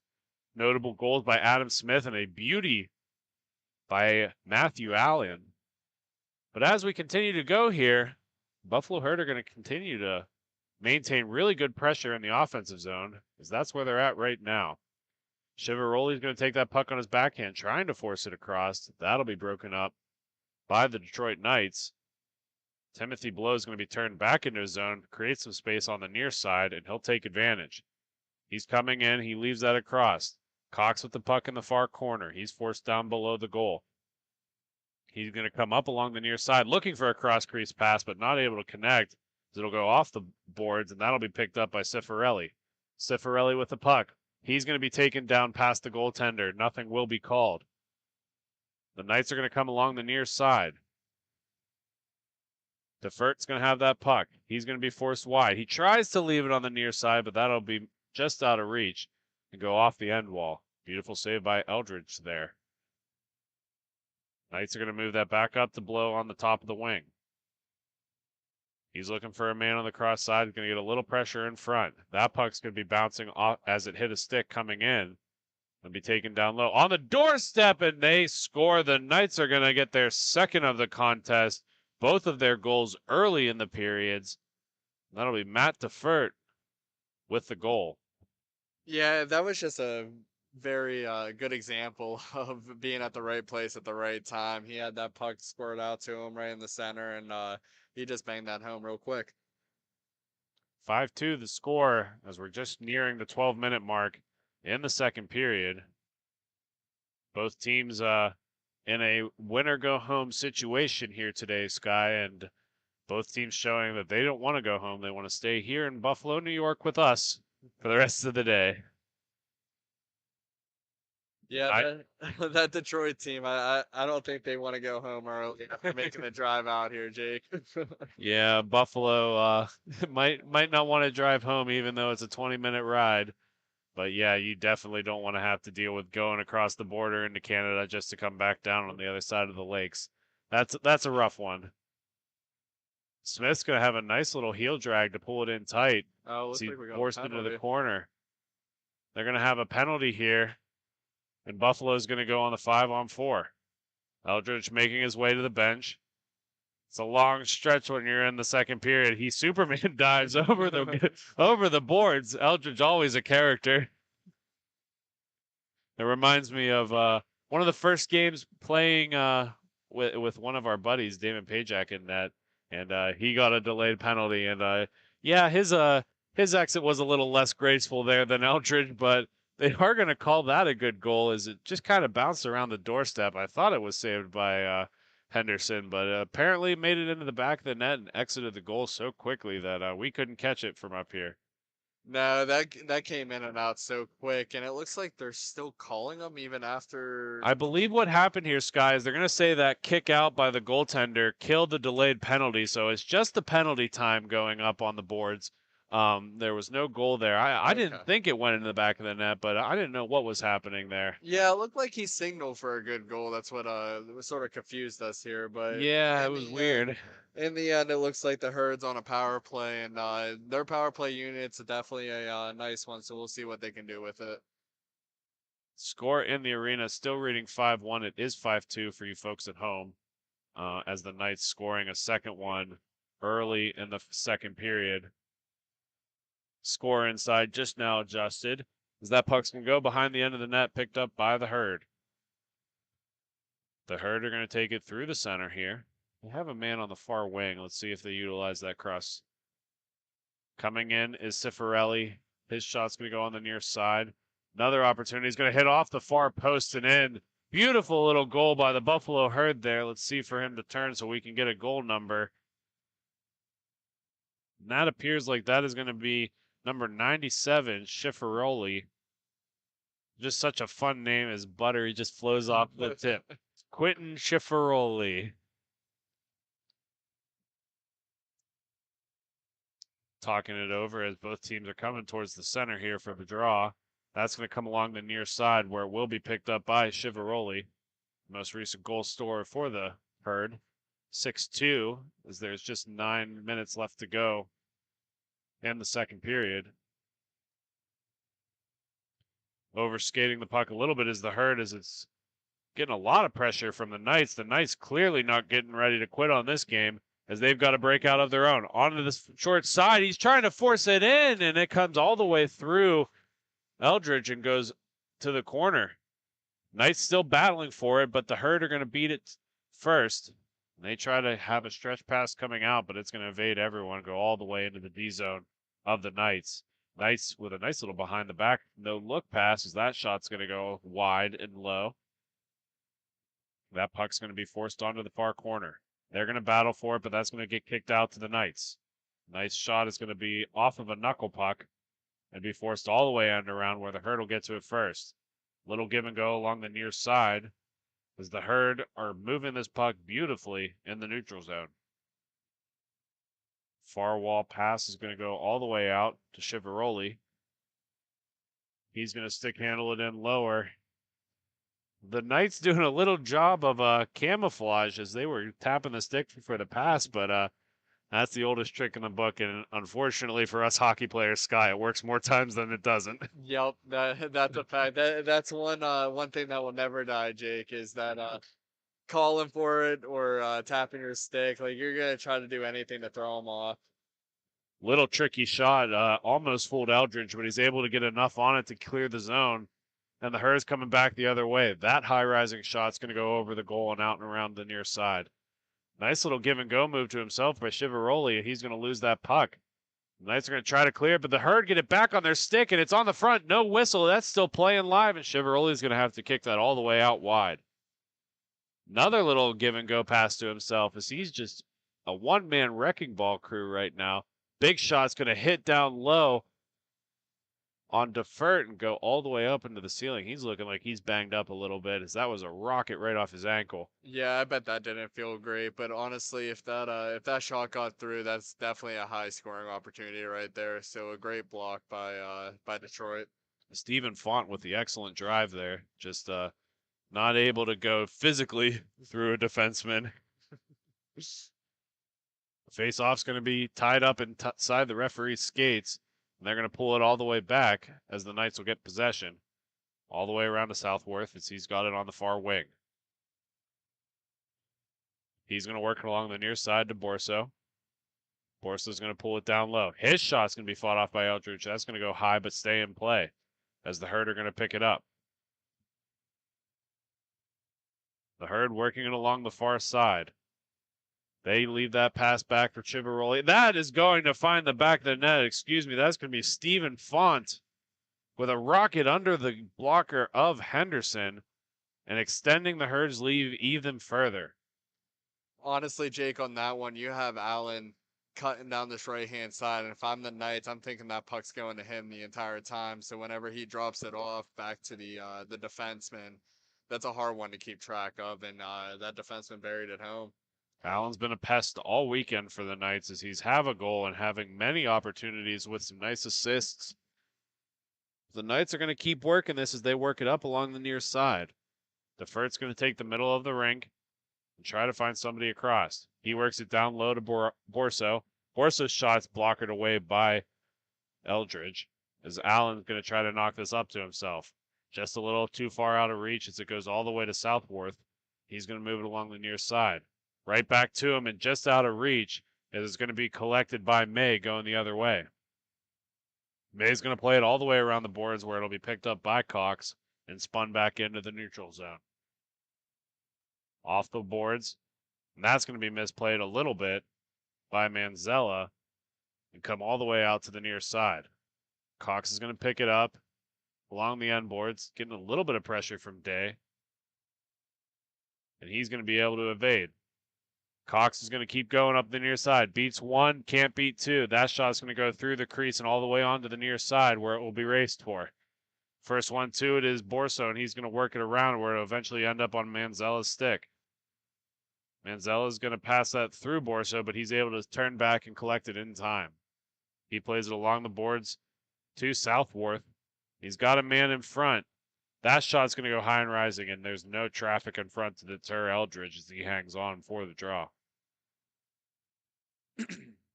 As we're just under the 4-minute mark, we want to thank everybody for watching Grove City Hockey. And if you haven't already, please do like and subscribe the video. It's not a lot, and it really helps us more than everybody thinks. And if you don't want to do it for us, do it for the sport. Because at the end of the day, growing inline hockey is what's important to us, and we want to continue to share this great community with as many people as possible. Herd's going to move that along the far side. They've got a space in front, and he's going to be forced down low to the far corner. He's able to corral that away along the boards, but he's still getting heavy pressure by the Knights. Back down, as he's got to have to work this out. Chivaroli tying it in back in tight. He's forced off the stick. That's going to come all the way back out to May. May back into Chivaroli. Give and go play, but not able to connect as Finlayson is going to have to play it all the way back. Finlayson's going to lose that as it goes all the way back up to be picked up by, I believe that's Cox, or no, that's going to be, excuse me, that's going to be Timothy Blow with the shot. But Eldridge is going to hold on to it for a draw. That was a great save by Eldridge. Honestly, if the shot was a little more to the right, I think that might have ended up in the back of the net. High opportunity shot, but netminder made the save. 2:30 left to go in the second period. The score is 2-7 in favor of the Buffalo Herd, who is now on the rush as Chivaroli's coming down on his near side. Drags it all the way across. What a save by Henderson as he's able to get the short side of his blocker on it and knock that puck down. Another shot. We'll go Jane Doe. Anyway, so the Buffalo Herd holding it down low. That'll be Minoletto as he's going to pull that all the way out. He's trying to clear it in front, and that'll be off of Doe's stick. All right, we got to come up with a new name. This is ridiculous. We're not having any fun here. That's going to go back to DeFert, and he's going to pick it up and pull it all the way behind his own net. 1 minute left to go in the second period as DeFert's going to come along the near side. He's going to try to cut center with it. Long stretch pass up to Cox, and Cox is going to be stripped of the puck, but able to get to it first. He's going to play that back to Doe. Doe with the puck, trying to stop up, but gets around one, but can't get around two, as that's going to break Chivaroli free. Chivaroli gets forced off the puck, and Doe with it.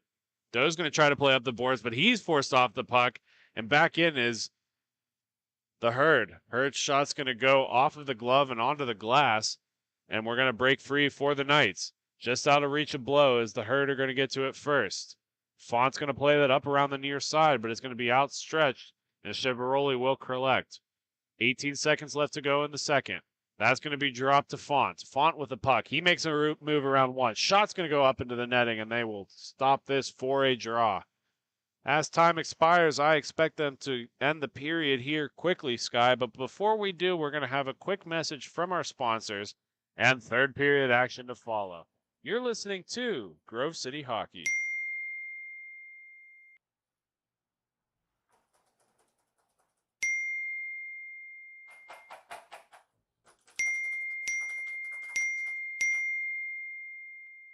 Frustrated and wasting time doing your own taxes? Getting confused by complex forms? Waste your time no longer. It's time for you to check out Bonus Accounting. Kenny and the team will help you with taxes, bookkeeping, and payroll services. Now that's an accounting hat trick. Leave it to the industry experts and check them out today. Use promo code Grove City Hockey for a sweet discount and also to receive exclusive GCH merch. Bonus Accounting, the firm of the future.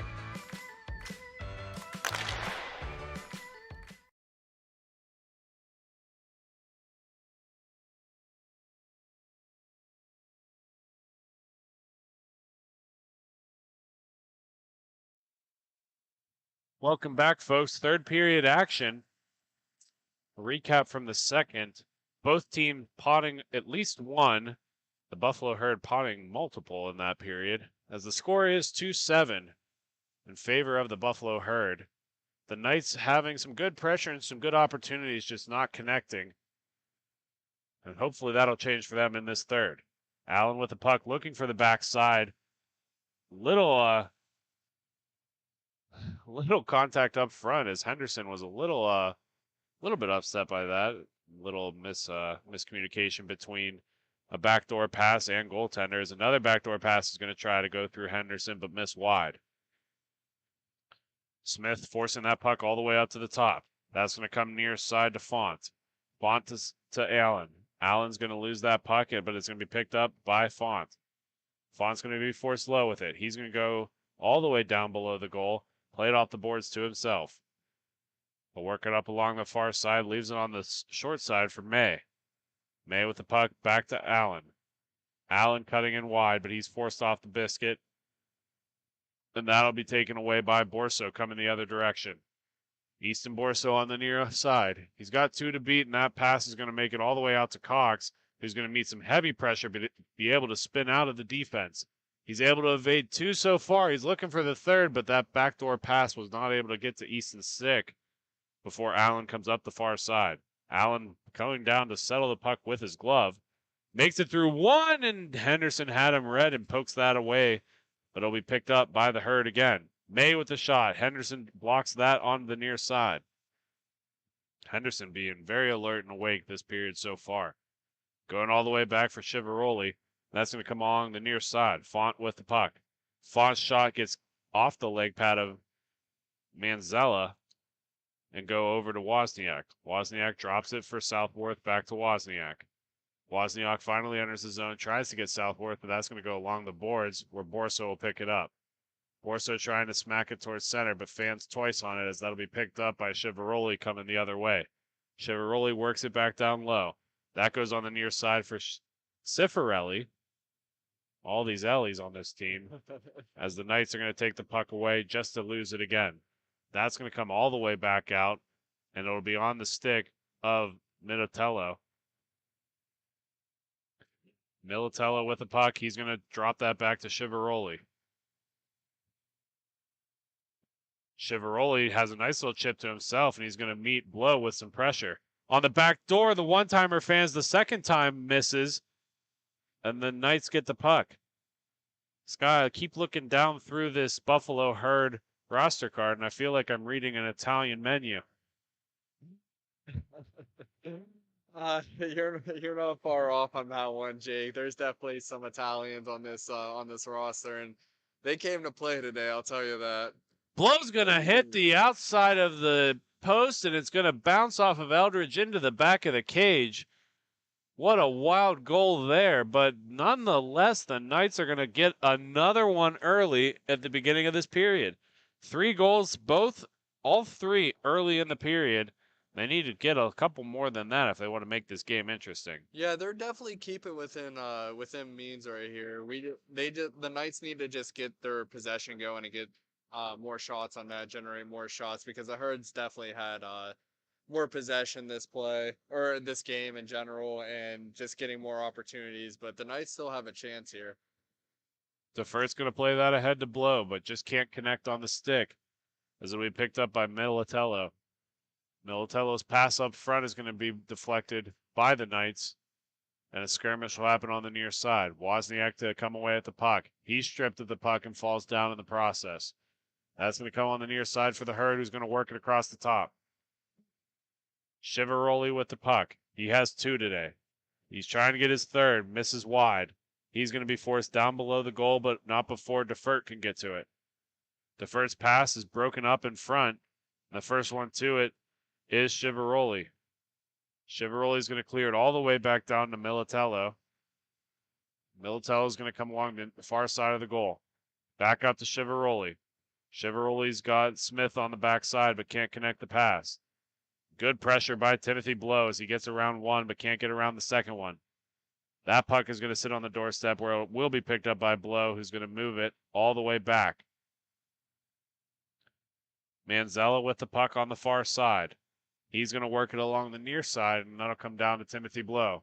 Blow's going to work it back up the top to Cox. Cox working in with some space, trying to let one loose, and that's going to go all the way across the crease, where it will be picked up by Doe. Doe with the puck on the far side, works it across the top to Defert. Defert looking back down. He's going to play it all the way to Blow. 8:30 left to go in the third. 4-goal deficit the Knights need to make up. Defert's going to play that off the shin guard of Chivaroli, who's going to just let Smith skate into it. Smith for Chivaroli, misses on the backdoor pass. Tries to pull it on, and finally gets the hat trick. Quentin Chivaroli with 3 today. What a wicked backhand there, looking like Sidney Crosby a little bit. And he was calm, cool, and collected.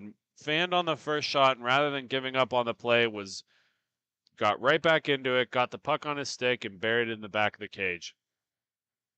And that's leading by example right there. That's definitely something a lot of people need to take notes on.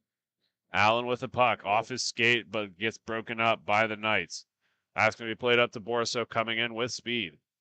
Borso trying to cut through the neutral zone, leaves it for Manzella. Manzella's shot is going to hit Eldridge, but he's not able to hold on to that one. The Herd are going to force it to the near wall. Puck battle will ensue as that's going to squirt out towards top of the neutral zone, where Allen will pick it up. Excuse me, that's Adam Smith. Adam Smith forced down low. That puck's going to be knocked around a couple of times and broken out to the near side. Cox is going to leave it back for Borso.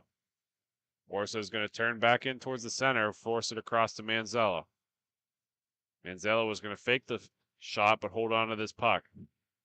He tries to clear it up, and it's broken up by Allen, who's going to hold it along the far side.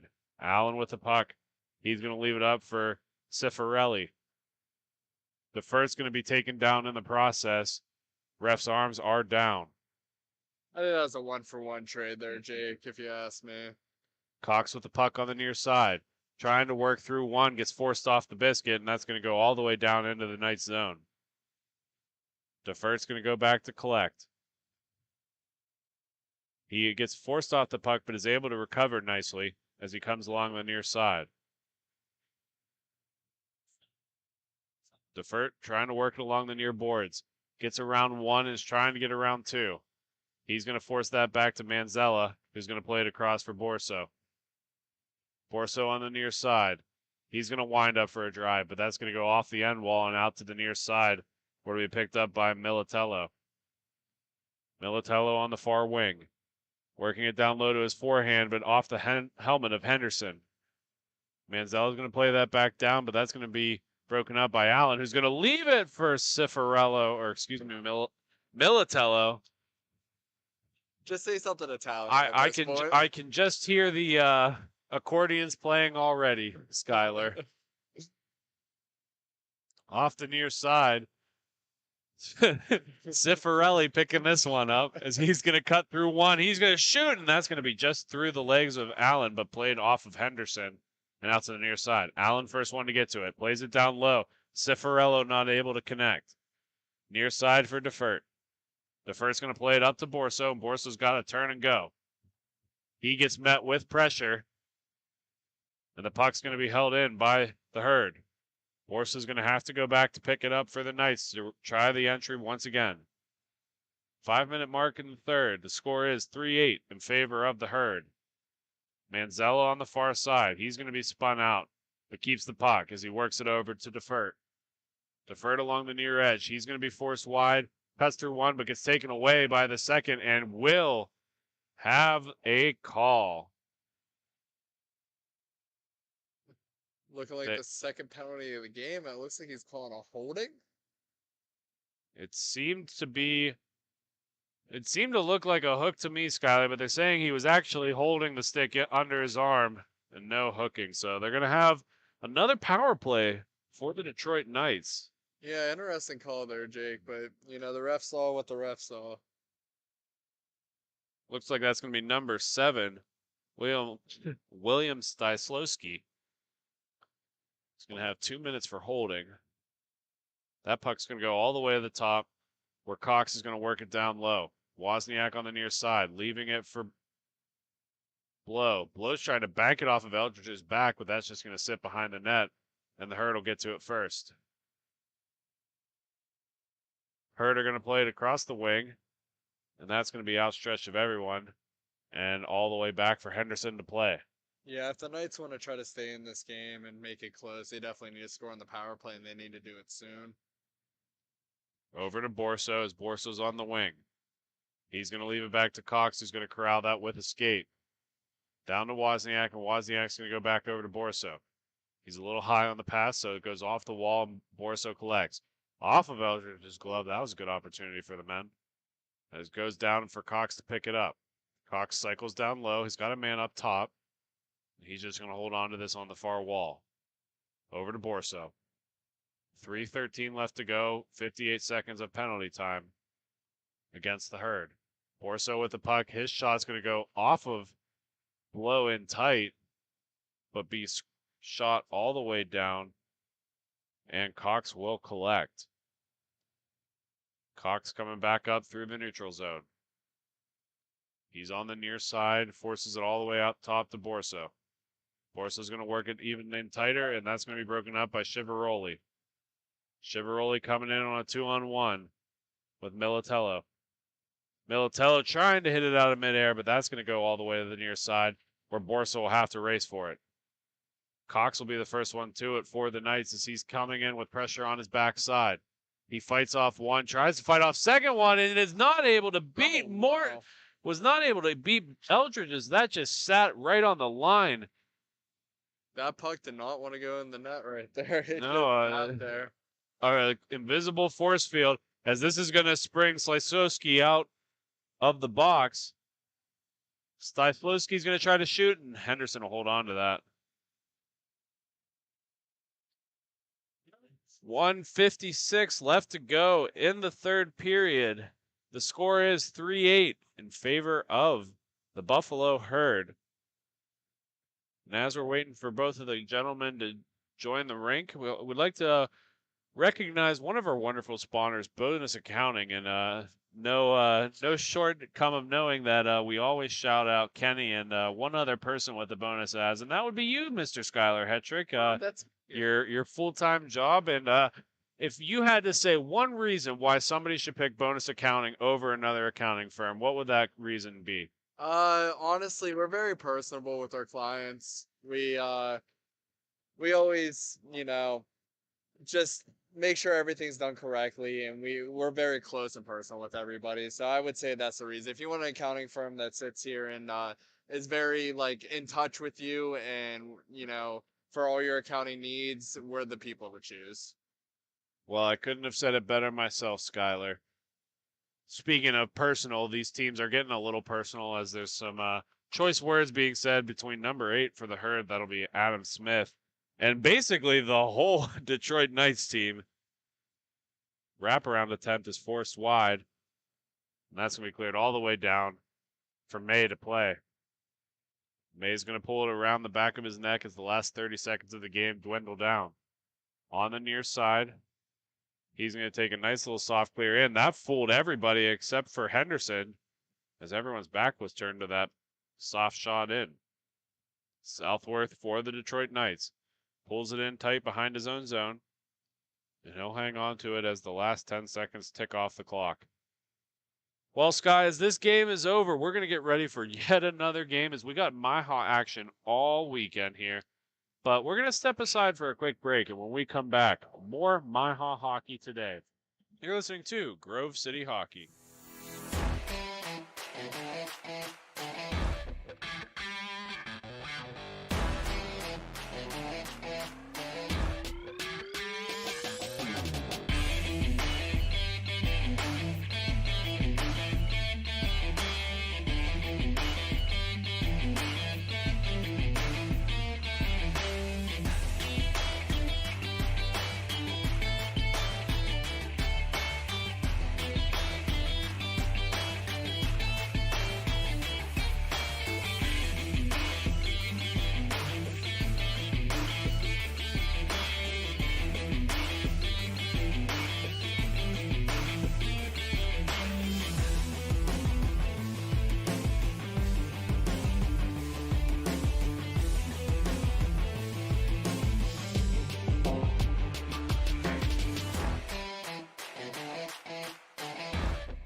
Welcome back. Puck is down and we are live. I'm going to hold it down here for a moment while my colleague Sean Stewart gets everything in order to call this game.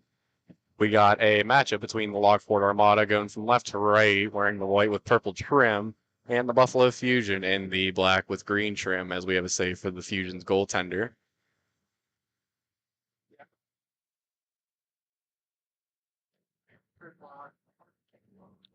And we have Sean Stewart in the chat. I'll let you take it over from here, Stewie. Thanks, Flannery. T3 action semis between the Buffalo Fusion and the Lockport Armada. Fusion wearing their all blacks with lime green trim. Armada in the white. Buddy, I just covered this stuff. Come on now. Oh, I told you I'd cover for you. I wasn't listening. You're still 2 points better, man. Fusion controlling the puck.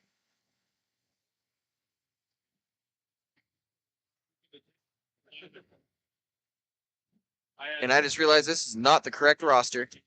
I'll let you sort yourself out here. As we have the Fusion controlling it in their own defensive end, surveying his option. He's going to pass to his defensive partner. We're going to go back. I don't got the rosters in front of me. That's number 15 for the Fusion. He's going to make a power move to the inside. Forehand backhand. Just misses over the net as he goes for the retrieval of the puck on the far side. He gets that puck back as he looks at his options and comes back towards his own end. Slows it up the wall and retrieves it back. Misses that as he goes back to his own end. You got yourself in order over there, buddy? I do. You get a couple of the same teams over and over again, different divisions, as the Armada get a puck on net and score. Well, you got Buffalo, Detroit, Detroit. You know the drill. T3, T4, got to get the right division going. And that was number 71, Blaine Brock, for the Lockport Armada, getting them on the board. 11:50 to go in the first. I got to say, buddy, I've missed you on the call. I missed you too, Flan.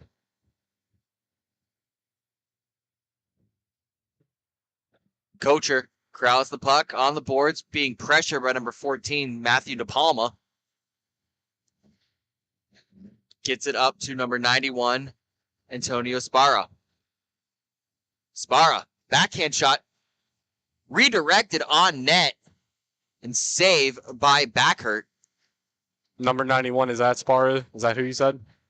Yes, sir, and that was redirected by J.T. Smith. I got to say, buddy has wheels. That is one player, if you're the Fusion, that you want to look to contain for the Lockport Armada, because he is going to move that puck up and down the rink with speed.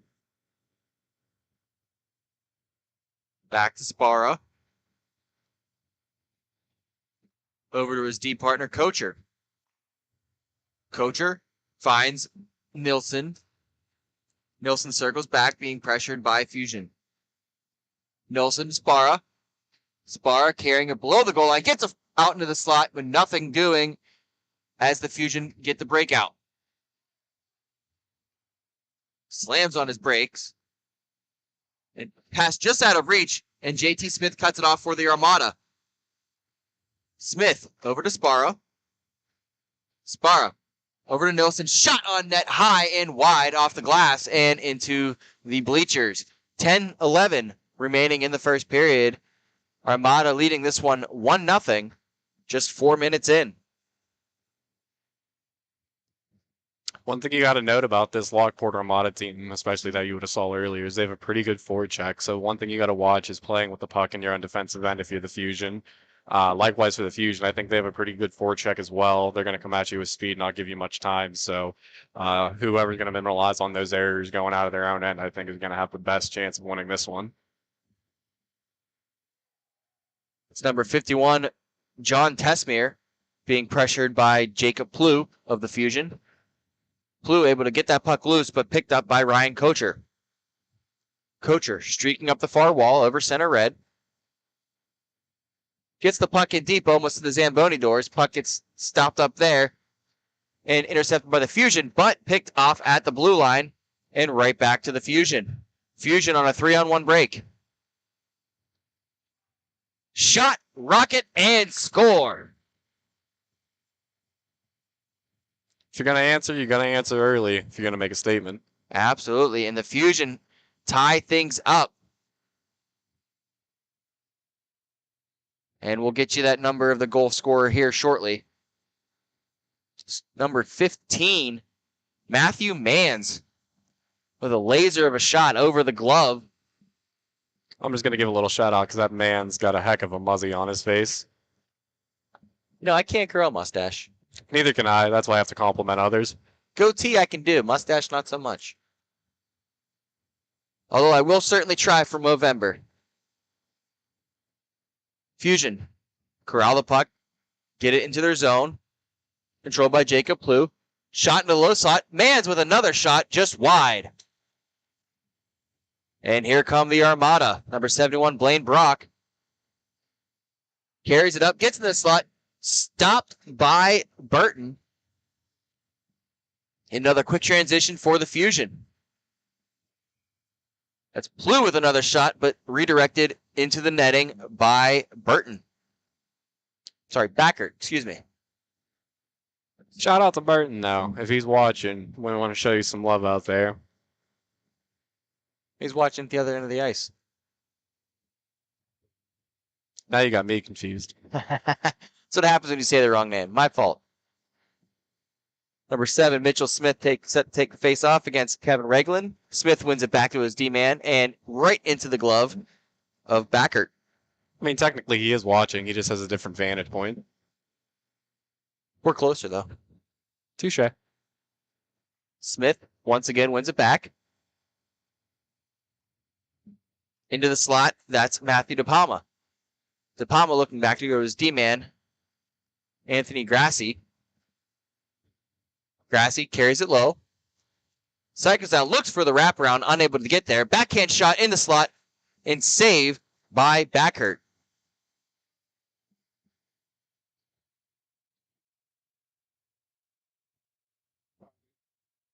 Some great cycling action here from the Fusion. It's one thing they do well. They're going to wear you down, especially making you chase them around your own defensive end. Quick shot right off the draw, number 14, Matthew DePalma. Mitchell Smith won it right over to his winger, and DePalma netted it home and goes up 2-1, 6:25 remaining in the first. Maybe not in that instance, no chase required. The Buffalo Fusion, the 2-1 lead over the Lockport Armada, two Western New York teams battling it out. Smith using that large frame, protecting the puck. Gets it over to Isaacs. Isaacs stops along the half wall. Tries to get it over to Smith in the low slot, unable to do so, and the Armada are on the attack. Blaine Brock carries it up through, feathers it over to Reglin. Reglin not able to corral the puck. Gets it back to Brock. Brock up to Tesmere, who turns and gets it over to Sparrow. Back to Reglin. Reglin with a shot. Glove save. Carried around by the Fusion. Dangerous area. But nonetheless, dumps it down ice to clear. 5:15 to go in the first. D to Sparrow. Sparrow dances through a couple Fusion players. Holds onto that puck. Carries it over to the wing and chips it over to Reglin. Delayed penalty for the Fusion. Sparrow with a chance. Save. Not able to get a shot off, though. And that puck will go all the way back into their zone. Empty net for the Armada on the delayed call. And now a 5-on-4 advantage.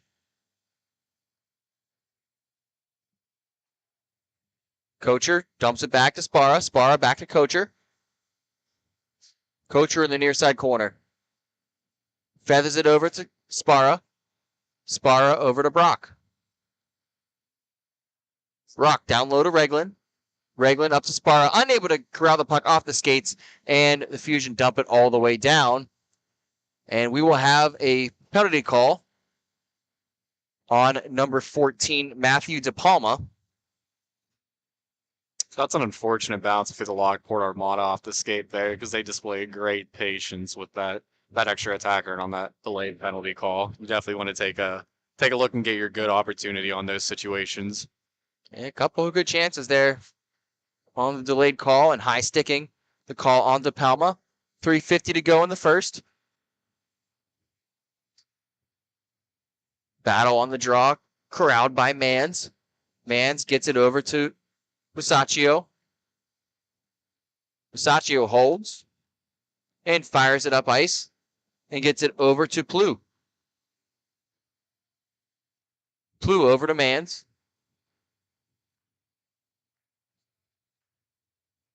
Mans able just to get around almost to Armada, but then loses the puck into the corner. Mans and Sparrow battling, but Sparrow, the winner of that one, and he gets it up to Kocher.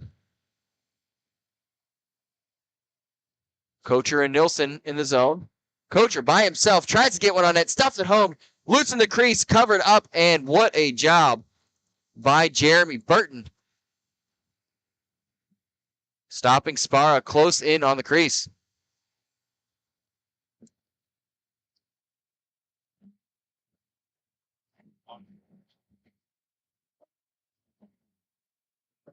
.239 remaining, 38 seconds left in the penalty.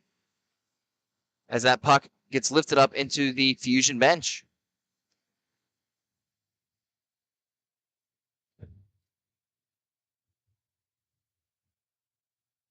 Slight delay getting the puck out of the Fusion bench. 2:20 to go, 20 seconds remaining on the penalty. Fusion win that draw. Try to clear it, but caught in the skates of Sparrow. Sparrow over to Kocher. Kocher back to Sparrow. Sparrow with a shot. Loose in front. No goal. No goal. Very clear kicking motion. Very clear kicking motion, and that is a great call by Dave Tubinis.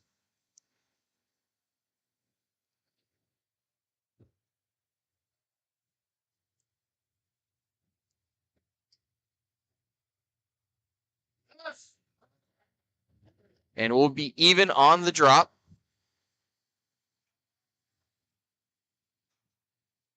De Palma is free. And we are back to even. Fusion controlling the puck. Bouncing puck. Corralled by Kocher.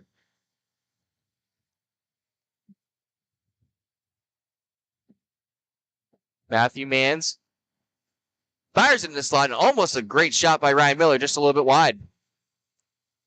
Miller unable to get to it. And no shot on net, as it looks like it got in the skates of Sparra. Sparra carries it up and through. Sparra dancing around a couple of defenders. Loose in the crease. And puck whistled. Looks like it's under Burton.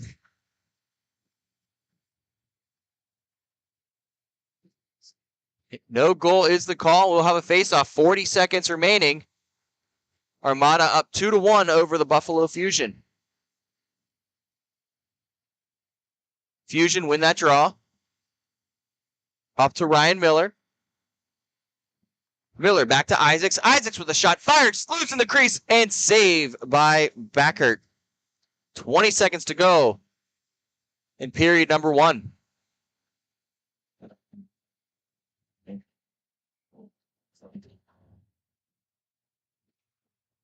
Miller versus JT Smith.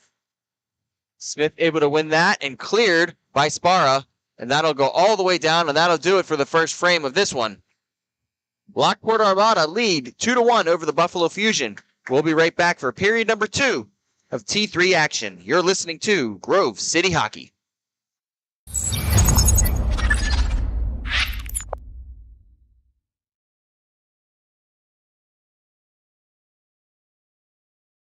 For my opinion, it has a good minimalistic look.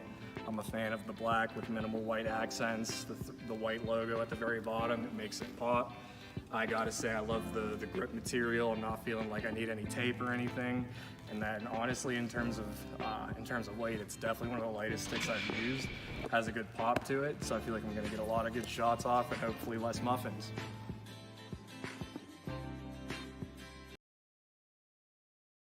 This copyrighted telecast is presented by Grove City Hockey, It may not be reproduced, retransmitted in any form without the expressed written consent of Grove City Hockey, LLC. We thank you for your understanding and hope to continue to enjoy this complimentary broadcast. To purchase footage, email grovecityhockeyllc@gmail.com.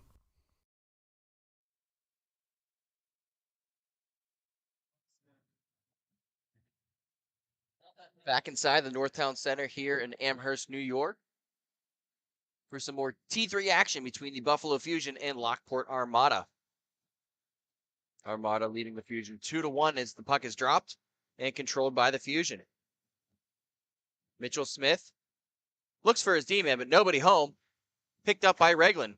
Regland backdrop to Brock.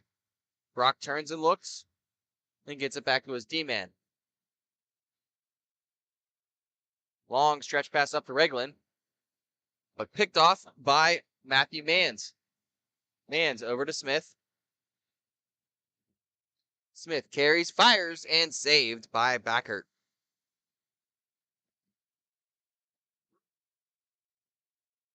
Slow, controlled play here from the Fusion to start the second.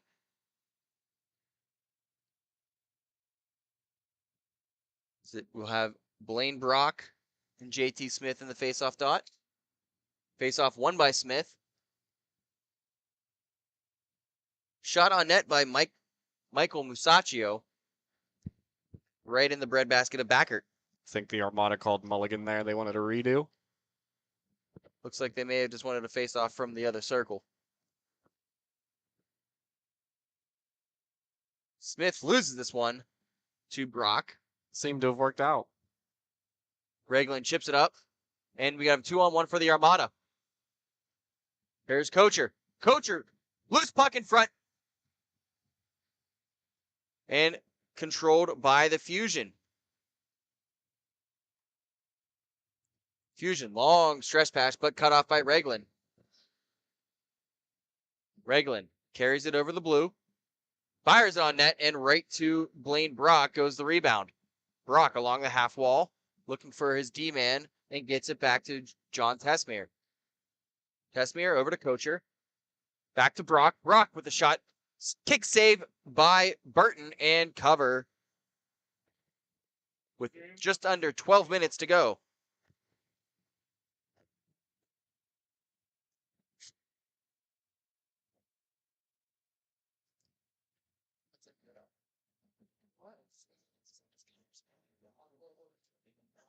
Fans, don't forget pictures will be on sale after the conclusion of the tournament, taken by our excellent cameraman, Mark Mrzlewski. Sorry, Mark.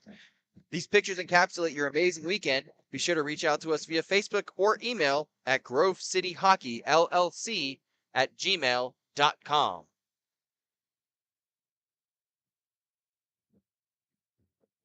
Armada control the puck, gets it up to Regland in the neutral zone.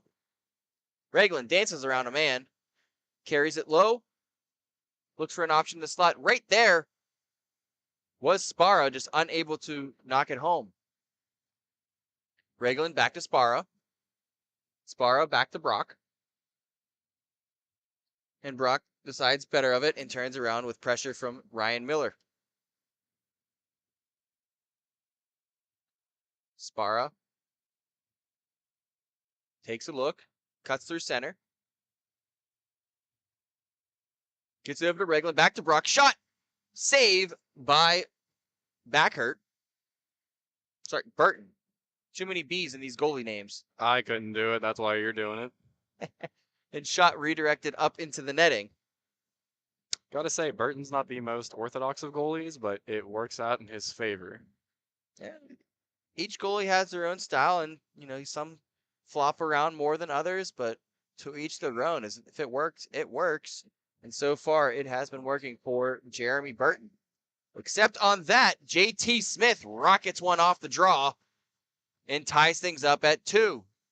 We might have had this a couple times where we've given teams the yips, and there was an unfortunate event to follow like this. So, Broadcasters jinx. Might just shut my mouth. Tie game 2-2, 9:40 remaining in the second. As the Fusion win the draw, it's Jacob Plew carrying it up Cycling, looking for an option. Gets it down low. Shot in the slot, but blocked in front. Armada looking for the headman pass, but just a little bit out of the reach of JT Smith. Corey Isaacs stops behind his own net. Gets it up to his man, streaking up the wall. That is Jacob Plew. Plew almost loses it in his skates. Great move to get around Spara. And again, turnstiles back and gets it up to his D-man. Anthony Gracchi gets it down low to Ryan Miller. Miller had a streaking Jacob Plew, but unable to connect on the pass in the slot. Matthew Mans gets it back to Plew. And back to Matthew Mans. Mans. Shot straight up over the net and back into the corner. Almost had one flop right in behind Backert, but able to keep it up and out as the Fusion chased behind their own net with 8:20 to go. Corey Isaacs over to Matthew Mans.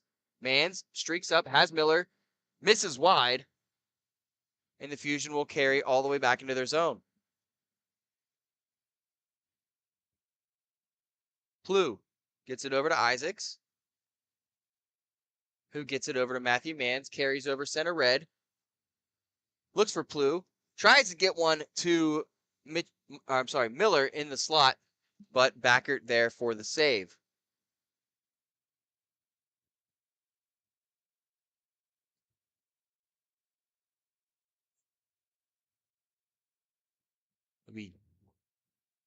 Mitchell Smith versus JT Smith. No relation. And Mitchell gets the better of that draw. Now JT gets it over to Spara. Spara surveys, looks, gets it over to Nilsson. Nilsson has numbers, takes his time, takes a look, gets it over to JT Smith, but picked off in the slot by the Fusion. Tried to get it up to Mitchell Smith on the headman pass, just a little bit out of his reach, and will be corralled by Spara behind his own net. Spara, stretch pass up to Nilsson. Tries to get it to Spara, who does end up corralling it. Spara with a nice move. Shot and blocked up and over behind the net. Matthew DePalma picks up the loose change and will calmly carry it through center. DePalma. Deeks drives, circles, tries to go for the wraparound, just rolled right off his stick. Great effort there by DePalma as the puck goes all the way back into the Fusion zone. Rusaccio, headman pass up to Mans. Mans over to Smith, unable to gather it, and corralled by Joe Tesmere. Tesmere streaks up the far wall and gets that knocked away from him, and Smith picks that up. Smith over to Mans, who looks, takes a shot up high and gathered by Backert. 5:45 left to go in the second, all deadlocked at 2.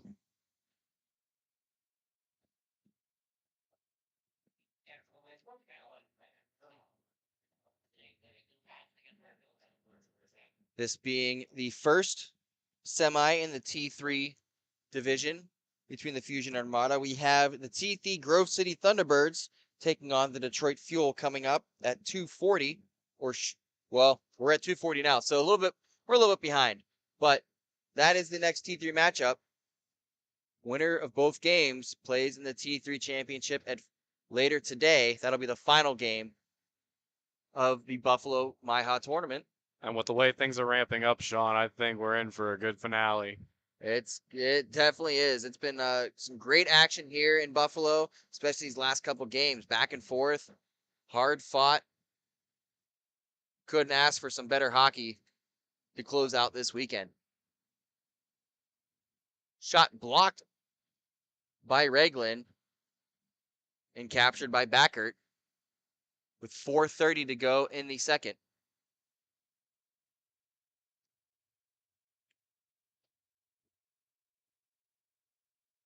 tightly contested game between the Fusion and Armada.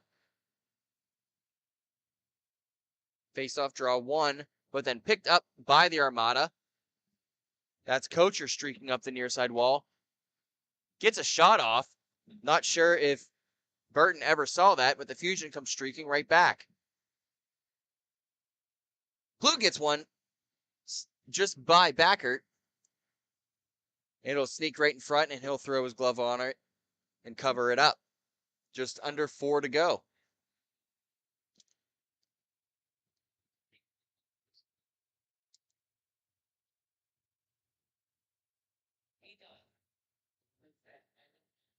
Ryan Miller wins that back to Corey Isaacs. Goes over to Mans. Mans with a shot waffled away by Backert. Controlled by Mans. Gets it to the slot. Loose puck pinballing around, covered by Backert, and there's the whistle. Fusion starting to ramp it up, getting some great chances down low. Getting traffic to the net. Getting to the dirty areas.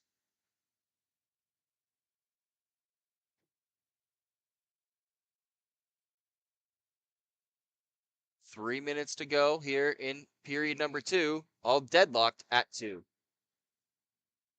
Weak face-off 1, gets back to Mans, over to Isaacs. Isaacs looking for his man on the low slot, unable to get it, but corralled by the Fusion.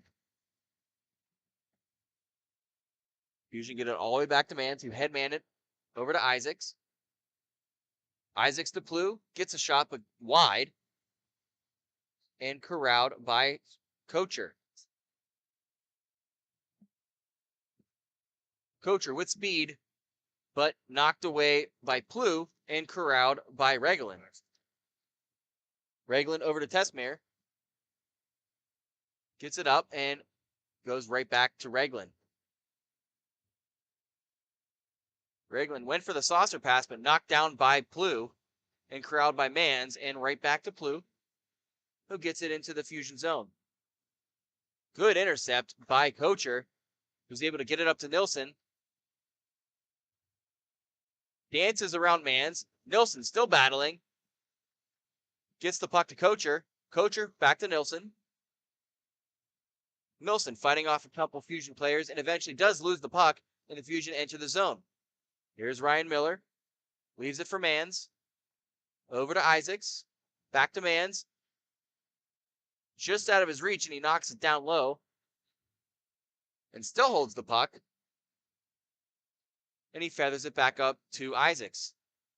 Isaacs back to Plu. Tried to go for Mans, but unable to connect. But Plu just rockets it back into his own zone. 1:15 to go in period number 2. Isaacs long stretch pass to Mans. Mans over to Smith. Smith tries to leave for Mans, but unable to do so as JT Smith for the Armada picks that one off. Here comes Tesmere.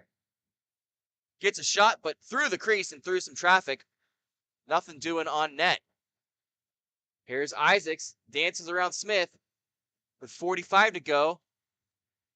Finds DePalma. DePalma gets a shot up over Backert and corralled by Sparra. Sparra and DePalma battling. Sparra gets that loose and over to Tesmere in the far corner. 30 seconds to go.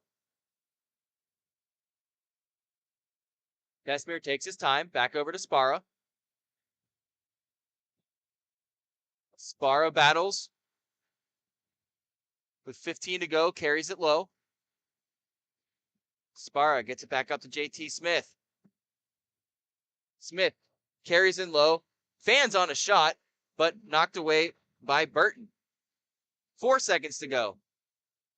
And Sparrow will just be content to hold that as the period concludes. After 2, we're deadlocked at 2. We'll be back for the third period between the Buffalo Fusion and Lockport Armada. You're listening to Grove City Hockey.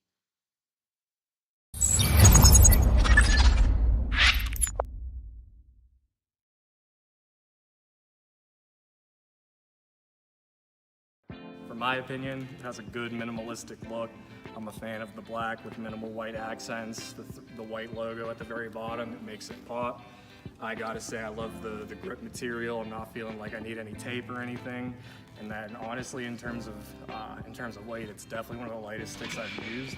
Has a good pop to it, so I feel like I'm gonna get a lot of good shots off and hopefully less muffins.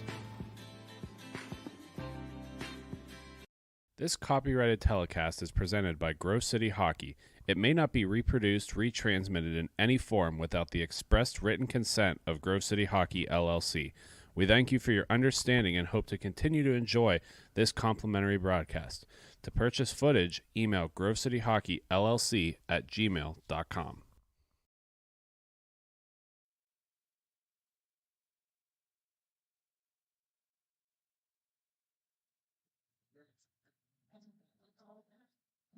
Welcome back to the Northtown Center here in Buffalo, New York for period number 3 between the Buffalo Fusion and Lockport Armada.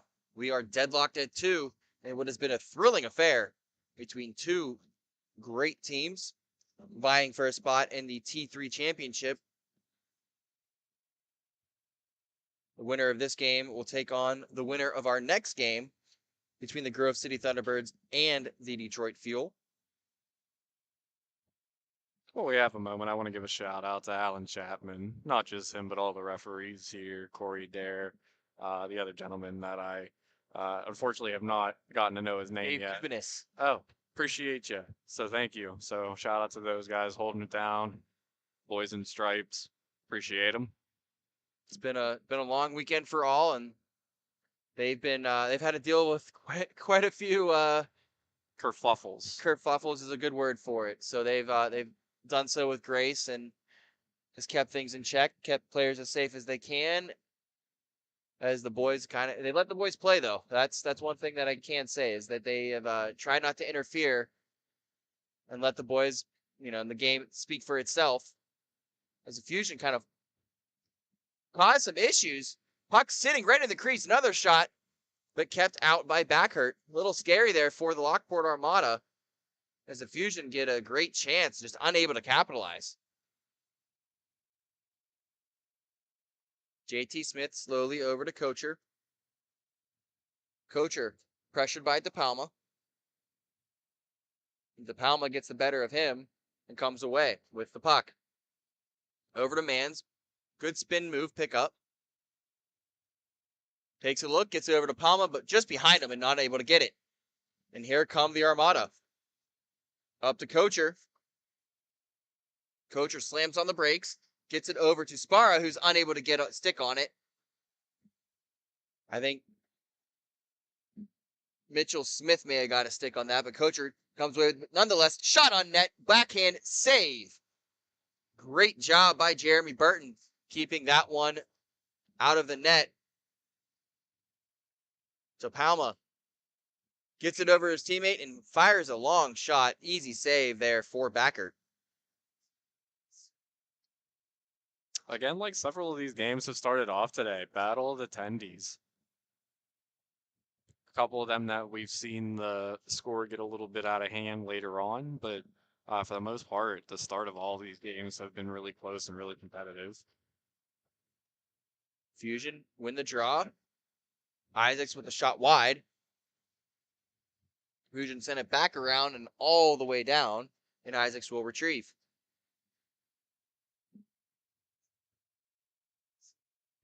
Isaacs up to Plu. He tries to get it back to Isaacs, but cut off by Reglin. Reglin in all alone. It's a backhand and scores. Great job by Reglin, able to cut off that pass and have a great individual effort.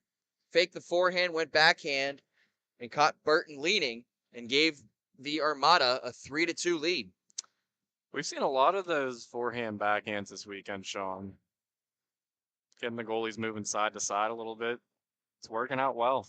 Yeah, we've seen a lot of, players coming with speed, fake that forehand, get the goalie to drop, and then catch him going across and get on that backhand. And that's tough to do it within line. You got to push pretty hard. And especially at the speed with some of these players are capable of doing it. Absolutely. The speed has been incredible this weekend from all the divisions. We've seen some great back and forth, up and down action. Next one carried up by Isaacs. who cuts into the middle, but cut off by a couple defenders. And the Armada come away with it. Up to Reglin. Reglin. Over to Nilsson. Unable to corral it. Gets in the skates of a Fusion player. And that is Corey Isaacs. Isaacs leaves it for Depew. Isaacs tries to get a shot, but blocked in front by the Armada. Loose putt. Corral down low, looking for a player in the slot. That was Plu crashing. Plu. Over to Isaacs, who then gets it back to Grassy. Grassy holds, lets his teammates change, and gets it back to Mans. Mans over to Plu, carries up over center red. Great toe drag move. Carries up along the low wall. Off the post. Great shot there by Jacob Plu, who tries to battle and gets the puck back, but still retrieved by Kocher. Kocher battling with Plu, who just decides to shovel it back low to Mans behind his own net. Mans, long headman pass cut off by Kocher. Kocher over to Reglin. Tried to get it to Nilsson, but it was in his skates, and the Fusion carried back up. Over to Miller. Miller with a shot. Save!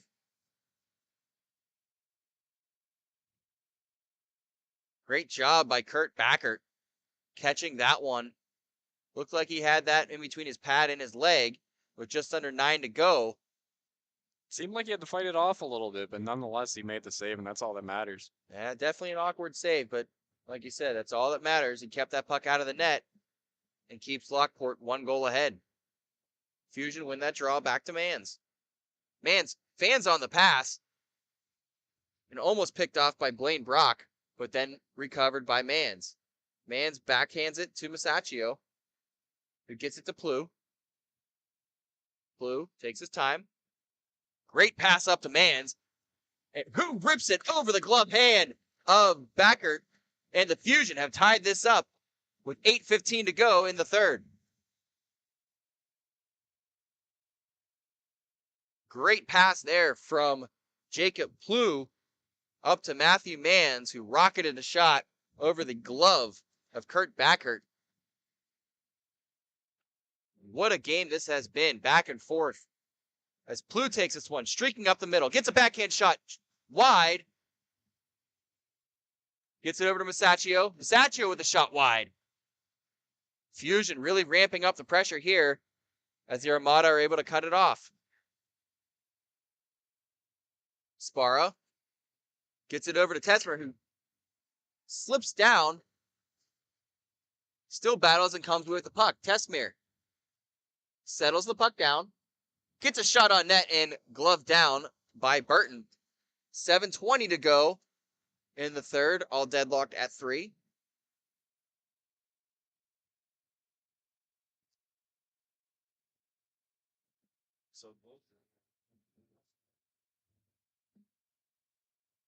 JT Smith facing Mitchell Smith. And the Fusion come away with the draw. Here's De Palma. De Palma with a shot that is gloved down by Backert.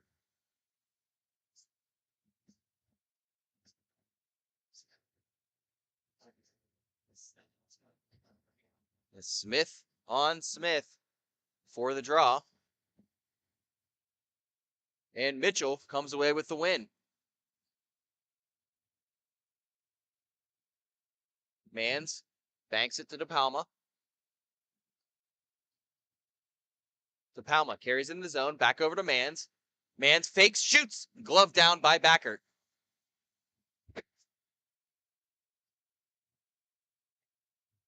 $6:10 to go in the third period. Another Smith on Smith draw. And this time, JT Smith for the Lockport Armada comes away with the win. Spara, D to Tesmer. Back to JT Smith. Smith cut off by De Palma, but keeps it going and carries it down low. Smith over to Spara. Spara fires a shot, but blocked by De Palma. Picked up by Anthony Grassi.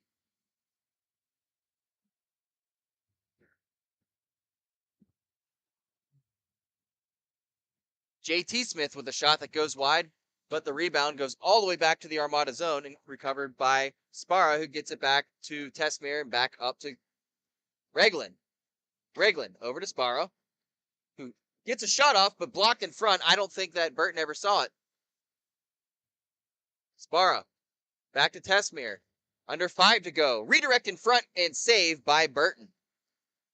JT Smith causing havoc in front of the net, but Burton staying strong, able to keep that one out, and we are still deadlocked at 3 with 4:45 to go in the third. A spot in the T3 championships on the line here as the Fusion win one clean, straight up to the center red, but recovered by Tesmere.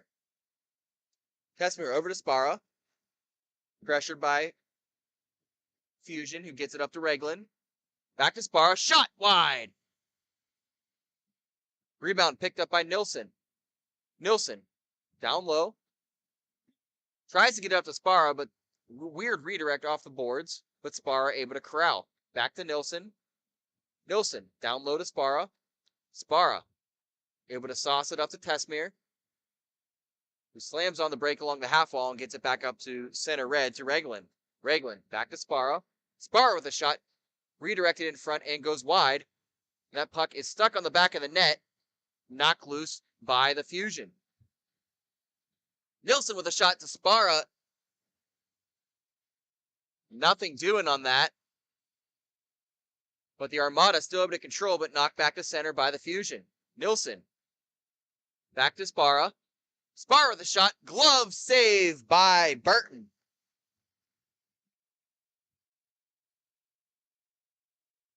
Burton having to make some epic saves to keep the Fusion deadlocked at 3. Can we just talk about the plot of this game for a second, where we have the number 5 seed in an even contest with the number 1 seed this late in the third period? Hey, that's why they play the game. Anything can happen, and the Lockport Armada have certainly risen to the challenge in this one. As the Fusion comes streaking up the center, shot. Thought that redirected into the net, but I guess not, as it goes all the way back into the Fusion zone. Corey Isaac chases it. 2:40 remaining in the third. Remember, stop clock within 2 minutes and within 2 goals. So a tie game will result in a stop clock under 2 minutes. Feathered pass over to Mans. Mans streaking up the near wall. Carries it low. But Kocher right there to knock it away from him. Picked up by Plu. Gets it back to Isaacs. Isaacs back down low to Mans. Mans finds Isaacs streaking. Backhand, forehand, shot. Missed that opportunity. I think that might have hit something in front. 2 minutes to go. Ryan Miller down low. Loses his footing. No call. And the Armada comes streaking back up with numbers. Blaine Brock leaves it for a man, but nobody home. And Corey Isaacs heads it up to Plu. Plu has Miller shot, but a glove save by Backert. I've seen a lot of quick glove hand saves today. I know you have like speed, like, you know, quickest shot, hardest shot. I want to see a quickest glove competition. Quickest glove reaction. That would be we might have some pretty solid numbers with the goaltending we've seen thus far this weekend. As the Armada win that draw, it's Reglin who loses the puck back to Mans, who gets a D to Masaccio. Masaccio having a little trouble with a forecheck by Reglin. Keeps it down low and gets it over to Mans. 1:19 to go in the third. Masaccio chips it up to Miller, but cut off by JT Smith. Smith streaking, shooting, Loose puck and missed was Blaine Brock right there, not able to corral the rebound. Burton, there's a delayed penalty here. And that'll be on the Armada. Clock stops with 53.1 seconds. And the Fusion will be heading to the power play as JT Smith heads to the box.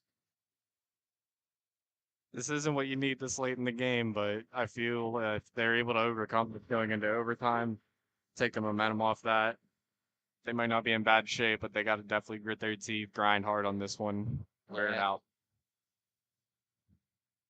Then it looks like the Fusion are going to take a timeout here. Try to figure things out on the power play.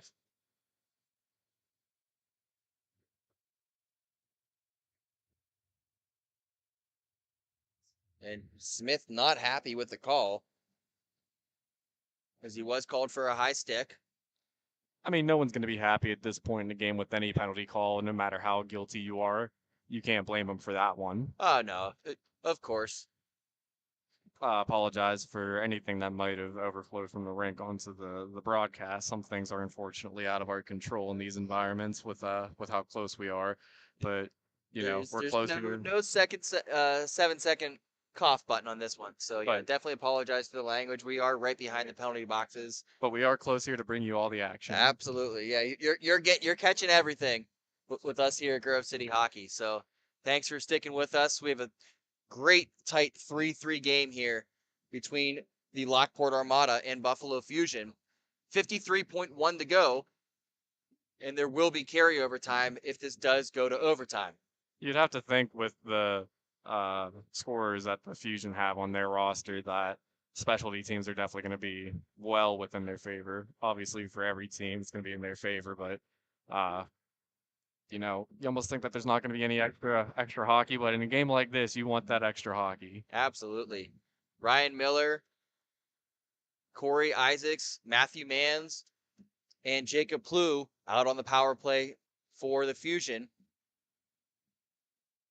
Brock, Kocher, and Spara out on the penalty kill for the Armada. Fusion win the puck, but Fusion able to corral it below, and Plew with a great shot from the high slot, corralled by Backert. 36.5 to go.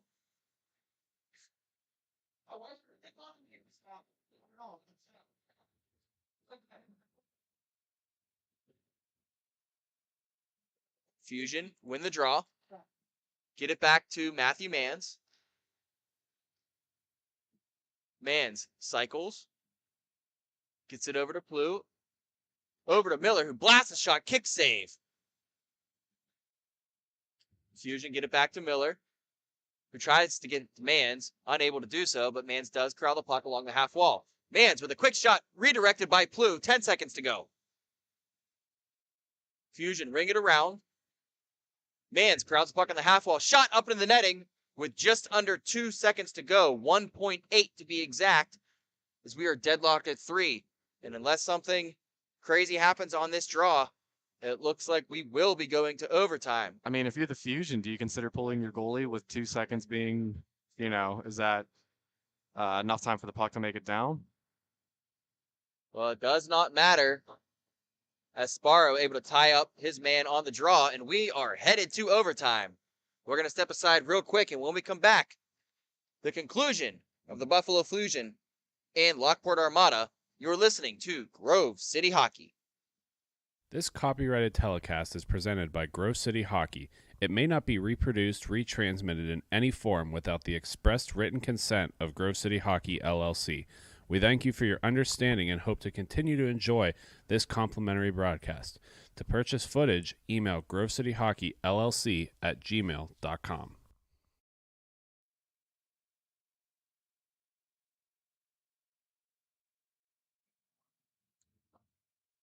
Back here in Buffalo for overtime between the Buffalo Fusion and Lockport Armada. Deadlock at 3. 1:05 remaining on the penalty to JT Miller. Little 4-on-3 action. Fusion Slowly control. That's Corey Isaacs looking for Plu. Isaacs fakes the shot over to Plu. Tries to find Miller on the doorstep, unable to connect.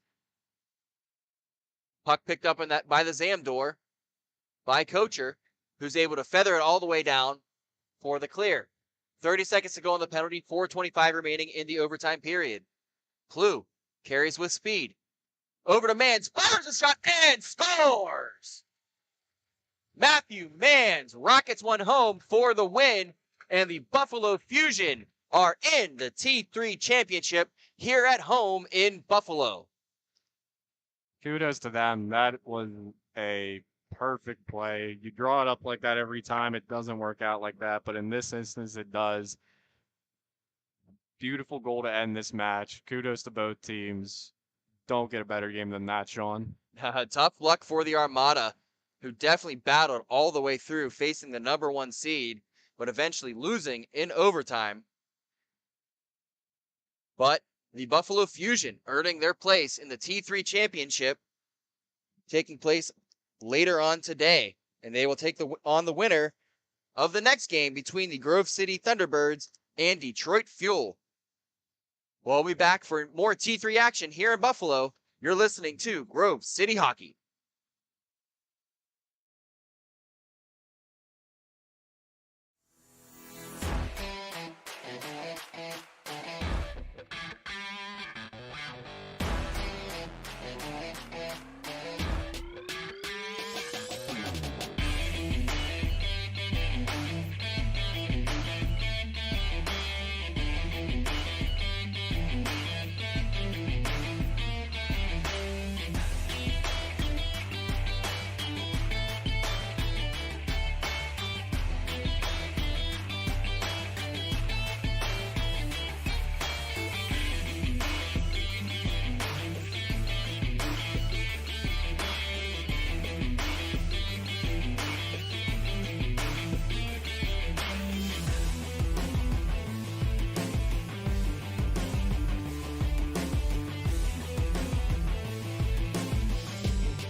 Welcome back, folks. More MIHA action here in the T3 division. This will be the last game before championships start. But we're going to have the Grove City Thunderbirds off to the left side of your screen in the gold and black. And in the black and dark purple is going to be the Detroit Fuel. In net for the Fuel, David Prinzler. One of the key notes about Prinzler is just how big and agile he is. A huge goaltender. It's going to be really hard for Grove City to score on him, being that he is so sizable. In net for the Grove City Thunderbirds is going to be Alex New. New first year in the league here, and getting his feet under him for sure. Had a pretty disappointing game earlier yesterday, but has definitely bounced back and gotten better as the weekend has gone along. Fuel's going to move it up the near side. England's going to cut across the top of the crease. He's going to leave it on the back door. That'll be another number 12, so it can't possibly be two Englands. We'll figure out as the game goes on who's who. So we seem to have some inconsistent rosters, and Schwer is going to nail one past Prinzler. Gets the first one done early in this game, right over the blocker side of Prinzler. Seems like Grove City has a little bit of a fan base here in the crowd. I don't know if any of it got picked up on the audio here through the feed, but could definitely feel a little bit of a presence for them. Yeah, I believe that'll be the younger division, the T4 Thunderbirds here to cheer on the upper division. All these guys used to playing together at local rinks and local beer leagues, and so some friendships have surrounded the group for sure. Fuel's going to come up along the far side. He's got space to beats one. New with a nice leg kick, get that going all the way to cross. Couldn't quite control it. Is DeBickero to come in on that. Stosenfeld's going to go down low with it. He gets forced off the puck by Crummert. Hannah's going to push that forward to DeBickero. DeBickero coming along the near side, drops it to Crummert. Crummert looking in front. That's going to be redirected wide by the defense of the Fuel as they continue to push this up forward. Courtney's going to get stripped of that puck, but just able to get in time is Stosenfeld, who goes over to pick up the Biscuit.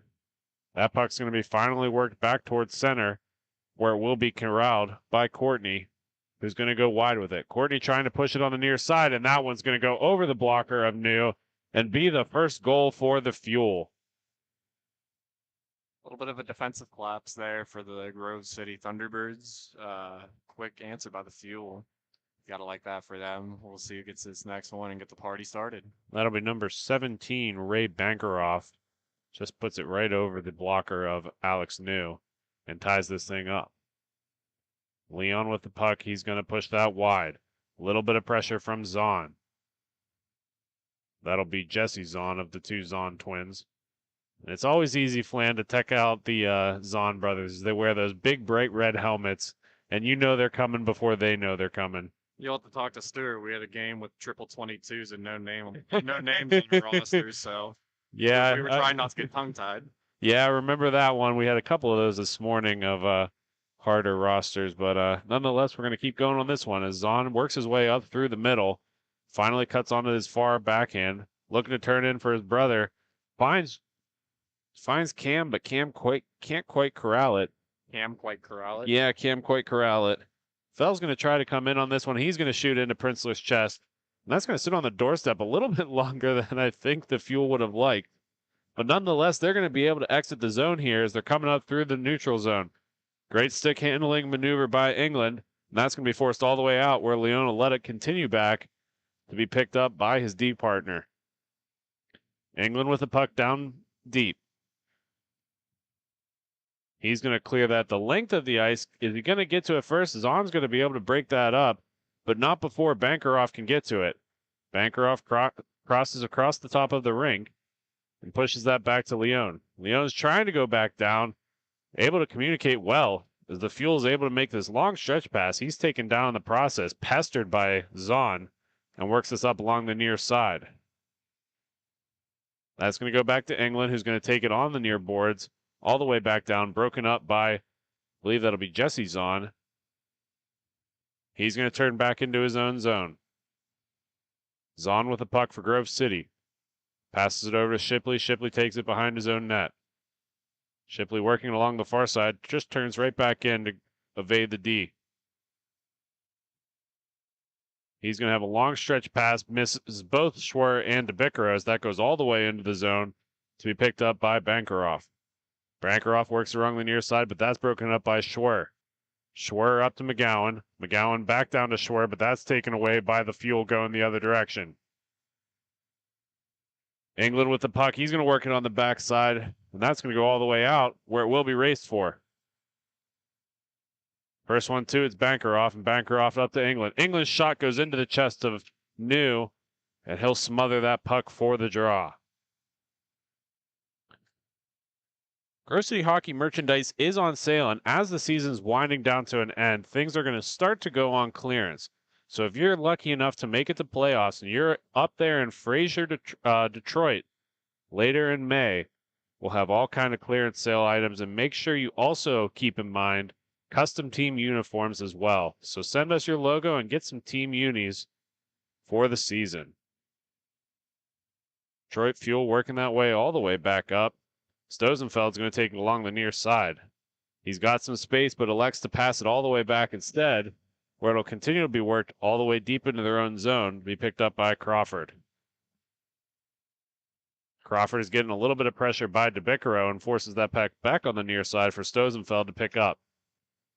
Stosenfeld through the middle. That's going to go all the way back in for Cromert on defense to pick up for the Thunderbirds. Cromert on the near side works it back up to McGowan.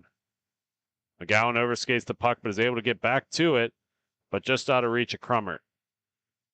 Fuel works it along the end wall, and they're going to come back up through the center. Long stretch pass hits DeBickero in the process, but continues to make its way up. McGowan back to collect it as he gets some speed around the outside. He passes it up to Schwer, I believe that is, but that'll be taken away by England. England coming in tight. He makes one move around. Second move misses wide and hits the end wall, but Grove City will collect it. Crumert with the puck. He's going to work that up, but just out of reach of DeBickero as Stosenfeld's back to collect for the Fuel. Stosenfeld works it up along the near side, where will be picked up by England. England stops up short and corralling his options. Takes speed along the near side and beats one. Tries to beat a second, but that'll be taken away by Zahn. And Zahn's going back the other way. Zahn hooked in the process, will draw the call, keeps the play alive, and that hits off of Prinzler and up into the netting. But nonetheless, Grove City will be the first power play of the day. We're going to have 2 minutes for hooking on Chase England for the Detroit Fuel as the Grove City power play unit enters the rink. Zahn to take the draw for the Thunderbirds as that gets played back to DeBickero. Over to the wall to Schwer. Schwer hanging onto the puck. Trying to get Zahn to move. Finally does across the top. He's looking on the back door for his brother, and Prinzler's able to fight that one off. Schwer plays it down low to Zahn. Zahn to Schwer. Back to Zahn. Zahn in the corner. He plays it back up to Schwer. Schwer's shot goes low and kicked wide by Prinzler. Second shot is going to go up high on Prinzler, but he's not able to keep the rebound. DeBickero to the puck first, and he's going to play that up to Zahn. Minute 24 left to go in the power play time for Grove City. Zahn to Zahn as that comes back up to Schwer. Schwer to Zahn on the far wall. That's going to deflect up, stay in play, as the bouncing puck is hard to corral by both players. Fuel eventually the first ones to it and able to play it around the back. Zahn's going to steal that puck and play it up to his brother, but that shot goes wide. Played back around the near side, kept in by the Fuel. Pressure by DeBickero causes a turnover. Back across the top to Schwer. That goes low, and Zahn not able to corral it as the Fuel are the first ones to it. Fuel looked to clear it all the way out, but that'll be broken up by Zahn. Zahn shot low, redirected off his brother. Second attempt, Prinzler kicks away, and the Fuel will attempt to clear it. Zahn will keep that back in and turns out of trouble's way as he steps in to work it down low. DeBickero's the first one to it, and he passes cross crease to Schwer. That's just out of reach for him, so it bounces off the wall and out to Zahn. Zahn steps into one, into the shin guard, and right back to him. Passes it over to Schwer. Schwer takes the wing. That shot hits up high, but is still going to stay in play as the Detroit penalty kill unit is absolutely gassed right now. They go to get some changes, at least one of them does, as New helps out Zahn to break it back out. Grove City sends power play 2 on his England finally leaving the box, trips on the way out. That opportunity not good for Schwer, and England will get to it first. Yeah, it's something with these the way these benches are structured. They're all raised, so stepping onto the rink, you don't typically find that in most. Hannah's going to play that puck along the far boards for Grove City. He's going to work it around the end boards and be forced all the way out. He leaves it for McGowan, charging back in. Back out to Hannah, just out of reach, though, and that'll be Courtney coming the other way for the Fuel. Courtney's going to blow past a tripping Fell. And taken away is the Thunderbirds. Thunderbirds being resilient here as they haven't had things go their way quite yet. That goes across the top to Bankeroff, who's going to hit it off the end wall for Crummert to pick up. Crummert's going to force that center to Hannah. Hannah's going to have to race for it. Wins the race, but loses the puck as that sits right there for the Fuel to go the other way. Bankeroff steps into one, makes a nice move, but can't make it around the second D-man as Crummert's broke free for the Thunderbirds. Crummert and Hannah coming in on a 2-on-2. Crummert overscapes a little bit, and Bankeroff's going to pick that up for the Fuel. He'll leave that for Stosenfeld, who's trying to cut middle, getting some pressure by Fell, and forces that puck all the way back in. Weird bounce off the boards leaves Hannah free in front, and he's going to hit that off Prinzler and up into the netting for a face-off. 2 minutes and 20 seconds left to go in the first period. The score is 1-0.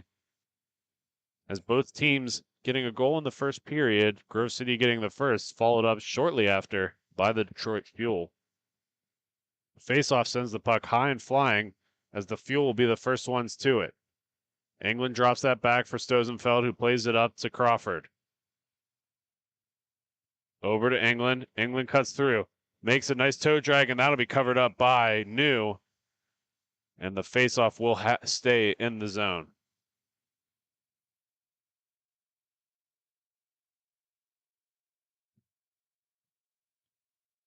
Both teams make some changes here as they step into the faceoff circle to be one to the sidewall. Grove City trying to play that forward. Cam's on with the puck. Cam's on over to Schwer. Schwer is going to redirect off of Cam, but that's going to be covered up and knocked out by Prinzler, who sends the Fuel the other way. England works it across the top, trying to cut in. Beats the first man. That's going to be directed wide where Schwer needs to go to collect it. Schwer is going to win it forward. Hooking and jabbing by the Indy Fuel, or Detroit Fuel, excuse me, cause a nice turnover going the other way for England. England on the short side, working at middle. That shot's going to go high over the glass and onto the near wall. The Zahn brothers both go to collect it as they work at center. A little miscommunication gives the Fuel the puck right back. Grove City able to steal the possession back from them. Evades the first man. The second shot's going to go low on Prinzler, but he easily can knock that away, playing it up to Bankeroff. Bankeroff up to England, but only stripped by the puck for the Zahn brothers. Schwer over across, and that will find the back of the net. A fluttering change-up tricked Prinzler, sat on the doorstep, and Jesse Zahn knocking it home. I'm going to need a neck brace because I definitely looked 3 different ways and didn't know where the puck was. Just as time is about to expire in the first period, the score is 2-1. The Thunderbirds over the Fuel.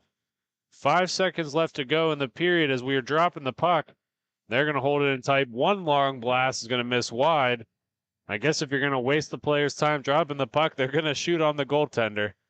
But nonetheless, we're going to go for a quick commercial break. When we come back, more T2 or T3 action for the second period. You're listening to Grove City Hockey.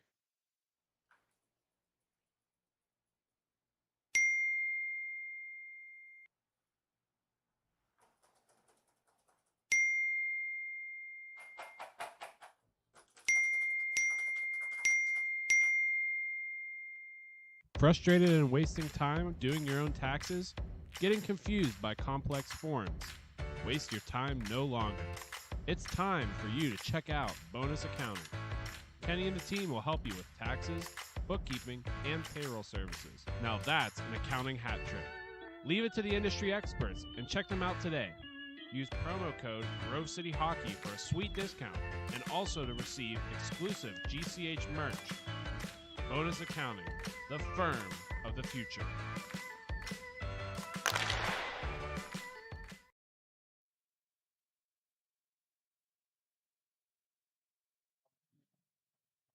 Welcome back, folks. Second period action is upon us.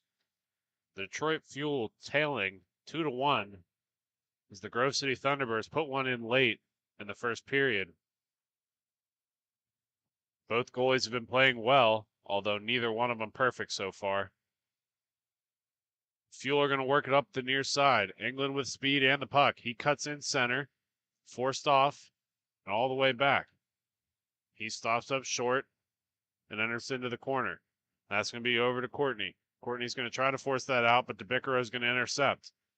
DeBiccaro in with speed. Beats one, shot goes into the glove of Prinzler, and the whistle will be called. Once again in studio with me is Matt Flannery. And Flan, you played with a lot of these T3 players. Who's the dark horse in this game that's going to come out and surprise you? Man, it's hard to pick. They're all a bunch of handsome home dudes. It'd be between two people if I had to say. It's going to be either Danny Schuer. I always butcher his name. I apologize, buddy. Or Ben Crummer. Those are my two dark horses. Well, let's see how this goes. As the Grove City Thunderbirds currently are leading in this game, but the Fuel are back on the attack. Courtney with a shot and will beat New low. New seemed to have lost his footing there and left the 5-hole wide open, and the Fuel made them pay, tying this game up 2-2. The dejected Thunderbirds switch out on the bench as new reinforcements come on. Fell to take the draw. He's going to win that back. McGowan charging to go get that puck on the far wall. Getting a little bit of forechecking from the Fuel. Zahn not able to corral that puck. The Fuel are going to come back the other way. Stosenfeld with the puck deep in his zone. He plays it up along the boards, and that's going to go all the way down, and McGowan will settle it. McGowan over to Crummert, who's going to let it play off the wall before collecting it, and moves it across to Zahn. Zahn working his way in. Nate on the doorstep, not able to corral that, is Fell. And Crummert's going to pick up the puck. Crummert over to Fell. Fell works through one. He's all alone, but is forced off the puck from a good back check of the Detroit Fuel. Up to Crummert. And Crummert's going to have a long stretch down into the corner for McGowan. Zahn's going to be the first one to it, as there was almost a Grove City to Grove City collision there. The worst thing to come out of it is the Fuel taking the possession. Courtney with the puck on the far wall. Tries to clear center, but that's broken up by Zahn, who moves it up to McGowan. McGowan coming in with 11 minutes left to go in the second. England overskates that and plays it all the way back, where Bankeroff will have to go pick it up. England is going to stop up along the far corner and turn in back. He's going to play that up to Crawford, who's going to have space on the near side. Works it on his backhand, broken up by Zahn. Good work by those two. The Fuel take it right back and are storming in. Their shot's fought off by New and goes to the far wall. The Fuel are going to clear it all the way back for England, and Schwartz is going to come in and forecheck. England along the near side. He's got no space to go. Getting pounded by Grove City Thunderbirds, they force it down into the corner just to play it all the way back out to Leon. 10 minutes, 15 seconds left to go in the first period.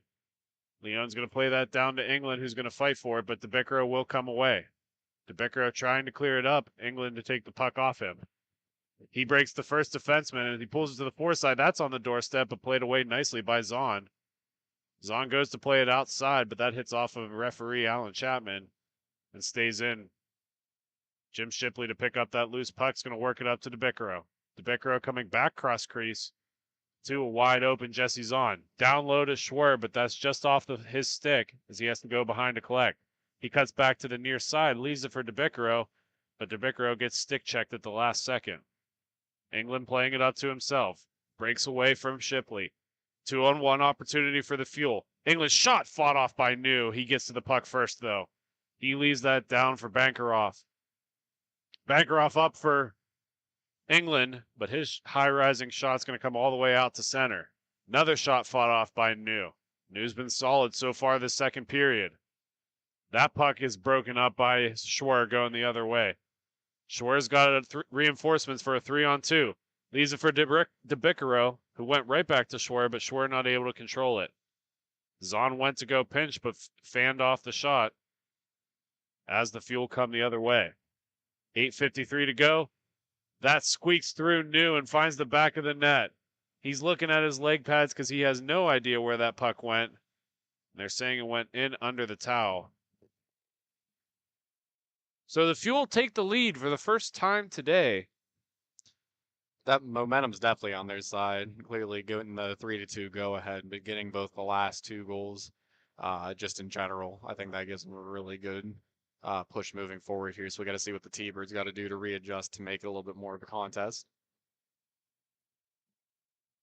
Crawford's going to push that back. Nate Fell almost taking it away. Crummer's going to be the first one to it. Fell along the corner, overskates the puck. The Fuel played along the near side. Nice little stick maneuvering by Ray Bankeroff as he works his way around the Thunderbirds' forecheckers. All the way back is Crummert for the T-Birds. He's going to play it off the corner and get this puck to settle behind the net. 7:50 left to go in the second period. The score is 3-2 in favor of the Detroit Fuel. Long stretch pass by Hanna leads McGowan perfectly. Goes up to Fell, but that's going to be played away by Printzler first. Fell is getting hooked a little bit. Nothing called as he makes it around one, and his shot's going to go wide off Printzler. And the Fuel are just going to clear this puck the length of the ice. Crummert is going to collect that for the T-Birds and plays it up for Hanna. Hanna able to catch it in transition, but leaves it back for Crummert. Crummer's going to try to hit Hanna, but just overskates it a little bit as that goes to the far wall for the Fuel. A sliding McGowan gets the puck off of England's stick just for him to battle back for it. Thunderbirds playing it ahead. 2-on-1 opportunity, Hanna and McGowan. McGowan's shot goes low, and Printzler will eventually find that bouncing puck and cover it up for the draw.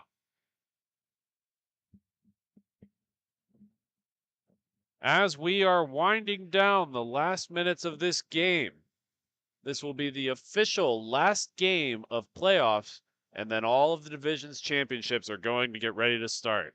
Reminder, we will have a championship from both T3, T4, and T2. And as the day goes on, we'll let you guys stay up to date on all of the information going on for MIHA Hockey. And if you haven't, make sure you follow us on Facebook because we're constantly putting out good pictures of all of the games and information about league signups and so much more. A couple of attempts there were easily eaten up by Printzler as the puck was bouncing around in front.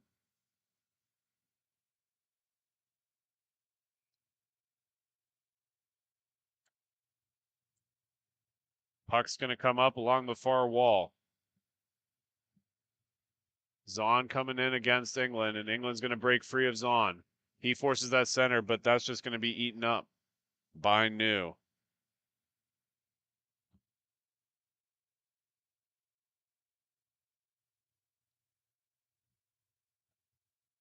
Face off to the right side of New.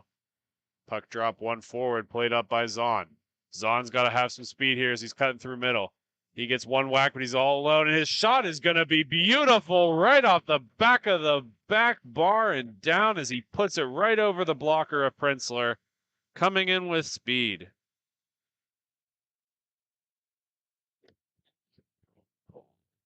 The Zahn brothers are such a tenacious duo, and especially together, doesn't bode well for the opponents more times than not. Puck's one back to Shipley. Again, tying goal by Jesse Zahn to make this 3-3 late in the second. He's going to get the puck right back on his stick and try this thing again. He switches places with Shipley behind the net. Coming out in front. Leaves it for his brother Cam. Cam along the near side. He works it to Jesse. Jesse's shot is fought off by Prinzler. Second attempt up front's fought off by Prinzler. And the Fuel's going to come back the other way. Leon with the puck. Leon's cutting through middle. Leaves it up front, but just out of reach of the man in front. That shot goes off of New, and New plays it over to Shipley. 4:18 left to go in the second. Puck's played softly in the middle, but broken up. This will be Bankeroff. Bankeroff's fought off by New, and Shipley takes the puck for the T-Birds. He plays that up to Schwer, who plays it right back. That's going to go off the far side and be picked up by England. England's going to put that in front, but that's going to be directed off the back glass. It was nowhere close to the front of the goal. Just a little too high. That shot finds its way in front, hits the side of the cage, and Shipley able to corral it. He's going to dump it off the far side to Zahn. Zahn with a nice little one-touch. It's got a 2-on-1. 2-on-1 developing for the Thunderbirds. That shot goes off Prinzler into the far corner, but it'll be picked up by Leon going the other way for the Fuel. He's got a man up front if he looks. Shot, and that's going to be directed wide. It's a hit off a man up front. Can't really tell if it was a Thunderbird or a Fuel, but regardless, the Fuel are going to come back the other way. DeBicaro cut through the middle. He's going to be spun onto his front hand. That's going to go across crease, but can't hit Crummer's stick and pull it all the way back out. Crummer plays it in for DeBicaro, but a little bit too much heat, as that'll be off his skate and then into a buck battle along the near side. Delayed penalty against the Fuel as the Thunderbirds have to corral. Just overskated it is McGowan, who tried to get up in time to keep the play going, but nonetheless, they will go to the power play once again. A late second period goal by the Thunderbirds on the power play would be huge going into the third period to carry that momentum.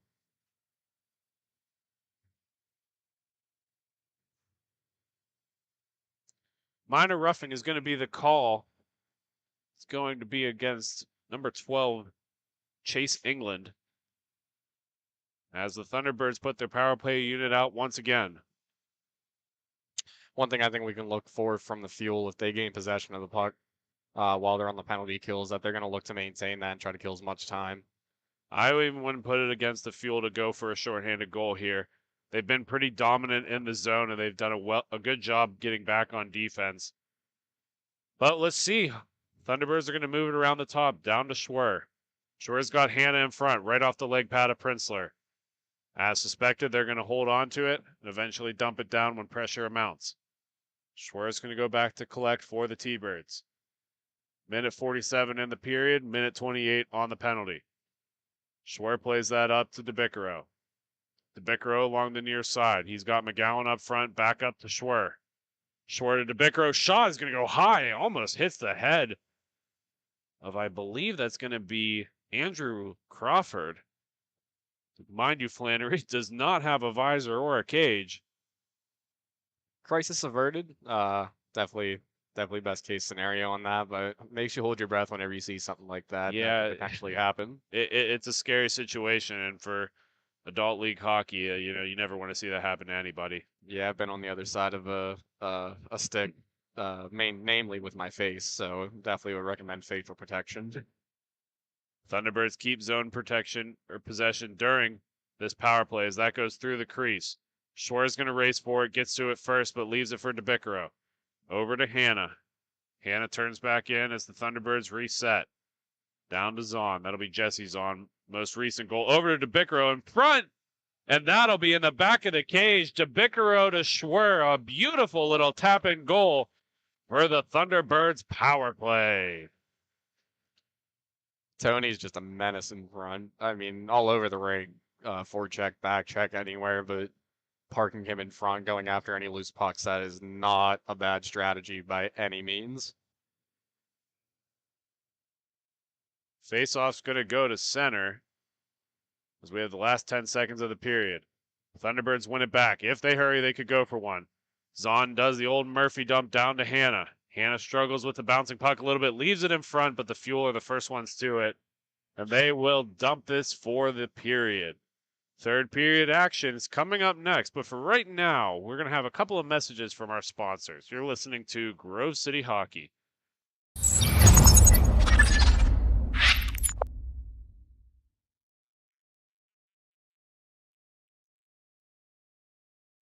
For my opinion, it has a good minimalistic look. I'm a fan of the black with minimal white accents, the white logo at the very bottom, it makes it pop. I gotta say I love the grip material. I'm not feeling like I need any tape or anything. And then honestly, in terms of weight, it's definitely one of the lightest sticks I've used. It has a good pop to it, so I feel like I'm gonna get a lot of good shots off and hopefully less muffins.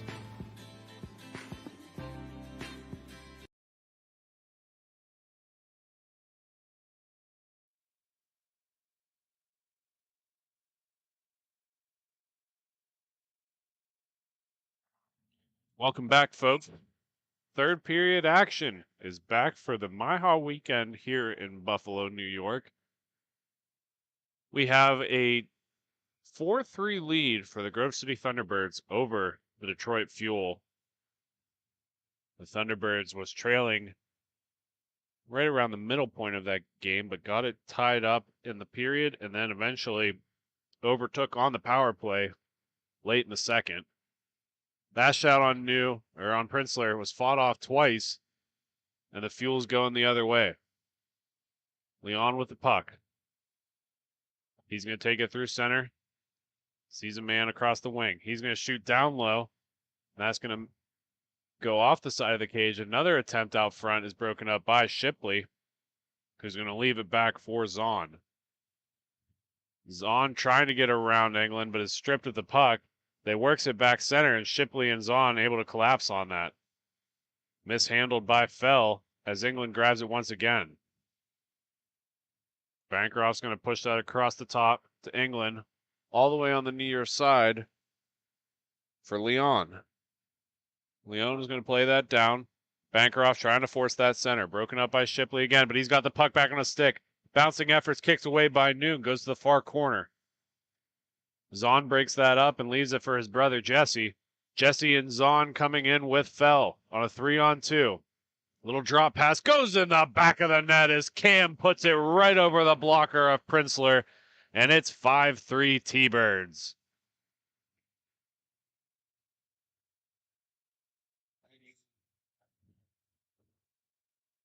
Number 98, Cam Zahn with the goal that extends the lead to 2 as both teams taking the center. Leon's going to pick it up for the Fuel. He plays that up to Courtney, who plays it across. Stosenfeld back to Leon. Leon making a nice move and tricks DeBicaro to go center and pushes it up the far wing. He's going to play that forward to Courtney. That's going to go off the side of the goal. The second opportunity is going to go off the side of New. That goes to the far corner, picked up by Bancroft, who plays it up to Leon. Leon's shot hits traffic in front and gets directed to the corner, where it will be battled for. Crummer to come away for Grove City. He's got no reinforcements, but finds a man up the far wall into Bicaro. Fuel read that perfectly and strip the puck and come back the other way on their own attack. Stosenfeld on the far side. Evades McGowan, looks in front. Leaves that in front, but that's broken up by Schwer and breaks McGowan free. McGowan into Bicaro on a 2-on-1 coming in. Leaves it for DeBicaro. DeBicaro shot beats him low, and Princeler cannot seal the low side, and Tony DeBicaro puts it home. Seems like the floodgates, if I could speak appropriately, the floodgates are starting to open here for the Thunderbirds. You'd have to hope for the Fuel to exhaust it pretty quickly here if they're going to hope to stand any chance against it, but it seems to be like a little bit of an onslaught. 6-3 the score in favor of the Thunderbirds as they overskate that puck, and the Fuel coming back the other way. Courtney coming in for it, broken up by Crummer. Crummer's going to have to pull that all the way behind his own goal, or he'll hold up tight to push it up the near wall. Zahn gets stripped of the puck by England, who works it back center. Courtney leaves it on the far side for Bancroft, but he can't corral it. Bancroft battling in tight, forces it all the way back out and across the top to England. Shot goes on New, who's able to play it forward. Second kick saves nicely corralled. And Crummert's going to come along the near side. Crummert trying to play it up, but gets forced off the puck by Courtney, who's going to push it out front. Courtney goes all the way to England, who's going to try to go around one defenseman. Goes around two defensemen. England in tight. His shot, it goes up high and around the near side. Zahn playing it in tight. So he's going to chase England all the way to the top. England's going to turn back in and keep going backwards, looking for reinforcements. Leon's coming from the far wing to cycle. He's going to take the puck on the near side. He's got a race for it, and he forces it all the way back up where it goes to England. England gets stripped of the puck for Hannah. Hannah's got McGowan free. McGowan coming on his strong hand. He gets forced off the puck, gets a penalty in the process, and keeps possession. Puts it over to Hannah, and Hannah's got a man up front. All the way to the wing, and Zahn's going to be the first one to it. DeBiccaro on for New. Alex New leaving the net with the delayed penalty still happening. Down low to DeBiccaro. DeBiccaro stops up to Hannah. Hannah's pushing it farther and farther wide, spending all of his 5-on-4 time and overskates the puck. Missed opportunity for the Thunderbirds as the Fuel finally take possession back, and they're headed to the box. 2 minutes for hooking on number 12. Chase England is going to be the official call. As we get ready for another Thunderbirds power play. Faceoff's going to be onto the right side of Prinzler, who's been good, not great today. As the puck works in down low. DeBiccaro with the puck. As he forces it to the far wall. Zahn with the puck. He's going to work that down low and out to England. England's going to work around the near side and cut onto his forehand. He gets forced off the puck by Zahn. England still has the puck coming around the outside. That puck's going to come out through the neutral zone and go up the far wall. Cuts back in tight. England just holding on to this. On the penalty kill, mind you, doing an excellent job keeping possession. He runs out of space, eventually fires it on New, and that's going to count as a shot on goal. Zahn picks that puck up and leaves it up for DeBiccaro, back to Zahn. Zahn with the puck, over to DeBiccaro. DeBiccaro, cross wing. That shot's going to go wide and make its way down behind and come around the near side. Jesse Zahn's going to have to go pick it up. 50 seconds left to go in the power play for the Thunderbirds. Thunderbirds' shot is going to be kicked up by the Fuel through the center, and DeBiccaro will pick it up. DeBiccaro goes wide with it, tries to find a man in front, but gets pinned along the boards as he's going to dig for it. Fuel doing a good job holding on to this as they clear it past all the D, and it slowly rolls in on New.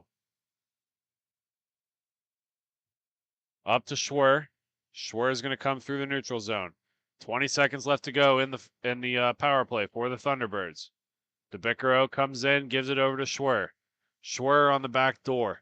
He stops up and moves that puck back up top to DeBiccaro. DeBiccaro over to Hannah. Hannah outskates it. And the first one, too, is going to be Bankeroff. He fires it on net again. New plays it to the corner. Full strength happens.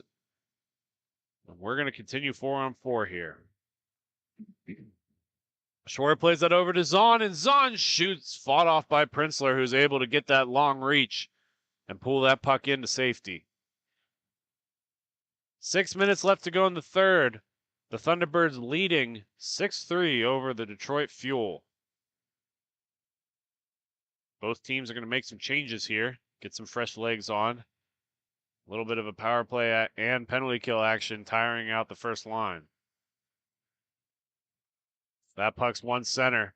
Hannah overskates it a little bit, but they move it up as the Fuel's coming the other way. Detroit Fuel on a 2-on-2 opportunity. He shoots in front. That's going to be wide and come on the near side. Crummert the first one to it. Crummert's going to overskate it, and Bankeroff's coming the other way. He pushes it center, but that's deflected up by McGowan, who's going to come charging back with Hannah. Hannah pushes it over to McGowan. McGowan tries to leave it for Fell, but that's overskated, and Landon will go back to collect it. Hannah up to McGowan. McGowan tries to go back to Hannah, but it's deflected on the play a little bit. So that comes along the near side. Hannah working all the way across to Fell. Fell trying to cut in. Stops up short. Nice move around one. Shot is going to go high on Prinzler. Rebound is going to kick out. And McGowan will pick it up. McGowan trying to leave it for Hannah, but that's going to kick all the way out. And it's going to come Courtney against Crummert. Courtney and Bancroft, that's not going to work as that goes all the way down low. Bancroft pick it up. That's going to be snagged out of midair by New, who will hang on.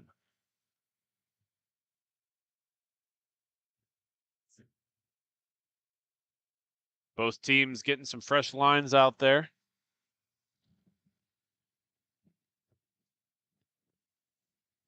Face-off's going to come all the way back out to center. Zahn is going to be racing for it, and he finally forces it off the puck. Zahn in front, leaves it up on the wing, and that's going to go right over the glove of Prinzler and into the back of the net. 7-3 T-Birds. The Twins action strikes again as it looked like Jesse Zahn was going to take that all the way behind his net, but he turns up tight and passes it out to his brother, who buries it over the glove of Prinzler. Timeout is going to be called by the Detroit Fuel, and we're going to step aside for a quick break. When we come back, more hockey action brought to you by Grove City Hockey.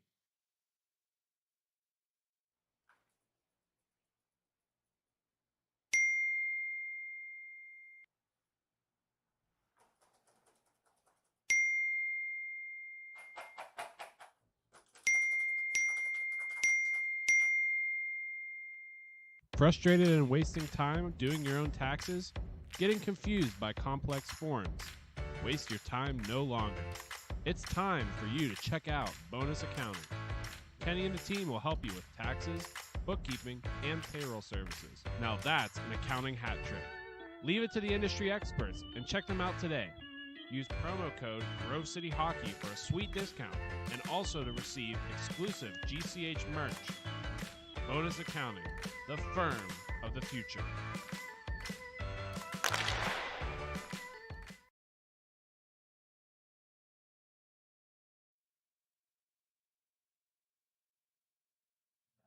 Welcome back, folks. We're about 3/4 of the way done with the third period, so right around the 4-minute mark.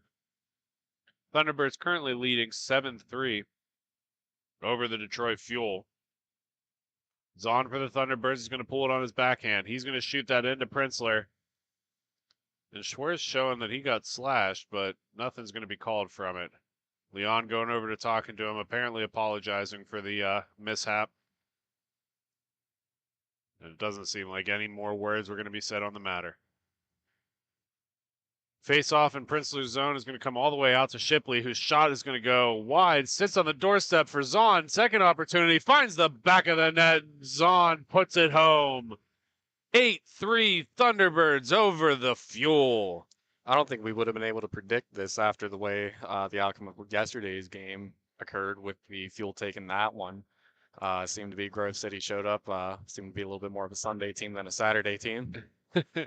I have no idea what you're talking about, Flannery. Nothing with any of our T4 teams being loseless or winless on Saturdays and getting a couple of championships on Sundays. So Grove Cities are definitely Sunday boys.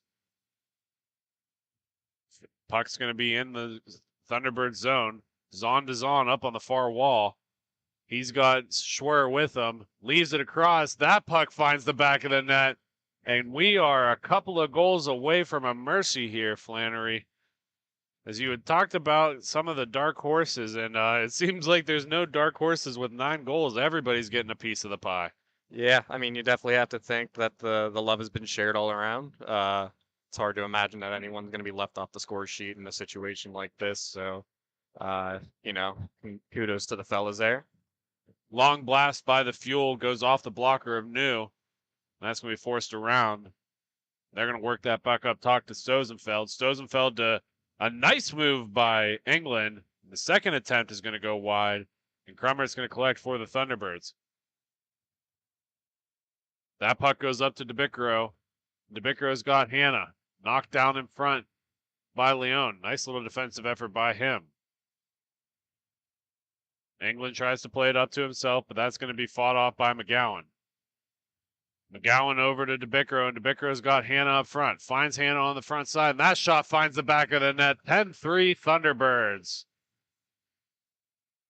Are we watching a hockey game or a football game right now? And they are going to say that's good enough for us, folks. They are done with this one as the Thunderbirds go home with the rarest 7-goal mercy rule. And we're going to step aside for a couple of minutes. When we come back, championship hockey begins. And you're not going to want to miss it. So thank you for listening to Grove City Hockey.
Welcome back to the Northtown Center here in Amherst, New York for your MIHA T2 championship between the Detroit Smoke and the Buffalo New Era. Buffalo in the white jerseys with the black pants, and Smoke red jerseys with gray trim, and the Smoke control the opening draw. That's Aaron Schwartz getting a shot on net but missing, and New Era does control the rebound. Controlled by Ryan Wheeler. Gets it back to his deep partner, Ferrantino. Ferrantino up to Garvin.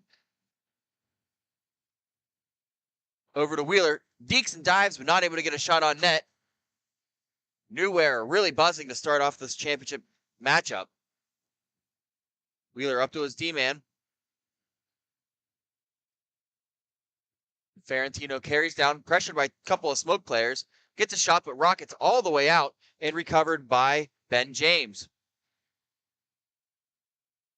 James flip it back to Schwartz. Schwartz carries around the goal line. Shot on net by Ben James, but just a little bit wide. Rebound picked up by Harmon. Joey Harmon slows things down, gets it back to Schwartz.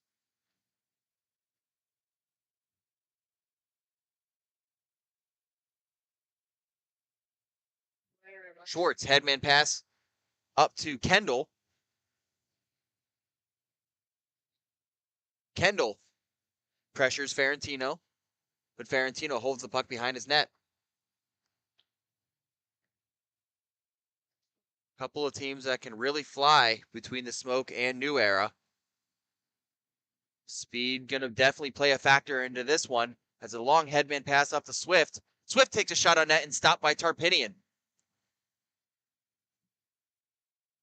Long stretch pass to Kendall. Kendall gets it to his man. Back to Kendall. Shot off the post. Kendall over to 22. And back to Kendall. Kendall sends it back to Schwartz in his own end. And the Smoke look to reset. Schwartz carries it in. Carries it through the slot. Needs a shot on. And it does get saved and stopped as it went wide. Great work there by Aaron Schwartz as he looks up to the skies, wondering how that did not go in. New Era on the rush. Swift shot. Save. Puck still loose and in play and picked up by Harmon. Harmon loses the puck to Radzawan. Radzawan battling with Teft. And there will be a penalty called. And it is going to be a hold on Brian Teft. And the Detroit Smoke and New Era will head to the power play. 11 minutes to go in the first period.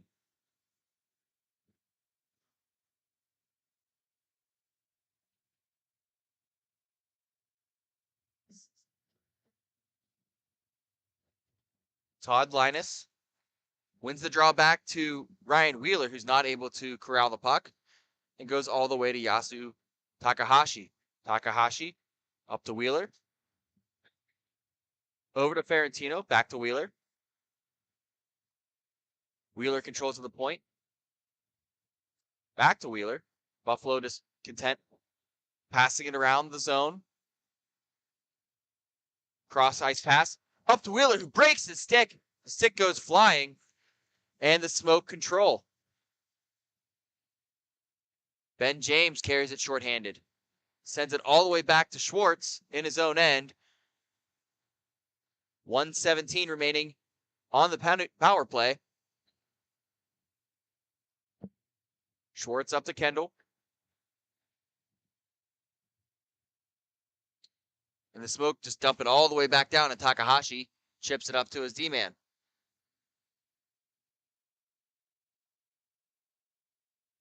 Ryan Wheeler carries it into the zone. Over to Ferrantino. Ferrantino back to Wheeler. Over to the wing. Shot! And just wide and rings all the way back into the New Era zone. 40 seconds remaining on the power play. 9:24 to go in the period. Wheeler with speed. Into the zone. Back to Wheeler. Shot on net. Save! by Tarpinian. Tarpinian able to get a stick on that and knock it to the corner as well. 25 to go on the power play for New Era. Wheeler over to Ferentino. Shot! Another save by Tarpinian. Puck still loose. Tarpinian able to pounce on it below the goal line on his blocker side, keeping this deadlocked at 0. 5 seconds on the power play remain, and will be even at the drop.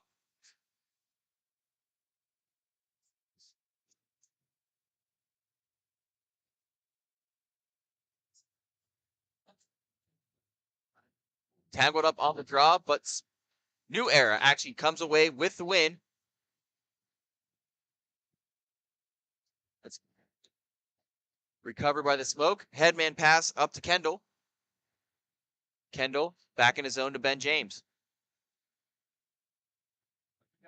James, long pass to Kendall. Was looking for Teft, but picked off by New Era. And that's John Garvin. But he loses the puck to Teft, who sends it back to Ben James in the smoke zone. 8 minutes to go in the first period. Still deadlocked at 0. Long headman pass over to Harmon. Harmon looking in the slot. Nobody there. Teft gets a shot and scores. Brian Teft getting the smoke on the board with 7:40 to go here in the first period. And the smoke draw first blood in this T2 championship here in Buffalo.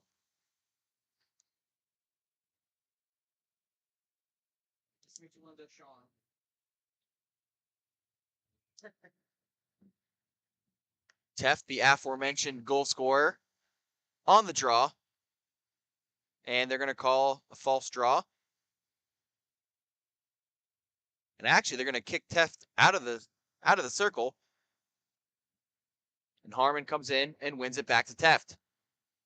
Corralled by Ben James, who sends it back to Schwartz. Schwartz pressured by Swift, able to get around him and carries into the zone with speed.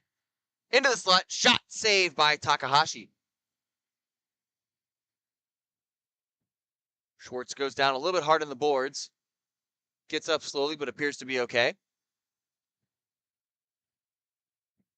And James sends it way up to Schwartz.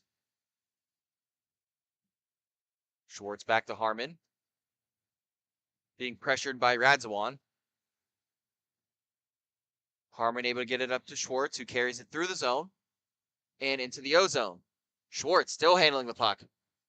Carrying around the net, looking for a man in the slot. Saved by Takahashi. Great backhanded shot by Ben James in the low slot. And New Era able to corral the puck behind their own net.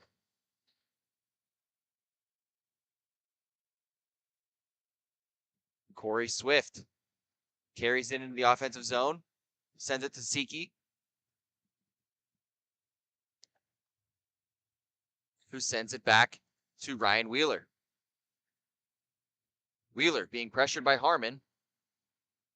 Trying to find a lane, circles back and sends it over to Jordan Siki. Siki into the zone. Shot on net, saved by Tarpinian. Long rebound picked up by Harmon, who sends it back into his zone to Ben James. 5:30 to go in the first period. Ben James over to Schwartz, a little bit long. Able to crowd off the boards and chips it ahead to Harmon. Harmon carries it in 3-on-2 for the smoke. Over to 22. 22 shot and kick save by Ryan Wheeler. And he takes the puck through the neutral zone into the offensive zone. Wheeler wheels and deals. Gets a shot off, but goes wide.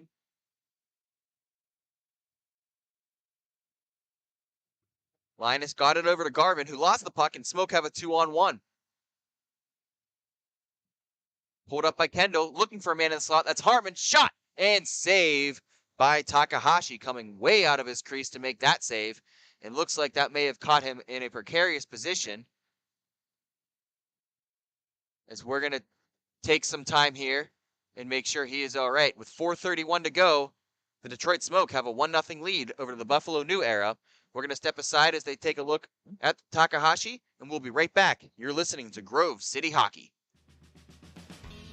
Everyone has their own unique pre-game preparation, and most of them are pretty different, but there's one thing in common, and that's Jack's Hockey Wax. Get this locally produced wax that isn't shipped from across seas, but made here right in the U.S. The best smelling, best...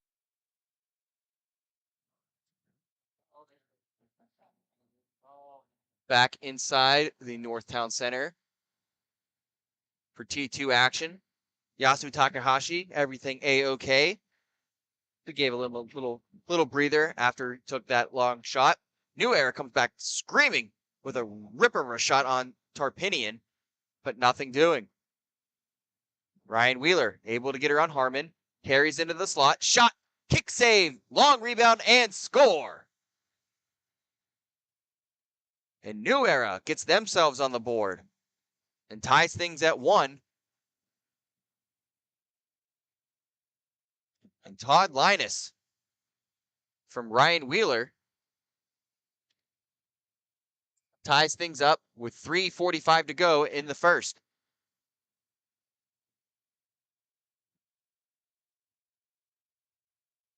Detroit wins that draw. Aaron Schwartz over to 22, over to Teft. Teft brings it into the zone. Looking for a man that wasn't there and picked up by New Era. Ferrantino.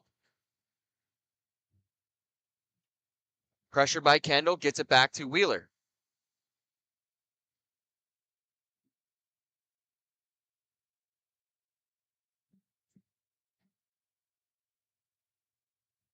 Wheeler, pressured by Kendall, carries it into the slot. Looks for a man. Shot deflected, nothing doing, and Kendall able to corral that puck in his own zone. Smoke coming with numbers. Gets it up to 22. 22 gets a shot on net, rebound, and another save by Takahashi. New Era coming back with numbers. Linus, shot, nothing. What a save by Tarpinian as he stretched out post to post. Great cross-crease pass by Todd Linus, and Jordan Siki unable to bang it home as Tarpinian able to be strong in his post with 2:18 remaining in the first period. We are deadlocked at 1.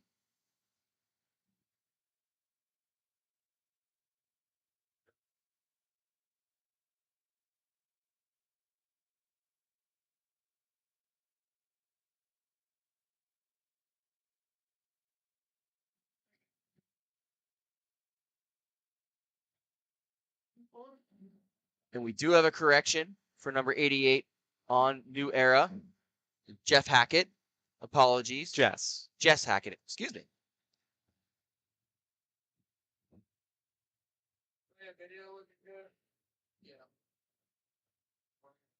Under 2 minutes to go here in period number 1 of the T2 championship. New Era controlling the puck. That's Cam Radzawan. Headman long pass cut off by Aaron Schwartz. Schwartz looking for Harmon. Gets it in deep. Teft bodies his man off the puck. In a good board battle. Almost picked up by Schwartz, but New Era comes back with 2-on-2. Corey Swift. Looking for Siki. Shot off the post. Rebound corralled by Harmon. Harmon takes his time, takes a look, shot wide. Rebound to Schwartz. Schwartz gets it over to Harmon. Harmon being pressured by Radzawan. 1 minute to go in period number 1, all deadlocked at 1. James back to Harmon. Looks for his options, gets it over to Kendall.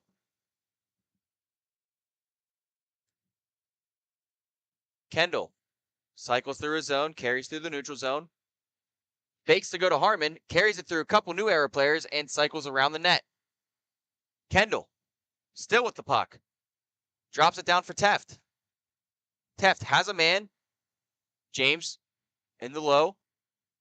Gets it up to Harmon. Harmon with the shot. wristed wide. And New Era corrals the rebound. Just out of the reach of Todd Linus with 13 to go. James sends it all the way back around, but Harmon able to get there. Kendall controls, gets it over to Dempsey. Dempsey back to James, and nothing doing as the period ends.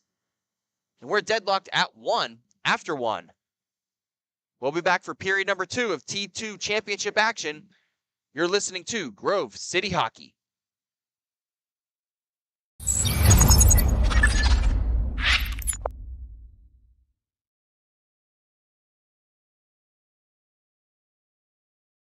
For my opinion, it has a good minimalistic look. I'm a fan of the black with minimal white accents, the white logo at the very bottom, it makes it pop. I gotta say I love the grip material. I'm not feeling like I need any tape or anything. And then honestly, in terms of weight, it's definitely one of the lightest sticks I've used.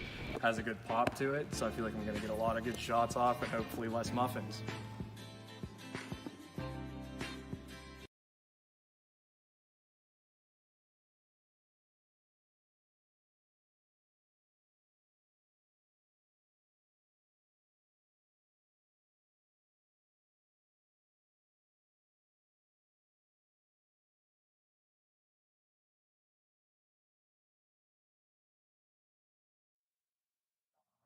Stu, when you're Back inside the Northtown Center here in Amherst, New York. T2 championship action between the Buffalo New Era and the Detroit Smoke. We are deadlocked at 1 after 1. Puck drop for the second period. Coming now. False draw.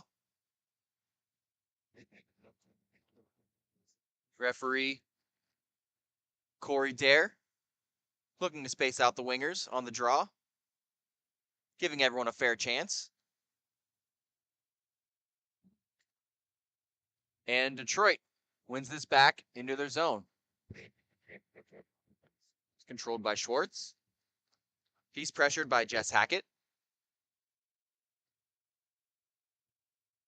Schwartz looking for his outlet pass, finds Kendall. Kendall looking for Dempsey, unable to connect on that pass in the slot. Kendall picks it up, looking at a wraparound, fires a shot, and wide, goes behind the net.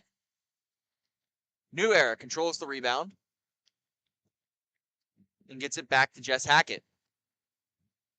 Hackett gets it up to a streaking Ferentino. Ferentino looking for Linus, unable to get anything on it, and just goes wide. New Era beginning the breakout again, getting it back to Wheeler.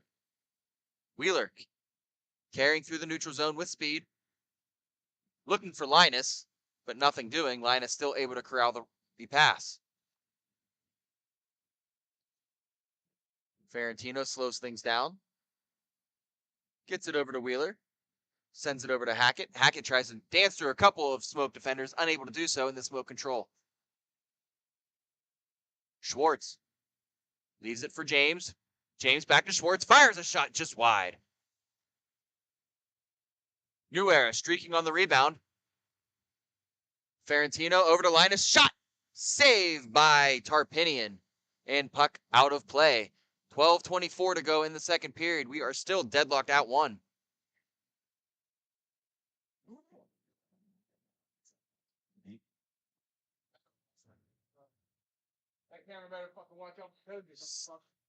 Speed definitely playing a factor in this one as both teams able to capitalize off rushes as New Era controls the controls the face-off.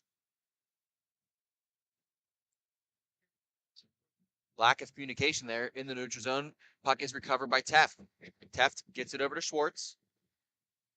Schwartz carries it through. Looks for the poke check from Takahashi. Puck is loose. And New Era controls. New Era on the breakout with the 2-on-2. Radzawan looking for his man. Gets into the slot. Ping balling around, and Dempsey able to corral the puck into the corner. Gets it over to Harmon. Harmon being pressured by Unick. Dempsey gets it away from Radzawan, who's able to get it up to Harmon. Harmon feathers it over to Teft. Teft looking for Dempsey, unable to connect, and the puck goes back into the smoke end. 11 minutes to go in period number 2.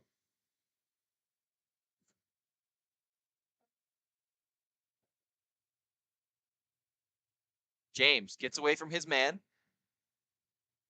Circles back around looking for his option, gets it over to Harmon. Harmon enters the zone. Toe drag move. Risks a shot high and wide and recovered by Teft. Teft back to Harmon, who's unable to control as he stumbles, and the puck's collected by Radzawan. Radzawan over to his winger, who feeds it through the slot, but nobody home. But New Era still controls. Unic with the puck in the slot, fires a shot off the crossbar. What a chance by Austin Unic, who almost takes the lead with that shot, but the crossbar said no. 10 minutes remaining in the second period. Harmon with the blast wide. Rebound goes to Teft on the far wall. Tries to get it over to Kendall, but nothing doing. Kendall battles, able to corral that puck, gets it over to James. James gets a shot to Teft, who redirects it in. Brian Teft with the soft hands, receiving the pass from Ben James, gives the Detroit Smoke a 2-1 lead.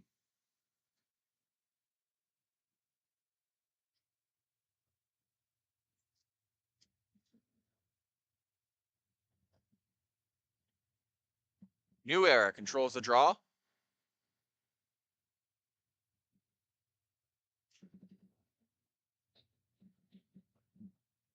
Stumbles down is Ferrantina, who gets it over to his man, that's Linus, unable to capitalize on an odd man rush. Linus recovers his pass. Linus circles around. Unable to get a shot off, though, and it's recovered by Radzawan. Radzawan scores!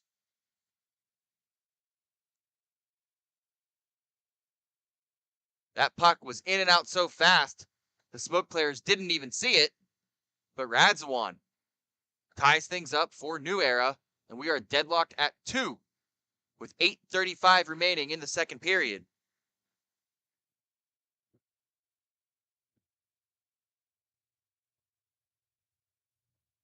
Correction, that was Jess Hackett with the goal, who tied things up.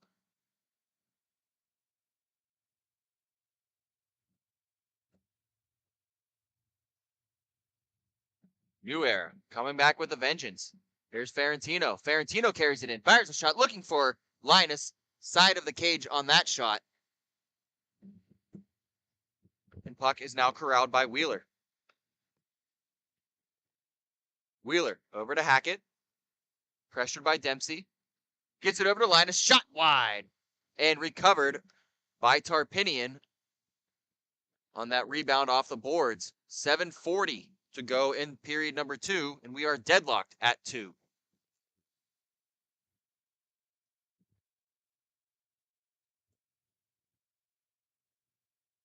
Linus trying to get a stick on that faceoff, unable to do so as Smoke control. Smoke coming back with numbers, gets it over to Kendall.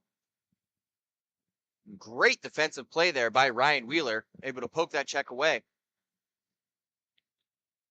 Smoke get it over to Dempsey, and it's controlled by Schwartz, who takes it back into his zone to reset. Harmon over to Dempsey. Dempsey along the half wall gets it back to Schwartz. Schwartz takes a look, goes around the far wall, brings it back near side, looking for Harmon at the top of the point, but unable to connect. And it goes all the way down, and Tarpinian banks it up the boards to Schwartz. Schwartz banks it up the boards and recovered by New Era. And was that redirected? They're going to bring that back to center, it looks like.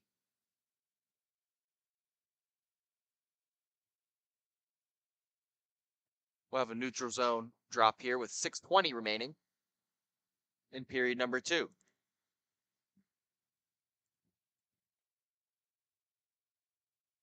New Era controls the faceoff. Austin Unick takes it behind his net and works on the controlled breakout. Players get set over to Radzawan.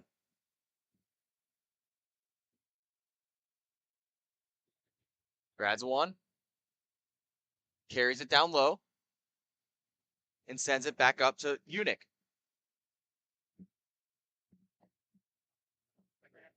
Unick through the neutral zone.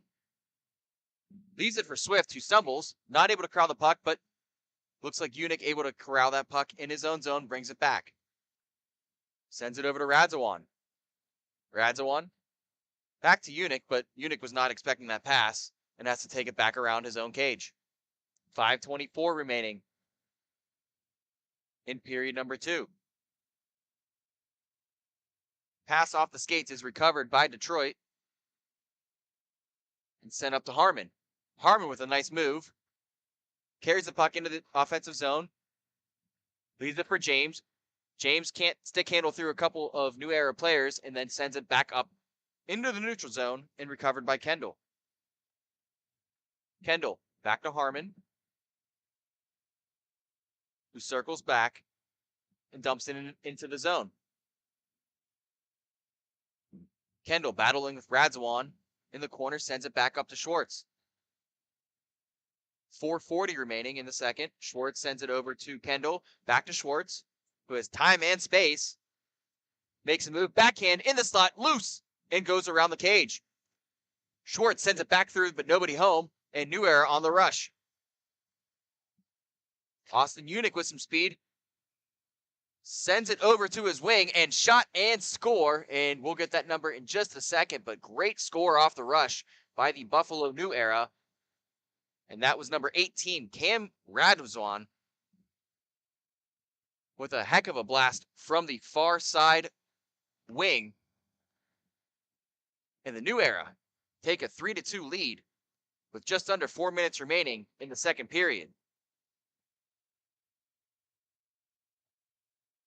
Smoke control the draw. Kendall takes it behind his own net. Surveys and sends it over to Dempsey. Dempsey trying to get it to Teft, unable to do so. And the puck goes back to Ferrantino. Ferrantino sends it to Wheeler, who sends it way up ice to Jess Hackett,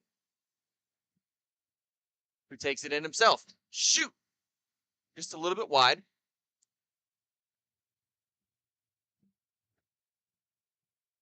Kendall not able to get a stick on it past Jess Hackett. But Hackett looks like he lost the puck. Kendall recovered, and unfortunately for Yasu Takahashi, lost his balance, went down. And Chris Kendall able to tie things back up at 3 with just under 3 remaining in period number 2. Back and forth championship matchup between the Buffalo New Era and Detroit Smoke. Don't go anywhere, folks. This one has the looks of a barn burner. Wheeler gets past James. Almost gets past Teft, but Teft decides to play the body just a little bit, and Wheeler loses an edge. Teft up to James. Sends it over to Kendall. Long stretch pass. Has Teft coming up the slot. Shoots. Saved by Takahashi. A couple of New Era players lose their edge, and Teft takes advantage of it. Gets it to Kendall, who can't handle the puck and sends it back up to Ben James. James over to Teft. Sends it on net, but just a little bit wide, and corralled by Dempsey. Dempsey with the backhander that goes wide. But Kendall's right there. Back to Teft. Over to Kendall. Shoots! And just wide. And it rings all the way back to the Smoke end and will be recovered by Ben James. James up to Schwartz. Comes in with speed. Fakes like he's going to go around. And then decides to shoot it. And goes in over the glove hand of Takahashi. And the Detroit Smoke back on top with 1:30 to go, with a goal from Aaron Schwartz.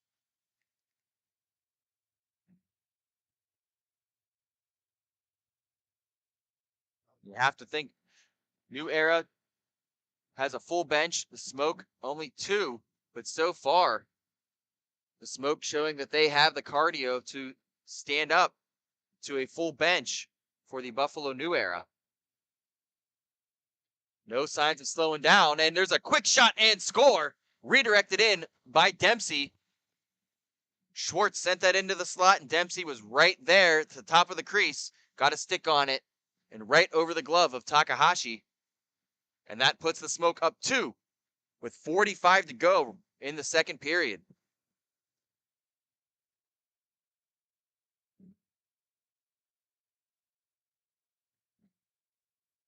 Face-off controlled by Austin Unick. Unick gets it up to Radzawan. Radzawan circles the wagons. Loses the puck for just a second, but able to get it his own pass. And carries it back through the neutral zone. Cycles back. Unable to get past Harmon. Now does, but sends it up, and Ben James redirects it. Trying to get it up to Harmon, but great play by Cam Radzawan. Shot at the end of the buzzer, and that will do it for period number 2, with the Detroit Smoke leading 5-3. Third period coming up in the T2 Championship. You're listening to Grove City Hockey.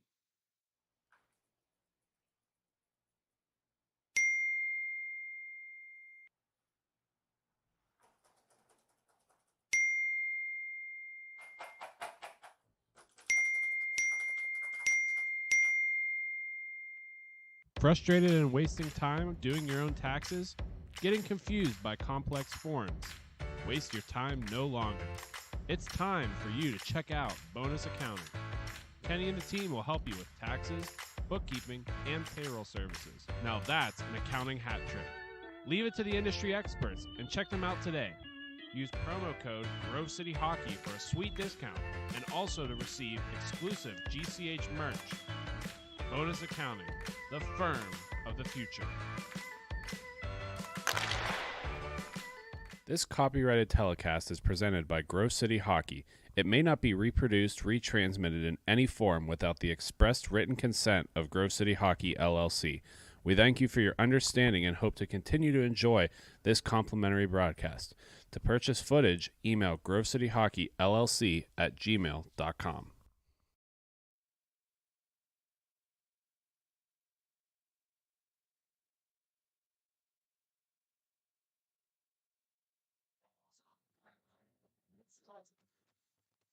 Back inside Northtown Center here in Buffalo, New York for MIHA T2 Championship action between the Detroit Smoke and Buffalo New Era. New Era trail the Smoke 5-3 as we get ready for the third period drop. Make sure you stick around for our behind the scenes inside the glass with Jake Trzynski after the game. Have a player interview for you live on air. So make sure you stick around for that following the conclusion of this T2 championship. Austin Unick coming in with speed. Circles around, finds Radzawan. Radzawan tries to fire one on net, but just wide. Looks like it was blocked in front. Ben James beat the puck by Unick. Unick over to Siki. He sends it up the boards to Radzawan.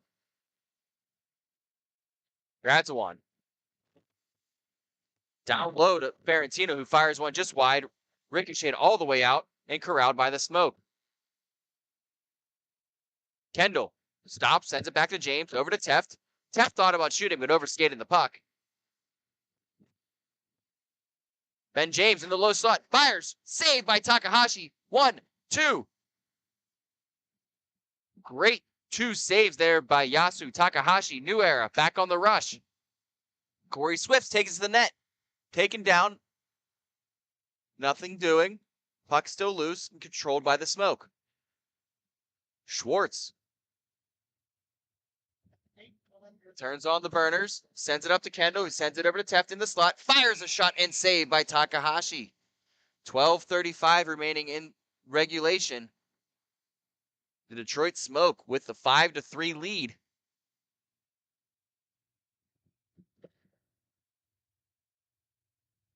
Ben Harmon set to take the draw for the Smoke.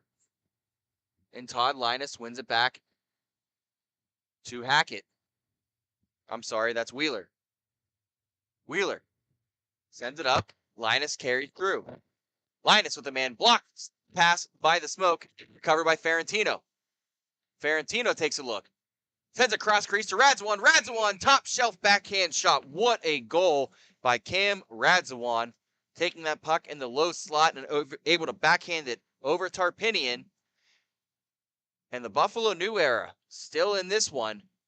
And they trail by 1 with 11:40 to go in regulation. Dempsey wins the draw to Harmon, who sends it back to Schwartz and up the wall to Ben James. Takahashi comes way out of his net to play that. And luckily for him, that bounced directly to a New Era player. Wheeler sends it over to Linus. Shot and save. Tarpinian swallowed that one. Great back and forth action. Everything you could ever want in a roller hockey game. This is incredible action, and thankful to be here in Buffalo with Grove City Hockey. Ben James gets it back to Dempsey. Dempsey looks like he was tricked there by Hackett. And New Era controls. Hackett over to Ferentino. Ferentino back to Hackett, but knocked down by Dempsey, who gets it up to Ben James. Ben over to Harmon. Harmon drop pass to James, over to Dempsey, but just out of his reach. Harmon sends it up the boards to Schwartz. And Schwartz send it back to Ben James. Long stretch pass.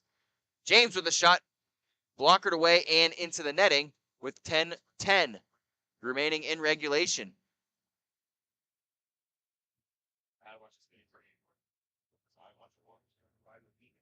You can cut the tension with a knife. In this one, as New Era seems to be clenching their sticks just a little bit tight.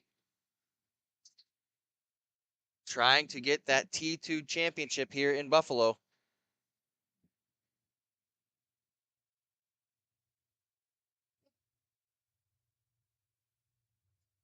Shot right off the draw. And some nonsense in front, but Takahashi able to stay on his post and cover that puck. With 9:30 remaining, we're going to have another defensive zone draw for New Era.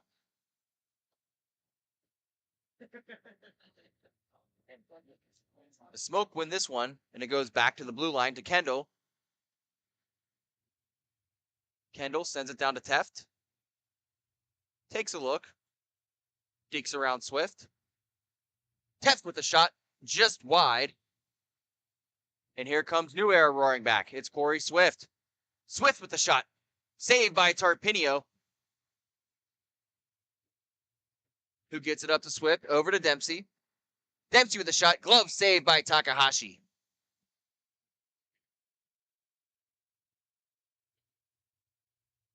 And Takahashi has seen his fair share of shots. And he has stood tall. Goaltending, another incredible story in this one, as both goaltenders have seen a multitude of shots and high quality shots. And New Era controls. Off the draw. It's Unic. Unic dances through some Smoke players, fires a shot, and it goes wide. Schwartz gets it up to Teft, but Teft unable to corral, and it's controlled by Siki. Siki over to Radzawan. He loses the puck, and it's Kendall that controls, who sends it over to Harmon. Just under 8 to play. Detroit leads 5-4 here in period number 3. Corey Swift has time. Shoots it. Just goes wide, glove side, but recovered by Teft. Teft gets it over to Kendall. Kendall with time and space. Carries it through the zone, gets it over to Teft, fires a shot, and saved by Takahashi. Teft looking to get it up to Harmon, but recovered by Siki. Siki looking for Linus. Corrals the puck in the corner. Linus fires a shot through the slot. Nothing doing. He recovers his own shot. Linus gets it over to Jess Hackett, who fires one over the glove hand of Tarpinian, and we are once again tied here in Buffalo. 5-5 our score with just under 7 to play in this T2 championship. Incredible effort by both teams. James tries to fire a puck through the slot and sticked out of the way by Ferentino into the netting.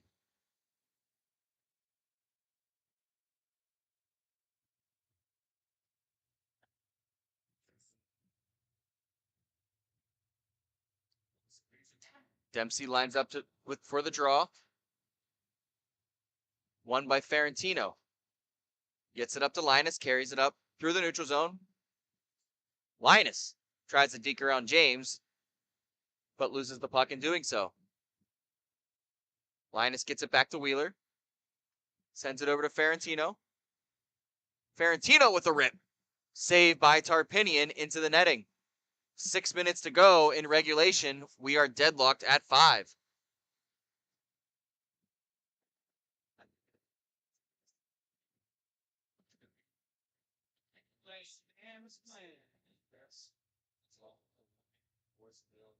Radzawan lines up against Dempsey in the faceoff circle. And one back by the Smoke. Harmon into the boards.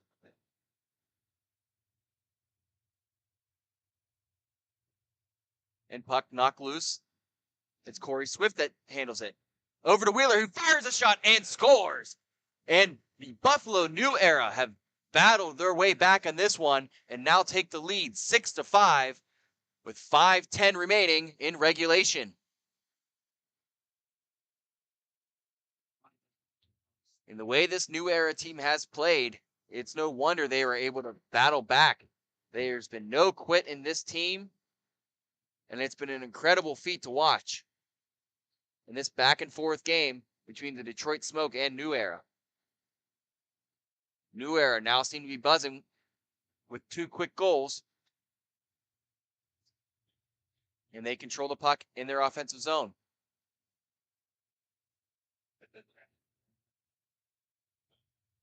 Puck stolen by Dempsey, who knocks it into the corner, slows it down, and gets it up to James. James up to Schwartz. Schwartz cycles, leaves it for Harmon, who gets it over to James. James with a shot, ace shoots and scores. And right back to even 6-6. Ben James shoots it over the blocker side of Takahashi. With 4:05 remaining in this one, we are once again deadlocked.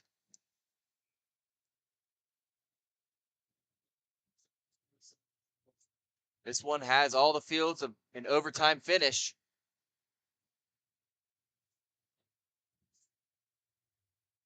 Smoke win the draw and get it over to Harmon. Harmon takes his time and gets it over to James. James back to Harmon. Harmon knocked down, but recovered by Dempsey.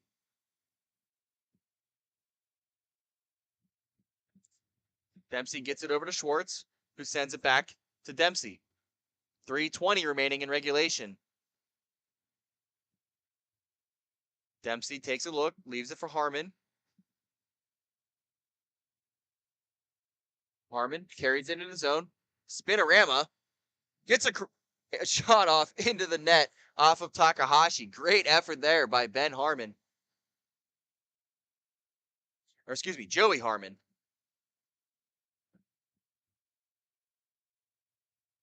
.250 remaining in regulation, deadlocked at 6. James and Linus line up for the draw. Won by Linus. Back to Unic. Unic lost its attempt there for a second, but recovered by New Era. Unic. Over to Ferentino.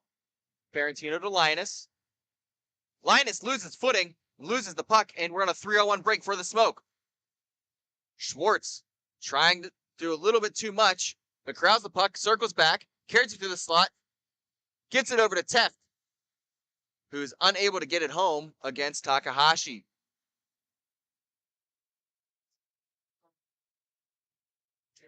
Two minutes remain in regulation in this T2 championship. 6-6 our score as the Smoke figure out their face-off strategy, and it'll be Teft taking the draw. Teft unable to win it, but Harmon able to corral the puck, shot and saved by Takahashi.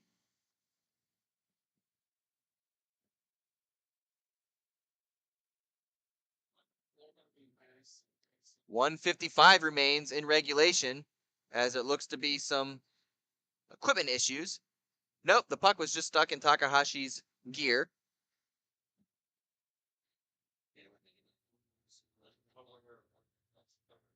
Teft lines up for the draw once again. Tries to win it back to Harmon, but corralled by Ferentino.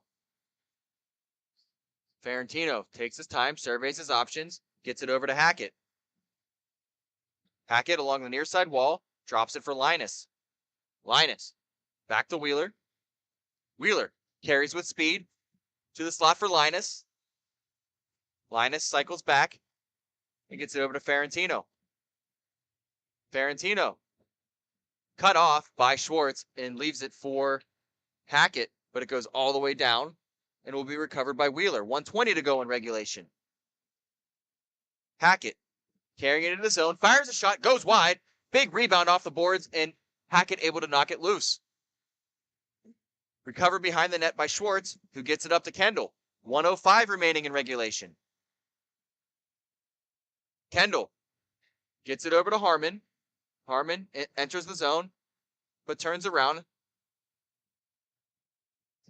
and drops it back to Schwartz. 50 seconds remaining in regulation. Schwartz up to Teft, cut off by Hackett, and Linus recovers in the neutral zone. Linus with speed. Linus with a shot over the shoulder of Tarpinian. Recovered by Schwartz, who chips it up to Harmon. 30 seconds remaining. Harmon over to Teft. Shot saved by Takahashi. Bouncing puck corralled by Radzawan, who gets it over to Ferentino. 15 seconds remaining in regulation. Deadlocked at 6.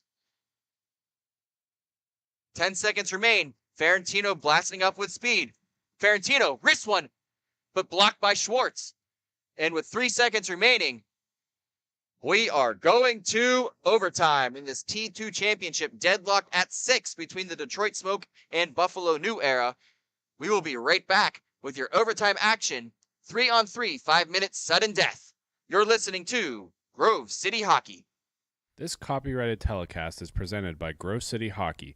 It may not be reproduced, retransmitted in any form without the expressed written consent of Grove City Hockey, LLC.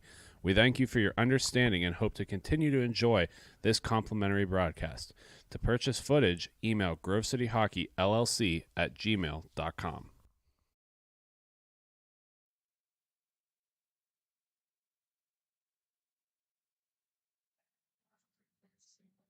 It all comes down to this. Here in Buffalo, the T2 championship.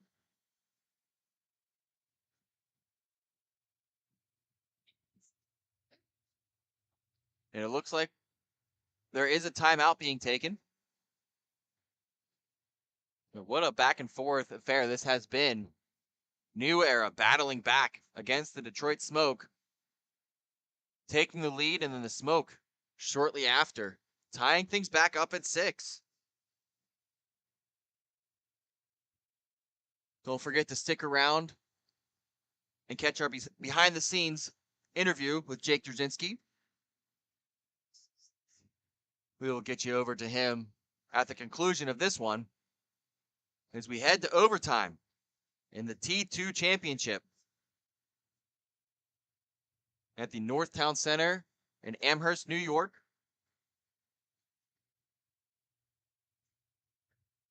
Ferentino, Wheeler, and Hackett are the three for the New Era, James, Kendall, and Schwartz. The three for the smoke.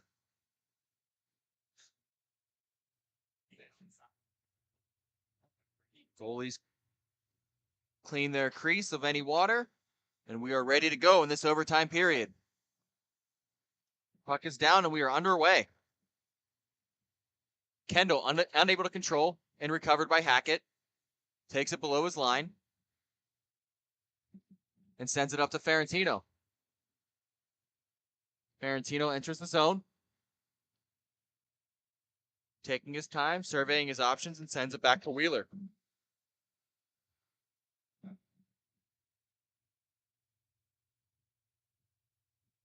Wheeler.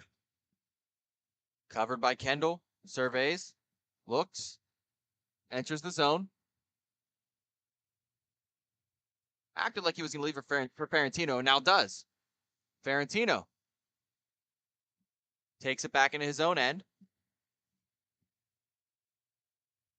40 seconds gone, 50 seconds gone in this overtime period. Hackett cycles around, fires a shot and saved by Tarpinian. Here comes Schwartz. Schwartz with speed, sends it over to Kendall, but through his skates, and Kendall able to corral it along the boards. Dances around a New Era player, and Kendall sends a 6-shot and score!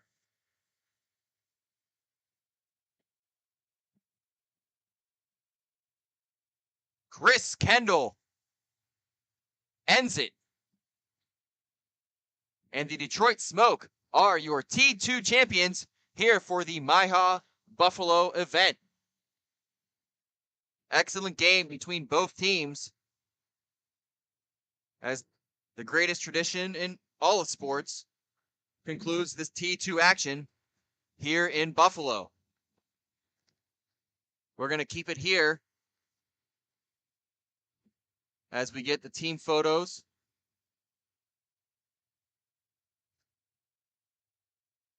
And Jake Zerzinski will have a player interview coming in just a few moments. And coming up next, we have the homegrown Buffalo versus Buffalo Herd and the Fusion for your T4 championship. And this ought to be a good one, folks, so make sure you stick around.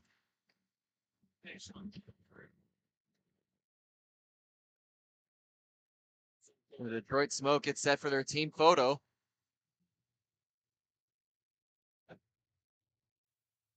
And a happy team it ought to be. What a shot by Chris Kendall. Able to just dance around a New Era defender and fired it home over the outstretched glove of Takahashi.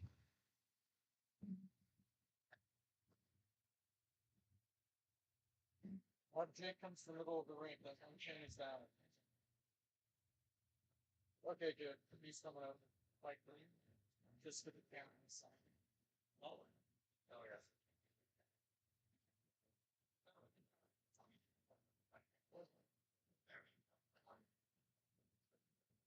Jake Trzynski standing by with Chris Kendall, who scored the game-winning goal for the Detroit Smoke, and he's all smiles here, as he should be. And Jake, go ahead and take it away.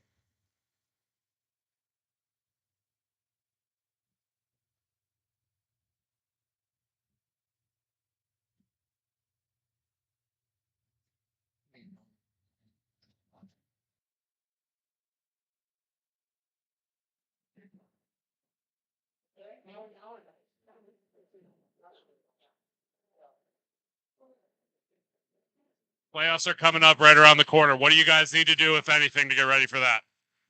Play our same game, really. Well, thanks, Chris. I'm going to send you on your way with your hats. Congratulations on the victory. Sean, we're going to send it back to you, and we'll be here for the next T3 game. Thanks. Alrighty, thanks so much, Jake. Apologies for the technical difficulties there. But Chris Kendall, everybody, what a heck of a shot to end that and get the dub for the Detroit Smoke. We're going to step aside really quick, and when we come back, we'll have your T4 championship between the Buffalo Fusion and the Buffalo Herd.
Back inside the Northtown Center here in Buffalo, New York for T4 championship action between the Buffalo Fusion and Buffalo Herd.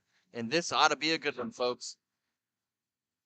Two teams that have some history, that know each other very well. And we are underway for T4 championship action, and the opening draw is controlled by the Fusion.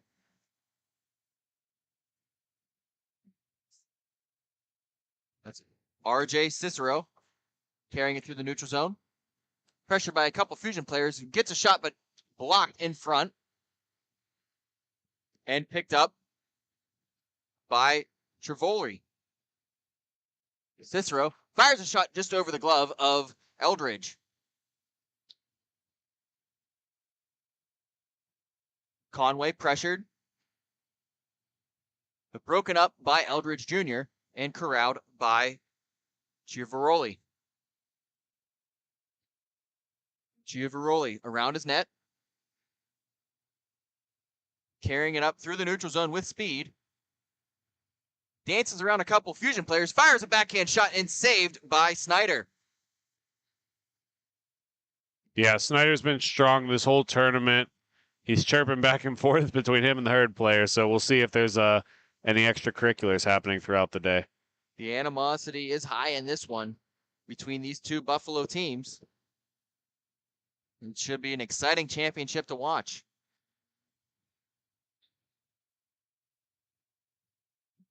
Chiavaroli looks for his man, but unable to connect and picked up by Cicero. Cicero loses his edge and picked up by Militello. Militello over to Chiavaroli. Feathers a pass, but unable to connect and picked up in the low corner. That's Smith. Smith loses his edge and knocked down, but no call, and picked up by Cicero.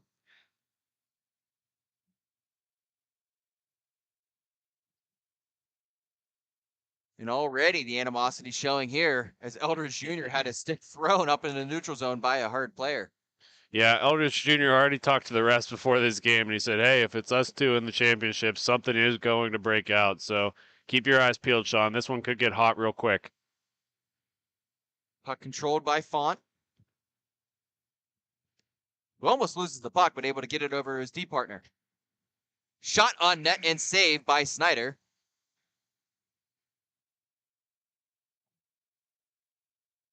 And there is 11:25 remaining in period number 1. Shot was by Adam Smith.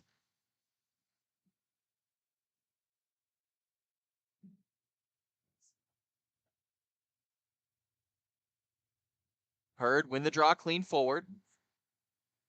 And it's Carter corralling it behind his net and getting it over to his D-man, Michael Newman. Excuse me, that's the Terra. Those numbers are a little bit interesting to see. The 9s look like 0s, 0s look like 9s. Yeah, Sean, you should have looked at some of the old Fusion jerseys. They did like a chemical reaction style where like everything was kind of melting off the jersey, and those were tough to read. These are way cleaner, in my opinion. Still tough, though. Carter with a nifty move around Ayling. Carter flying up, gets a shot, and saved by Eldridge.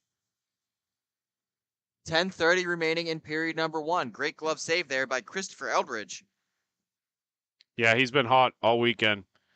Big guy, comes out way up on top of his creases, really attacks that puck. Newman wins the draw over to Zatera.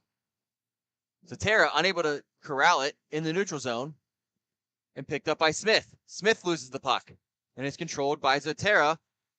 That's Zach Zatera. Over to Newman. Newman with a shot through the slot and score. Yeah, perfect placement on that back door. Made it real easy. And we'll see what the official goal call is. I'm not sure if Scott Zatera was right there on the crease and tipped that in.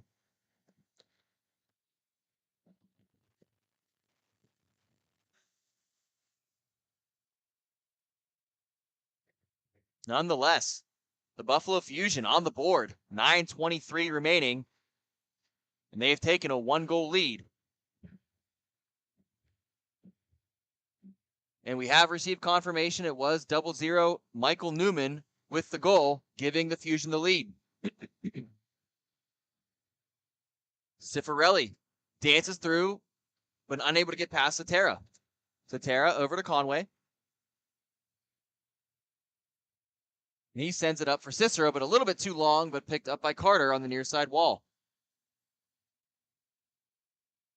Carter, bodied into the board by Finlayson.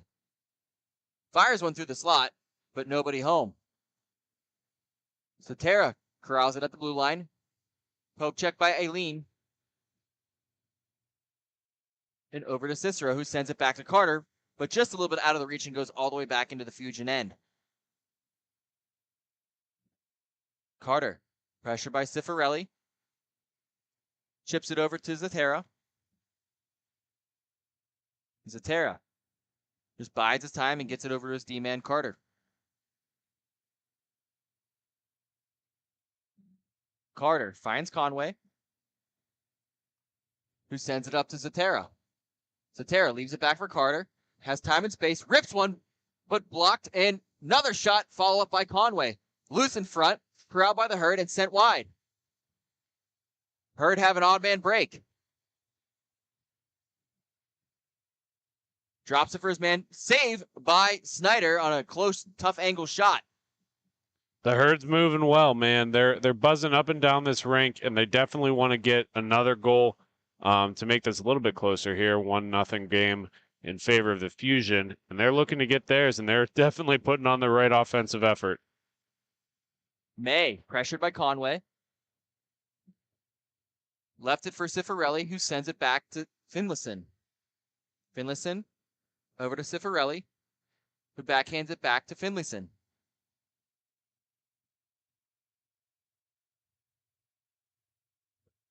Finlayson over to Chiavarelli.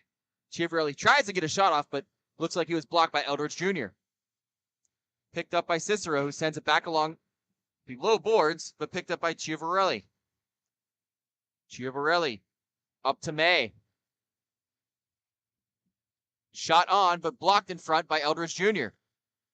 Cicero able to poke that up the front, and that's recovered by 93 Dominic Militello. Eldridge Jr. carries it through the zone, leaves it for nobody, and picked up by Chiavarelli. Chiavarelli stops on a dime, dekes around Newman, but not able to get it on net, and that puck goes wide and all the way down back into the Herd zone. 6:20 remaining in period number 1.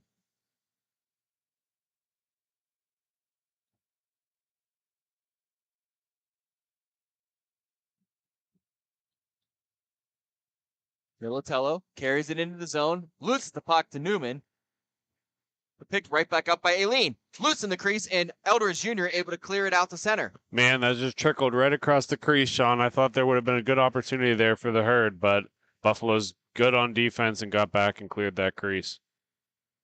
Whiting pokes it ahead to himself, and he has Zatera. That is Scott Zatera. But puck redirected by Aileen. Smith carries it into the zone, tries to deke around Eldridge and does and misses, but picked up by May. May blasts one, but kick save by Snyder. Whiting able to clear it all the way down into the Herd end, and will be recovered by Militello.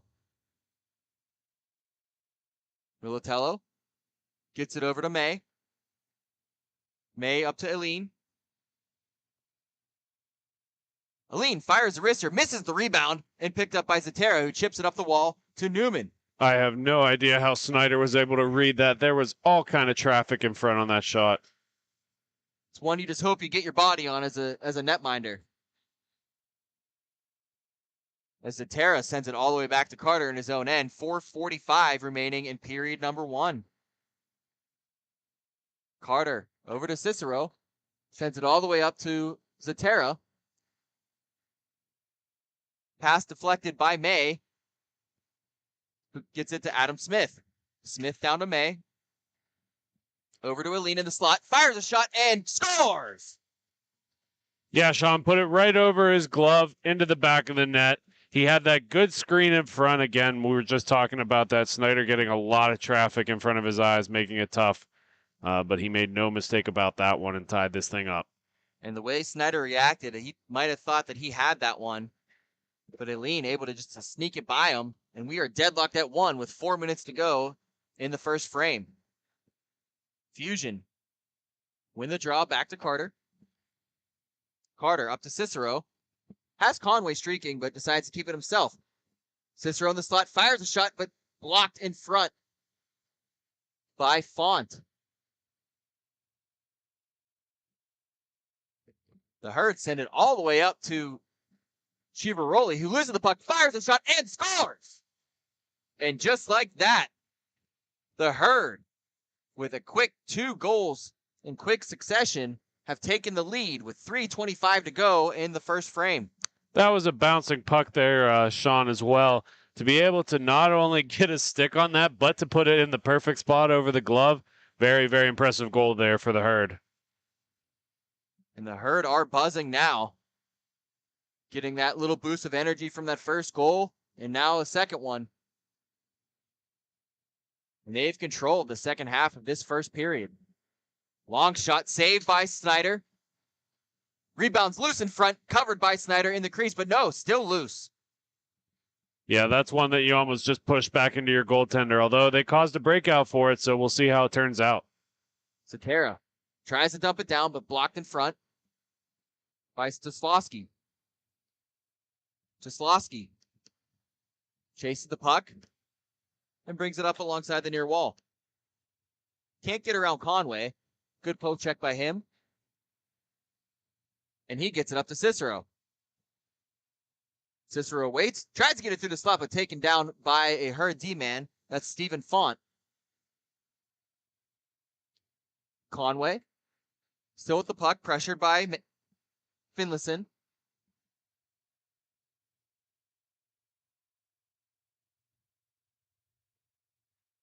Satera over to Conway, fires a shot, but right into the breadbasket of Eldridge with just under 2 to play.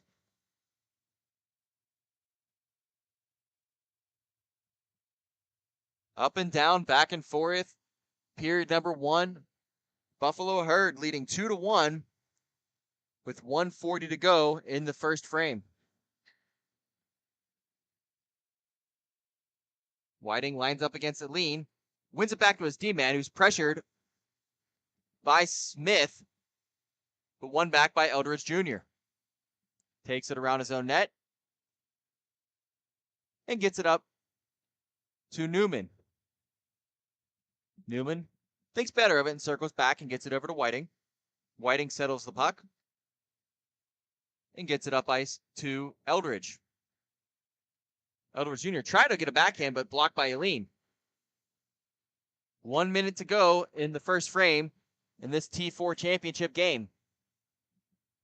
2-1 our score. Buffalo Herd leading the Buffalo Fusion. Eldridge Jr. gets it up to Whiting with the bank. And Whiting just a little bit too far out of the reach of Newman, but able to corral that redirected pass. Whiting back to Eldridge Jr., who gets it up to Zotera. That's Scott Zotera. Scott carries it up. 3-on-2 for the Fusion if they hurry. Tries to get it to Newman. Still loose in front. Not able to get anything on it with Scott and the Herd corral. 25 to go. Adam Smith coming back with speed. Gets it over to Eileen. Nothing in front. A lot of traffic. Puck still loose. And now the whistle blows. 13 seconds remain. And Snyder standing strong in his crease. Tons of pressure raining down on him. And that will end period number 1 in this T4 championship with the Buffalo Herd leading the Buffalo Fusion 2-1 after 1. We're going to step aside, and when we come back, period 2 of the T4 championship here on Grove City Hockey. This copyrighted telecast is presented by Grove City Hockey. It may not be reproduced, retransmitted in any form without the expressed written consent of Grove City Hockey, LLC. We thank you for your understanding and hope to continue to enjoy this complimentary broadcast. To purchase footage, email grovecityhockeyllc@gmail.com.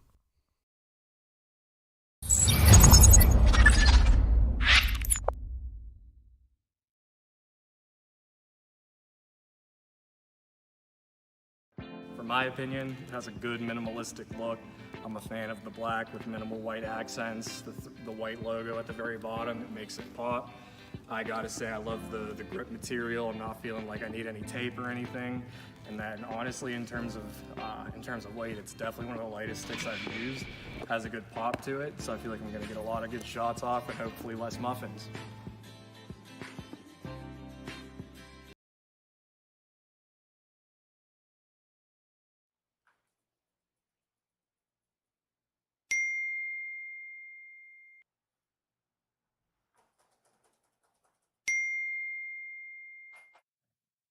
Back inside the Northtown Center here in Amherst, New York, where the Buffalo Herd have a 2-1 lead over the Buffalo Fusion in this T4 championship. And puck is down for period number 2. Tied up is Aline and Newman. Won by Aline. Chip back. Aline controls the puck in the neutral zone and carries it into the offensive zone. Feathers one on net and saved by Snyder. Easy save for him, even though that puck was ricocheting and bouncing just a little bit. Yeah, it was a difficult bounce. I mean, not something you always expect. We actually saw this in the NHL a couple nights ago when Sorokin took a bad, his own player knocked in the back of his net. So as a goalie, you always got to be aware and try to keep your eye on the puck. Those ones are probably the most difficult compared to a normal shot since you don't see it every day.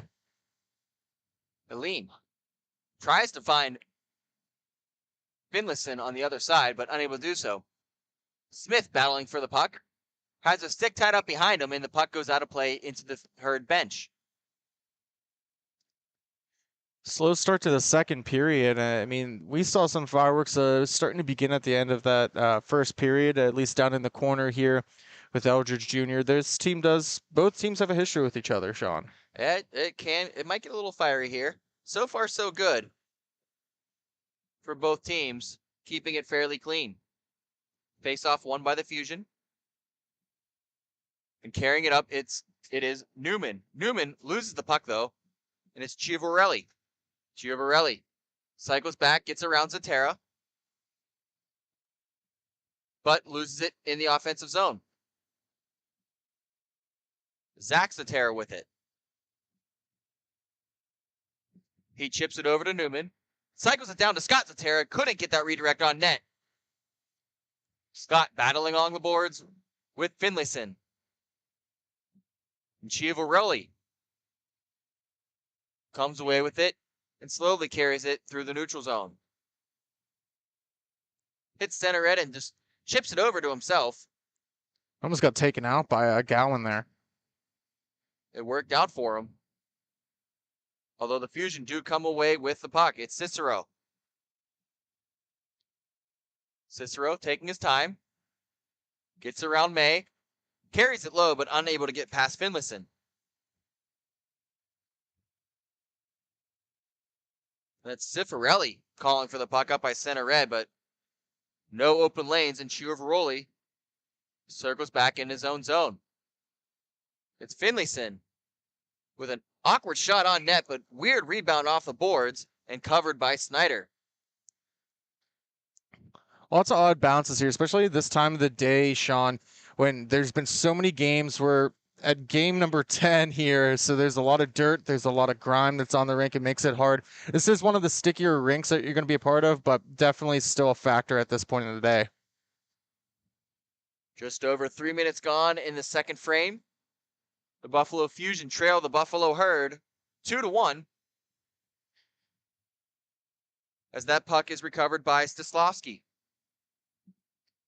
Stislavsky gets it up to Cifarelli, who circles back, and Adam Smith wanted that puck.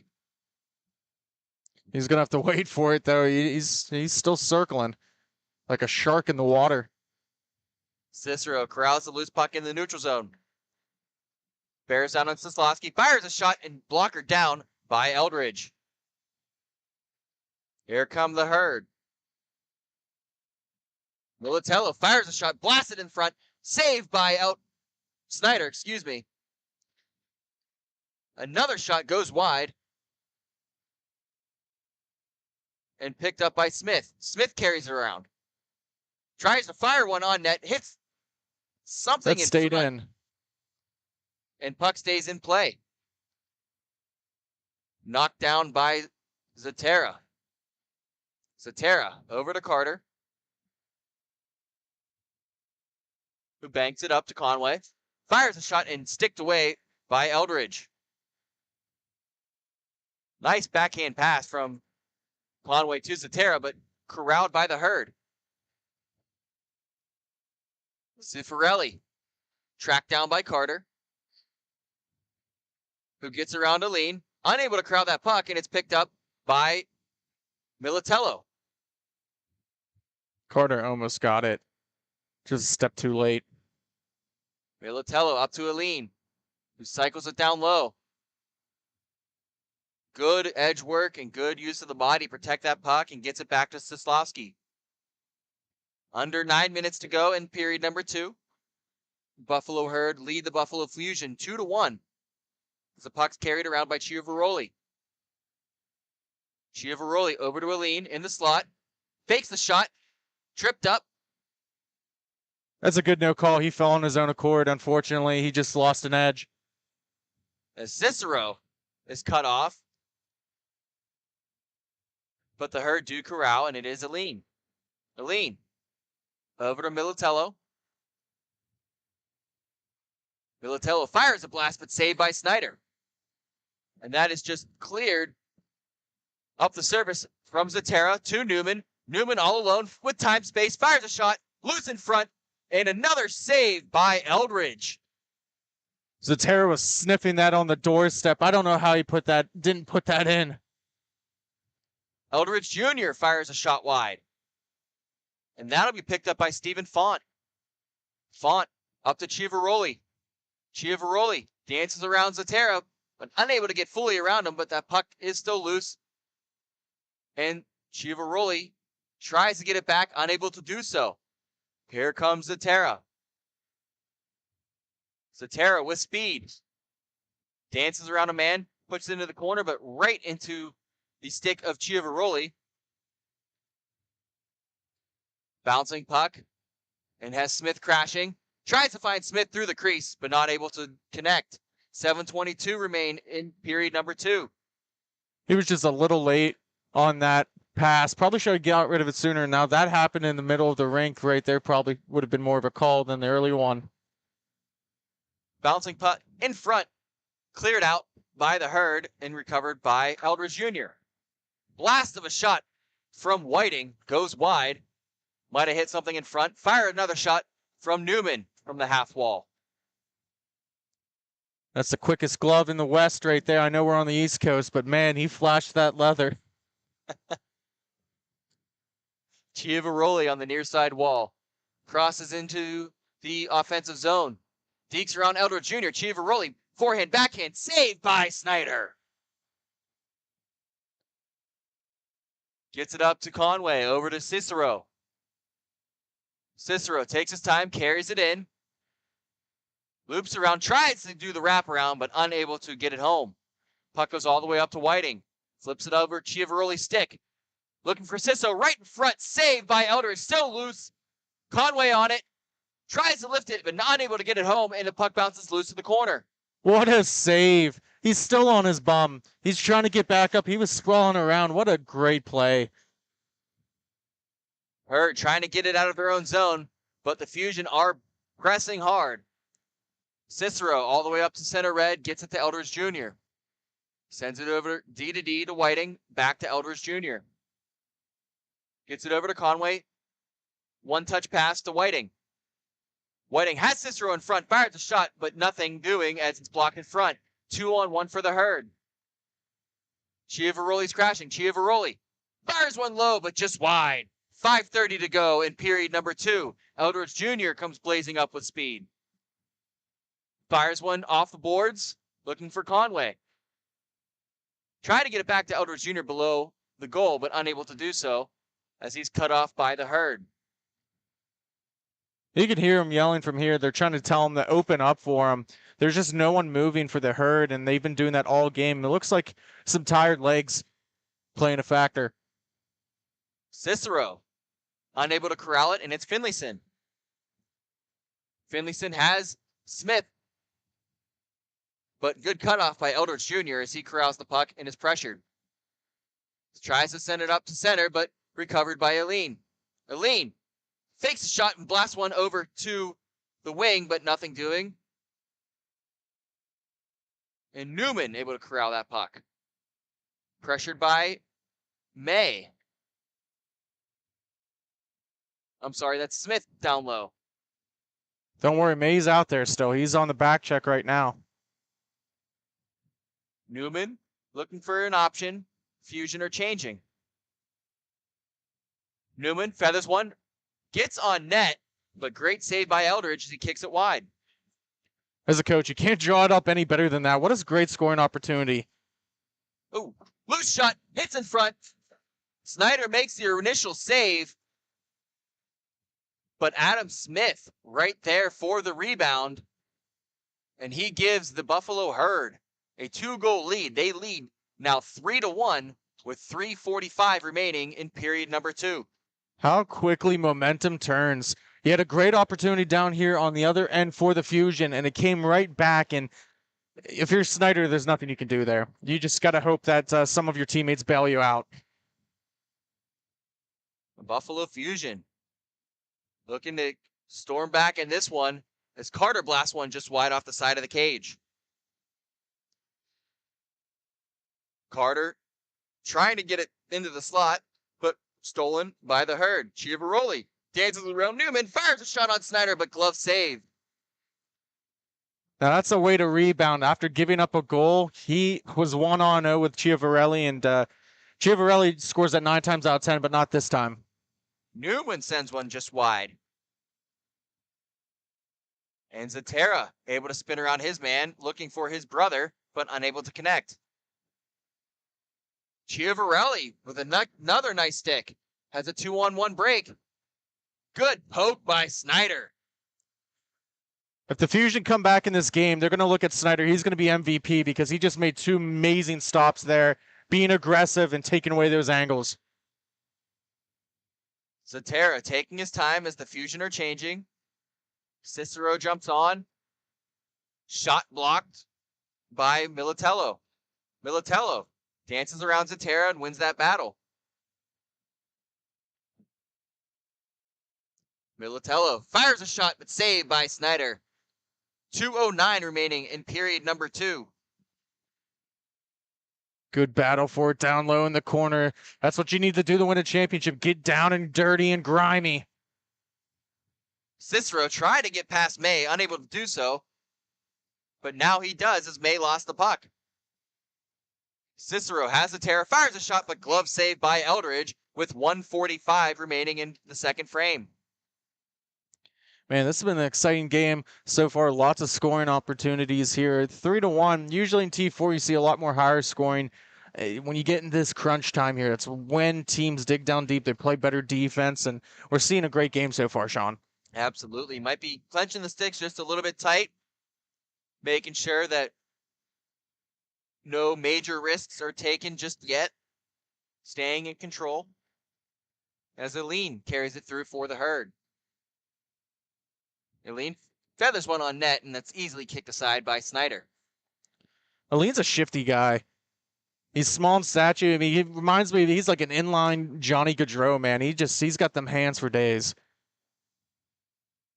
Zatera chips up to Conway with just under a minute remaining. Shot on net, but blocked in front by the Herd. Carter will chip it up to Zatera.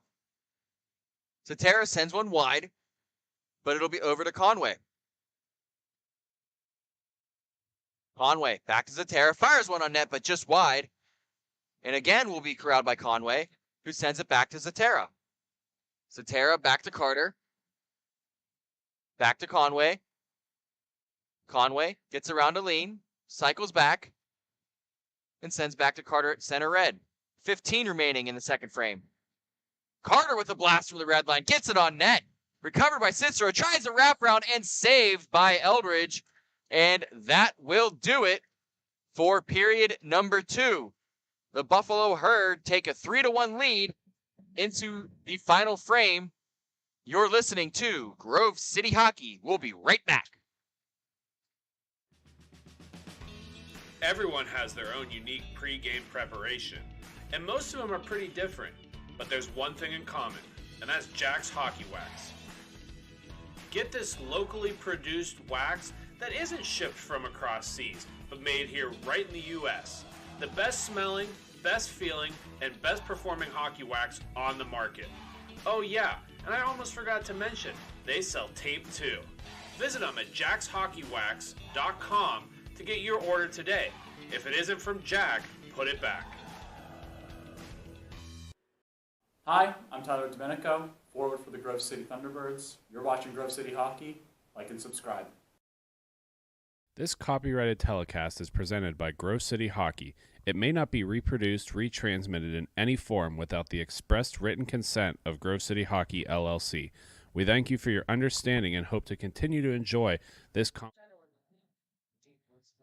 Back inside the Northtown Center here in Amherst, New York for the final frame of regulation between the Buffalo Herd and the Buffalo Fusion. Herd have a 3-1 lead as we get ready to start the third period in this T4 championship here at the Buffalo tournament for the MIHA weekend. I forgot where you were for a second. It's been a long 2 days, but it has been a very, very enjoyable weekend here. Thanks to MIHA for having Grove City Hockey out to broadcast once again. Can't be thankful enough to them for their partnership and all that they do to help spread the game of hockey, but also to allow us to come here and enjoy what we do in broadcasting these games. And don't worry, these games are going to stay up afterwards. You can always go back, rewatch them. I know a lot of players do that. I personally like watching them too, so it's always good content. I'd like to think we do a decent job. Sean, it's great to have you back, by the way. It's great to be back. I'm happy to be on the call with you. The two OGs. I won't go that far. We have one OG and someone who apparently got hired by Jake Jasinski. Fair enough. Buffalo Fusion control the puck here to start the third and final frame of regulation. Eldridge Jr. sends it up to Conway, fires a shot, loose in front, recovered by the Herd. It's Aline. Able to get it over to Stislovsky.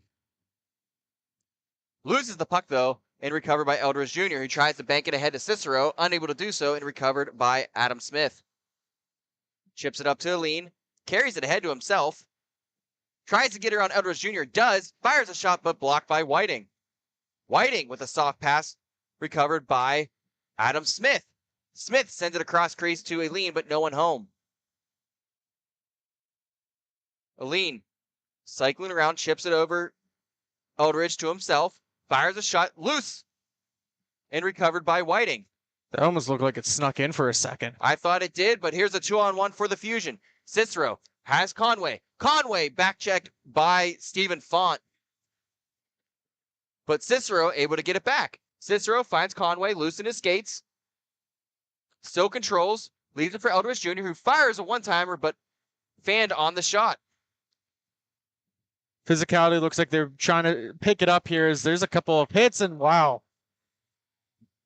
Chiavaroli fires one that looks like it went off the stick of Whiting and goes behind Snyder, and the Herd are taking a commanding 3-goal lead, 4-1, with 12 minutes remaining in the final frame of regulation. That was just a blister of a shot. He beat him glove side. Snyder's been on his head all day. You know it's got to be a good shot for him to get beat in that situation, one-on-one. Maybe he was screened. Either way, it's a 4-1 lead for the Herd, and they're looking pretty right now in period 3. The Herd definitely turning it on in these past couple games and really showing their skill in this T4 championship. As Newman carries it into neutral and fires a shot, glove saved by Eldridge with 11:30 to go in regulation.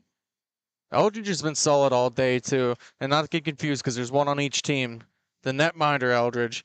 He's stopped everything except for one. He's been almost perfect, and he's looking to close this championship out. One of my favorites watching, at least in this T4 division.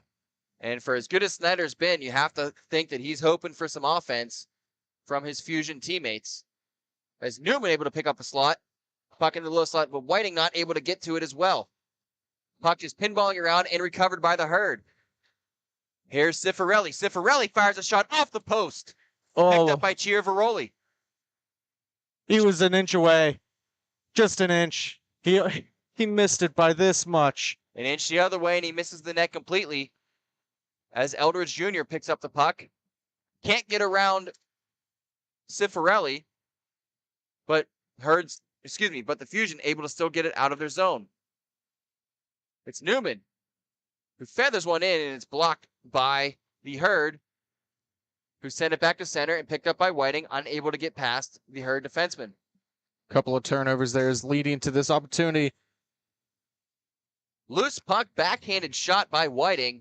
Not sure what that hit, but it went to the far corner, and no hurt for the Herd. Zatera over to Whiting. Pass off the pads, but beautiful save as we have some interesting activities behind the play. And here comes Cifarelli. Great save. They're still by going at it. Snyder. And it looks like we're going to have at least one. Not sure if they'll both go. If you're the Herd, Font, you can't get stuck in a situation like that because he's the only one getting taken off. You're up by 3 goals in this situation. I'm not sure the rationale behind it, but he's the one that's getting called. Yeah, you have to protect yourself, but at the same time, you can't hurt your team. It's still a very manageable game to come back in this one. We've seen some incredible comebacks thus far as Stephen Font heads to the box for 2 for roughing. He's still talking to the referee, Alan Chapman, and yeah, he's arguing his call. He's not. I understand your point. You're not going to win that argument, unfortunately. I've never seen it happen yet. No, unfortunately, you always get called for the retaliation, regardless of intent. And the Buffalo Fusion get a much-needed power play with 8:45 remaining in the final frame of regulation. Anthony Carter takes a look, fires a shot, and score! And the Buffalo Fusion capitalize on the power play and increase their deficit to only 2. That's a little hometown cooking there, getting a little saute going, and now it's 4-2. We got ourselves a game, Sean. I'm excited. This is great. 8 minutes to go, just about. These two Buffalo teams battling. And it's been a fun weekend here in Buffalo all around, and I think these last couple games have really shown the just pure talent that is in this MIHA division for T4. Yeah, a lot of good talent here. I mean, not much separating T4 from T3 and T3 from T2. It's been excellent hockey all weekend. And the Herd with another quick chance. Loose in front and poked away by Snyder. Chipped away by Zatera, and Conway gets to it.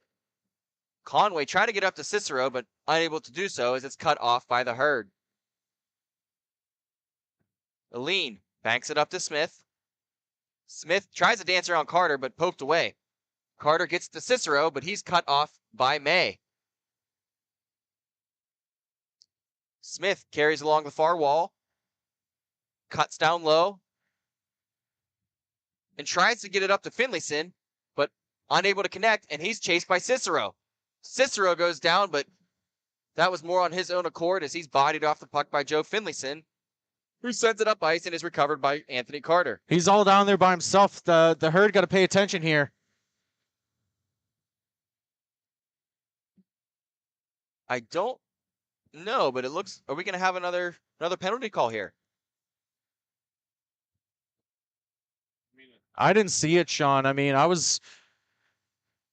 Oh, no, a hand pass. Okay. I was about to say, I'm watching down here. Cicero was all the way in front of Eldridge down there, and he fell down, and they just forgot about him. Okay, definitely can't do that here in a championship game, as Chiavaroli wins that draw and takes it ahead, but recovered by Zatera. Zatera up to his brother. Sends it over to Anthony Carter.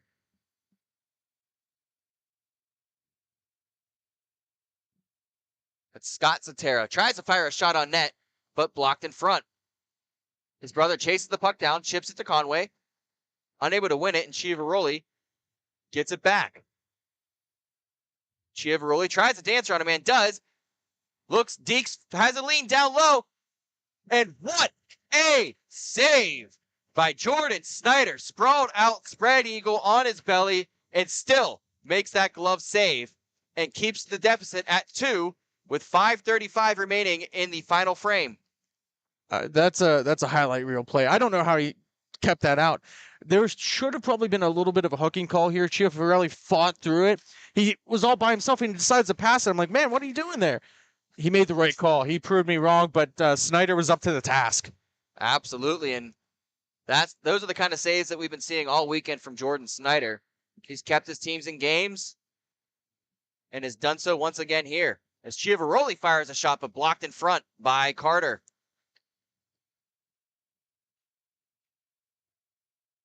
Newman corrals the puck, carries it up along the near side wall, but is cut off by Font, and he goes down to the corner. Loose puck is recovered by Cifarelli. Cifarelli dekes around Zatera and has an odd man rush for the Herd. Over to Font. Font to Chiavarelli, fires a shot but loose in front and sent all the way back up to center red. Picked up by Militello. Militello over to Cifarelli. Back to Font. Down to Chiavaroli. Chiavaroli looking for Cifarelli, unable to connect, and here's the Herd coming back. I'm sorry, the Fusion coming back. Cicero loses the puck but sends it back to Carter. Game's starting to slow down a little bit here, Sean. Maybe something to keep an eye on here, even though it's 4 minutes left in this game. I think the legs are finally starting to go. Chin